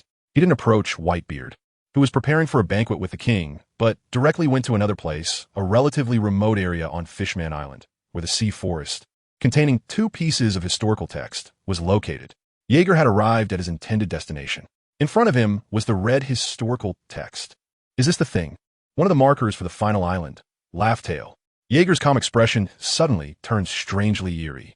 He certainly knew the importance of this thing in the eyes of certain people, especially those who wanted to know the history of this world. Moreover, he was aware that there were 4 pieces of this item. One on Fishman Island, one on Zoe, one in Wayno, and the last one with Charlotte Linlin, from whom Roger snatched the rubbing. But is it really impossible to destroy this thing? Sea stone. Jaeger stared at the stone in front of him, pondering. He wanted to destroy this item to abruptly end everyone's daydreams. However, his current abilities were far from sufficient to destroy such high-purity sea stone. If it were possible, the world government would have never allowed this item to survive to this day, which meant that it couldn't be destroyed by human means. He recalled the enormous sea stone he had previously used to train his body. Without using hockey, even his previous full-strength attack could only move a fraction. However, when he could easily hit and shake it, his body would have definitely reached an incredibly terrifying level. And combined with the constant refinement of lightning and the pressure of seawater, he was confident that his body and hockey would be unmatched. Furthermore, the heart of the Sea King was causing great discomfort to his body. His blood was flowing wildly, producing terrifying heat, and his body was strengthening with every moment. But wouldn't I die from insufficient blood supply?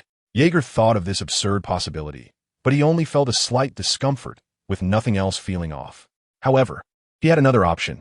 To consume the second devil fruit. The Zoan-type devil fruit he had kept for a long time. With the enhancement of a Zoan-type devil fruit, his body's recovery ability and defensive power would be unimaginable. But for now, he wasn't in a hurry. Moreover, the current situation wasn't suitable for eating the second devil fruit.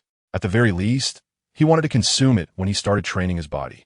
He also believed that the training brought by the Zoan-type devil fruit would yield twice the result with half the effort. However, he needed to keep the ability of the second devil fruit a secret. It was his trump card. He absolutely wouldn't use it unless absolutely necessary. At least until he could fight those people. However, the historical text beside him, was it the apology letter Joy Boy wrote to the Mermaid Princess? If he recognized the characters on it and knew how to write on it, he would really want to change the meaning written there, surprising that bastard Roger later. Jaeger sat to the side, smoking, looking at the 2 stones in front of him. The characters on them were completely incomprehensible to him, like ghostly symbols. And he wouldn't seek out the unknown location of O'Hara because of this matter. However, what is the power of hearing the voices of all things? Why can he hear the voices of everything? Even if that bastard Roger doesn't recognize these characters, he can still roughly understand the meaning. He can also hear the voices of other beings. Jaeger deeply exhaled a puff of smoke. He didn't know how long he had been there until several fishmen appeared after many cigarette butts accumulated at his feet. However, Jaeger's gaze was not on them. Instead, he was still pondering the question he had just thought of regarding the ability to hear the voices of all things. He firmly believed that this ability couldn't possibly be unique to the D clan or something that only those related to Joy Boy could possess. If it were an ability released from within the body, then it would be impossible for him not to possess it. Others wouldn't be able to avoid it either. It was like the difference between someone who has trained and someone who hasn't. Just like hockey. It was merely a matter of whether a person could activate it. However, the nature of hearing the voices of all things was too similar to the way a sword master perceives the breath of all things, but more akin to observation hockey. Just as he was smoking and contemplating, the 2 fishmen had already walked up to him, the lead one being a red-skinned fishman. He looked at Jaeger and said, "Long time no see, Jaeger." After several years, Tiger had met Jaeger again, a human unlike any other he had encountered. Even among the Whitebeard pirates, he was one of the most remarkable individuals. Whether it was his thoughts or insights, they were beyond Tiger's comparison. Most importantly, he couldn't detect any contempt or other emotions in Jaeger's eyes. He treated them completely as equal friends. Of course, the same could be said for Whitebeard. Jaeger glanced up at Tiger and the much younger yellow-haired Jean Bay and another unfamiliar fishman. Tiger was someone he had met the last time he visited with Whitebeard, and he had a deep impression of him. After all, this was the individual who would climb onto the red line at a certain point in the future and create a world-shocking event. It was this willpower that made Jaeger regard him highly. He was the most extraordinary fishman on Fishman Island in this era. This is an incredible guy. One could say he almost became the Joy Boy of this era. At that time, the other party was curious about him and Whitebeard, and he was equally curious about this man. After they fought and exchanged words, what shocked Tiger the most was Jaeger's perspective on this world. If they want to eliminate discrimination between Fishman Island and humans and coexist peacefully, then Fishman Island must possess powerful strength. As long as they have immense power, humans cannot ignore anything they say, even if what they say is nonsense. In this world, having power means having everything. This saying of Jaeger has always been etched in his heart, especially over the years, after witnessing the pirates who passed through Fishman Island. He has confirmed this point even more. If they possess powerful strength that can rival the world's strongest man, and the power to compete with the pirate overlord, the Golden Lion and Roger, who would dare to easily provoke them on Fishman Island? Just like those pirates, just now, who showed fear upon seeing the Whitebeard pirates. They were terrified of the terrifying power the other side possessed. They didn't dare to resist in front of the Whitebeard pirates at all. Jaeger was right. Power is fundamental. Jaeger, smoking a cigarette, glanced at the guy before him and said indifferently, "Long time no see, Tiger. It seems you've changed quite a bit over these years, and you've taken my words to heart. Your strength has improved significantly. Very good. At least, you're much better than that foolish woman." Jaeger could tell at a glance that the physique of the fishman before him was more than 10 times stronger than a few years ago, and he already showed signs of hockey, which is a good sign, indicating that the people of this nation are not all fools. Behind him, the blonde Jinbe looked excitedly at Jaeger. This man, dressed in golden armor and adorned with golden accessories, was not only the man that Tiger had always remembered, but also someone whom he and those guys wanted to see again, the second in command of the Whitebeard pirates, the disaster Jaeger. This man, whose fame resonates around the world, is a figure of faith for the people of the impossible land. Although it's hard to believe, it indeed happened. He guided their nation down the right path back in the day. However, he was ultimately rejected by their princess. The reason was that this path was filled with blood and death, and she absolutely disagreed with allowing such things to happen, insisting there must be a more effective method that wouldn't result in death. This incident led to differing opinions on Fishman Island. Nevertheless, most of the people from the impossible land strongly supported Jaeger's words, even regarding him as their leader. Years later, he returned to this place. But what was that sound like? War drums. Jinbe looked at Jaeger with some confusion. Although Tiger listened to Jaeger's words, he was quietly executing what he said.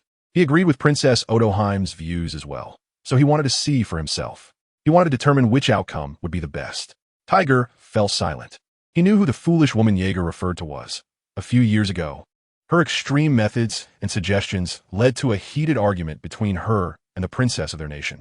However, at that time, he agreed with her suggestions. But the most incredible thing was Jaeger's power. The ability to control thunder and lightning was terrifying to him. The speed and destructive capability were frightening to contemplate. He had been defeated in an instant. "Don't disturb me if there's nothing else." After saying this, Jaeger turned his attention back to the red stone in front of him. However, his indifferent attitude, as if he didn't regard Tiger at all, angered Jinbe, who had just returned from an adventure. Tiger was a man he deeply admired. Even if this man, named Jaeger, was respected by Tiger, he shouldn't treat him with such disdain. As a thug from the impossible land, Jinbe's expression darkened. "You bastard." His voice carried a murderous intent. He had already assumed the fighting stance of Fishman karate, which he had practiced for a long time. However, just as he adopted this attacking posture, Tiger's right hand unexpectedly pressed down on his head and slammed it hard into the ground. Bang! A terrifying sound echoed as his head hit the ground, creating a dent beneath him, surrounded by fresh blood. At that moment, Tiger looked in shock at his fishman subordinate. Hadn't this guy seen many humans outside? Didn't he know how terrifying this man was? Why was he acting so impulsively, as if he had never seen the world before? Before coming here, he had clearly told them not to speak recklessly in front of this man and not to act impulsively. He didn't understand why this guy was disobeying him this time. He had warned them that this man was fearsome, extremely fearsome. If he hadn't seen that this guy had potential, he would never have brought him to meet Jaeger. He panically looked up at Jaeger. But Jaeger didn't take it seriously at all. In fact, he didn't care about this matter. He saw something different in the fishman, as if he had been a slave before. However, if Tiger hadn't intervened, his elemental thunder power would have been enough to deal with him. And whether he lived or died was uncertain. He glanced at the shocked Jinbe and the bleeding fishman. He looked at Tiger with some exasperation. "You're being too tense. Aren't you? I'm not a ruthless villain. Besides, we are friends, Tiger. How could I do anything excessive to a friend? However, if you little brat want to take action against me, you still have 100 years to wait. Ha ha ha ha." Jaeger couldn't help but laugh heartily, and his attitude relaxed Tiger. Perhaps Jinbe and the others didn't understand what kind of monster he was. but he had personally experienced Jaeger's strength. Moreover, over the years, he had heard about the Whitebeard pirates and the Thunder Disaster Jaeger from other pirates. This meant that Jaeger was even more terrifying than he had been back then. He could have killed him in an instant before, let alone now. The fisherman who had gotten back up remembered what Tiger had told him. He had let down Tiger, and he recalled hearing about this guy recently. He was a truly heinous villain. Once he made a move, he would be a force of destruction. Not to mention him, even Tiger wouldn't be a match for Jaeger. I'm sorry, I acted impulsively. The fisherman's face was filled with remorse. The years he spent as a slave had filled him with hatred and anger towards humans to the peak. That's why he had acted so out of line in a moment of impulse. Fortunately, Tiger had restrained him in time. Otherwise, it would have been a big problem. He hadn't forgotten how the fisherman's soldiers had dealt with those black charcoal. He heard that they were pirates who had caused trouble, but had encountered a man in golden armor and been struck down by lightning. It's fine, Jaeger said nonchalantly. He wasn't a bloodthirsty pirate. As long as he wasn't provoked, he was easy to talk to. However, Jaeger's gaze towards the group changed. If he wanted to move this stone, it was best not to let anyone know. He wanted this stone to disappear from the world forever, or find a place to dispose of it, or perhaps keep it hidden. If that were the case, no one could hope to become the pirate king. But he wondered if Tiger knew the origin of this thing. He asked casually, "Do you know who placed these two stones here? Or do you plan to hide this thing?" Tiger was taken aback, then looked at Jaeger with some suspicion. After all, to most of the people on Fishman Island, these two stones were merely stones inscribed with unintelligible characters. No one was interested in them, so no one had touched them. Did Jaeger understand the writing on them? Tiger looked at Jaeger with uncertainty. The writing on them was not found in any of their books. Although he had heard others mention that this thing was called the Poneglyph, recording events from a long time ago, they were not interested in that era. Even why Fishman Island was located 10,000 meters below the deep sea was something they were all too busy to consider while struggling to survive under humanity's malice. No, I don't know. Tiger shook his head. This thing has been here since I can remember. I only know it seems to record events from a long time ago, but I don't know the specifics. As for the writing on it, perhaps only the king would understand it a bit. These two stones are of no use to us. They merely record some past events, like books, so no one pays attention to them. At this point, Jaeger roughly understood that what the king knew was far less than what he knew. However, since they don't know the specific use of this thing, it makes it easier for him to operate. At least he doesn't have to rob it directly. Otherwise, dealing with Whitebeard would give him a headache. Moreover, since so many of them feel that this thing is useless and don't care about it, he can take it away openly. An interesting curve appeared on GOLD. Roger's face. Since you guys from Fishman Island think this thing is useless, then I don't want it either, and I'm not interested. I just came to take a look because I saw this thing in other places. I thought you would know its contents. After saying that, he walked over to the red stone and used his strength to lift the stone with one hand. However, he clearly felt that this stone was heavier than the one on his ship, but this weight was still manageable. After all, his physical strength had been honed to be even more terrifying than before. What used to be difficult can now be done better and more easily. But why doesn't the world government retrieve these things? Is it just because they are unsure of the locations of these stones? That's impossible. If they really wanted to search, they wouldn't have taken hundreds of years to find them. However, it seems that they might not be able to find them.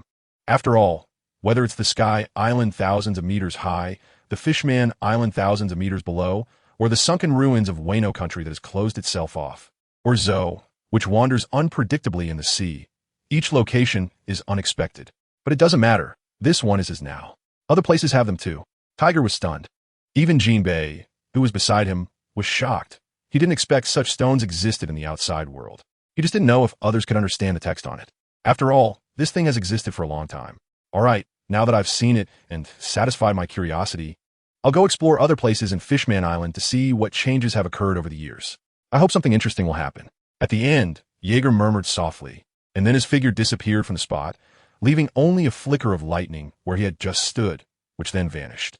The fisherman Gulyalu watched this scene in terror. No wonder this guy is respected by Brother Tiger. This unbelievable scene was wildly impacting his perception. Along with the scene he just saw of the warriors dealing with the black charcoal. Lightning. Fortunately, Brother Tiger stopped me. Otherwise, I might have become black charcoal too. The opponent's strength is on a completely different level, just like the gap between him and Tiger. After seeing the person he wanted to see, Tiger left with Jinbei and another fisherman. However, what they didn't know was that after they left, Jaeger's figure had reappeared next to the red stone at some point. He looked thoughtfully at the object before him. Fortunately, because he had a bit of a collecting habit, he had made his room relatively large. intending to store the treasures and other things he collected inside. Otherwise, this big fellow might not fit. After lifting the red stone with one hand, he disappeared from the spot.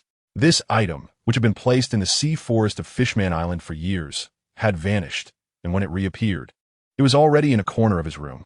This corner is where he placed some items he collected, precious golden ornaments, treasure maps, and some strange objects. Of course, there is also the famous sword that the swordsman dreams of, and the treasures of the sea, devil fruits, besides the Superman-type gold fruit.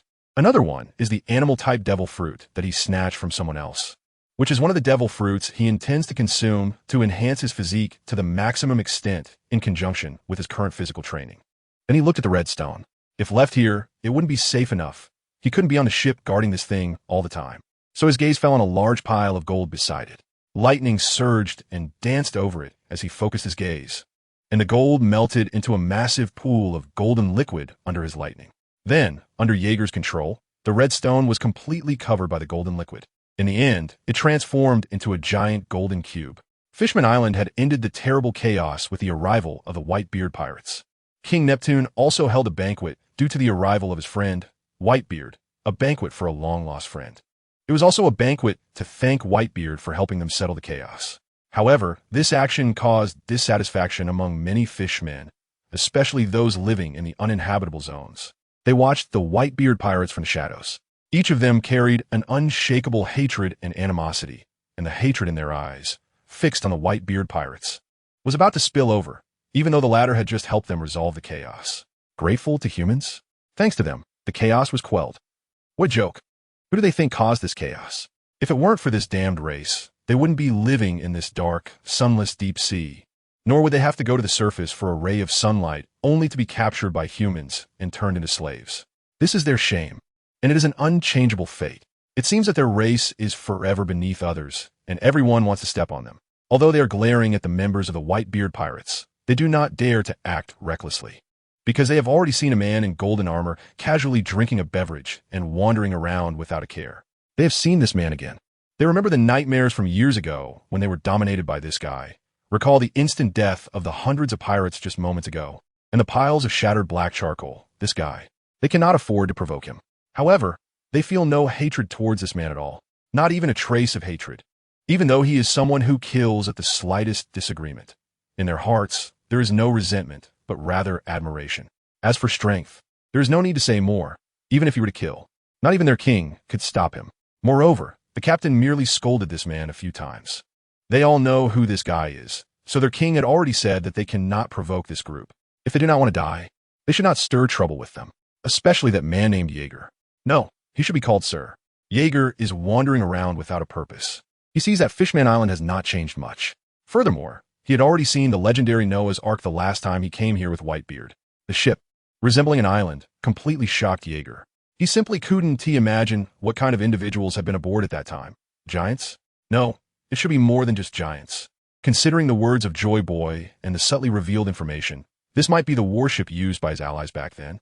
Or perhaps the world had been completely submerged by the sea, and the Noah's Ark was what remained for the survivors of this world. Then, the remaining beings created this world. Of course, this was just Jaeger's daydream, a product of his morbid imagination. As Jaeger aimlessly wandered through the streets of Fishman Island, his calm and somewhat handsome face caught the attention of many beautiful mermaids.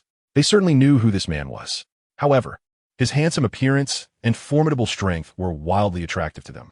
Yet, they only watched from a distance, not daring to approach or strike up a conversation. Although he was human, he was so handsome. With his calm demeanor, the king said the Whitebeard pirates were good people, so he must be different from other evil humans. Right? Should we talk to him? I don't dare. I'm afraid I'll turn into grilled fish. The beautiful mermaids whispered to each other. However, Jaeger had already heard their words. He just didn't want to pay them any mind. He only wanted to find something to pass the time. As for the banquet of the Whitebeard pirates and King Neptune, he was completely uninterested. He couldn't understand why these folks liked the whole banquet so much. Didn't they have serious matters to attend to? Jaeger finally understood why Marco and the others had not been able to improve their strength. It was due to a lack of pressure. Their pressure wasn't enough, so their training level didn't improve. It was still that saying, as long as Whitebeard was around, they had no pressure. With Whitebeard as a mountain, his reputation had suppressed countless petty individuals. and coupled with his indulgence towards them, this situation had led to their laziness. No pressure meant no motivation. That was very normal, unless they were inherently disciplined individuals, like the interns in the Whitebeard pirates. Even though their training talent was poor, to avoid being looked down upon by the official crew members and to prevent the captain from kicking them off the ship, they trained frantically whenever they had time, all in hopes of becoming official crew members. This is the pressure and motivation. An Elter is a man with very poor talent.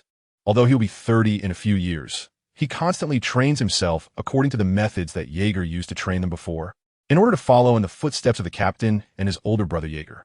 Although the initial results of his training were good, he soon realized that his strength could no longer improve.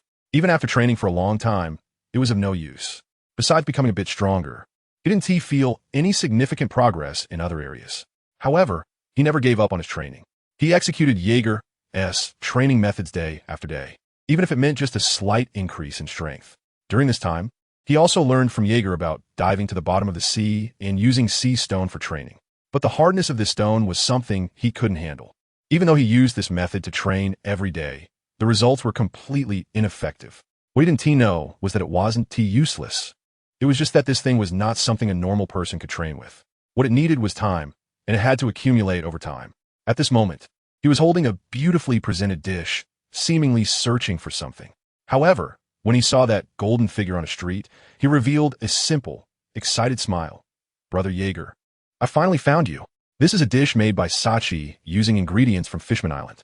I feel this flavor could be amazing, so I wanted you to try it." His excited voice reached Jaeger's ears, who was wandering aimlessly, causing Jaeger to stop in his tracks. When he turned around, he saw the man holding the food. Jaeger recognized him, not only because he admired him, but also because he was one of the few who trained seriously when Jaeger was training them. This is also the reason why he remembers the other person. However, he didn't expect that the other party would specifically bring him food, which was something Jaeger never anticipated. Nonetheless, he replied, "Don't mind me. You can go and join Whitebeard and the others for the banquet. When it's time to eat, eat well. When it's time to play, play well. It's rare to come to the legendary Fishman Island. You should take a good look at this incredible place, just like that fool Levi." Jaeger looked at Levi not far away, who had already appeared there while he was talking to Eltel. However, Levi seemed uninterested in them at the moment and was instead observing the deep-sea Fishman Island with great excitement. On the other hand, Eltel clearly had no interest in Levi. Instead, he was looking at the man he had admired for a long time with a conflicted expression, as if he had something to say to Jaeger but didn't know how to express it. After a while, he finally calmed down. However, the excitement in his voice had not diminished. "Brother Jaeger, can I ask you to train me again? I want to become stronger. I want to keep up with you." He said this very seriously, with great sincerity in his voice. Oh, Jaeger looked at this guy with interest. This is the first time anyone has asked him this question. Neither Marco, nor Jaws, nor Vista had ever posed this question to him. He didn't expect that such a request would come from an intern of the Whitebeard pirates. Moreover, this intern had previously endured his punishment, which shows that this guy's willpower is quite strong. Just by looking at him, it's clear that he is a man in pursuit of power. Jaeger could tell from the intern's hands and certain parts of his body that this was a man who was tough on himself. His training was likely based on what he had previously instructed them to do, and he might even be putting in more effort than that. Is it because he knows he can't improve anymore that he came to find me? An interesting guy. Why are you pursuing power? What is your dream? Jaeger took the food from the intern's hands and started eating. He looked at this stout man with very short hair, dressed in something resembling a training outfit. He did not directly use his observation hockey to probe into the intern's memories, but rather asked him directly. However, his question left Eltel stunned, but soon he answered without any hesitation. "My dream is to one day stand behind you, Brother Jaeger, and fight alongside you. I don't want to just watch you and Dad fighting the enemies from a distance anymore. I also don't want to see you get hurt anymore." By the end, he seemed a bit embarrassed, as if feeling awkward about his dream, especially considering who Whitebeard and Jaeger's enemies are. They are truly the men at the pinnacle of this sea, not to mention fighting together. Jaeger just hopes that the Whitebeard pirates can handle the mid-tier combatants of their enemies while fighting, instead of having to take down the ones they can't handle before he can face the enemy's captain. For example, when he is fighting against a Marine admiral, at the very least, they should be able to withstand the attacks from other vice admirals or rear admirals, although he himself cannot match an admiral. If it weren't for those two, he could at least hold his own. This would ease some of Whitebeard Dad's pressure. However, this guy, he didn't expect that there would be someone in the Whitebeard pirates with such awareness. This was something Marco and the others had never thought of. Jaeger's observation hockey had already seen through the intern's thoughts. This meant that what the intern said came from the heart, which made Jaeger regard him more favorably. Although the intern's strength is weak and he lacks talent, he knows that the intern's awareness is very high, and his will is incredibly strong. What he lacks is the external power to achieve his goals. However, looking at the intern's continuously honed body, Jaeger thought it was a shame that all this training without finding the right method was just a waste of time. Moreover, his devil fruit was not suitable for the intern. A Zoan type would be the most appropriate. This willpower and the man who constantly hones his body. If he doesn't eat an animal-type devil fruit, that would truly be a waste of such willpower. However, he currently doesn't have a suitable one here. Training you is not a problem, but I can't possibly have time to train you every time. Moreover, just by looking at your fists, I can tell you've been mimicking my punches against sea prism stone, right? To be honest, that surprises me. If you keep honing your skills this way, it's certainly possible. If you can explore the combination of willpower, strength, and physicality within this process, your power will have almost reached its peak. That's right, the peak you imagine. The peak of the sea. Jaeger looked at Elter, who was stunned by his words. But he wasn't lying. This method was based on the way that damn bastard Carp trained himself. Since he could punch battleships without using hockey, why can't I? Since he uses battleships to hone himself, then I will use sea prism stone. Once I achieve the fusion of willpower, physicality, and strength, I will go and blow up that damn bastard. By the way, the speed of becoming stronger with this method is uncertain. It purely depends on personal talent.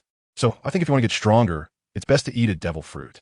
I recommend you eat an animal-type devil fruit, preferably a mythical beast type. Huh?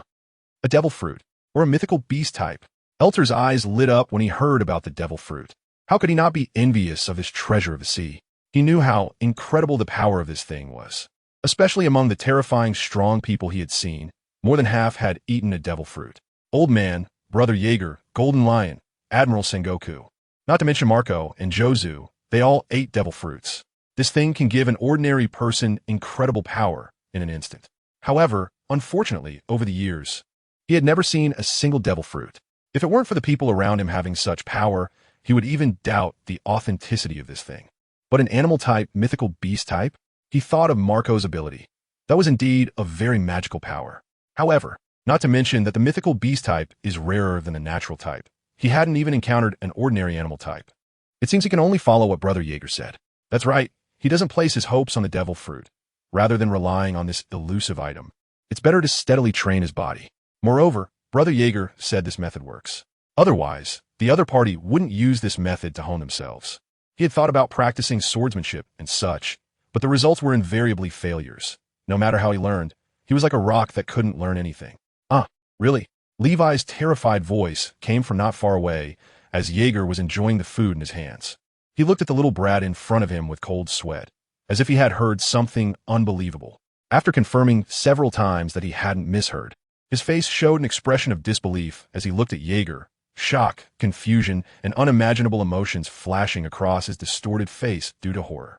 This left Jaeger completely puzzled. However, upon seeing a little girl in a purple dress sitting in front of him, he suddenly realized that Levi had discovered something significant in the other party's predictions. But what does his expression mean? Could it be related to me? Or is it possible that I will eliminate him one day in the future? This is very likely. After all, if I were to take action against him, the reason would be clear. He must have leaked information about my 3 hearts to others. Thinking of this, Jaeger's gaze became dangerous. The moment Jaeger looked at Levi, he had already appeared beside him. His eyes cold as he stared at the crazy guy in front of him, his observation hockey probing into the other party's memories. If he truly was as he suspected, Jaeger would definitely eliminate him without mercy. However, gradually, Jaeger's expression became strange. This guy just made Shaylee, that little kid, predict whether he would obtain the corpse of a celestial dragon for experimentation in the future, which was quite unbelievable. What astonished him even more was that Shaylee, this adorable little girl, actually went ahead and made the prediction for him. The result was that he would obtain multiple test subjects in the future, and she couldn't even count how many. This was what shocked Levi. He learned from others that the predictions made by the child, named Sherry, were 100 likely to happen. If he had stayed with the Whitebeard pirates, only Jaeger would have been able to fearlessly do this and disregard the so-called celestial dragons. Does that mean he will kill many celestial dragons in the future? Levi looked at Jaeger in disbelief. Does that mean he could have many gods' corpses to experiment on in the future? What a wonderful thing this is. Indeed, Joining the Whitebeard pirates was the best choice.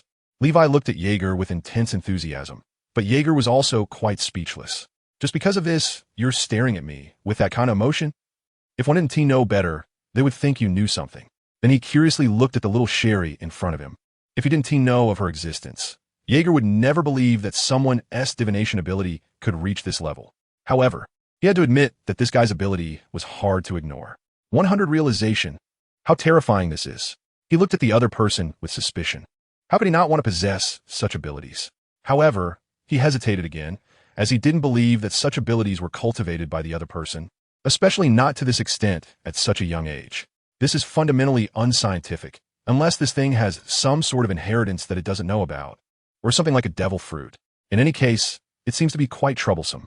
Speaking of divination, Jaeger thought of the woman from 800 years ago, who came to this era and said she was fleeing to Wano country to seek that day. This indicates that she may have predicted the transformation as early as 800 years ago. Furthermore, that bastard Roger also knew that Joy Boy would appear in a couple of decades. It seems both of them are in perfect agreement that Joy Boy will definitely awaken in the future, and they even pinpointed the time of the awakening. This inevitably raises doubts about Sherry's abilities. In other words, 800 years ago, there were others who could predict future events just like her. And, judging by the reaction of a celestial moon, the predictions concerned events 800 years in the future. This means that Joy Boy will be reborn in the land of Wano. Moreover, the allies of Joy Boy from 800 years ago were already aware of this. However, this leads to suspicions that the one who predicted events 800 years later was also the mermaid, which from Fishman Island. After all, Fishman Island was Joy Boy's stronghold at that time. Of course, this is just Jaeger's speculation. Instead of pondering these matters, it would be better to focus on cultivating his haki so that he can not only see others' memories, but also glimpse the future and even further into the future, which is not impossible.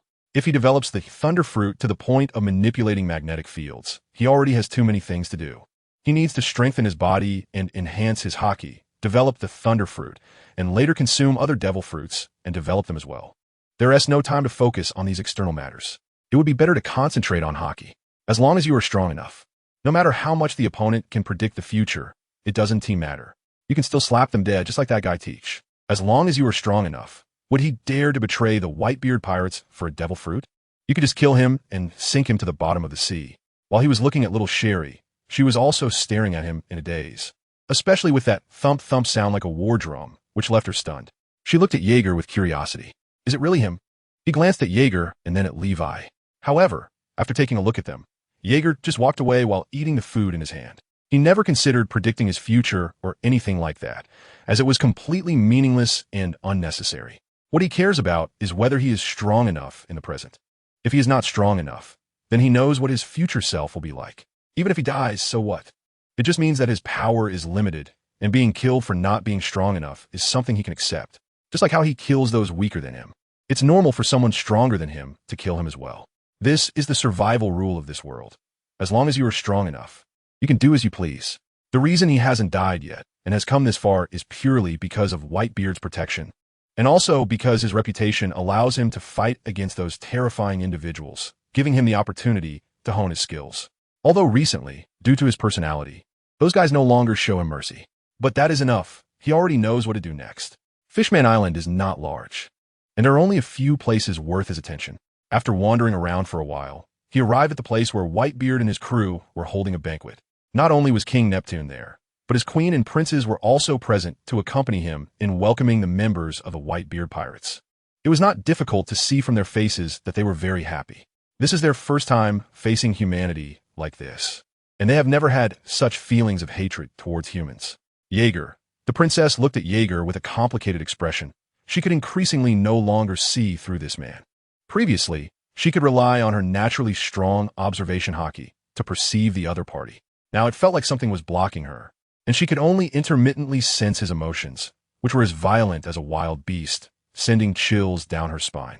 Just one glance left her afraid to try again. She feared she would be influenced. Foolish princess, it has been a long time since I last saw you. And you big fool. Jaeger looked at the princess, casually greeted her, then turned to Neptune. However, his eyes were calm, as if he were greeting a stranger. Jaeger completely looked down on this naive group. Their naturally large bodies, in his view, were a waste if they did not train properly. With their naturally superior physique, if they trained more, they would become overwhelmingly powerful. Just like the giants. Even the five elders wouldn't dare to easily intervene if they abandoned their naive thoughts and properly utilized their strengths.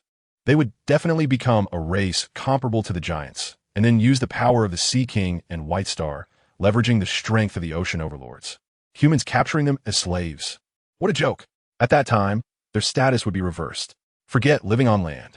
Humans would have to pray that they don't attack them.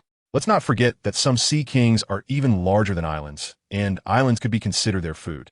With such power, the human side would have to sit down and talk with them properly. This is the benefit of having great power. And it is also the most basic principle of this world. Whoever has the bigger fist has the say. This little brat, Whitebeard, who was drinking strong liquor in large gulps, looked at Jaeger with a bit of a headache. He didn't expect that the other party was still as ungracious as before towards Neptune and the others. In their recent conversation, he had already learned why Jaeger looked down on them so much. However, it was indeed Jaeger's character to do such things. If he wanted to avoid being disturbed and captured by humans, and if he wanted to stand on land, then he should take action with absolute strength.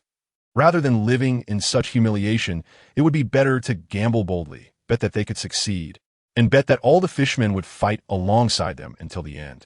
It was really Jaeger's style. Everything was resolved through strength. Where's Levi?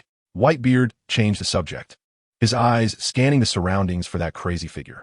Although he was friends with Neptune, some of the fishmen in this country were quite insane, and their long-repressed lives and hatred caused by humans had driven them mad, mentally unstable. They didn't even take the king's words seriously. They were a group even crazier than Levi. So he was a bit worried that the defenseless guy might get taken out without anyone noticing. That guy was wandering around the Mermaid Street. Perhaps it was because it was his first time seeing this legendary Fishman Island that he was unusually excited. Don't worry. Old man Whitebeard, he won't die, Jaeger said while enjoying the food and drinking the strong liquor. His words made Whitebeard and the others laugh instinctively. After all, Fishman Island was a legendary place that too many people spent their lives never encountering. Even if they had been told about such a place, others would think it was a fairy tale. It was like the land of gold in fairy tales. After swallowing his food and strong liquor, Jaeger continued, if he dies, I'll wipe out everyone on that street, and not a single one will escape. Huh. Neptune and the princess and princes were stunned, staring blankly at Jaeger. Their relaxed mood suddenly tightened at this statement, their hearts racing and cold sweat pouring down. Jaeger, seeing them suddenly tense up, felt speechless. Didn't they realize this was just a joke? What a bunch of humorless guys. Or were they just too naive? Bang. Whitebeard didn't say a word and punched Jaeger in the head, causing the strong liquor in Jaeger's mouth to spill out. His face was filled with exasperation and helplessness. He certainly knew Jaeger was joking. But jokes should also consider the situation. And someone like you shouldn't make such jokes. Who doesn't know that if you dare to say it, you dare to do it? Moreover, you're already dissatisfied with the way things are on Fishman Island and look down on them. Whitebeard firmly believed that if anything happened to Levi, this guy would definitely flatten that place at the first opportunity. In his words, the dignity of the Whitebeard pirates would not allow others to infringe upon it. If they dare to act against their people, then they should be prepared for their wrath. I was joking, don't take it seriously, Jaeger said, rubbing the back of his head in frustration. Did these guys really think he was a butcher? Besides, they were old man Whitebeard's friends. No matter what, he would give them some face. No, it's fine, Neptune awkwardly smiled. Even the princes, filled with hatred for humans, didn't dare to show any dissatisfaction at this moment. They were fully aware of what kind of terrifying individuals were in front of them. But in any case, the other party was also their benefactor. The princess also looked at Jaeger bashfully, knowing that he was not joking. Because apart from feeling malice from this man, there were no other emotions. By the way, about what I just mentioned, what do you think? Whitebeard said very seriously about this matter. In fact, he could have domineeringly claimed this place as his own territory. But he decided to discuss it with his friend first. If the other party disagreed, then that would be it.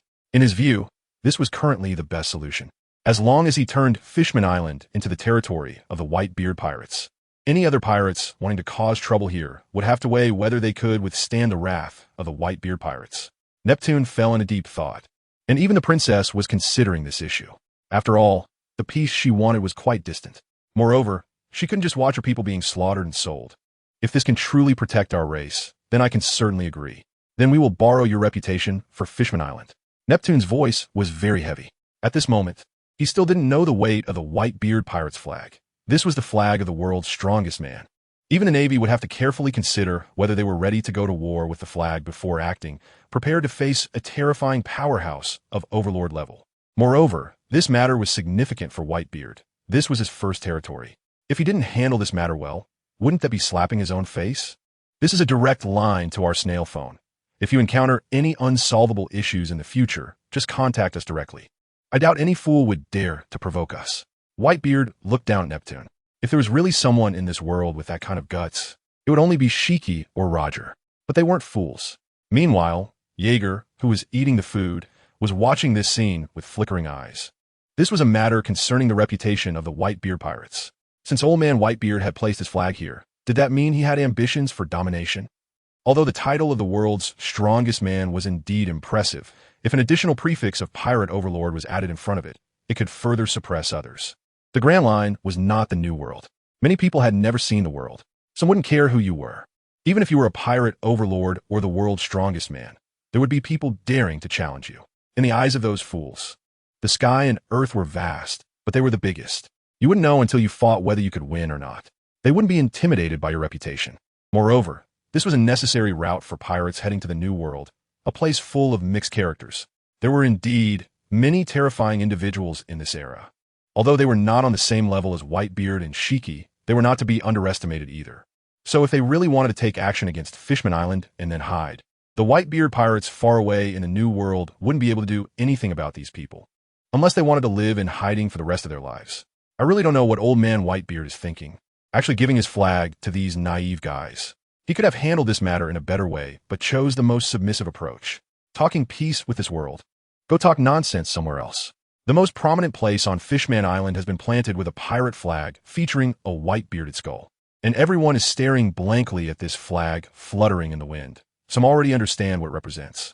The Whitebeard pirate's flag has been hoisted on Fishman Island, indicating that this island is the territory of the world's strongest man, Edward Newgate, also known as Whitebeard.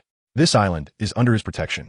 If anyone wants to cause trouble here, they better think carefully about whether they want to go to war with them. Some are incredulous and shocked, while others feel an intense rage. This latter group consists of extremists, the fishmen living in a lawless area. They hate humans, despise them, yet idolize the human Jaeger.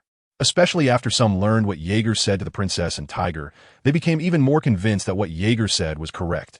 Their constant retreat led to this situation. Therefore, they harbor no hatred towards Jaeger. He is the human who truly thinks for them, a method that is 1,000 times better than the current approach. They regard Jaeger as a guidance. Only this man's words can lead their oppressed lives to the place they desire. He is right. Naive thoughts do not work in this era. The best method is to use violence to counter violence, evil to counter evil. Kill until no human dares to step here. Kill until all humans are afraid to come here. Therefore, only this great man's words are correct. They looked grimly at that flag, wanted to burn this ridiculous flag and compel their kind to raise their weapons against humans. But they know the time isn't urgent. At the very least, they must wait until Lord Jaeger leaves before they act. At that time, they will let the Lord know that his words were correct, and that the king and the princess words were wrong. A wrong choice will only push them towards the abyss. Meanwhile, the banquet held by the king and the Whitebeard pirates has been going on for a day. While they are drinking strong liquor, enjoying delicacies, and singing and dancing, they are unaware that the outside world has already plunged into an incredible panic. The celestial dragons have been killed. Someone raised a knife to challenge the god's authority. Someone is challenging the world government, and this news has spread to every corner of the sea. Whether they are civilians, nobles, or the marauders of the seas, everyone has fallen into unbelievable fear. Everyone is sweating coldly as they read the contents of the newspaper. Every word on it makes them feel terrified, especially when they learn that this persecution involves 2 celestial dragons. Their hearts constrict suddenly. Even countries that cannot pay the heavenly gold and are forced into war have stopped fighting at this moment, staring in disbelief at the figures in the newspaper, looking at the young man who killed the world noble celestial dragons. Some are silently shedding tears, while others are crying out loud. Everyone knows a major event is about to happen. This man, can celestial dragons also die? They could die too. Ha ha, they are dead. The celestial dragons are dead. So even gods can die, whether persecuted or ordinary people. Everyone is shocked by this news. This is shocking news, more unbelievable than the clash of notorious pirates in the New World. The world has fallen into a strange silence. Meanwhile, on the other side of the world, Dark currents are surging. At this time, in a relatively prosperous town, a golden-haired boy wearing sunglasses is looking at the newspaper in his hand, staring at the man in golden armor with a grim expression. As he looks at this man, the boy's face shows no emotion at all. However, the people around him are completely silent at this moment, and the air around them is filled with an extremely cold and oppressive atmosphere. Gradually, a sinister and evil curve appeared on the boy's face. Hee, is this real? There are actually people in this world so crazy enough to kill celestial dragons right under everyone's noses. Does that guy not know the consequences of going after celestial dragons? Or is he completely unafraid of those guys? The second in command of the Whitebeard pirates, the Disaster Jaeger. Doflamingo suddenly bursts into wild laughter like a rampaging beast, his voice filled with great pleasure and distortion. As if he had seen the funniest thing in years, laughing uncontrollably, while those around him dare not speak. Not even a breath. They can tell their young master is acting strangely. They have never seen such a situation before. Although killing celestial dragons is indeed hard to imagine, isn't it a bit too much to show such emotions? After all, this is Jaeger, the Disaster Jaeger, the second in command of the Whitebeard pirates. One of the notorious pirates in the New World, a terrifying man with a bounty of over 1 billion. No, that's not right. They are fearfully looking at the latest bounty in their hands. Jaeger's bounty has changed. After this man killed the celestial dragons, his bounty has reached an astonishing 5 billion berries. They tremble as they hold Jaeger's bounty notice. Such a bounty amount is a height they can never reach in their lifetime. A height they will look up to for their entire lives. Ha ha! The arrogant laughter echoed through the skies. Then, a domineering lion-headed pirate ship can be seen floating high above in the New World, with the golden lion's laughter continuing to resonate from the ship, causing his subordinates to tremble in fear. This is really good news, Jaeger. I can't believe you're still alive. And you even killed the celestial dragons at the foot of Mariewa, and in such a brutal manner, as expected of you, Jaeger. I knew I wasn't wrong about you. Ha ha ha. I didn't expect your strength to be able to match that bastard Zifa. You got stronger, kid. Come back to the New World, together with that bastard Newgate. I hope this time things get interesting. After looking at the newspaper in his hand, the Golden Lion couldn't help but laugh out loud. He never thought that the guy he had once killed with a single strike would actually become stronger, able to stand against the Navy Admiral all on his own. But this guy really has a strong life force. He took hits from Garp and Roger head-on and didn't die. Instead, he became even stronger. Ha ha ha. With this guy's personality, how could he not seek revenge? Things are getting more and more interesting. However, at this moment, GOLD, Roger's expression wasn't so good. He looked grimly at the news report in his hand and the latest bounty notice beside him. He never expected that the other party would survive the direct attacks from him and Garp. Moreover, Garp had delivered a final blow to the opponent's head, especially the part of the news report that stated the other party killed the celestial dragons and single-handedly stopped the Navy Admiral Blackarm Zifa, which indicated that this guy's strength was almost at the level where he could confront them directly. However, the authenticity of this news still needs to be verified.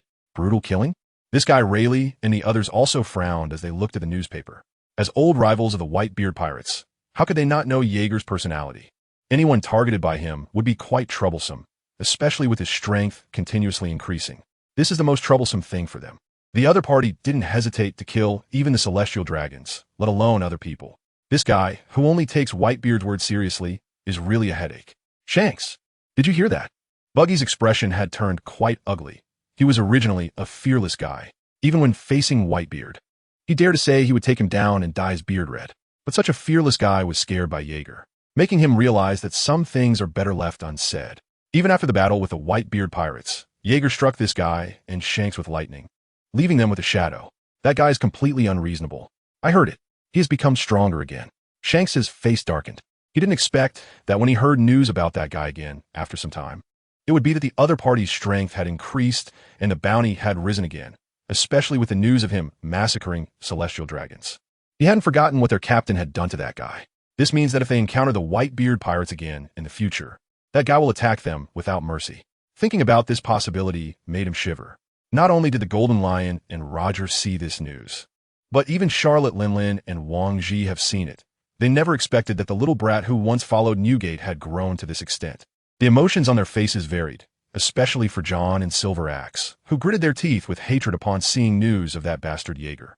They had long wanted to take down that damn bastard. However, the other party's strength is now too formidable. This made them anxious as well. Meanwhile, at the Navy headquarters, Karp couldn't help but burst into laughter upon hearing today's news report. His laughter was exceptionally grating to Zephyr's ears, turning his face as dark as coal. "Karp, you bastard! Have you laughed enough?" Zephyr roared in anger, unable to contain himself. He never expected those news reporters to fabricate such nonsense. He had just taken a stroll and was reported to have been stopped by that little brat Jaeger. This is undoubtedly a smear against him, this admiral. That bastard Jaeger wants to block his path. The guy is still far from it. Ha ha. Don't take it to heart, Zephyr. I still believe in you, ha ha. Karp, munching on a donut, laughed heartily without a care in the world. However, what he said was truly lacking in credibility, and his expression already showed the problem. The attitude of his old friend made Zephyr's anger rise rapidly, with veins popping out on his forehead, squirming. He had long wanted to punch that carefree guy. "You two guys."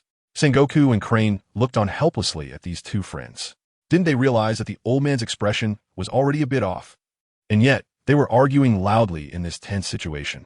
Due to the death of the Celestial Dragons and the Navy's failure to capture the criminals in time, those above had already put pressure on the Navy, especially since the already tight military budget was halved because of this, making it even more difficult for the Navy to acquire equipment and such. Marshal Kong looked at his disciples with a headache. These two guys really hadn't changed at all, but then his expression turned grim. Didn't they understand the gravity of the situation? These two bastards. "You two, be quiet." Admiral Kong's anger was visibly pulsing in his forehead, and the fire in his eyes seemed ready to burst out. As his voice fell, Karp and Zephyr turned to look at Admiral Kong, and after sensing the tense atmosphere, they nervously quieted down. Sengoku looked at them speechlessly. These two guys had already reached the top of the Navy, yet they were still the same as before. He had also wanted to criticize their focus. Once they had all quieted down, Admiral Kong continued seriously. "Let's set aside the issues regarding pirates for now. Next, we need to discuss our Navy's problems. Our losses during this period have been too severe. We have lost over 80% of our elite forces, and the current strength of our commanders is completely insufficient. If we continue to focus on the New World, these losses will only continue." Admiral Kong's tone was heavy. Karp and the others' expressions turned grim. This was not alarmism, but the terrifying consequences from their recent incursions into the New World. It was as if the New World was a realm that the Navy could not touch. Whether it was the extremely dangerous figures like Gold Lion, Whitebeard, Roger, or Charlotte Linlin, or others like Wang Ji and John, each of them stood at the pinnacle of piracy, causing chaos in the New World. Not to mention others. Just Gold Lion's crew alone possessed dozens of pirate ships. To deal with him, at least Karp and Sengoku would need to be deployed. Moreover, there were several other terrifying pirates lurking nearby. They could never allow the Navy to defeat them one by one. Such absurdity was impossible in the New World. Thus, an unspoken and terrifying tacit understanding had formed, turning the New World into a nightmare for the Navy. Therefore, we must first suspend our offensives in the New World and focus on training the next generation of a Navy. Otherwise, our high-end combat power is still insufficient, far from enough. Not only high-end combat power, but also the strength of those commanders and soldiers needs to be improved. You should understand this, right? Otherwise, if we face the Whitebeard pirates and the Flying Sky pirates again, we won't have time to prepare. We must be ready for the worst and train them relentlessly, ensuring that every soldier can at least use hockey. We must not let our justice falter in front of villains, and we cannot allow pirates to run rampant any longer. We must not let justice weep anymore. Everyone's face grew serious. They knew the old man's words were right. During these recent campaigns against pirates, their soldiers couldn't even get close to the enemy. Just a single shockwave or a sweep of Conqueror's hockey was enough to overwhelm them. This is undoubtedly a great tragedy. They have recalled countless families weeping while holding the remains of their husbands, their sons, or their fathers. This is an era where villains run rampant and justice weeps. Therefore, I have decided to establish a training camp. A training camp for the entire Navy, regardless of whether the individual is an officer or a soldier. As long as they meet the talent and age criteria, they can come to the Navy headquarters for training. The Navy needs fresh blood. The only prerequisite is that they must not fear death or fatigue. Here, their sole purpose is to intensely exercise their abilities, allowing them to improve their strength in the shortest time possible. Sengoku, notify this message immediately. Marshal Kong is already aware of the current strengths and weaknesses of the Navy. Another attack on the New World will only waste the Navy's strength. It is better to consolidate their own power before launching a fierce attack. After hearing Marshal Kong's orders, Sengoku's face was filled with seriousness. He knew this was a significant reform for the Navy, a major shift in the overall strength of the Navy. Understood. His voice was heavy. I have already found the first soldier to join the training camp. He has performed exceptionally well in the previous battles. Moreover, his will and attitude are very commendable. In comparison to others of his age, his strength is quite remarkable. If this guy's strength can be enhanced, he will undoubtedly become a powerful asset for our Navy in the future. Marshal Kong looked at the information in his hand, which featured a young man wearing a hat, whose face was hard and carried a hint of cruelty. His name is Sakazuki. Sakazuki. Everyone present remembered this name. After all, he was a little guy acknowledged even by the old man, and they couldn't afford to overlook someone like that, knowing they were also soldiers valued by the old man back in the day. The contemporaries they had were all formidable existences. Besides the few of them standing at the top of the Navy, others were also stationed in various regions. It is said that Navy officers should not be underestimated. However, upon hearing Marshal Kong's plan, Garp began to feel conflicted. A training camp? His first reaction was to think of his own brat. If he were to come for training, it might not be a bad idea. However, that kid had already gone through his own devilish training methods. Would it be bad for those little ones if he came here? No, wait, the old man said that the guy named Sakazuki is pretty good too. Old man, my brat should also join the training camp. Garp said to Marshal Kong without hesitation. After all, Dorag had only passed his training and needed to compete with talents from different places. He needed to feel pressure to progress.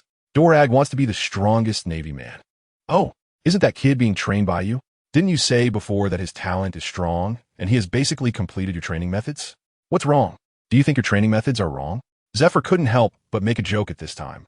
This guy brags every day about how his precious son is a genius boy, saying he will definitely become the strongest Navy, and so on. Their ears were practically calloused from hearing it, and he would never miss the opportunity to tease him. Sure enough, upon hearing Zephyr's words, Garp was about to explode. Damn Zephyr, your training methods are the ones that don't work. Are you itching for fight? Come on. Damn Garp. Zephyr also exploded. He had been holding back against this bastard and was fuming, glaring at Garp. Sengoku and Vice Admiral Tsuru looked at them speechlessly, while Marshal Kong glared at them with a dark expression, as if he had a lump in his throat. If he didn't teach them a lesson, he felt like he would suffocate from anger. You two, shut up. Marshal Kong's figure appeared beside them, as if he had teleported. Then he knocked them both down with a punch, feeling much better afterward. Next, Marshal Kong looked seriously at Zephyr and said, Next, we need to discuss the training camp instructors. No one knew what they discussed in the Marshal's office. But afterward, Sengoku had already issued Marshal Kong's orders to all Navy bases across the sea, which stirred excitement among all the Navy bases. Even the base commanders were moved by this news. Have you heard? The Navy headquarters is going to select talented young sailors from every Navy base for training. This is an opportunity to meet the Navy generals and the Marshal. This is an opportunity for us soldiers. If we could train at the Navy headquarters for a while, our strength will definitely improve by leaps and bounds. The legendary Navy headquarters, the holy land of justice. Every sailor with a sense of justice was completely thrilled. Their hearts were filled with this exciting news, something no one ever imagined. As long as you perform with enough talent and strength, you can be recommended by the base commander to train at the Navy headquarters and then become stronger to capture even more formidable enemies. Even notorious pirates of the New World. When a base commander saw this news, he was stunned, and then he realized the current state of the Navy headquarters. After all, he wasn't a fool. The Navy headquarters had suffered a huge blow during the previous attempts to advance into the New World. The Navy soldiers had no idea how many had been lost, and now, with the incident of the second-in-command of the Whitebeard pirates slaughtering the Celestial Dragons, and an unknown person blocking the Navy General Black Arm Zephyr, it was apparent that the pirates were getting stronger, and the Navy's combat power was too scarce. Thus, they had no choice but to request personnel from Navy bases worldwide. However, speaking of talented young people, he did have one here. This man couldn't be described as a genius, but rather a monster. Just thinking about this man's appearance and personality made the base commander's mouth twitch. He then walked out of the office towards the training ground at the back. Although it was noon and the sun was exceptionally hot, the Navy soldiers were still engaged in their usual training. From a distance, the base commander saw a man lazily lying there, a stark contrast to the other soldiers who were diligently training. However, not a single soldier showed any dissatisfaction on their faces, nor did they express a desire to call this man up to train with them. They knew that the power this man possessed was on a completely different level than theirs. If a fight broke out, they wouldn't even be able to withstand one round. However, this man's lazy demeanor irritated the base commander. Borsellino, get up. Just as the outside world was shocked by what Jaeger had done, and the Navy temporarily abandoned their attack on the New World, the members of the Whitebeard pirates were already packing up their things in preparation to leave. They had been away from the New World for some time, and it was time to return. The crew was filled with great enthusiasm, each of them wearing an uncontainable smile. Compared to the first half of the Grand Line, the turbulent waves of the New World were the most suitable for them. Whether it was enemies, thrilling adventures, or the unique charm of each island, they all missed it immensely. So, after receiving Whitebeard's orders, they excitedly began to move supplies. These bastards, it seemed that the boredom of the past period had driven them mad. Whitebeard, watching his sons, muttered a curse under his breath before bursting into laughter. King Neptune and the Queen were also nearby, watching them as they sent them off, but Whitebeard noticed a group of people gathered around a little girl, seemingly excited about something she was doing. Noticing Whitebeard's attention, King Neptune said, "That little girl is named Shirahoshi. She is our mermaid island's fortune teller, and she is very powerful. Everything she predicts comes true." Comes true? Whitebeard displayed a puzzled expression. What he said is true, old man Whitebeard. Jaeger suddenly interjected from his side. Others may be skeptical about this, or even disbelieving, but only he knew it was real. The once uncertain Whitebeard showed shock upon hearing Jaeger's words. He expected there were such incredible things in this world. It was no different from seeing the future. "Do you want to give it a try?" Jaeger asked with a smile. "Forget it," Whitebeard replied, disinterestedly. He had nothing he wanted to know or any treasure to seek. After all, he had already obtained what he wanted. All that was left was to lead his sons on adventures in this world. However, Jaeger continued, "Aren't you curious if you'll be defeated in the future? I think that's an interesting question." Whitebeard laughed heartily, as if he had heard something amusing, his laughter drawing the attention of others who turned to look at them. They were all watching the laughing Whitebeard, puzzled about what had happened to make him so happy. And it took a few minutes for Whitebeard to calm down. "Want to defeat me?" Whitebeard said confidently. "That's still 100 years away." "How confident you are, old man Whitebeard," Jaeger murmured to himself, thinking this might be the aura of the world's strongest man, believing that no one in this world could defeat him, not now, nor in the future. But perhaps he forgot that he would grow old. Enemies wouldn't give him any chances simply because he was aging, nor would they show mercy because he was an elder. Old man Whitebeard, Jaeger thought absurdly about his future. But he didn't notice that his conversation with Whitebeard had been overheard by Levi, especially when Jaeger asked if Whitebeard would be defeated in the future. Levi looked at Jaeger with a strange expression, his face gradually revealing a mad curve. Indeed, this man was far too interesting, even more insane and entertaining than he had imagined. "This world is even more interesting and crazy than I imagined." "Haha, do you want to ask your questions?" "No, no need to," Jaeger replied to Whitebeard. "But these guys are asking some trivial things. What a waste of opportunity, right?" Jaeger found that these idiots were asking things like where the treasure is, which was quite nonsensical, but there were also smart people asking about devil fruits. However, although Zayashali answered them, she didn't know the name of that island. But this is quite normal. After all, this guy only predicted fragments of the future. Like seeing Straw Hat Luffy destroy Fishman Island, but he couldn't see why or when it would be destroyed. He knew nothing, only the result of destruction. So it was quite frustrating. "Zayashali, I want to know if our Whitebeard pirates are the strongest pirate crew. No one will be able to match us now or in the future." Someone couldn't help but ask excitedly. His question made everyone look at him with anticipation. Even Whitebeard couldn't help but look at him when he heard the question, and even Neptune and the others turned their heads. They were all very curious about this question. The status of the Whitebeard pirates in this era is unquestionable. The only crews that can rival them are the flying pirate crew of the Golden Lion and Roger's pirate crew. As for others, they're a bit lacking. But that's just for now. What about in the future? 5. Zayashali counted on her fingers.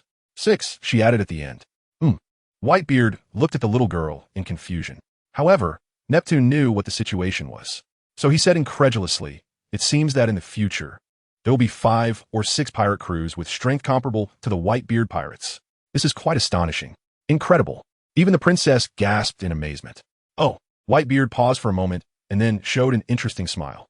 "It seems that not only in the current era, but also in the future, there will be incredible characters appearing. No era lacks strong individuals. This is so interesting. Besides Golden Lion and Roger, which other pirate crews could it be? Could it be that crazy Charlotte Linland? This guy is indeed a possibility, but what about the others? That potential kid Kaido? I heard he ate an incredible mythical Zoan." Whitebeard's mind was thinking of other possibilities, but he never considered the former Rocks pirates Wang Ji and John. Their ages were already there, and he knew their limits. It doesn't matter, whoever it is, they won't be his opponent. This is his confidence, the confidence of the king of the sea. The confidence of the strongest man in the world. A great confidence appeared on Whitebeard's face, and even so, he wouldn't specifically ask who they were, because whoever it is. Bring it on. Then he raised his arm and shouted, "Set sail, lads." Oh! The members of the Whitebeard pirates responded excitedly. Although they were also incredulous about the answers they just received, they believed more in their pirate crew. They believed in their old man and their brother Jaeger. Everyone was already boarding the ship. However, at this moment, Jaeger came to Zayashali's side and looked at this cute little girl. Then a strange smile appeared on his face. "Zayashali, if in the future you meet a disgusting man whose nose hair is like a beard asking you something, just tell him to go dream on."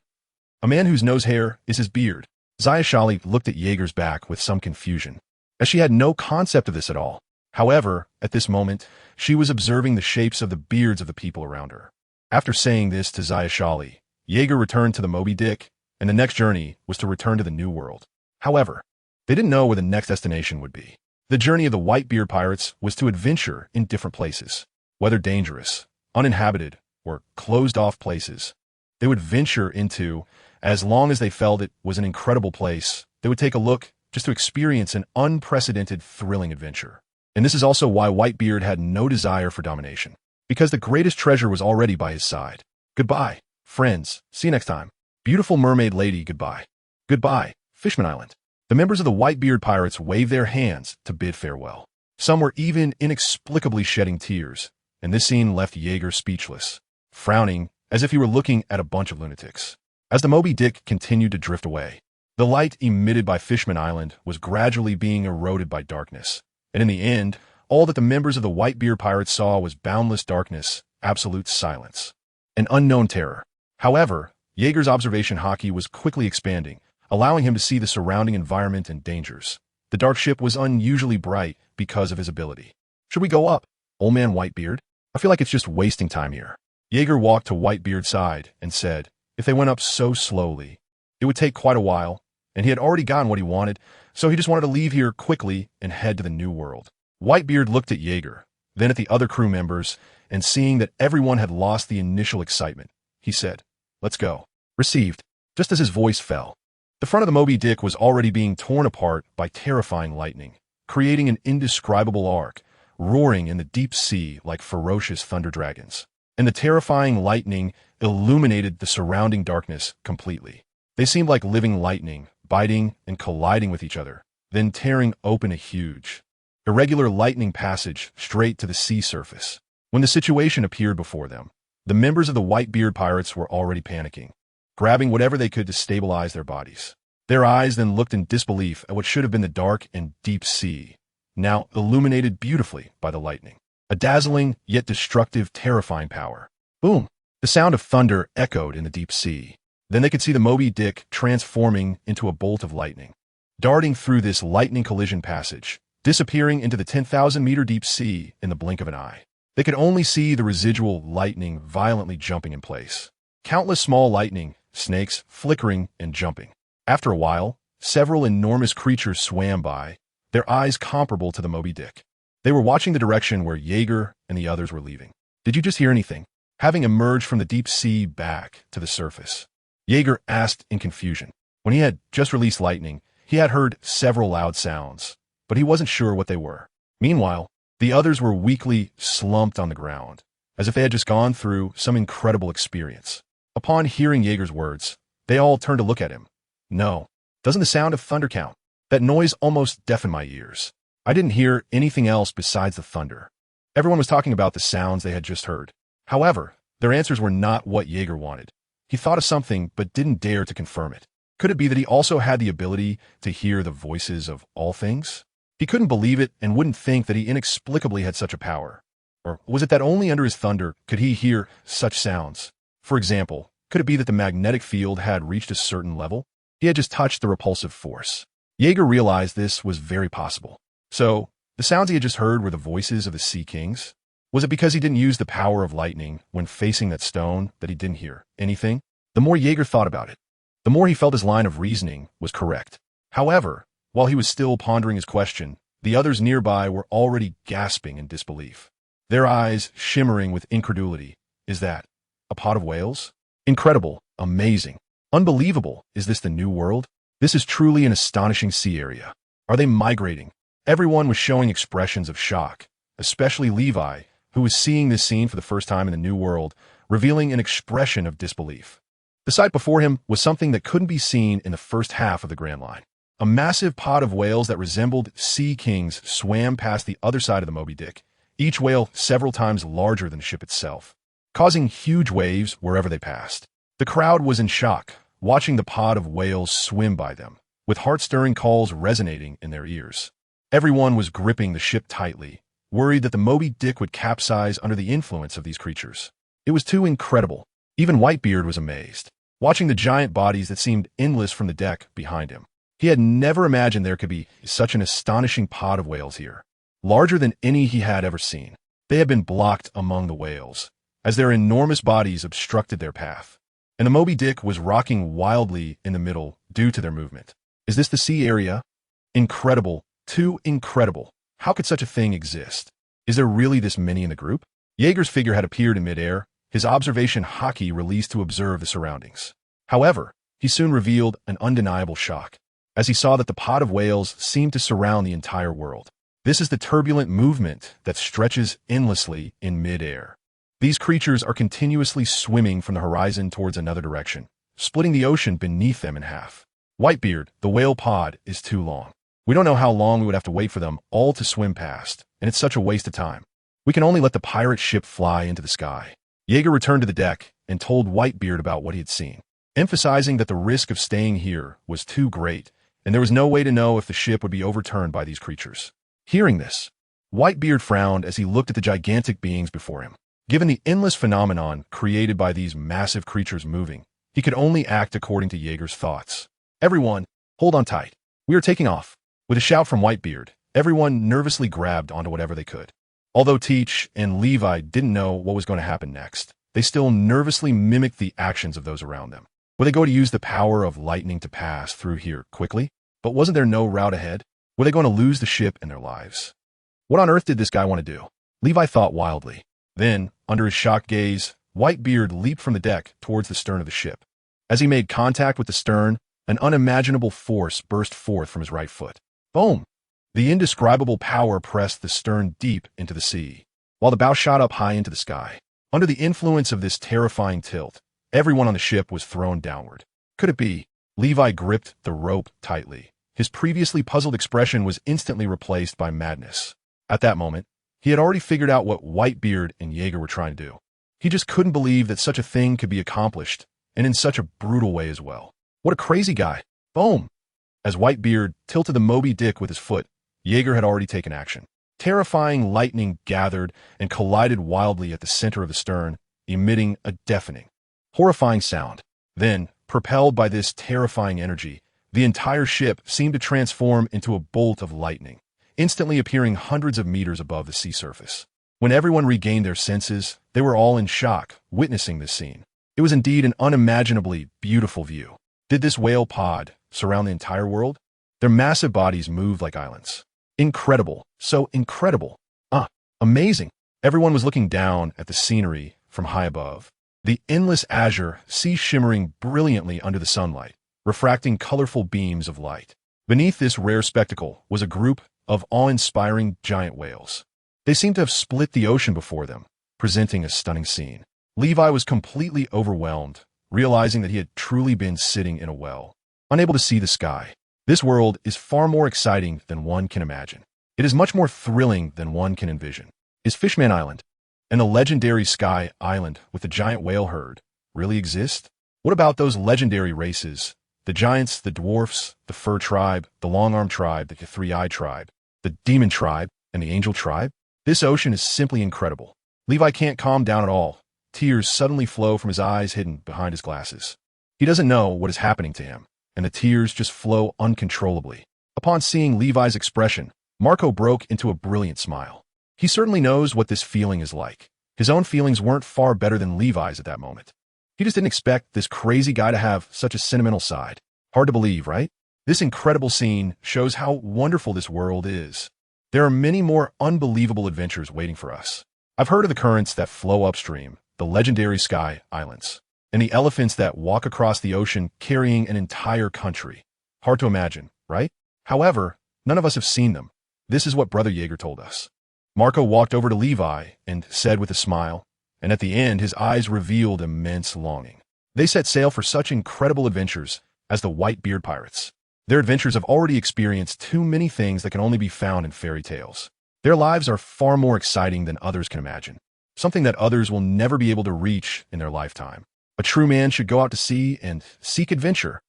This world is far more exciting than one can imagine. Do the legendary Sky Islands really exist? Levi raised his head in disbelief, looking up at the sky above him, where white clouds rolled and surged with the gentle breeze, dividing the deep blue sky into countless pieces. Is there really a Sky Island up there? Yes, there is.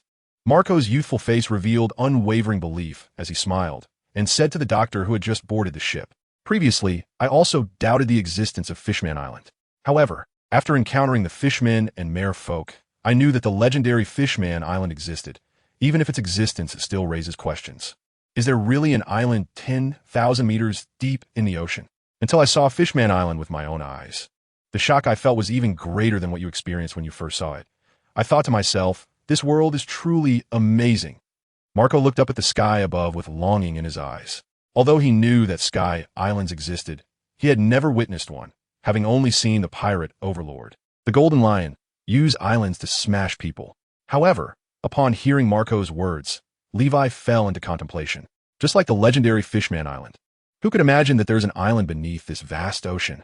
Such fairy tale-like occurrences are happening right before their eyes. Therefore, Sky Islands also exist. It's just that they haven't found the method or the location, nor do they know how to ascend. Just like with Fishman Island. If there's no coding, or if they don't know a specific location, they wouldn't know where the other party is in this ocean. Levi watched the pod of whales gradually disappearing from view, the salty sea breeze filling his ears, and he sensed that the height of the pirate ship was beginning to descend. Ahead of them was an island. On the island stood several extraordinarily large trees. "Be careful, we are about to descend." Jaeger calmly sat on the mast, looking at the island ahead. However, his gaze was fixed on those giant trees. It seemed as if enormous creatures had built nests atop these trees. Below these trees, several rows of wooden houses constructed for ordinary people were lined up. However, there was already a significant commotion. It was as if their figures had been seen by the residents above, and terrified voices began to reach his ears. "Hold on tight. There was no turning back now. Everyone, ensure your safety. We are about to collide with the island below." The crowd looked on in panic as the Moby Dick rapidly approached the island below. They seemed to foresee the tragic scene to come, while the residents of the island were already frantically fleeing. However, amidst their panic, Whitebeard's figure appeared on the island below. His face bore immense confidence, and as he thrust his battle blade into the ground, he spread his arms wide, positioning himself in front of the Moby Dick. Boom! His exaggerated and powerful hands caught the massive pirate ship, and the tremendous force brought by the lightning still made Whitebeard feel some pressure, with the veins in his arms bulging and writhing. The ground beneath him cracked under the unimaginable force. Yet despite this, Whitebeard did not take a single step back. Not even a hint of strain appeared on his face. "The ship has stopped. This man is a monster." Levi was astonished as he watched the relaxed Whitebeard mumble to himself, unable to fathom the exaggerated strength hidden within that body, managing to halt the massive pirate ship with just his hands. Moreover, it was a pirate ship propelled by lightning. This monstrous behavior also deeply shocked the residents of the island. After witnessing the crisis being resolved, they looked in disbelief at Whitebeard, who had stopped the massive pirate ship with his bare hands. However, among this crowd, some had already seen the pirate flag and were looking at him in fear. Yet, some young people and children were gazing at Whitebeard with shining eyes. This immense power deeply impressed their young hearts as they admired the tall figure. Their gaze was fixed on that pirate flag. Are pirates such powerful humans? This was the first impression Whitebeard gave them. In the past, they had only heard about pirates from adults and never expected to encounter them in person. This was their first encounter with pirates, and they were such powerful ones at that. However, they had heard that pirates were a bunch of bad guys. Although they all looked at the Whitebeard pirates with eager eyes, they did not forget what the adults had told them. They cautiously observed the tall figure wearing a captain's cloak with long golden hair and a white crescent-shaped beard. Next to him stood a man in golden armor with long black hair. The presence of these two figures filled everyone with an inexplicable sense of panic, as if they were facing a fearsome beast lord living in the forest behind them. Just a glance sent shivers down their spines. This is a biological instinct developed over years of dealing with fierce beasts, something that has allowed them to escape from those predators countless times. This group of guys is not to be messed with. All the adults on the island are watching Whitebeard and the others in fear. Even without the instinct honed through years of experience, just witnessing the scene they just saw made them realize this is a group of monsters. Hello. A middle-aged man stepped forward under immense pressure, looking at Whitebeard and the others with suppressed panic, trembling as he spoke, as if worried that they might kill them. Jaeger merely glanced at him casually before turning his gaze away, but Whitebeard seemed to sense the man's emotions and smiled as he replied, "Don't worry, we mean no harm. Our pirate ship encountered a little accident and ended up here. We will leave after we rest. As long as you don't do anything excessive, we will stay here quietly." Upon hearing Whitebeard's words, the residents gradually lowered their guard and cautiously approached from distance. After confirming that the newcomers truly meant no harm, they all moved closer. Watching this scene, Marco and the others smiled. Although they are pirates, they're not the kind who randomly kill ordinary people, especially since there is nothing valuable to steal here. The environment here and the animal skins worn by the locals indicate that there are no good resources, nor any treasures like gold. It feels more like a tribe that can only hunt the animals in the nearby mountains to survive. However, they seem quite curious about pirates, but are unfamiliar with the Whitebeard pirates, especially the children and young people here, who are looking at Whitebeard and Jaeger with incredulity. The impression these two give off is quite strong, as if they are formidable beasts encountered while hunting with adults. Are you pirates? Have you encountered powerful enemies? Is the outside world exciting? Do you have many enemies? A few children and young people look at Whitebeard with excitement, their innocent expressions shining in their eyes. Whitebeard, however, is most uncomfortable with such enthusiastic attention, beads of awkward sweat forming on his forehead as he looks at the group of children. Jaeger, meanwhile, is smoking beside him and answers, "We are pirates, but it's not that we've encountered powerful enemies. Instead, we faced a pod of whales comparable to sea kings and used special means to fly here." He takes a deep puff and exhales the smoke. Jaeger continues to the eager children. As for enemies, the Whitebeard pirates don't have many, but each one is at the pinnacle of this sea. "Don't you read newspapers?" Jaeger asks, looking at the group with confusion. Upon hearing Jaeger's words, they all show awkward expressions, as if there's something embarrassing that they find hard to articulate. Finally, an elder steps forward to speak. "We live in a relatively remote area, and all our food and clothes come from that mountain behind us. So even if a newsbird comes, we can't afford to buy a newspaper with berries. And cough, we can't read anyway." After saying this, the elder gives an awkward smile. Jaeger looks at them speechlessly, realizing that the people on this island are all illiterate. However, without berries. Looking around at the environment and other places, it's clear that merchants wouldn't come here. There is simply no value in this location. Thus, they can only rely on their hunting to be self-sufficient. Moreover, their years of hunting have made their physical fitness much stronger than that of ordinary people. Even the children are stronger than most adults outside. After Jaeger clarifies their purpose, he mingles with the residents here, especially Marco, who gets along well with the local children. Meanwhile, the other members are busy using ropes to pull the Moby Dick back to the shore. Whitebeard sits aside, watching them. As captain, it's impossible for him to handle everything personally. He often delegates tasks to others, like now, and this also serves as a form of training. The one putting in the most effort is Jozu. Perhaps due to his devil fruit powers, his wrist strength and overall power are greater than the others. Followed by a short-haired man in a training outfit. Although he isn't very strong, he's pulling hard on the rope. Is this guy an intern? Whitebeard has some impression of that man, mainly because he stood out during Jaeger's previous training, which left an impression on him. While the members of the Whitebeard pirates are busy with their tasks, Jaeger has already arrived under a large tree. The few large trees on this island grow exceptionally lush, and each tree is not much smaller than those in the Sabadi archipelago. Above, there seem to be nests made of large branches and other materials.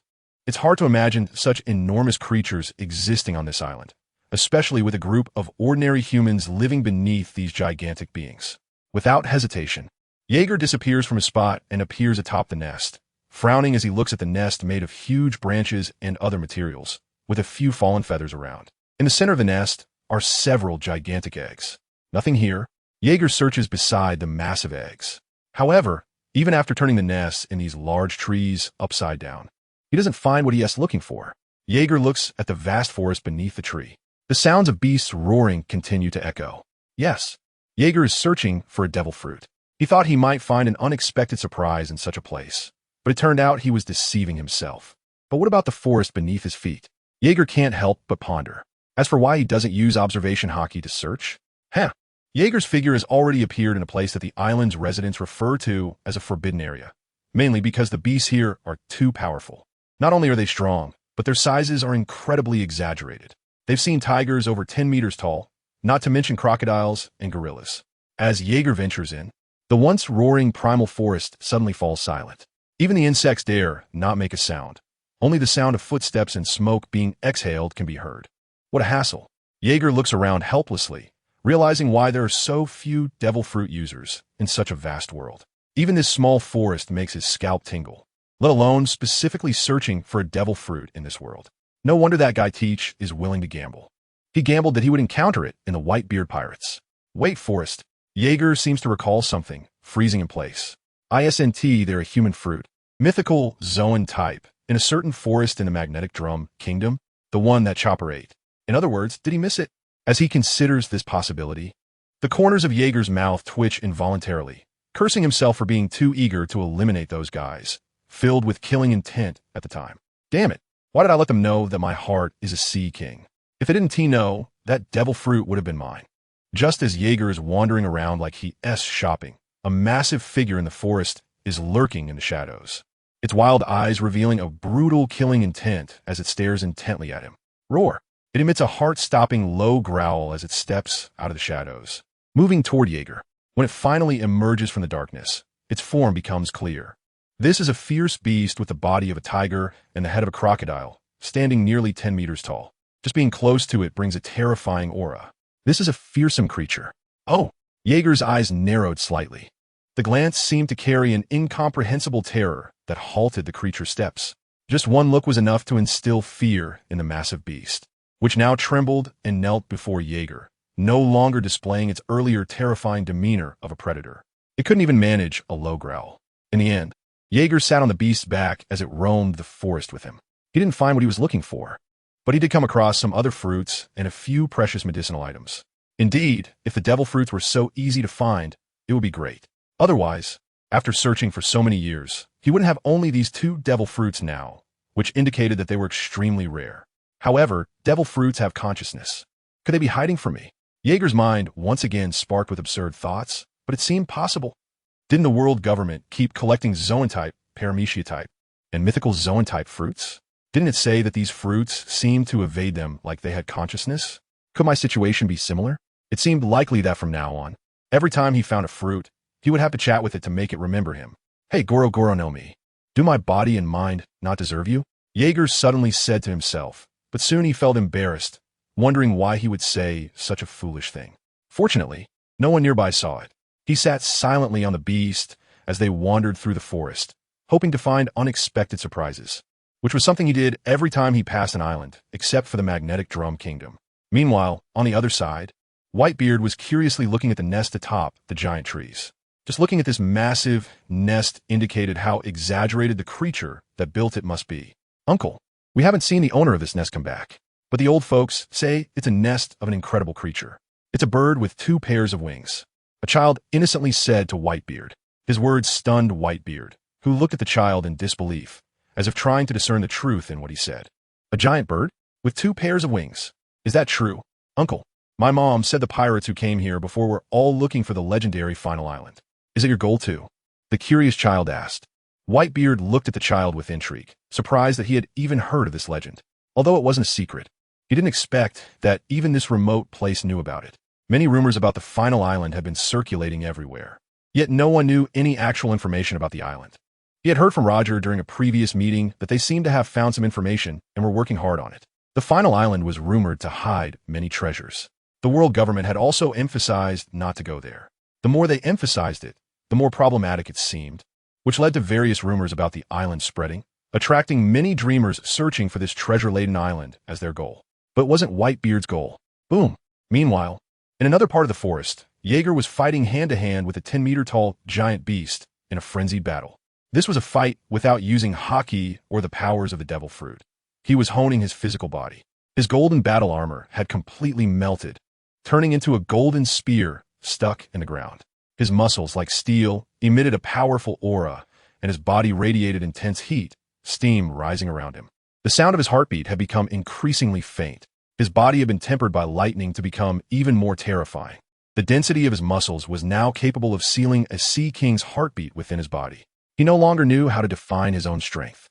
His current hockey and physical strength were on a completely different level than during the Golden War, especially his physical strength. If his body before could withstand the tempering of 1 million volts, now he could at least handle 50 million volts. This was an immense difference, and he could clearly feel his physique continuously strengthening. Moreover, he knew that this terrifying change was brought about by the Sea King's heart, and this change was still ongoing. It seemed as if he needed to adapt his body to match the heart. Previously, Jaeger had already understood what kind of existence the heart inside him was. It was an anomaly among Sea Kings, simply put, a freak, a gigantic body condensed into a small form. According to the extent to which Whitebeard had captured it, it seemed to still be underage.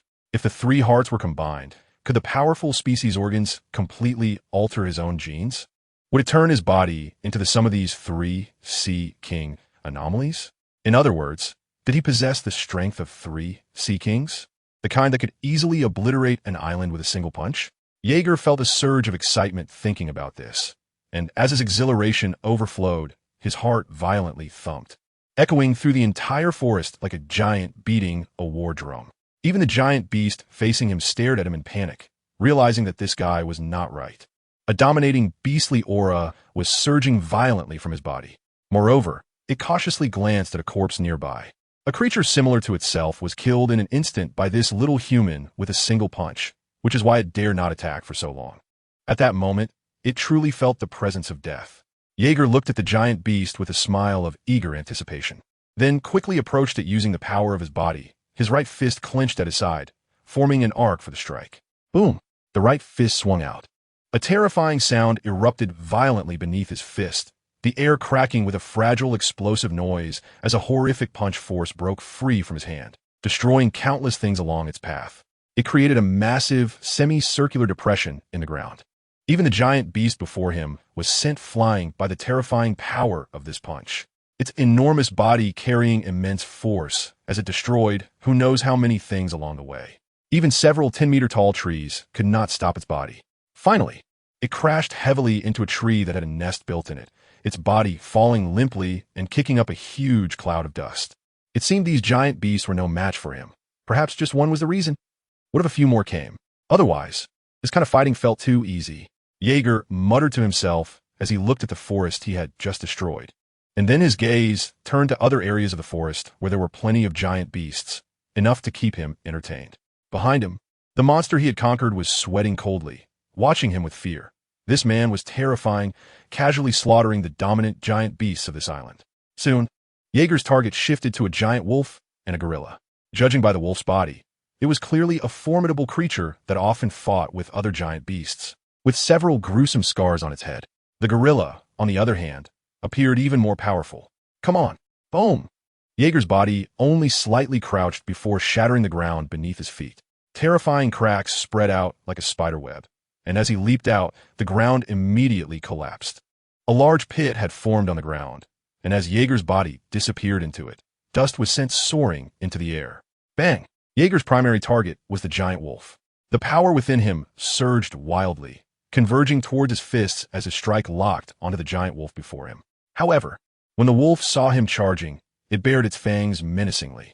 Its head, covered in gruesome scars, appeared exceptionally brutal. This tiny creature actually dares to provoke itself.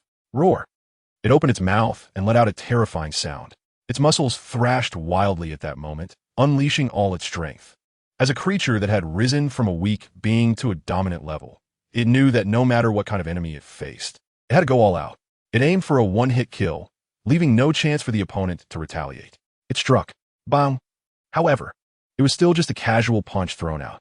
An indescribable force pierced through the giant wolf's skull, knocking it down the moment it made contact. Its fierce teeth were shattered, and its head, engulfed in tremendous power, smashed into the ground, kicking up a cloud of dust as it fainted. This is just a casual strike from Jaeger. Bang!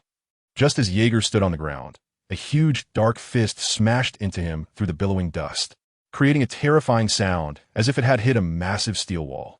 The force of the fist instantly dispersed the surrounding dust. Jaeger's figure was fully revealed, completely overshadowed by the giant fist that was even larger than him. However, even after taking the hit head-on, his figure remained completely still, not even moving a fraction. The timing was perfectly executed. However, ambushing isn't a good thing, although there is no such thing as an ambush in battle. Are you sure you want to compete in speed with lightning? Jaeger's eyes slightly shifted, an interesting arc released from his gaze. He didn't expect his physical strength to reach this level. It was a more intuitive feeling than the verification of observation hockey. Boring, Jaeger softly uttered. This single phrase instilled fear in the gorilla before him, an indescribable terror that surged uncontrollably from its heart, spreading throughout its body and causing it to freeze, sweating coldly as it stared at its immobile fist. The opponent was completely unfazed, and its own fist couldn't advance an inch. Then, it felt an overwhelming force coming from its fist, something it couldn't resist, which was quite unbelievable, as it was one of the top predators in this forest. Roar! It opened its massive mouth and let out a furious sound. However, Jaeger disinterestedly raised his right hand. Boom! A terrifying explosion erupted from the forest. Far away in the tribe, Whitebeard looked puzzled in the direction of the forest, where a terrible noise was continuously emanating. Then he turned his head and, seeing that Jaeger was nowhere to be found, shook his head helplessly.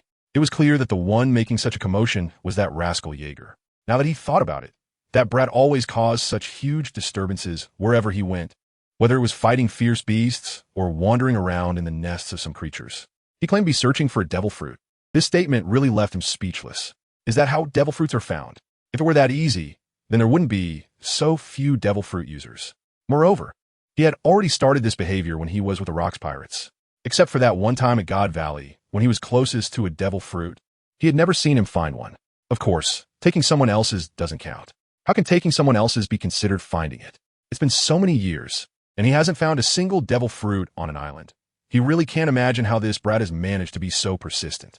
The difficulty of finding a fruit on such a large island is immense. Devil fruits are entirely based on luck. Some people, on the brink of starvation, might unconsciously grab something nearby to eat, only to wake up and find they've eaten a devil fruit, or they might spot a devil fruit among a pile of fruits. There are all sorts of possible locations, but if someone is deliberately searching for one, it feels like they're consciously avoiding others, making the search much more difficult.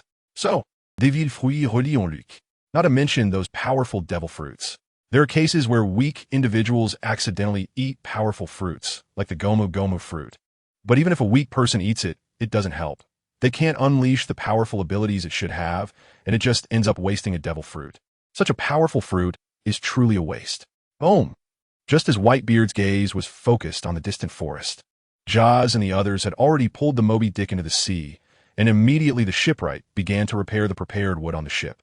However, Marco, not knowing where he found a few newspapers, was staring in shock at the content, which was the news they had missed a couple of days ago, regarding the report of Jaeger killing the celestial dragons. What is this? Marco exclaimed in astonishment at the report. He then spread his blue flame wings and flew to Whitebeard's side, his voice filled with barely concealed excitement as he said, Dad, Jaeger's bounty has increased again. 5 billion berries. I can't believe it. Jaeger is amazing. This bounty amount has reached the pinnacle of this sea, and only you few can compare. Oh, Whitebeard turned his head in surprise. 5 billion berries. This number is quite terrifying. There are not many in this era who can reach such a figure. Besides him, the second tier consists of Jaeger, Rayleigh, and Jabba, following the massive bounties of the Gold Lion and Roger. Jaeger knows that his bounty will increase. After all, this involves the massacre of celestial dragons, and he has killed 2 of them. This is no small matter. The impact of targeting the world's noble celestial dragons is too severe. This is a provocation against the gods. Gula la la la, Whitebeard laughed heartily. This is an affirmation from an elder to a younger person. He has witnessed the hardships that Jaeger has endured all the way. He knows how the other person has transformed from a weak little guy to having this power today. This is a powerful he has never witnessed before. He has never seen a human so obsessed with strength. Therefore, he is very pleased with each of the other party's progress. 5 billion berries. After hearing the conversation between Marco and Whitebeard, Teach looked at them in disbelief. He understood quite a bit about bounties. A few 100 million was the era of great pirates. He never expected the other party's bounty to reach 5 billion berries. an unimaginable figure that completely crushed others with absolute terror. Although he was shocked and incredulous, he quickly concealed his emotions, trying to minimize his presence, hiding himself and waiting for an opportunity. However, the matter of Jaeger could not be hidden. The crew of the Whitebeard pirates excitedly approached Whitebeard, looking at the bounty notice in his hand. Although Brother Jaeger had been very strict with their training before, he had completely fulfilled his responsibilities as a brother in other aspects. They admired their brother Jaeger very much. Not only did he possess incredibly strong power, but he was also the first to charge into battle against enemies, something none of them could do. Amazing. Brother Jaeger is amazing. With this, the reputation of the Whitebeard pirates will once again resonate throughout the world with an even stronger name. Only the Whitebeard pirates are the strongest pirate crew. Brother Jaeger, you are the strongest. No, second only to Dad, you are the strongest. Everyone was excitedly shouting, cheering for Jaeger's bounty increase. As for killing the celestial dragons, so what? A mere celestial dragon. Killing them is no big deal. Besides, they're not good people. Incredible. Truly incredible. Elter was looking at the bounty notice in his hand with immense excitement. The wanted poster of Jaeger with a chilling smile was simply too dazzling in his eyes, as if he were looking at his own bounty notice, extremely excited. At this moment, everyone was happy for Jaeger. This was not only a recognition of strength for them, but also an acknowledgement of identity, believing that only pirates with bounties from the Navy could hold such an identity. They were all looking forward to the day they would be rewarded. Even though the residents of this island did not understand what the outside world was like, they still knew a bit about the world of pirates, especially regarding bounties. They remembered the last pirate they encountered claimed to have a bounty of 80 million berries from the Navy headquarters. The bounty amount reached such a level that it left them shocked. It was a number they had never encountered before. 80 million berries. Moreover, judging from the other party's expression at the time, it was a very remarkable and powerful symbol of identity, and the other party's strength was indeed very strong.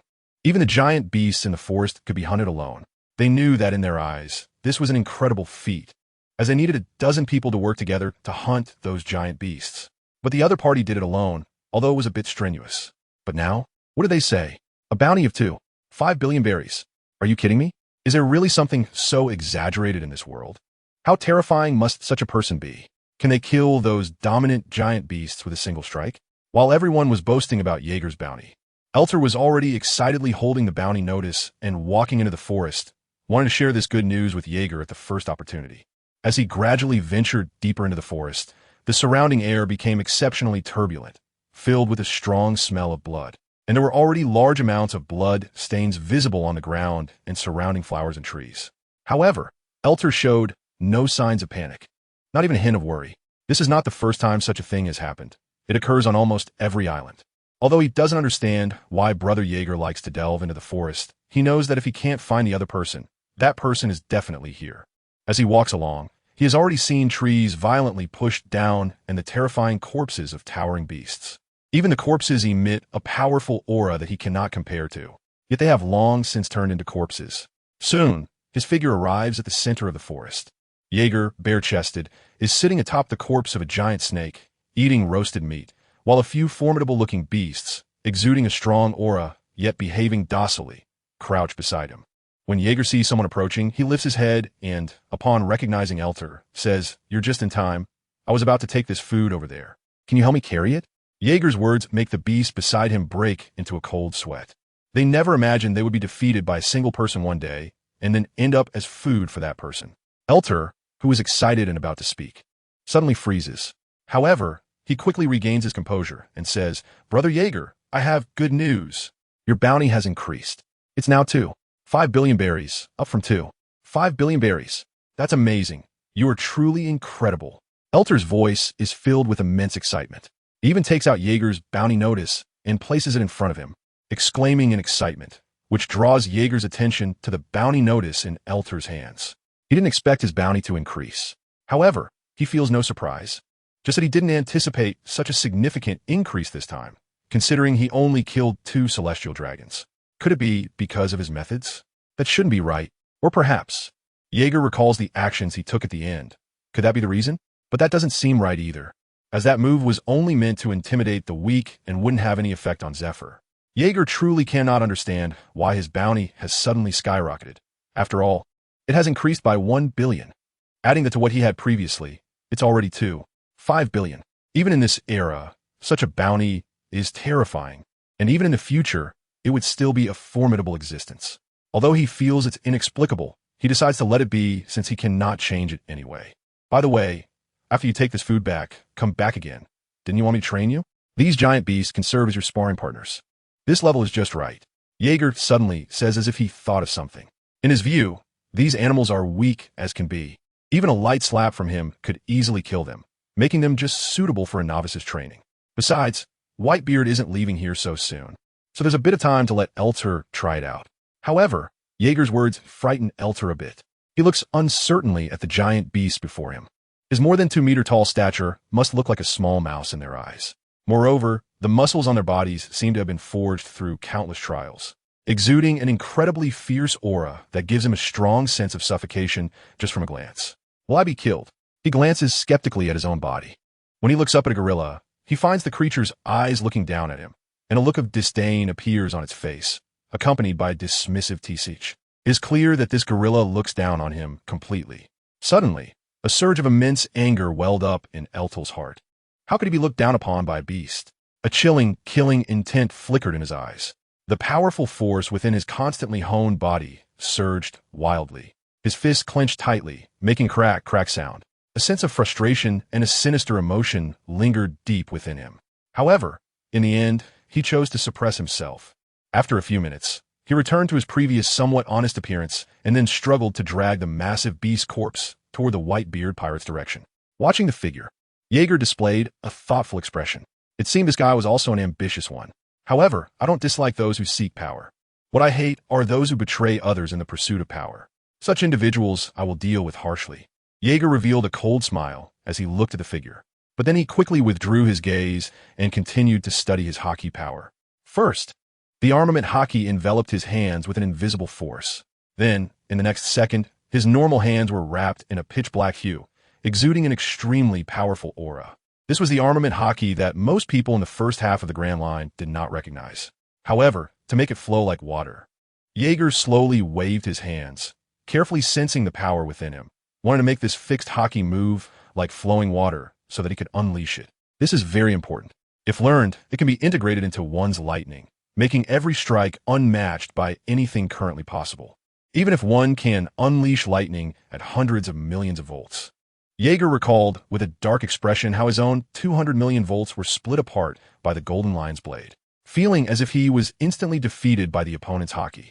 If he could wield flowing cherry hockey, and if his lightning could be infused with that hockey, then that guy wouldn't be able to split it apart. Jaeger closed his eyes, carefully sensing his armament hockey, imagining being able to manipulate lightning to form various shapes at will, gathering all the dispersed hockey into his fist. Then he threw a punch. Boom!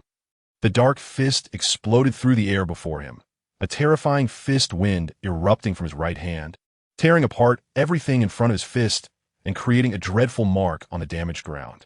Once the noise faded, Jaeger opened his eyes and looked suspiciously at his fist. He then approached a tree and, following the same method, threw another punch. Boom!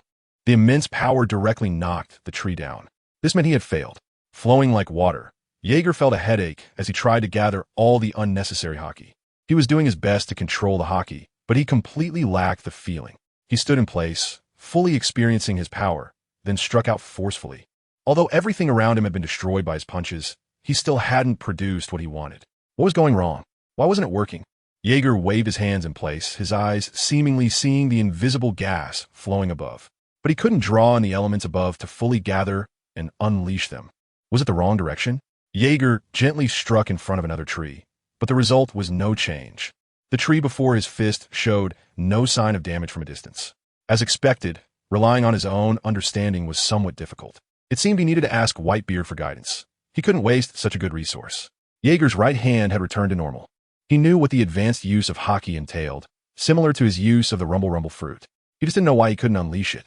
His talent couldn't possibly be that poor. First, arm his fist, then gather the excess hockey like flowing water above the fist, and then throw a punch. All right. Still didn't grasp the technique.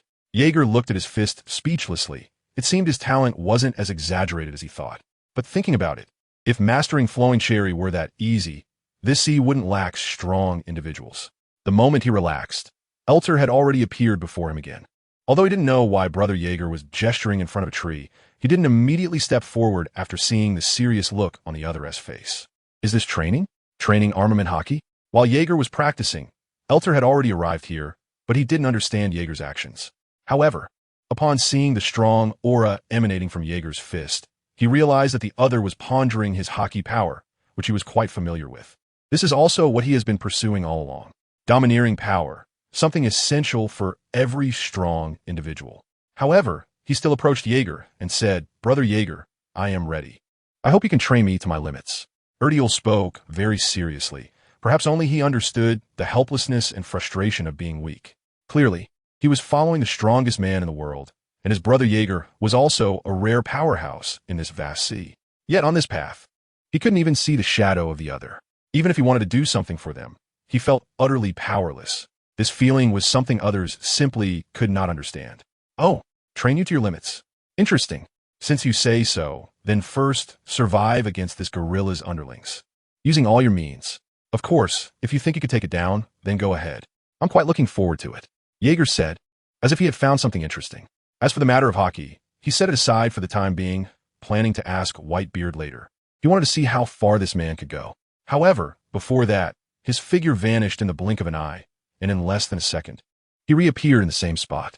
But what followed was him holding the bewildered figure of Levi.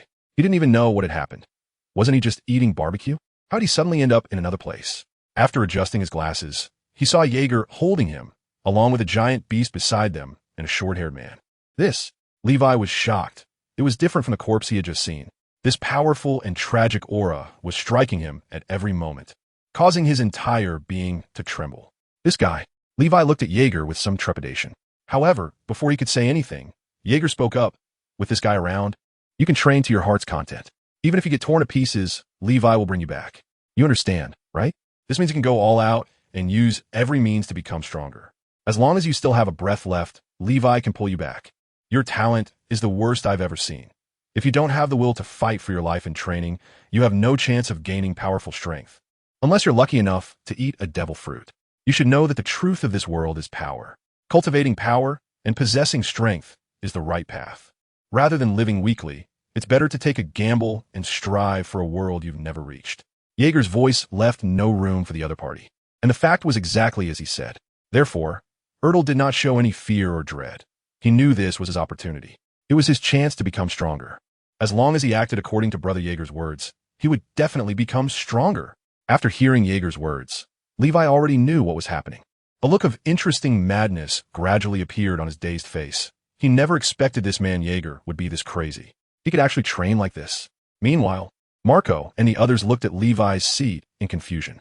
Wasn't he just sitting there eating? How could he disappear in the blink of an eye? That guy was just sitting here, right? Marco asked uncertainly. Or was the person who had been talking to them not real? Or is he just seeing things? The others also began to doubt themselves. However, someone eventually broke the eerie atmosphere. It must be Brother Jaeger who took him away, right? And only Brother Jaeger could do something like this. Otherwise, Dad would have intervened long ago. "You idiots, use your brains." Whitebeard looked at Marco and Joes as if they were fools. Who else could achieve such exaggerated speed besides Brother Jaeger? And dare to do it right under Dad's nose? It's obvious who it is. After hearing Whitebeard's words, everyone present scratched their heads awkwardly. It seemed that it really was the case. They were just momentarily flustered and overthinking. At this moment, Jaeger was eating barbecue while watching Ertl being crazily chased by a gorilla. This giant beast had gone mad from its own threat, showing no mercy as it attacked the tiny ant before it. "Damn bastard. With such a massive body.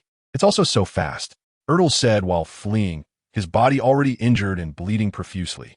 He was even gasping for breath, his eyes filled with terrifying killing intent and madness. But soon, a gigantic fist was violently smashing down towards his head. As the fist approached, the air was frantically compressing towards his body, and huge clouds of dust were bursting out in all directions. "I'm going to die. If I can't dodge, I'm going to die." His body was enveloped by the terrifying aura of death, and his heart was racing like crazy. In front of this giant beast, he didn't even have a chance to resist, let alone hope that his attacks could have any effect on this guy. He couldn't even break through the opponent's defenses. Boom! The hill-sized fist, carrying enormous power, suddenly smashed down. At that critical moment, he erupted with incredible speed to escape the area. The ground shook violently under the force of the fist, and, as Ertl barely avoided it, a shockwave sent him rolling uncontrollably.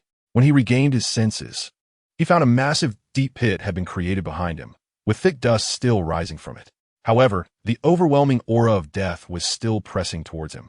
Amidst the dust before him, a shadow over 10 meters tall was menacingly gazing down at him, its brutal and surging killing intent piercing through the dust surrounding him.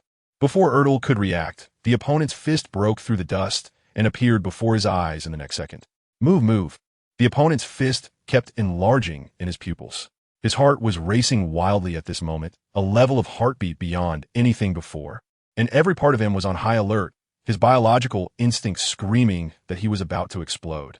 But at this moment, he was completely locked onto by the terrifying aura of the opponent. For the weak, it was the pressure from the strong, causing his whole body to stiffen and become unable to move, cold sweat pouring down. In the next second, the opponent's fist had already smashed into him. This is a force he cannot withstand, a brutal speed he cannot perceive. With just one strike, his body is propelled backward like a cannonball, engulfed in immense power. Not even the trees can obstruct his figure in the slightest. They're all severed in half by his body. As a tremendous sound erupts, he crashes heavily into a massive tree, leaving behind a bloody streak on the trunk as he slides down from above. The blow had shattered all the bones in his body, and his consciousness had already faded when he took the punch head-on. His breath had become so weak it was almost imperceptible. Hey, no way. Jaeger looked incredulously at Ertl, who was about to be flattened by a single punch. He knew the opponent was weak, but he didn't expect them to be this weak, unable to last even 5 minutes. What did that make his earlier words? Could he even say them? He didn't expect this guy to be so weak, even weaker than he had imagined. Jaeger's complaints made Levi, who was standing nearby, twitch at the corner of his mouth, and then he looked at Jaeger with a strange expression. Wasn't this monster the way an ordinary person should react when facing such a giant beast? Did he think everyone possessed powerful strength like him? Haha, Jaeger laughed unbothered. He seemed to completely disregard the life or death of the opponent. However, the gorilla, after seeing this ant-like human being taken down by him, chose not to strike again and instead sat obediently on the side. Levi had already rushed over to check on the opponent's condition as soon as possible, but when he saw that the opponent was left with only a breath, a mad look appeared on his face. He knew that a spectacular operation was about to take place. He now had a body to dissect. This is such an exciting and impatient matter. It seems that what I just said was somewhat inappropriate. Where's the process of the weak becoming strong? Where is the determination? Even if one has to die to gain power, those ambitious guys are merely fantasies encouraged by men. It seems that the act of celebrating with champagne in the middle of the event is not acceptable. Jaeger looked speechlessly at Ertl, who was left gasping after being slapped by the gorilla. It seems this guy's fate has already been sealed, even if he possesses willpower that ordinary people cannot have. Even if this is something a true strong person needs. Let's take him back. This guy can talk about other things after recuperating. Jaeger sat on the back of the giant beast and approached Levi, lifting Ertl's body and placing it on the beast's back. Soon after, they returned to the vicinity of the Whitebeard pirates. However, at this moment, the giant beast abruptly stopped at the edge of the tribe, as if something inside was repulsive to it. Even with the terrifying Jaeger present, it wouldn't take another step forward. This means there is something inside the tribe that prevents it from getting close. Jaeger thought of the island where Straw Hat Luffy and Rayleigh trained in the original work. So, is it similar to that place? It makes sense otherwise. These ordinary people wouldn't be able to survive on this island dominated by giant beasts. As Jaeger and Levi appeared next to the Whitebeard pirates, Marco and the others had already turned their gazes here. However, upon seeing Ertl in Levi's arms, their expressions turned grim as they rushed over. What happened? Was he attacked by the enemy? Such wounds. Damn it. How dare they provoke our Whitebeard pirates? Everyone present had their expressions change drastically and began to shout, each exuding a fierce aura, a stark contrast to the atmosphere during the earlier banquet. The indigenous people here were frightened by them, looking at this suddenly fierce group of pirates with fearful eyes, especially the one with the pineapple head. It was incredible that flames were actually burning in the opponent's hand. However, soon the angry shouts of the crowd became awkwardly quiet and then dissipated in the increasingly grim expression of Jaeger. It seemed they remembered something, and even Whitebeard was speechless as he looked at his sons. They didn't know that if there were enemies on this island, Jaeger would have dealt with them long ago. Moreover, they had just seen the opponent pull that giant beast over and then walk toward the forest. It's already quite obvious. The other party went to train with Jaeger. Goolalala, did this guy end up like this instead of improving his skills? Jaeger, you bastard. Can't you keep an eye on him? Whitebeard has already noticed the problem and started laughing. Although he has sensed that Elter's current situation is quite terrible, he did not show any signs of concern. Here are Marco and Levi. Not to mention Marco's strength improvement during this time. Just Levi. This crazy guy's medical skills are enough to heal the other party. Don't forget, this guy is the genius doctor of the Magnetic Drum Kingdom. One of the best, even among countries known for their medical skills. To put it bluntly, he is the strongest doctor in that country, no exceptions. Can such injuries really be treated? The natives showed horror upon seeing the injuries on Eltel. They had seen such wounds often. These were injuries for being hit head-on by a giant beast. They didn't know how many people had suffered such injuries. Their outcome was always death. But what is the flame in the hands of this pineapple-headed man? Could he be a legendary devil fruit user? Is it a healing ability? What happened today is simply too shocking for them. From the pirate ship descending from the sky, the bounty of billions, to hunting giant beasts for food, or the devil fruit users, every single thing is astonishing them, causing some young people to look at them with excitement. All they see in these pirates is one thing: power. Do you have any hurts here? It's best if it's about Levi. He approached the elder in the tribe to inquire about other matters, his voice calm and unhurried, as if he didn't care about Eltel's injuries at all. Meanwhile, Jaeger sat next to Whitebeard, casually drinking the strong liquor beside him and gulping down roasted meat. After a few minutes, he said, I thought this guy would have some talent. I didn't expect he was just an ordinary guy. I was thinking I could help him train a bit. But he got taken out by those beasts in a moment of carelessness. Now it's up to his luck. Jaeger said indifferently. Whitebeard didn't take this matter to heart either. When Jaeger had eaten enough, he said, we should be getting ready to leave. There is no point in staying here any longer. Let us go once Levi and the others finish what they're doing. Whitebeard noticed Levi was identifying the medicines brought to him by the people here. He then instructed others to head into the forest to search for more. Following that, Whitebeard picked up the strong liquor and started drinking again. By the way, old man Whitebeard, Jaeger suddenly said, what exactly is the principle behind the coding of armament hockey? What should I do to reach that level? Is it about using it more proficiently? Like the difference between steel and steel that is turned to water? Jaeger looked at Whitebeard and asked. Upon hearing this, Whitebeard, who was drinking, froze, staring in disbelief at Jaeger, who was looking at him intently. He expected the other party to ask him this question. He had considered letting him learn the advanced uses of hockey before, but at that time, the other party was too confident.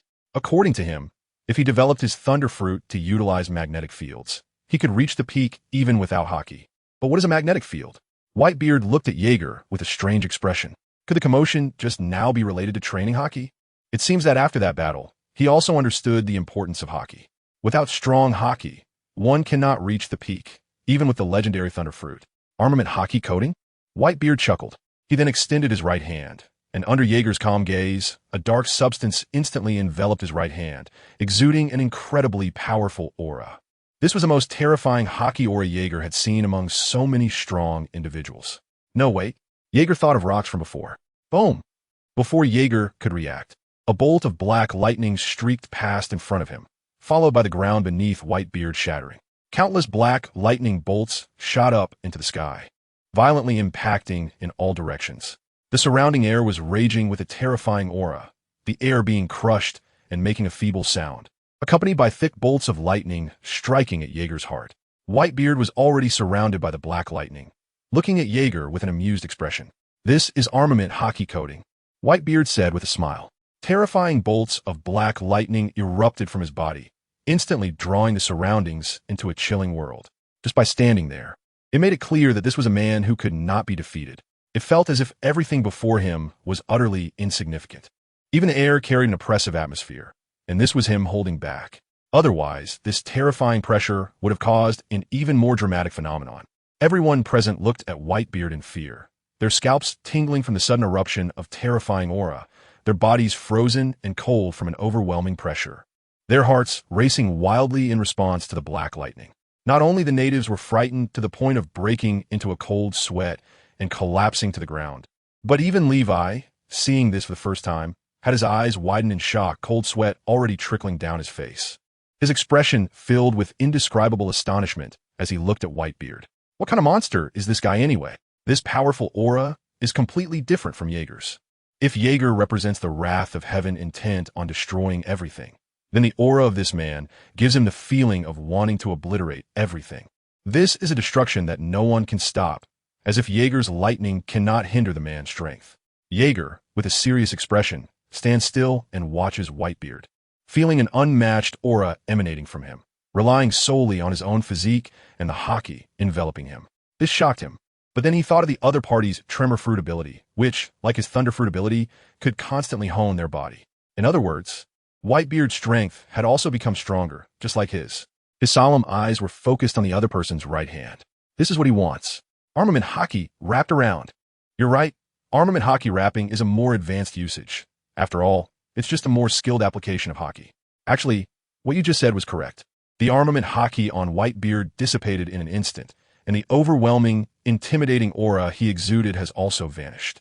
Now he has returned to his usual appearance. His eyes are looking at Ager with an interesting expectation. He thought about this situation a few years ago. Which father wouldn't want their precious child to look at them with admiring eyes and ask them about their strongest qualities? The metaphor of steel and steel that turns into water is also valid, but there aren't many who can achieve such entanglement. You know that anyone who can clash head-on with our Whitebeard pirates must have the hockey to entangle. This is also a threshold for clashing with us, as well as a threshold for a true, strong person. A smile was all over Whitebeard's face. This is not alarmist talk, whether it's the Golden Lion, Roger, or even Garp, Zephyr, and Sengoku. They all understand this most basic principle. Otherwise, they wouldn't even be able to approach the Whitebeard pirates. Indeed, Jaeger knew his thoughts were correct. This means that such things require personal insight. Otherwise, relying solely on one's intellect won't yield the desired results. After all, theory and practice are different, and the best method is to fight against enemies who possess this knowledge. Life and death battles are the best way to progress. Jaeger looked at Whitebeard and then shook his head. There is no doubt that Whitebeard is incredibly strong, and if he were to fight him, it would be impossible to go all out. Such a battle wouldn't serve any purpose, as he had tried that before. That's why he borrowed the strength of his opponents to clash with the Golden Lion and others, honing his combat skills through battles with those big figures, maximizing his strength. However, it was sufficient for him to understand this principle. What he needed to do next was to refine his physique and practice the use of hockey. As long as he could master the application of armament hockey, his strength would definitely be half a step into the realm of the peak. Moreover, physical training must not be neglected. A strong physique can support powerful hockey and accommodate a vast amount of hockey, which is essential. Jaeger had clearly outlined his upcoming training. In addition to armament hockey, the application of Conqueror's hockey was also important. However, this is a manifestation of our mental willpower. Knowing hockey is not that impressive. Being able to use it is what truly signifies strength. Whitebeard continued to speak while watching Jaeger gradually calm down. He picked up a bottle of strong liquor and began to drink while discussing what he knew. He explained according to the metaphors Jaeger had used. Hockey is a type of energy produced by our bodies, and it is still ourselves who can guide it. Just like how you can move your limbs and throw punches at your enemies. These are all within our control. Still, the most important thing is our will. When Whitebeard said this, he pointed at Jaeger's head, further confirming Jaeger's thoughts. However, he still did not bring up the reason for wanting to fight Whitebeard. This makes no sense. It's like Rayleigh training Luffy. The enhancement of hockey comes from life and death battles against enemies, and it's clear that Rayleigh cannot go all out against Luffy, just as Whitebeard would never do that to his own family. He simply demonstrates what he wants in front of the Jaegers, then explains the principles of its application to them. But ultimately, it still relies on one's own comprehension and performance in actual combat. Is that so? Jaeger fell into deep thought. Immediately, his right hand was completely enveloped by a powerful armament hockey, and he tried to feel his armament hockey, attempting to make it flow and gather the excess hockey into his fist. However, he still felt nothing. His hockey was as immovable as steel. No matter how much strength he used, he couldn't budge an inch, and he didn't know where the problem lay. Logically, he should have reached a high level in the use of energy. He should be able to apply his mastery of the thunder fruit to hockey. It seems you still need some time to train. Gururara. Whitebeard laughed heartily as he looked at Jaeger's black arm. Mastering armament hockey is not something that can be easily achieved. It's like a devil fruit user developing their devil fruit abilities. This requires a lot of time for development and practice, rather than relying solely on theory. Just like what Jaeger envisioned in developing the magnetic field. So many years have passed. Aside from increasing the voltage of lightning, he has not witnessed the other party's capabilities in this regard. This means that the development of the magnetic field is quite difficult. Their recent rest did not take a long time. After Levi allowed others to gather the items they needed, the Whitebeard pirates set sail once again. However, Marco and Levi are doing their utmost to treat Zeldris. Although the injuries he sustained this time were horrific, under Levi's terrifying abilities, he has completely escaped life-threatening danger. Moreover, with Marco's unreasonable devil fruit abilities, Zeldris' bones are slowly healing and have already returned to a state similar to that of a normal person, which is truly astonishing. As time passed, they had been drifting at sea for over 10 days, during which they had not seen a single island, not even encountering other pirate ships. On the other side, in a corner of the Moby Dick, there is an area exclusively for Jaeger's training, a place that no one dares to approach except for Whitebeard, as summarized by those who have experienced it firsthand. Unless you can withstand the strikes of lightning, otherwise, once you get close, you will have to endure terrifying lightning strikes. This conclusion has been experienced by the majority. Therefore, when Jaeger is training, others dare only to watch from a distance, with no thought of wanting to approach this place. Now, Jaeger stands once again in front of a massive sea prism stone. He has removed his golden armor and is bare-chested. Then, he puts on pieces of armor-like items made from sea prism stone, which suppress his strength to the maximum extent.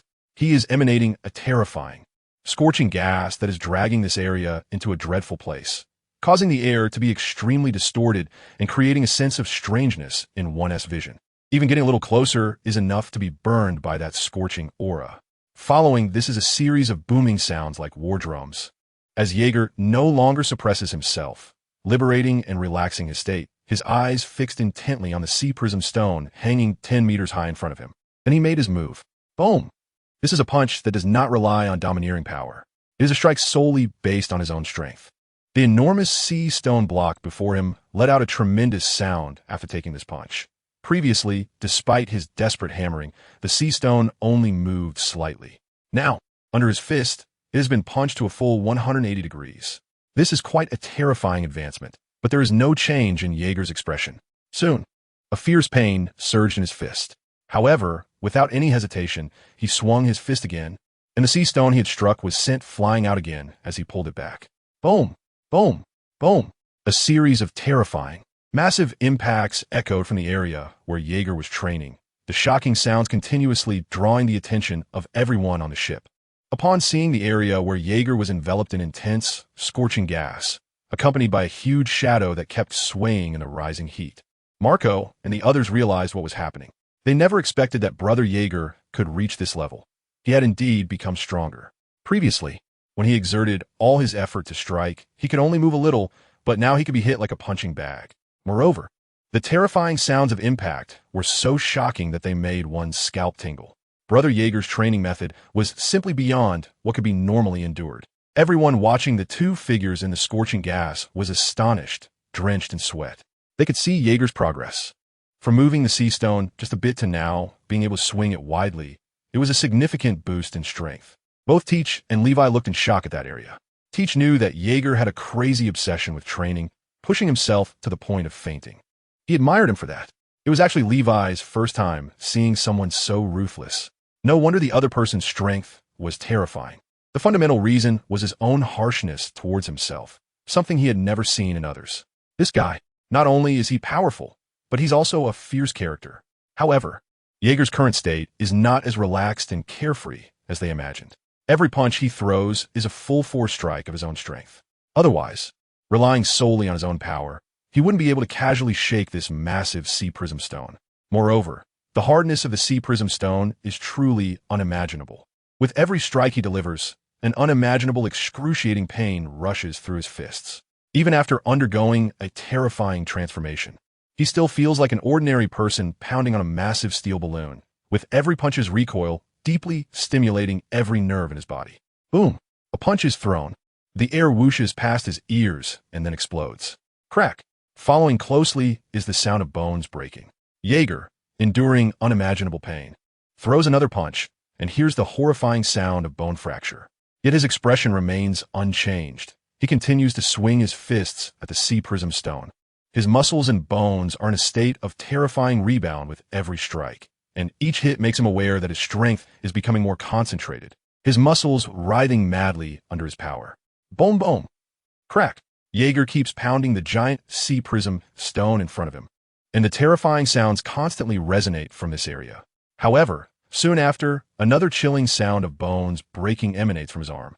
Following that, his fist has already been shattered, and a large amount of blood gushes out, spraying everywhere as the sea prism stone shakes, with the scorching twisted air carrying a faint crimson hue.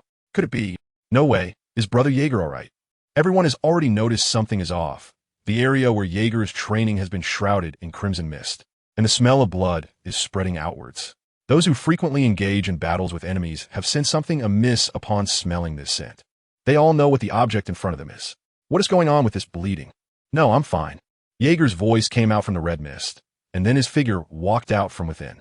However, his current state was not good at all, as he was covered in light red mist droplets, looking as if he had just emerged from a pool of blood. Blood was continuously dripping from his hands, leaving a chilling trail on the ship as he moved. Marco, use your ability to help me. Jaeger looked at Marco, who was stunned and gulping nervously, and then extended his hands. His words made Marco shiver, and once he snapped back to reality, he hurried to his side. Blue regenerative flames surged from his hands, enveloping Jaeger's injured hands. Brother Jaeger, this wound. It's even worse than the injuries from the last training session. Marco exclaimed in horror as he treated Jaeger's wounds, inwardly lamenting Jaeger's reckless training. A few years ago, it was fine. He was just developing his fruit powers. So nothing like this had happened. But now this insane attitude towards training his body and hockey was chilling. No wonder he possessed such terrifying power at just a few years older than Marco. While Marco was looking at Jaeger, Jaeger was also surprisingly gazing at the blue flames enveloping him, realizing that this was a bit stronger than the previous healing ability, meaning Marco had become stronger. Jaeger observed Marco's serious expression. It seemed that during the time, he hadn't been paying attention to him. Marco had been diligently training and not wasting the advice Jaeger had once given him. If they continued to fool around, their powers would completely lag behind him and Whitebeard. This is a layered and powerful lead, which is quite lethal whether in the pirates or the Navy. Unless the few individuals at the top of the team maintain their peak condition and there are no unforeseen events while waiting for those below to catch up, it is clearly impossible. For example, in the current Navy headquarters, there are only a few capable individuals. Aside from those few, no other Navy personnel can stand alone. Therefore, it is impossible for them to venture into the New World. Besides Whitebeard, Shiki, and Roger, the pirates in the New World also include Charlotte Linlin, Wang Ji, remnants of the Rocks pirates, and prominent pirates like World Destroyer Bondywald. What does the current Navy have to enter the New World? Under Marco's Devil Fruit ability, Jaeger's wounds have healed to their original state, and he has felt his strength subtly becoming a bit stronger. Then he said nothing and walked towards his room, knowing that if this continued, it wouldn't work. He couldn't withstand even an hour of training without needing treatment, and this situation would only waste time. So, his gaze fell upon that devil fruit. The devil fruit snatched from the black charcoal murin was initially intended for a promising member of the Whitebeard pirates, hoping to elevate the crew's strength to a new level. However, unexpectedly, after going in circles, it ended up being consumed by myself. To others, this is hard to believe. After all, it's impossible for one person to consume multiple devil fruits. At least, no one has ever heard of such an incredible event happening in this era. Jaeger took out the devil fruit from his collection cabinet, which resembled a pineapple but was dark red with spiral patterns. He looked at this devil fruit with a sense of helplessness. What he truly desired was the Zoan-type fish fruit, mythical-type azure dragon form. But he also knew that at that time, he couldn't compete with that crazy woman, Charlotte Linlin. Although her power was far inferior to Whitebeard and Captain John, it was still beyond what he could handle back then, especially since Whitebeard was preoccupied with enemies at that time. What a pity. Fortunately, he remembered that there was still a powerful devil fruit, and he managed to snatch this fruit from her using the power of the thunder fruit. But unfortunately, he didn't kill her. Even with the power of the thunder fruit, he couldn't break through her barrier fruit ability. Perhaps only a high-level application of hockey could break such a thing. Jaeger looked at the devil fruit in his hand. He couldn't help but recall the most basic characteristic of this devil fruit, which is the ability to grant the user 8 lives. Just this alone made Jaeger's heart race. If his strength reached the level of the current Whitebeard, I want to ask, who in this world could stop me? Who could still stop me? And this devil fruit is the Zoan-type snake fruit, mythical-type Yamada no Orochi form. This was originally the devil fruit that black charcoal snake wasted. Now it is in Jaeger's hands, and he is ready to eat it. Jaeger is not worried about whether he can consume multiple devil fruits, whether it is multiple hearts or his own blood being altered by the heart of a sea king. Either one is enough to support the condition that he can consume multiple devil fruits. It's just a matter of which devil fruit he chooses to eat. The Yamada-no Orochi form is quite good. Besides the fruit that Kaido consumed, there's also a devil fruit that he really wants to eat. But he doesn't know if that devil fruit actually exists or if it only exists in his speculation. If it does exist, that devil fruit should correspond to the Zoan type, human fruit, mythical beast type, Nika form, and its greatest possibility should be among the giant race. That devil fruit is the human fruit, mythical beast type, god of war, Elbaf form. This terrifying guy has dragged the whole world into war. Of course, this is just Jaeger's speculation. If this devil fruit really exists, he must definitely seize it. It absolutely cannot fall into someone else's hands. After all, he is someone who can consume multiple devil fruits. He has already earmarked several fruits. Aside from the natural type, thunder fruit, and the animal type, snake fruit, mythical Zoan, Yamada-no Orochi form, the other one is the human fruit, mythical Zoan, god of war, Elbaf form. And the last devil fruit is the Paramecia type, swallow fruit. That guy Valp was already taken down by him, which means this devil fruit has randomly appeared in some corner of the world. He must obtain this devil fruit no matter what. Searching for it alone would be too slow and unrealistic. So it seems he needs to find someone from the dark world to help him get this fruit as quickly as possible. These things are what he wants and has predetermined. If the mythical Zoan type devil fruit, the god of war, Elbaf form, does not exist, then he only needs to eat the Yamada-no Orochi fruit and the Gomu fruit to be sufficient. Moreover, if anyone dares to lay their hands on these devil fruits, he will definitely eliminate them, regardless of who they are or which country they belong to. He will stop at nothing to seize what he desires. Jaeger arrived at his training ground holding the Yamada-no Orochi fruit, and with his appearance, terrifying lightning barriers emerged around him, enveloping the area like a box, completely blocking the view of others while resonating with a terrifying energy.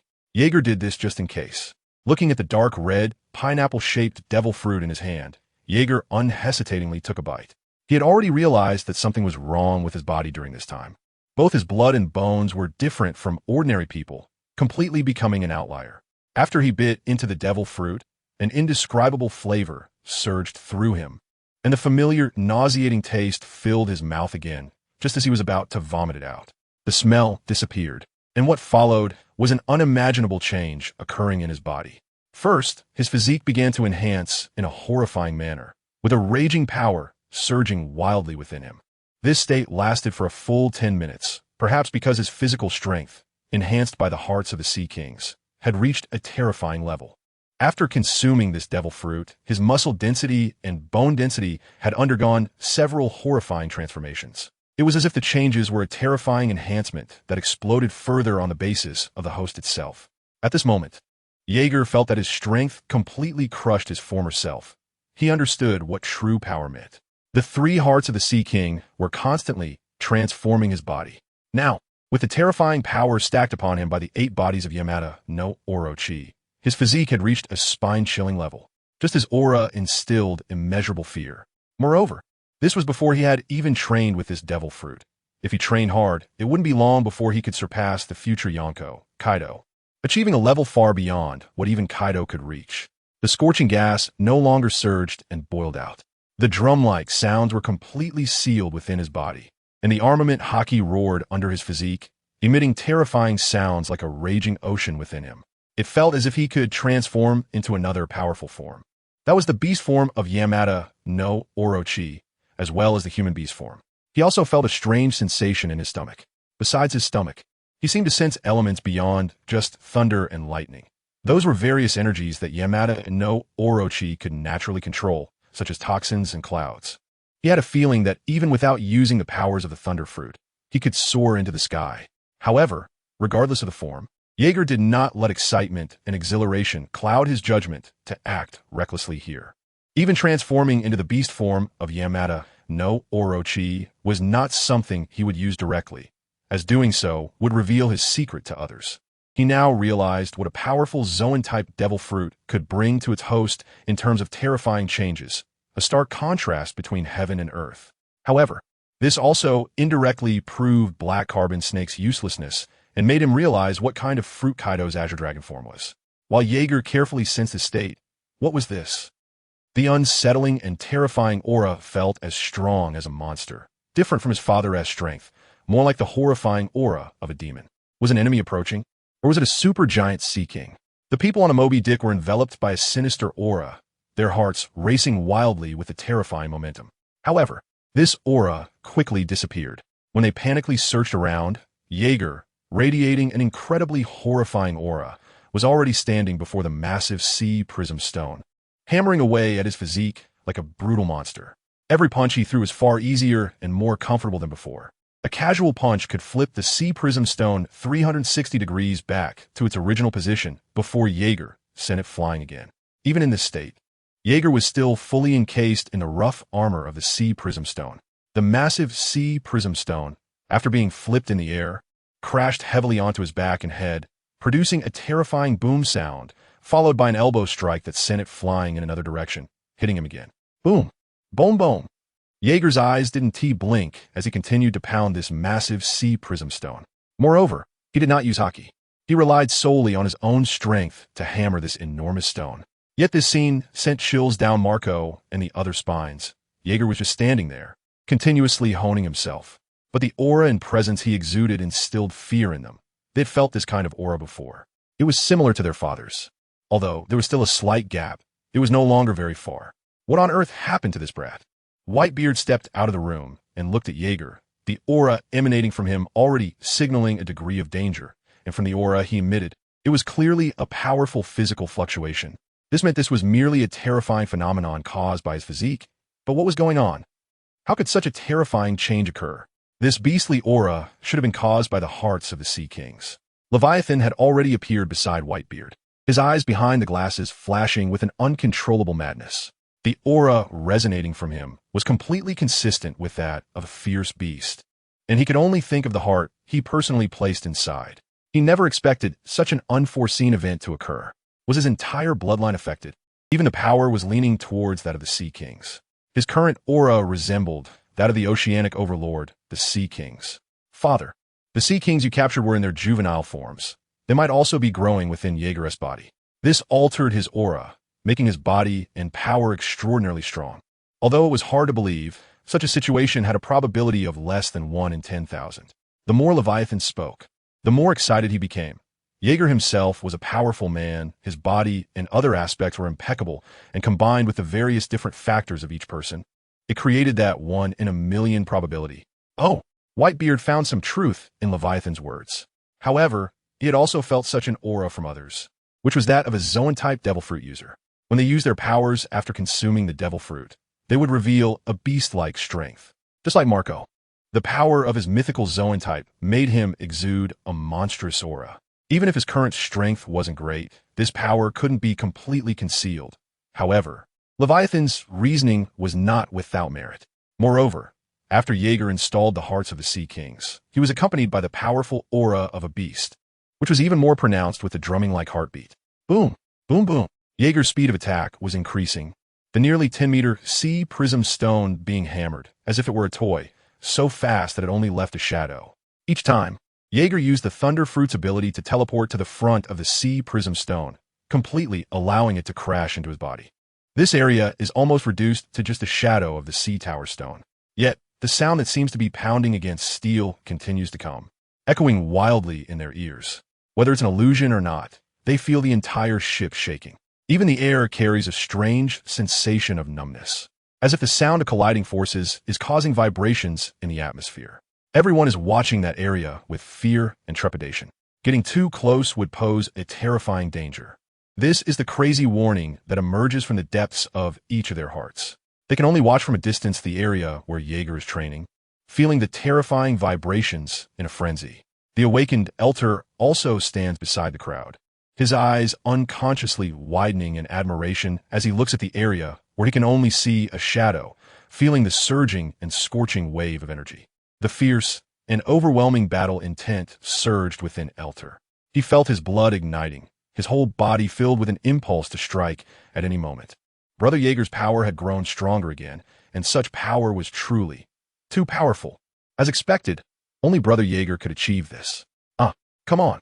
At this moment, Jaeger was filled with excitement, his ever-strengthening physique bringing him an unprecedented sense of joy. He utilized his terrifying strength to hammer the massive sea prism stone, making it soar rapidly, then used his teleportation ability to face the terrifying impact head-on.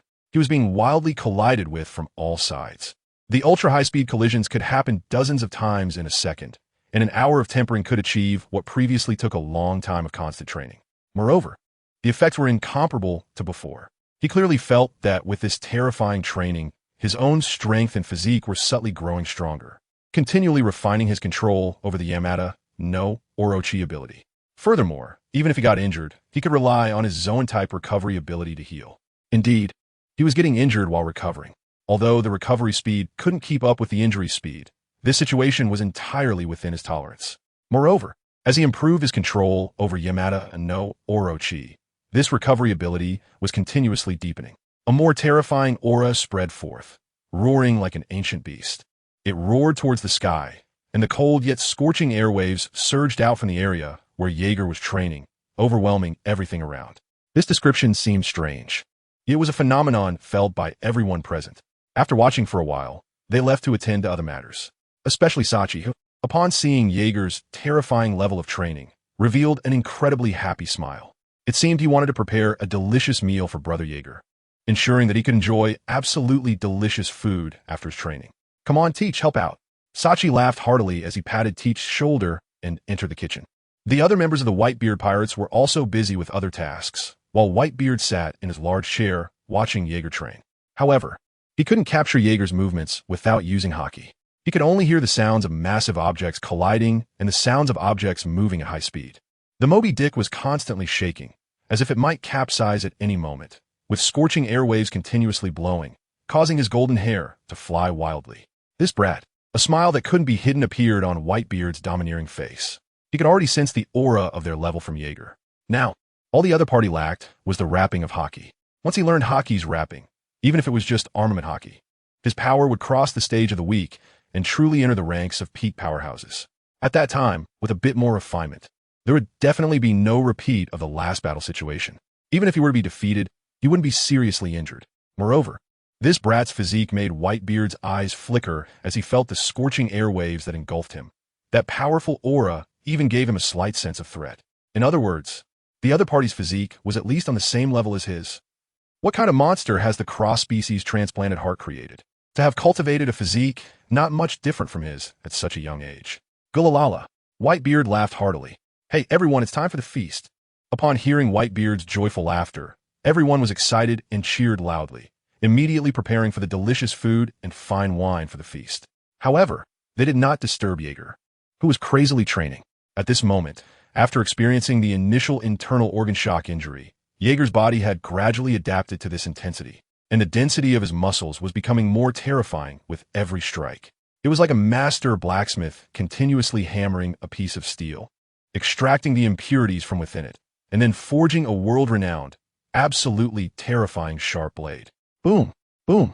Jaeger was completely immersed in this instantaneous-like training. Each collision with the sea prism stone sent his blood boiling, and his whole mind and body were thoroughly absorbed in it. Every punch he threw contained terrifying power, and his consciousness was acutely aware of his strength gathering, then releasing from his fist as his will dictated. Crackle! A streak of black lightning exploded from his fist. Jaeger's entire world had quieted down. He seemed unaware that he was training at teleportation speed, instinctively controlling his body without using haki or the thunder fruit. With the naked eye, one could see the high-speed, moving sea prism stone. He had completely relaxed, his consciousness flowing like water within his body, continuously following his will and body's movements. He could feel his strength flowing, his physique and power surging wildly and tightly entwined within him. His consciousness focused solely on his swinging fist. Crackle! Crackle!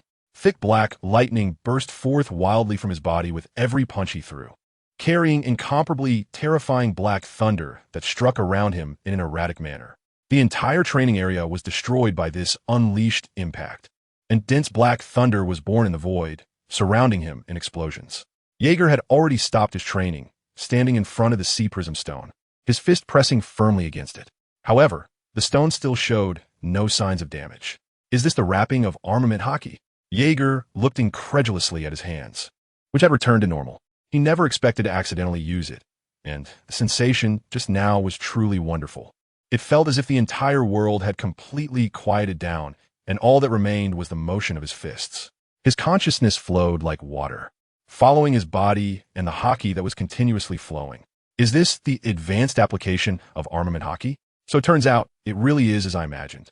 Jaeger stood in front of the massive sea prism stone, contemplating, while he once again felt his hockey. Then his right hand was tightly enveloped in armament hockey, turning pitch black. An eerie, chilling aura emanated from him, like a cold snake lurking in the shadows, observing everyone, instilling a terrifying fear in them.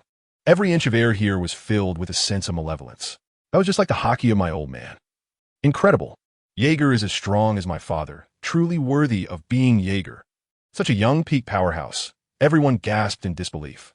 However, more were happy for Jaeger, their faces displaying brilliant smiles, completely devoid of any jealousy or displeasure. They all recognized the extent of Jaeger's training. It was something that normal people could not achieve. They couldn't even move that massive sea prism stone. Even if Jaeger hung it there and allowed them to use it for their training after he was done, they couldn't make it budge an inch, let alone strike and spin it as casually as Jaeger does now, using its immense power to strike in different directions to refine his body. Such an act would be seen as suicidal in their eyes. What is sea prism stone? It is an extremely heavy stone comparable to diamond in hardness. Moreover, it is something that can restrain devil fruit users. Not to mention, Jaeger was also using the sea prism stone to limit his abilities, training to the maximum extent with his pure physical body. Such a man is simply a monster. They have never encountered someone as crazy as this. Armament hockey entwined. This little brat, Gulalala, really surprised me so much. Whitebeard didn't expect that Aaron would comprehend this ability, which only true strong individuals possess, in such a short time. He originally thought the other party would need more time, but he didn't expect to receive such a big surprise. Moreover, this hockey is so enormous that it's somewhat scary. Although Aaron had just been trying to suppress his hockey to avoid damaging the Marleyan ship, Whitebeard still knew at first glance that his hockey was frighteningly large. Like a monster. This is also the fundamental reason for having a powerful physique. The strength of the physique is the container for the amount of domineering energy one can hold. Therefore, the stronger the physique, the more domineering energy one possesses. With more domineering energy, one can fight longer against enemies, and the impact of one's strikes can be maintained at peak intensity for an extended period. Everyone present was just watching Jaeger from a distance and did not disturb him. They could see that Jaeger was studying the terrifying, domineering energy that had just erupted, seemingly trying to gain further control over it. It was as if he was practicing the control of lightning. At this moment, Jaeger was looking at the index finger of his right hand, which was tightly wrapped in a pitch-black armed color, domineering energy. However, immediately following that, black lightning erupted on it, producing a terrifying sound. It seemed that after personally using the advanced domineering technique of armed color wrapping, he was able to utilize this ability as if he were controlling lightning with ease, freely transforming it into various shapes. After all, domineering energy is just a form of energy. Excess power from his entire body was converging in his right index finger. Then he saw a flicker of something that looked like a purple-black flame-like fluid burning on his fingertip, and Jaeger looked at his finger with some surprise. Is this the flowing cherry blossoms? Right after, the purplish-black flame fluid increased in intensity, eventually completely engulfing and burning his right fist, exuding an astonishingly terrifying aura. Then, without hesitation, he lightly swung his fist towards the enormous sea stone in front of him. Boom! This is a sound even more terrifying than the pounding of his own strength. The entire ship shook violently in an instant, as if it had been struck by the enemy. Although time passed quickly, everyone still felt fear and looked at Jaeger in shock. What kind of power is this? They only saw each other give a gentle push. The sea stone statue, nearly 10 meters tall, seemed to have endured an indescribable blow, spinning 360 degrees in an instant and crashing into Jaeger's back. However, Jaeger paid no attention to the impact from behind. Instead, he stared blankly at his right fist. Even he was startled by the power of this punch. It was truly terrifying. No wonder the collisions of those horrifying peak powerhouses could split the sky in half. The power of hockey is indeed unbelievable. It's a good thing he chose to cultivate hockey. Otherwise, by the time he developed the thunder fruit to the point of rotating magnetic fields, who knows how long it would take. And he might have already been killed by an enemy using hockey. Thinking of certain figures, Jaeger couldn't help but reveal a cruel arc at the corners of his mouth. He was eager to engage them in battle, to let those guys know what it feels like to be on the brink of death. For the time being, Jaeger continued to train the ability of hockey wrapping in place, tried to instinctively incorporate this ability into his body as much as possible. He wanted to see if he could quickly make each strike carry hockey wrapping, not just his arms, but every joint in his body. After all, in life and death battles against strong enemies, there's no opportunity to adapt to one's abilities. So, the people present saw Jaeger frantically striking at the giant sea stone. Each blow appeared to be a regular strike, but just as he was about to touch the sea stone, the terrifying hockey wrapped around the point of impact suddenly erupted. Whether it was the tips of his 5 fingers, his fist, elbow, or knee, wherever he could strike, an overwhelming power exploded in an instant. He seemed to be honing himself into a terrifying killing machine, with every strike evolving into lethal moves, and the purple-black fluid-like hockey erupted wildly around him, accompanied by streaks of black lightning from hockey. As he drew the surroundings into this terrifying zone, Jaeger gradually adapted to this ability while hammering the sea stone, becoming more adept at using it. Moreover, after comprehending hockey wrapping, his physique grew even stronger. 50 million volts was no longer enough for his current body. The amplification from the Yamada, no, Orochi, and hockey was already at a level he had adapted to, rendering it ineffective. 70 million volts, 80 million volts, 100 million volts.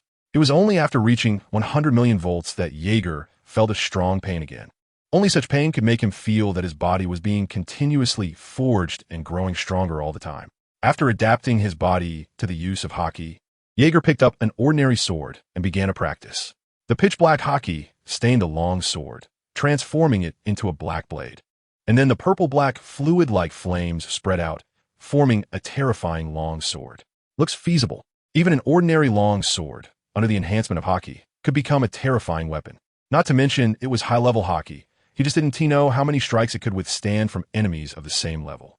Jaeger pondered as he looked at the sword. Then he turned to the sea stone and struck with the sword, casually swinging it to unleash a terrifying wave of slashing power. The incredibly strong hockey crushed the surrounding air, producing a spine-chilling explosion sound. Clang! At the moment the long sword collided with the sea stone, a terrifying sound erupted, and massive shockwaves surged recklessly from the point of impact, sending the surrounding seawater flying backward. The sails exaggeratedly whipped in the wind with a loud noise. Clang, clang, clang.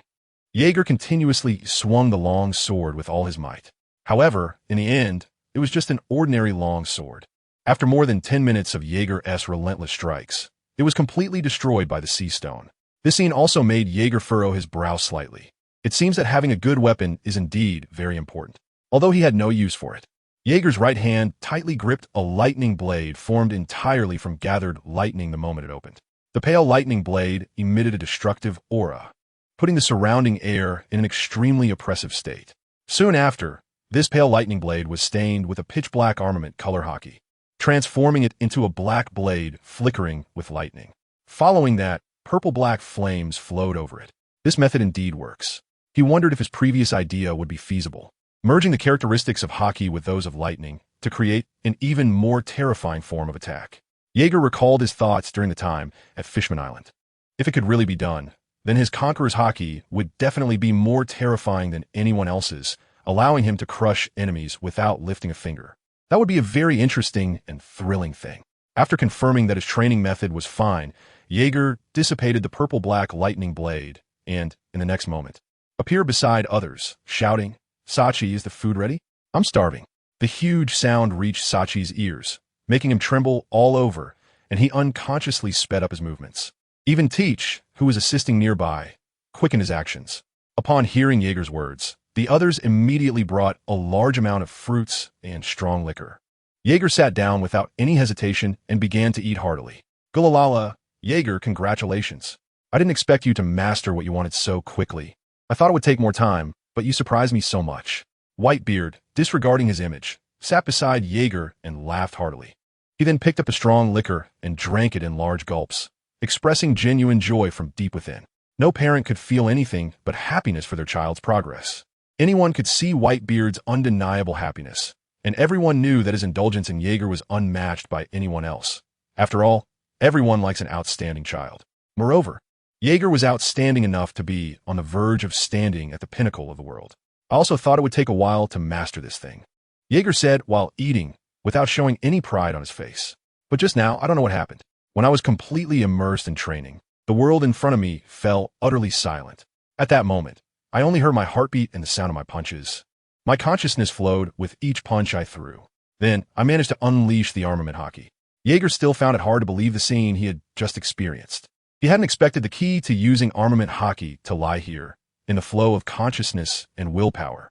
The simplest analogy he could make was comparing it to watching hockey strikes before.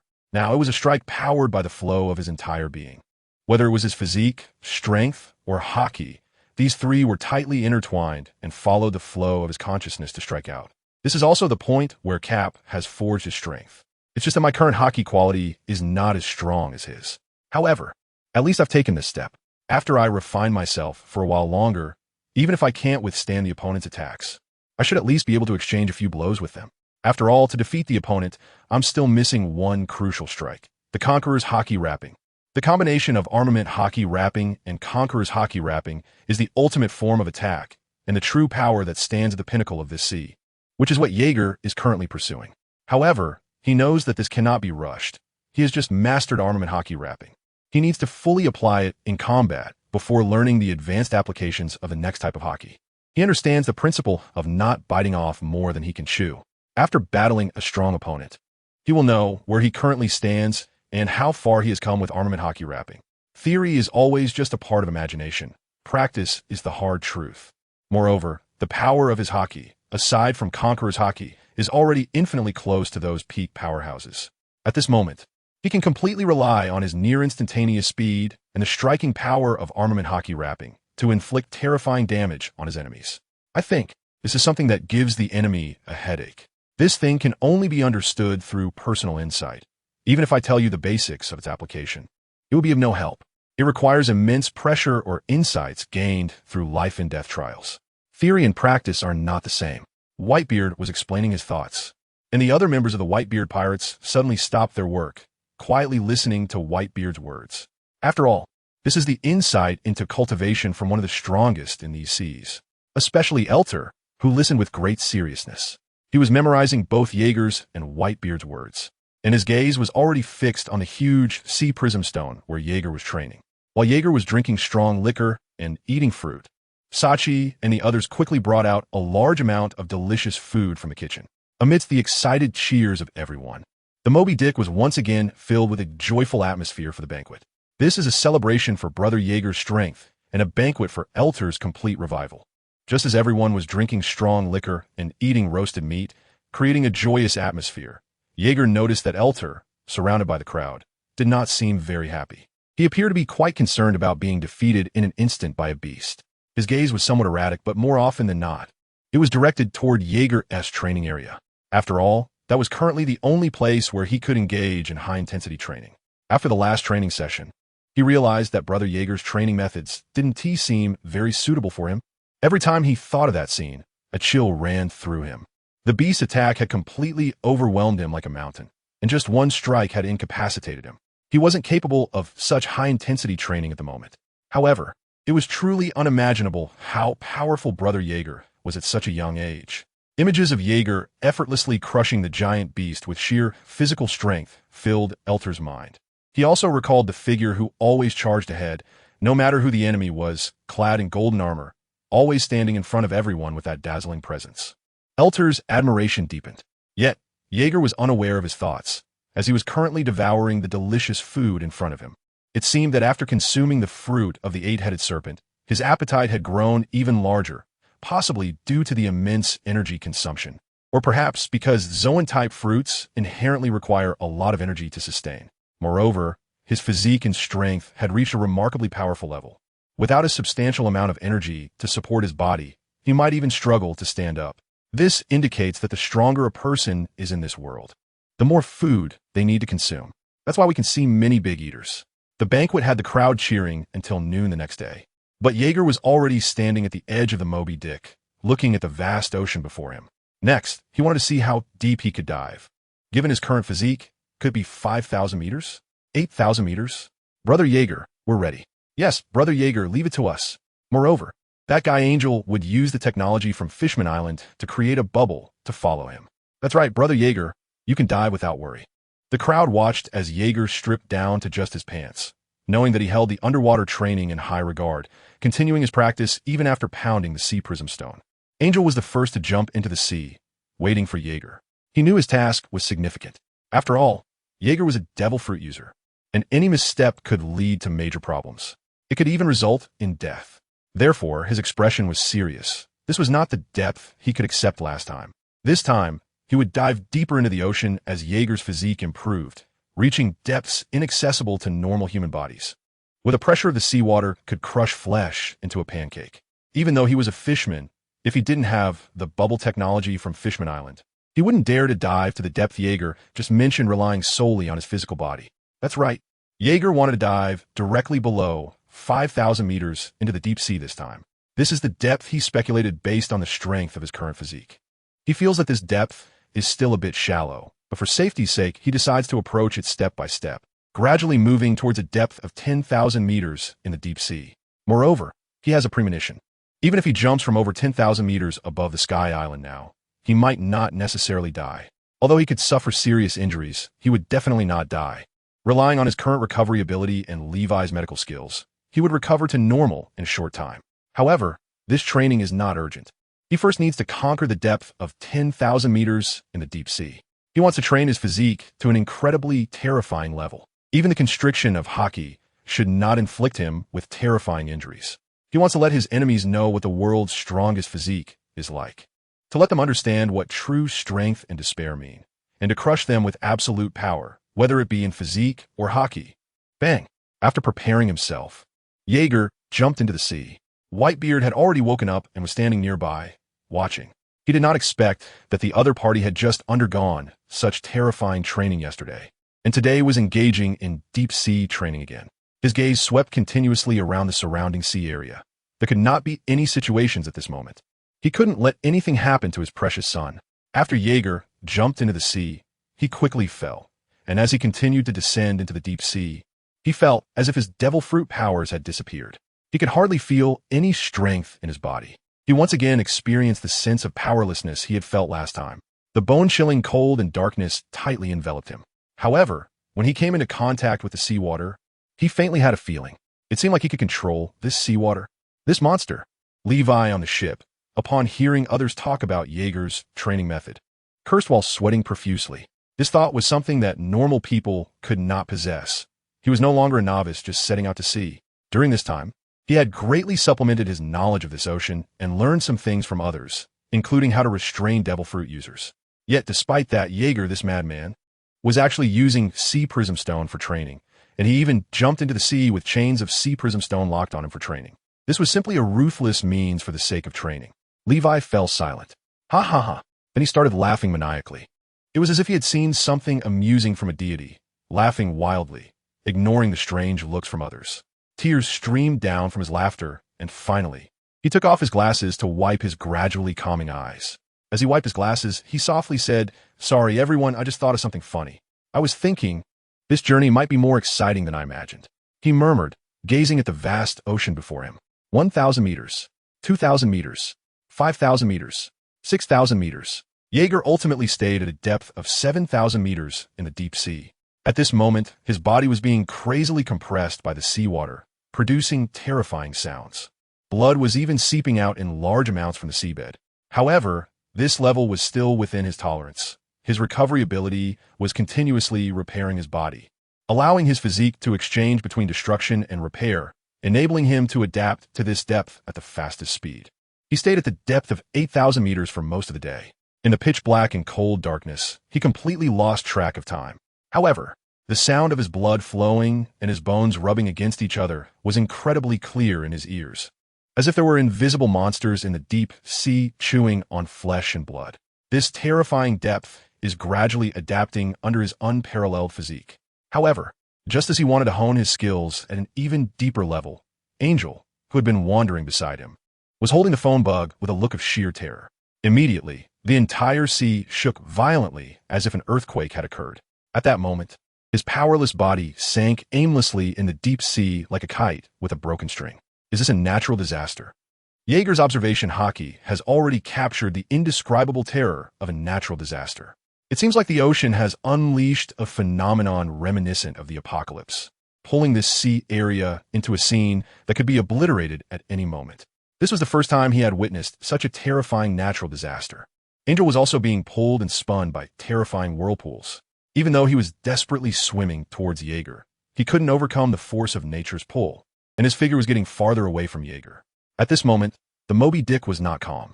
This whale-headed ship was shaking violently under the sudden onslaught of the natural disaster, with fierce winds raising giant waves over 100 meters high that surged in this sea area.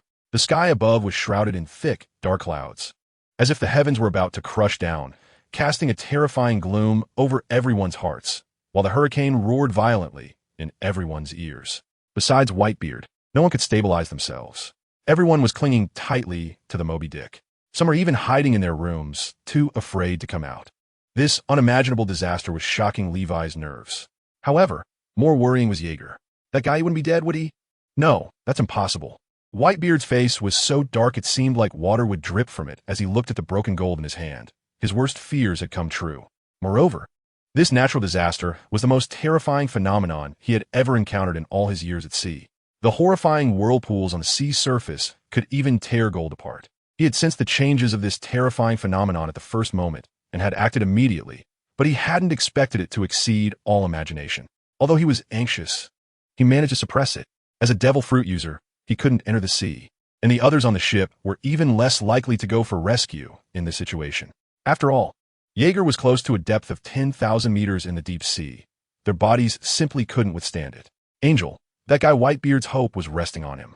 Jaeger's air supply had been cut off, and even if his physique was almost as strong as Whitebeard's, he was not a fisherman, and being unable to breathe for a long time was quite lethal. He might die in the depths of the sea. Moreover, he was underwater. Even if he were a powerful devil fruit user, it would be completely useless. The moment he came into contact with seawater, he would be like a powerless, ordinary person, at the mercy of the sea. Furthermore, he was in the midst of a terrifying disaster. The probability of survival was too low. Hey, hold on. Where's Big Brother Jaeger? Has he come back yet? What about Angel? Haven't you contacted Angel yet? Everyone was shouting anxiously, struggling against what felt like an apocalyptic disaster. Their shaking vision focused on the roaring and dark sea ahead, where dozens of meters deep whirlpools were creating a chilling scene. And they could see tornado-like water spouts reaching for the sky. They were trapped in the center of an indescribable disaster, the enormous whirlpools pulling them toward the sea, with a hurricane filling their ears.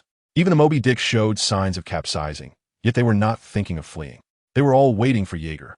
"We have to leave," Whitebeard said with a grim expression. No one knew how heavy his heart was at this moment. He couldn't stop this disaster. Even using the power of the tremor fruit wouldn't disperse this calamity. It would only cause it to erupt in another terrifying manner, because his ability was destructive. And if they didn't leave soon, they would all be buried here. Everyone was momentarily stunned by Whitebeard's words, but some quickly reacted. Anyone with clear eyes could see what choice had to be made in this situation. Others understood the immense pressure Whitebeard was under to say such a thing. They had to believe in Angel and in their big brother Jaeger. "Hold on tight." Boom! As Whitebeard's heavy words fell, terrifying black thunder erupted violently from him, like monstrous, chaotic dragons roaring madly, creating a horrifying spectacle in this apocalyptic scene. His momentum crushed the surrounding destructive aura, as if he were about to shatter the heavens, pressing down with a sound that instilled fear in everyone. Under his godlike physique, everyone clung in terror to anything that could stabilize them. Boom! The terrifying hockey gathered in his fist. Then he swung a punch backward, and a powerful force burst forth from his fist, destroying everything in the sky behind him, turning it into a murky mess, with black lightning rampaging through the shattered scene. The powerful strike transformed into a terrifying thrust, pulling the Moby Dick out of this unimaginable disaster and racing wildly toward a distant direction.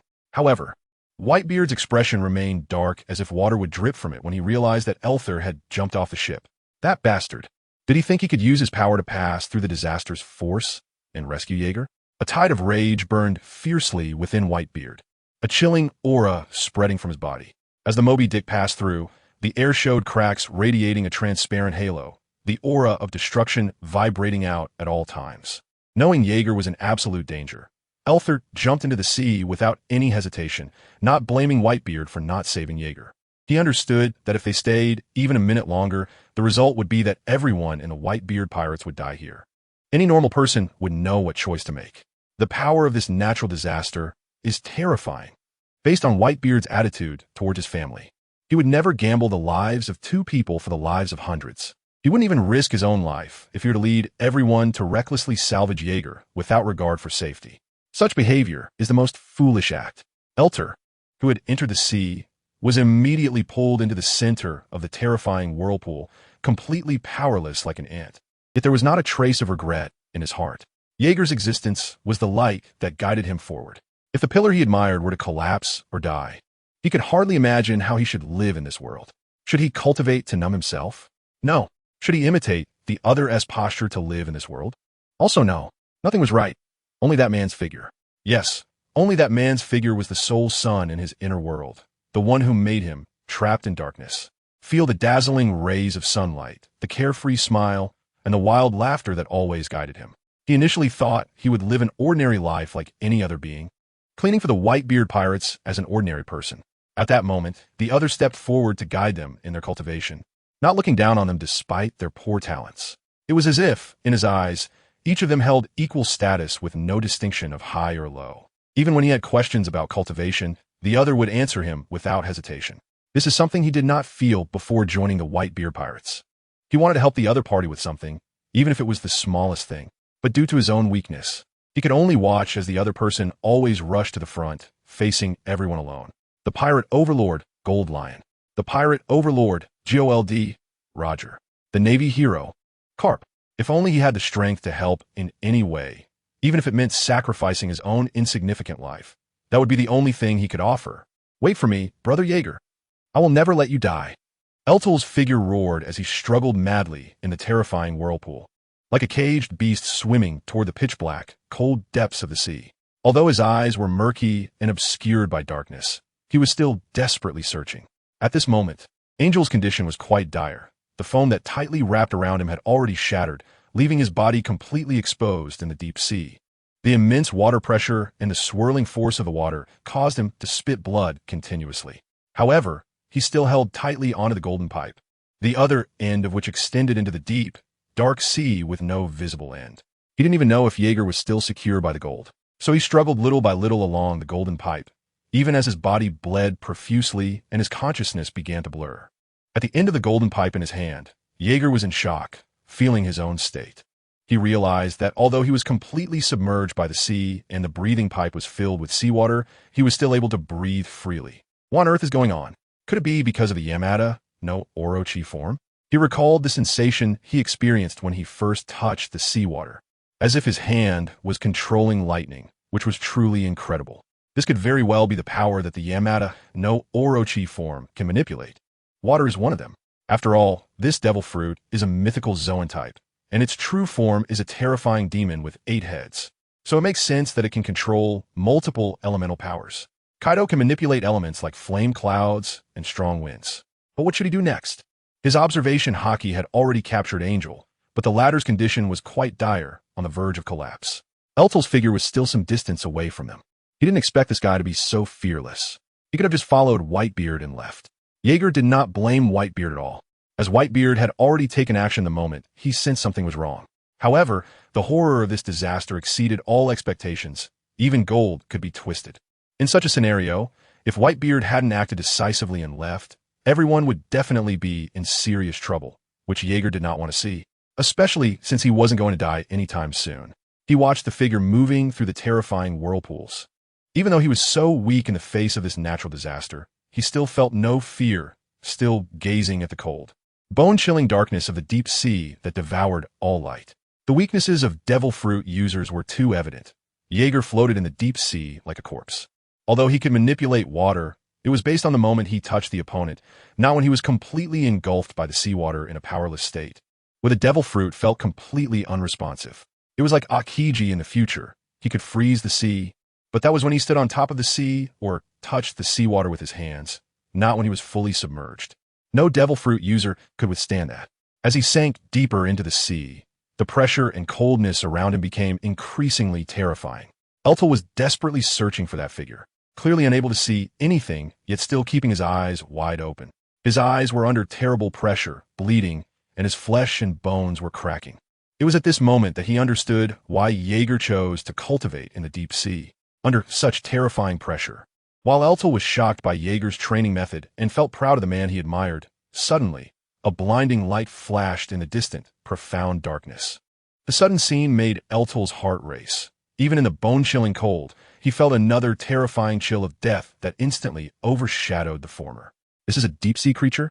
He vaguely saw an incredibly huge, menacing eye beneath the light. Just that eye alone was as big as the Moby Dick. A chilling fear began to grow deep within him.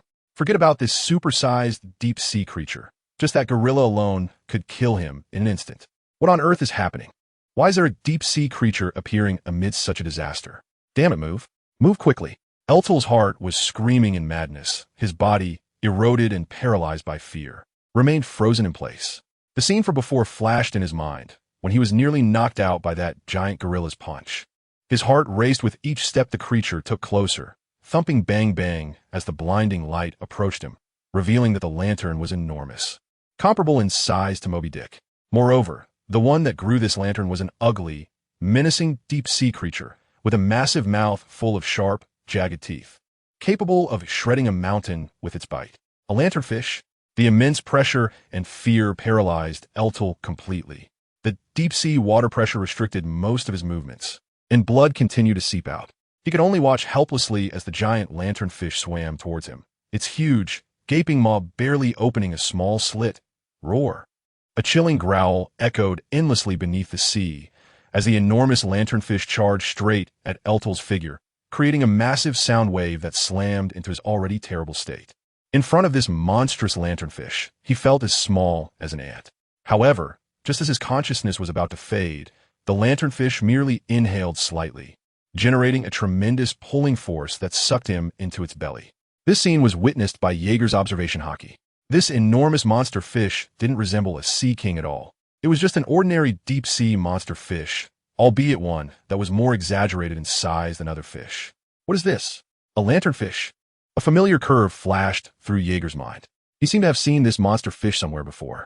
The huge lantern lit up with an incredibly bright glow in the darkness, and its ugly head turned in confusion, searching for the sound of what seemed like 3 weak hearts beating together. Finally, it locked onto the source of the sound. Like a hungry predator encountering a delicious meal, it moved towards Jaeger, with acidic fluid continuously spewing from its throat, polluting the surrounding seawater. Its speed was too fast. After swallowing the unconscious angel, its gaping mouth lunged towards Jaeger, and he felt a familiar scent within his small human body. I remember now. Is this the lanternfish that has pure gold in its belly? In an instant, as Jaeger thought of this, a huge bloody mouth him, with terrifyingly sharp teeth already locked onto Jaeger, each tooth glimmering with an astonishing cold light under the lantern's glow. What does this beast want to do? As the terrifying attack drew closer, Jaeger showed no signs of panic. He didn't even use his conqueror's hockey, merely watching the beast before him calmly. Moreover, he wanted to test his own physical strength. He wanted to see if the terrifying biting power combined with the sharp teeth could break through his defenses. He wanted to know how far his physical prowess had come. His figure was completely enveloped by the giant mouth. Crack! He felt an incredibly terrifying force acting on his body. The dreadful, squeezing power seemed as if it wanted to bite his body in half in an instant, a slight pain transmitting through every nerve of his. This level is too weak. While Jaeger lamented the strength of his own body, he was swallowed by this beast, causing him to fall into its stomach filled with gastric acid. However, he also sensed the presence of Elter and Angel. The two guys were swallowed by the monster because of him. After Elter regained his state, he surveyed his surroundings. It was a vast place radiating a golden light. He also saw Angel, who was unconscious nearby. Was this inside the belly of that Sea King? He was shocked as he looked around, never imagining that the inside of the Sea King's belly would be like an island. Besides some broken buildings, there were plants and animals, and he even saw the shadows of dinosaurs moving around. This is something truly unbelievable. He never imagined that inside a creature's belly there would be another landscape, something that surpassed his imagination. Next to him was a thickly fragrant yellow liquid, the stomach acid of this anglerfish, where the massive skeletal remains of creatures floated. The air was filled with a corrosive smell as he dragged his weary body towards Angel. However, before he could reach Angel, a roaring sound of rushing water came from above him, and before he could react, he was knocked down by a huge wave. What on earth is happening? Eating. Elter's body was already at its limit. Whether it was from the terrifying whirlpool that had injured him or from the pressure of the deep sea crushing his flesh and bones, neither was something he could endure. He was suddenly slammed against a rock by the surging seawater, and just as his consciousness was fading, he saw a tall figure lying on the beach, their head tightly gripped by a golden special item.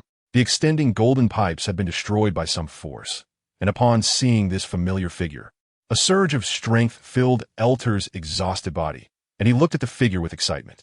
Brother Jaeger. He opened his mouth to speak, but his voice was unusually muffled, as if something was blocking his throat, making it hard for him to articulate. Nonetheless, he held on, tried to wake his consciousness. He walked step by step toward Jaeger, but when he reached him and wanted to remove the golden helmet, he found that it seemed to have grown from the skin itself, leaving him completely at a loss for how to proceed. What was going on? He couldn't understand the situation. He was anxious because he knew that if a devil fruit user drowned in seawater, they would be rendered powerless. Even if Jaeger had used this method to avoid the danger of death, his plans had been completely ruined. Moreover, he had been in the deep sea for so long. What if, fortunately, the item he was wearing was made of gold, and if he exerted all his strength, he might be able to break it and let the seawater out? But just as he was about to turn Jaeger's body over, cough, cough, cough, Jaeger's body moved. A violent cough came from the golden helmet, and then he saw his body tremble slightly before his throat rhythmically moved up and down a few times, swallowing all the seawater that was left in the golden pipes. Crackle, crackle. A terrifying streak of lightning began to manifest and jump on his body, producing a chilling sound characteristic of electricity. His powerless body began to emit a layer of lightning, and then he heard the sound of thunderous vibrations erupting from his heart. Thump, thump. As the sound of the thunder grew louder, the pounding of his heart became increasingly terrifying. His weak body was stimulated by the lightning, becoming strong again, and his helpless state was frantically retreating. Boom! A terrible thunder struck violently against him. The golden helmet embedded tightly on his head began to melt, and Jaeger's body, he didn't know when, had already sat up, looking at Elter, the melting gold forming an incomplete armor around his body. He had escaped his powerless state, and the lightning was continuously stimulating his cells, bringing him back to peak condition, his eyes thoughtfully scanning the surrounding environment. His final gaze landed on Elter. I didn't expect you to be so unafraid of death, daring to jump down in such a situation. Aside from being a bit weaker in strength, your willpower and execution are quite impressive. What a pity. Jaeger candidly expressed his opinion. Elter relaxed completely upon seeing Jaeger had recovered, his face revealing uncontrollable excitement and thrill. He simply smiled shyly at Jaeger's words. After confirming Jaeger was fine, his mind finally relaxed, the tension in his nerves reaching its limit, and then he fell to the ground, fainting. Jaeger glanced at him before walking away. He approached Angel to check on their condition, then crouched down and placed his right index finger on their heart. A streak of terrifying lightning erupted from his fingertip. Bang! The lightning stimulated their heart. Their body trembled violently under the power of his lightning. Every cell awakened and became active, and their weak heart began to beat strongly. After reviving their heart, Jaeger withdrew his finger and then turned his gaze to the inside of the anglerfish's belly. Upon seeing it, he vaguely guessed its identity. He never expected to encounter this anglerfish, whose existence was in a place coveted even by the world government. A legendary treasure made of pure gold that could buy the entire world. The legendary item that can greatly slow down the passage of life was born in the hands of an alchemist hundreds of years ago. However, on the other hand, he remembers that the alchemist is still alive and well here.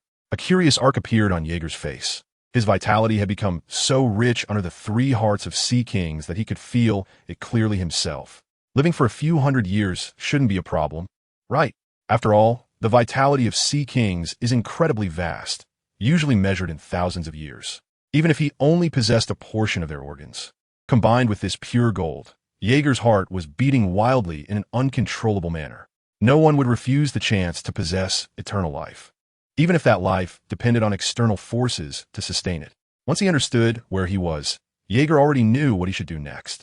He wants all the pure gold here, especially the pure gold inside the lantern of the lanternfish. The amount is quite shocking. Enough to completely forge a brand new set of yellow armor for him, and Whitebeard must wear it too. That's right, the first thing Jaeger thought of was Whitebeard's condition. He hasn't forgotten Whitebeard's frail state in the original work. If the other party maintained their current state, at least such a tragic battle wouldn't occur. Moreover, he is here now. How could he let such a thing happen again? Doesn't this disregard him, Jaeger, as a member of the Whitebeard pirates? What a joke. Now that he has encountered pure gold, his first thought is to make the other party wear pure gold, keeping them at their peak state. He wants the legend of the Whitebeard pirates to continue, with him and Whitebeard's power suppressing all petty individuals. He wants this world to have only one name, Whitebeard Edward Newgate. After confirming that Ertl and Angel are fine, Jaeger has already begun searching here. His observation hockey has already caught the presence of that alchemist and his daughter, but Jaeger as target isn't them. He wants to see if there are any devil fruits here. After all, this lanternfish has eaten quite a lot. What if it has also consumed a devil fruit? So he didn't miss any opportunity that might lead to a devil fruit. Anything deemed impossible often happens in the realm of impossibility. Jaeger began searching inside the lanternfish's stomach, especially in the woods or in the ruins, as well as in places where jewels might be hidden and in the gastrojuices. These are all places where devil fruit could exist. He was rummaging through what he thought could possibly contain a devil fruit. Even if he saw corpses, he would turn them over and dig a bit to see if there was anything underneath. Nothing. That shouldn't be. This time he came with quite a bit of hope to search. After all, this lanternfish has quite an appetite. Or did it only eat from the island where the alchemist is? That is unscientific. Jaeger walked into a ruin, mumbling to himself as he searched, hoping to find what he needed here. After all, he hasn't found a single one after searching for so many years. However, what Jaeger didn't know was that his inexplicable behavior was being observed by a little girl with golden hair, especially with his terrifying body tightly wrapped in golden armor. Just one glance made it clear that he wasn't an ordinary man. She was riding on a dinosaur, looking at him with surprise. Who is this guy? Could he also be someone who was eaten by the lanternfish? The disappointment appeared on the golden-haired girl's face the next moment. She had hoped he would be a powerful guy who could take her out, but his foolish behavior made her abandon that thought. From this perspective, she wouldn't be able to get out. It makes sense. After all, how could someone powerful be eaten by the Lantern Lord? The only option was to find a way to escape while the Lantern Lord was feeding. Just as Jaeger was searching in the stomach of the lanternfish for over 10 minutes, Elter had already awakened from a deep coma. With a blurry consciousness, he propped up his exhausted body and looked around in confusion. Upon not seeing Jaeger, his weak body trembled, and his dazed eyes suddenly became clear. He mustered all his strength to support his body and search for that golden figure. He didn't even glance at Angel, who was unconscious nearby. His eyes were solely on Jaeger. However, he didn't show any signs of worry. Since the other party had already awakened, there was no one who could stop him except for those few notorious pirates and the naval admirals. Moreover, they were still inside a Sea King's body. What he was more concerned about was the safety of this Sea King's life. He didn't know if Jaeger would do something frightening, but considering Jaeger's character, he would most likely be looking for devil fruit. This is something that everyone in the Whitebeard Pirates knows. It's also something to do every time they arrive at a new place. Not to mention that this time it's on an island inside a Sea King's belly, which makes them even more eager to treasure hunt. Have they woken up so soon? Their physical condition is getting stronger. On the other side, Jaeger has noticed Eltol, and after confirming that there's nothing seriously wrong with them, he shifts his focus back to his own matters. He doesn't even pay attention to the golden-haired girl who has been secretly following him. There's nothing more important than what he has to do now. He needs to search this place quickly and then get the pure gold to leave here and reunite with Whitebeard and the others. He doesn't even know how long he has been separated from them. However, a part of his life paper is with Whitebeard, and as long as he checks it and confirms everything is fine, they won't worry too much. Therefore, Jaeger is not in a hurry to find what he wants here. What he doesn't know is that the golden-haired girl who has been secretly following him is increasingly looking at him strangely. Is this guy a fool? Is he looking for something? Or is he looking for food? She really wants to go ask this guy in tattered golden armor. However, the little dinosaur beside her keeps showing a fearful expression while watching him. Although she is quite carefree, it doesn't mean she is foolish. She knows that there must be something wrong with him. Do you need something from me? Jaeger spoke.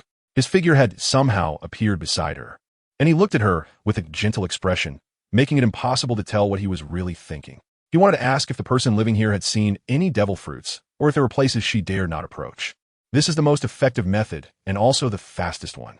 After all, if the other party can venture into dangerous places, they would definitely have eaten the devil fruit if they found one. Don't be fooled by this little girl's age. She has actually lived here for hundreds of years. How could she not have gone to the dangerous places? If there was a devil fruit, she would have eaten it long ago. That's why Jaeger asked her this question, to see if she would go to the dangerous places. Huh? When did you arrive here? Jaeger's sudden appearance startled her, and she jumped up like a frightened mouse, looking at Jaeger with a face full of fear. Her behavior made Jaeger frown, and using his observation hockey, he peered into her memories, directly finding what he wanted. The habitats of those dinosaurs? Jaeger turned to look at another place, where a group of pterosaurs lived, above a sea of boiling gastric fluid, with enormous stone pillars standing tall, each with nests of varying sizes. Just as Jaeger's figure appeared here, Eltel was staring in disbelief at a corpse beneath his feet. A large fish carcass long buried in the gastric fluid sea. What shocked him even more was that inside the carcass was a wooden box corroded by gastric acid, and a strange black-patterned object resembling the shape of a fruit was partially exposed. Upon seeing this scene, Eltel froze, and his heart began to race wildly. Blood surged uncontrollably to his head at that moment, and he could no longer suppress his overwhelming excitement. He had already thought of what he was seeing. He just didn't expect that he would actually encounter it. This is what Brother Jaeger has been searching for all along. Calm down. Damn it, calm down. Eltier was gripping his chest tightly, a mix of excitement and exhilaration causing him to lose control and draw blood from his own grip. However, he was still trying to suppress this emotion. He didn't understand why Jaeger hadn't found this devil fruit. Yes, it's a devil fruit. He didn't know why Jaeger hadn't found this devil fruit, but he had no intention of eating it. Although the Whitebeard pirate's rule is that whoever finds the devil fruit gets to handle it, he knew that Jaeger had been searching for it. So he would never choose to eat it himself, even if he was weaker than anyone else, even if he needed it more than anyone else. He carefully crouched down and began to tear open the corroded corpse, which had been eaten away by stomach acid. Even though his hands were immediately corroded by the terrifying acid, even though his hands were already suffering terrible damage, he still cautiously tore away the excess, as if something that existed deep within himself was slowly surfacing, fearing it was just a dream, afraid of waking up and finding it was all in vain. This is it. It's really a devil fruit. Elter took out a rotten wooden box from the corpse. When he opened it, he saw the complete items inside. His cautious eyes suddenly narrowed, and his breathing became unusually rapid. His throat rolled involuntarily. He knew that if he ate it now, he would undergo a complete transformation, and he could definitely follow in Brother Jaeger's footsteps to conquer this sea. However, this is from Brother Jaeger. After looking at the black, strange fruit that resembled a bunch of matches crowded together in the rotten wooden box, he took a deep breath and shook his head, admitting that he was not a good person. However, he also had aspirations as a bad person. Elter placed the unknown devil fruit in his arms, and he didn't expect Brother Jaeger's thoughts to be correct. It really was possible to find a devil fruit in such a place, although the probability took several years. It confirmed that Brother Jaeger was right. At this moment, Elter's admiration for Jaeger intensified as he held the coveted devil fruit, searching for Jaeger's figure. Wanted to give this devil fruit to him at the first opportunity. But Jaeger turned around speechlessly in another direction, and the outcome here still left him greatly disappointed. Moreover, to be safe, he had also used observation hockey to read the memories of that alchemist. Could it be that his luck was really bad? But that didn't make sense. If it were bad, how could he have snatched the Yamada and no Orochi fruit and the gold fruit? Was his luck not in finding the devil fruit, but in snatching it? Jaeger felt no disappointment. After all, he had experienced such things for several years. He adhered to the belief that it was better to find something if possible, and if not, then it was just as well. One cannot force such things. Upon sensing Elter's presence, he instantly teleported to his side. His sudden appearance made Elter's excited emotions tremble, and he instinctively tensed up, ready to attack. But when he saw Jaeger's figure, he let out a huge sigh of relief, unable to suppress his smile any longer, and excitedly said, "Brother Jaeger, I found what you've always wanted. That's right, it's the devil fruit." "What?" Jaeger was stunned by his words. Unbelievable emotions flowed within him, and Elter's expression did not seem like that of someone lying. To get the quickest and most accurate answer, he directly read Elter's memories. After about a minute, Jaeger twitched his mouth as he looked at the scarred Elter. This guy has such good luck. No, wait. He had just arrived at the place where Elter found the devil fruit and hadn't seen any corpses. Could it have been washed up later? No. Could it be that the devil fruit can really choose its master? This guy Jaeger looked at the other party with a strange expression. He never expected that the other person could remain calm under the temptation of the devil fruit, especially someone who was crazily pursuing power. Did he not realize that this was an opportunity to change himself? Even if this devil fruit had the most useless ability, it would at least be enough to change his currently weak state, allowing his strength to advance several levels without a doubt. This is the terrifying aspect of the devil fruit's ability. Even the most useless fruit can change a person's fate. Brother Jaeger, this is for you. He gave it without any hesitation. Jaeger also reached out without any burden to pick up the black, peculiar fruit that looked like a bundle of matches. He and T specifically memorized the devil fruit encyclopedia, so he didn't know what ability this fruit possessed. But judging by its appearance, he could confirm that it was a paramecia-type devil fruit. The specific ability would have to wait until he returned to research it, but this devil fruit. Jaeger calmly looked at Eltel. He then placed the fruit into his own embrace, knowing that his task was complete.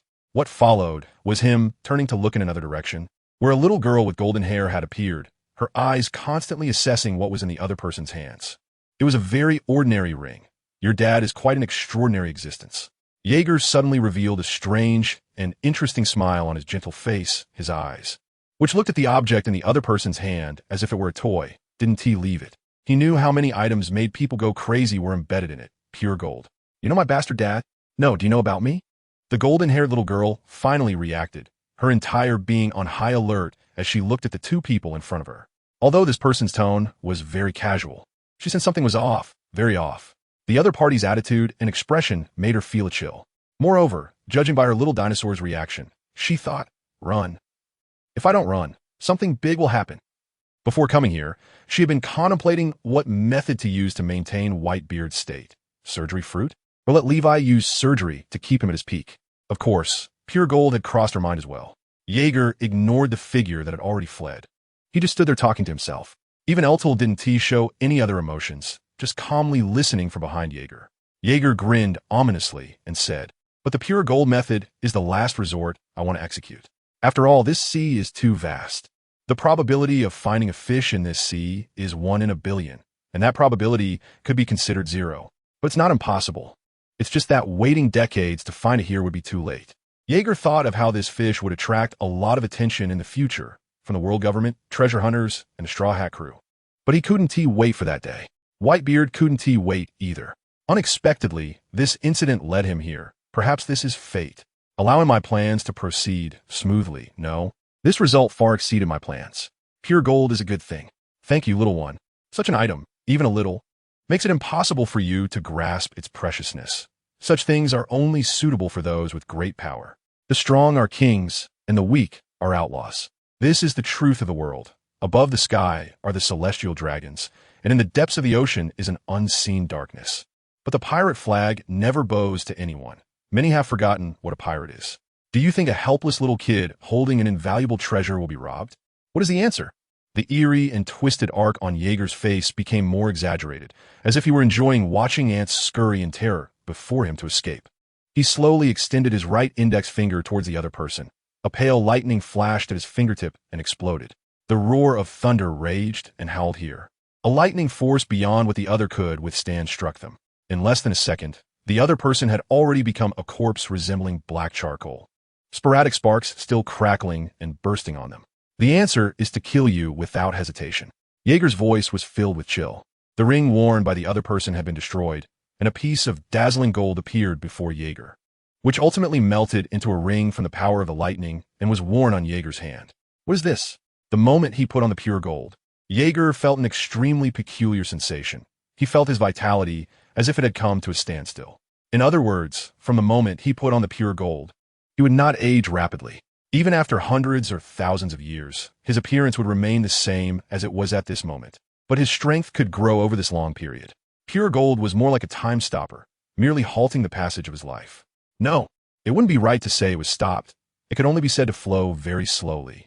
For example, normal life flow is like turning on a faucet with water gushing out, while wearing pure gold is like wearing a suppressor, allowing the water inside to drip out drop by drop, which is very terrifying. Moreover, with 3 Sea King hearts, Jaeger's vitality had already reached a very terrifying level. He didn't know how long he could live now, only that his current state was incredibly unbelievable. Jaeger was carefully sensing his current state. Even though he had imagined various possibilities, he was still deeply shocked by his state. This unbelievable thing was actually refined by humans. Jaeger's gaze turned to another place, where the alchemist resided, having dressed himself like a dinosaur to survive, staying beside a dinosaur nest. Stay put and watch, Angel. After saying this, Jaeger's figure had already vanished from spot. Since it was alchemy, then his lightning power should be able to be refined. What he lacked were materials and processes. He didn't know if this guy still remembered the refining material for pure gold. The temptation of this thing was simply unimaginable, more convenient than the surgery fruit's immortality. Thus, Jaeger's figure appeared beside the alchemist, watching him. However, the other party didn't notice that a seemingly gentle man was standing beside him, still staring ahead, waiting for the dinosaurs to return from hunting. Today is too slow, he muttered to himself.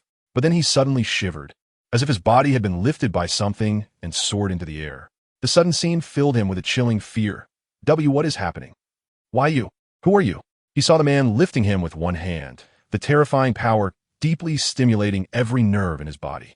But soon his expression changed when he saw a ring glowing with golden light in the other person's hand. Such golden radiance. Where did you find this ring, you guy? The fearful expression suddenly became extremely excited at this moment. He already knew what this thing was the moment he saw the ring in Jaeger's hand.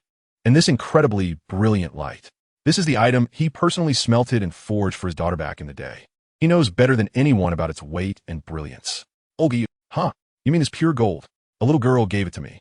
By the way, I came to ask you if you still remember how pure gold is refined. You should remember something so important, right? Where did you write it down? As he spoke, Jaeger's observation hockey was already activated, frantically reading the other person's memories. However, the other party did not follow his words with any associations, so he failed to read the memories. Jaeger frowned as he looked at the guy in front of him, who had completely immersed himself in past beautiful memories. Then, he slightly exerted force with his arm. You bastard. The intense pain jolted the alchemist awake, and he looked at the seemingly gentle man in front of him in fear. He had known from the first glance that this person was definitely not as he appeared.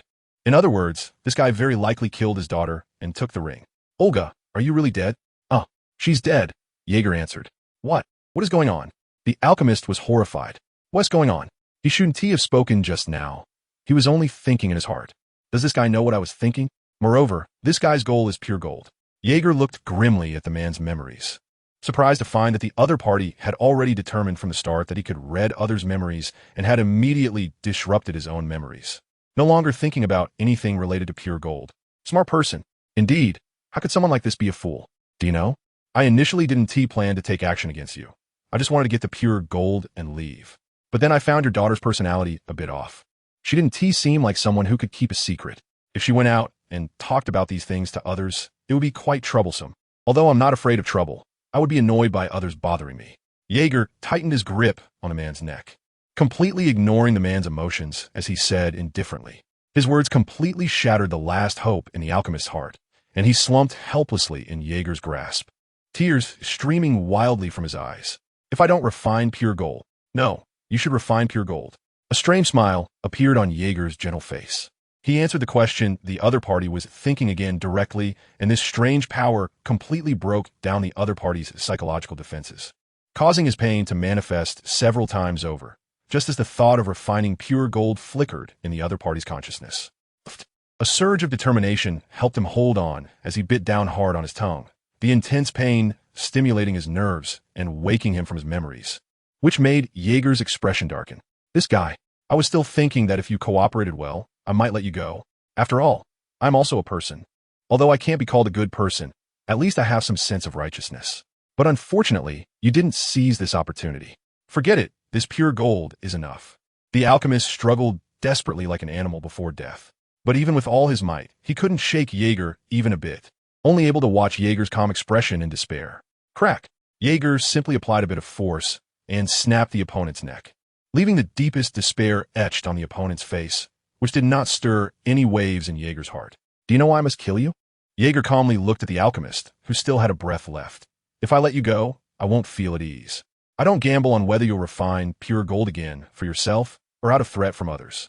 I gamble that I will regret it in the future. So you must die. Boom! Thunder roared.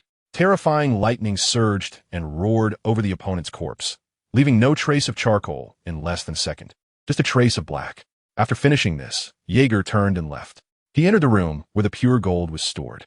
The pure gold, housed in glass, emitted a dazzling and enchanting light. This man-made refined substance is incredibly precious. The legend that it could buy the entire world is completely true. This is a treasure that cannot be measured by price. Boom! Jaeger directly pierced the room with lightning, melting pure gold and refining it into gold rings and other ornaments to wear on himself. He intended to take away all the pure gold, including that inside the lanternfish lantern. It was time to leave this place. Jaeger's gaze seemed to penetrate through layers of objects to see the gigantic lantern outside, emitting a golden glow in the dark, cold, deep sea, transforming the surrounding area into a dreamlike spectrum of colors. Although the enormous lantern radiated an incredibly brilliant golden dreamlike light, giving the impression that there was a lot of pure gold inside. Jaeger knew this was merely the glow emitted by the pure gold. The storage inside might only be enough to forge a suit of armor, but that was sufficient.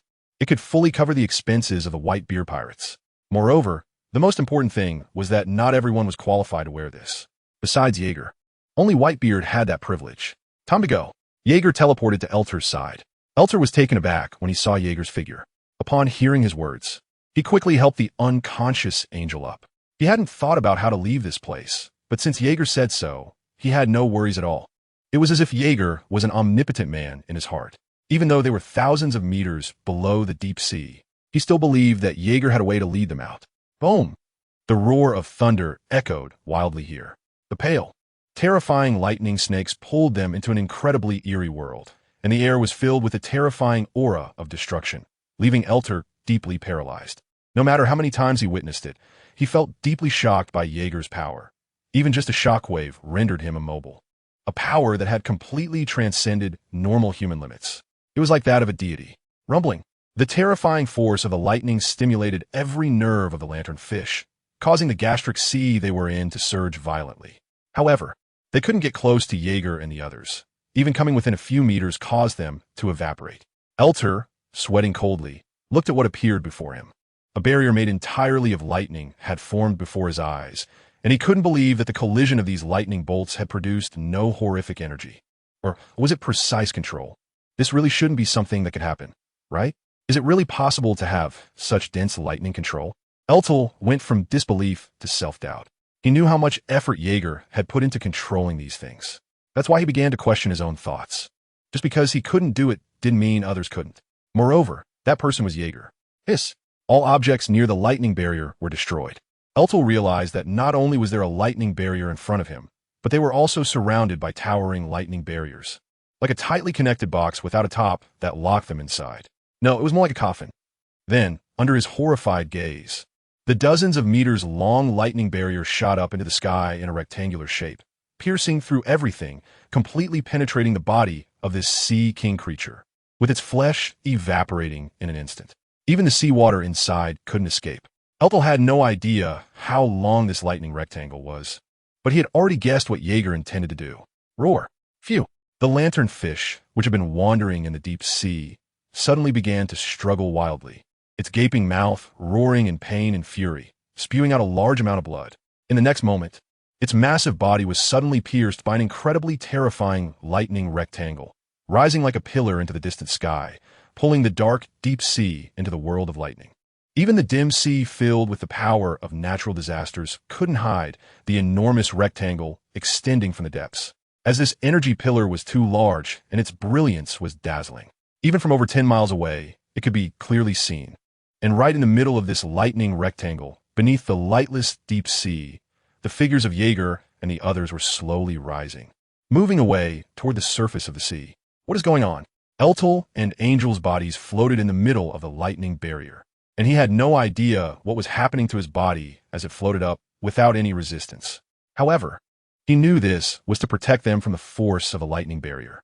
So his body was very stiff, not daring to move or resist at all. The lightning barrier in front of him was something he couldn't fight against at all, not to mention him. Even this Sea King was a fragile existence in front of it. As for why they could float up, it was Jaeger's developed propulsion. Using magnetic field abilities, they were lifted up so that they wouldn't be touched by the lightning barrier. However, he could only do this much or possibly activate a deeper level of the magnetic field. He had no clue about deeper magnetic fields. It was just like during the Golden Battle when he used repulsion to deflect naval shells. Now, he could do something even more impressive than that. But it was enough for him. Boom! The giant lanternfish that had been struggling madly had stopped breathing, and the surrounding seawater had been stained a deep crimson with blood. Yet within it, countless bolts of lightning flickered and jumped. The power of lightning was eroding every bone, every drop of blood in it, extracting as much pure gold from its body as possible. since they encountered this creature carrying pure gold. How could Jaeger let it go? Especially the massive lantern growing on its head, which was instantly eroded and destroyed by the incredibly violent lightning, with the pure gold inside being refined and floating before Jaeger. Is this gold? Can gold emit such brilliance? Eltel stared in astonishment at a large piece of gold radiating golden light. He didn't expect there to be gold here, and it was gold that emitted golden light. It was truly unbelievable. Then, under his astonished gaze, the damaged golden armor Jaeger was wearing fell off and transformed into a golden spear. The gold that was floating nearby and radiating golden light had already formed a new set of golden armor, which was now worn by him. After obtaining what he wanted, Jaeger and the others' ascent speed suddenly increased to a terrifying degree, and in less than a minute, they had already emerged from the deep sea and reached the surface of the dark sea. The lightning barrier vanished after they left the deep sea,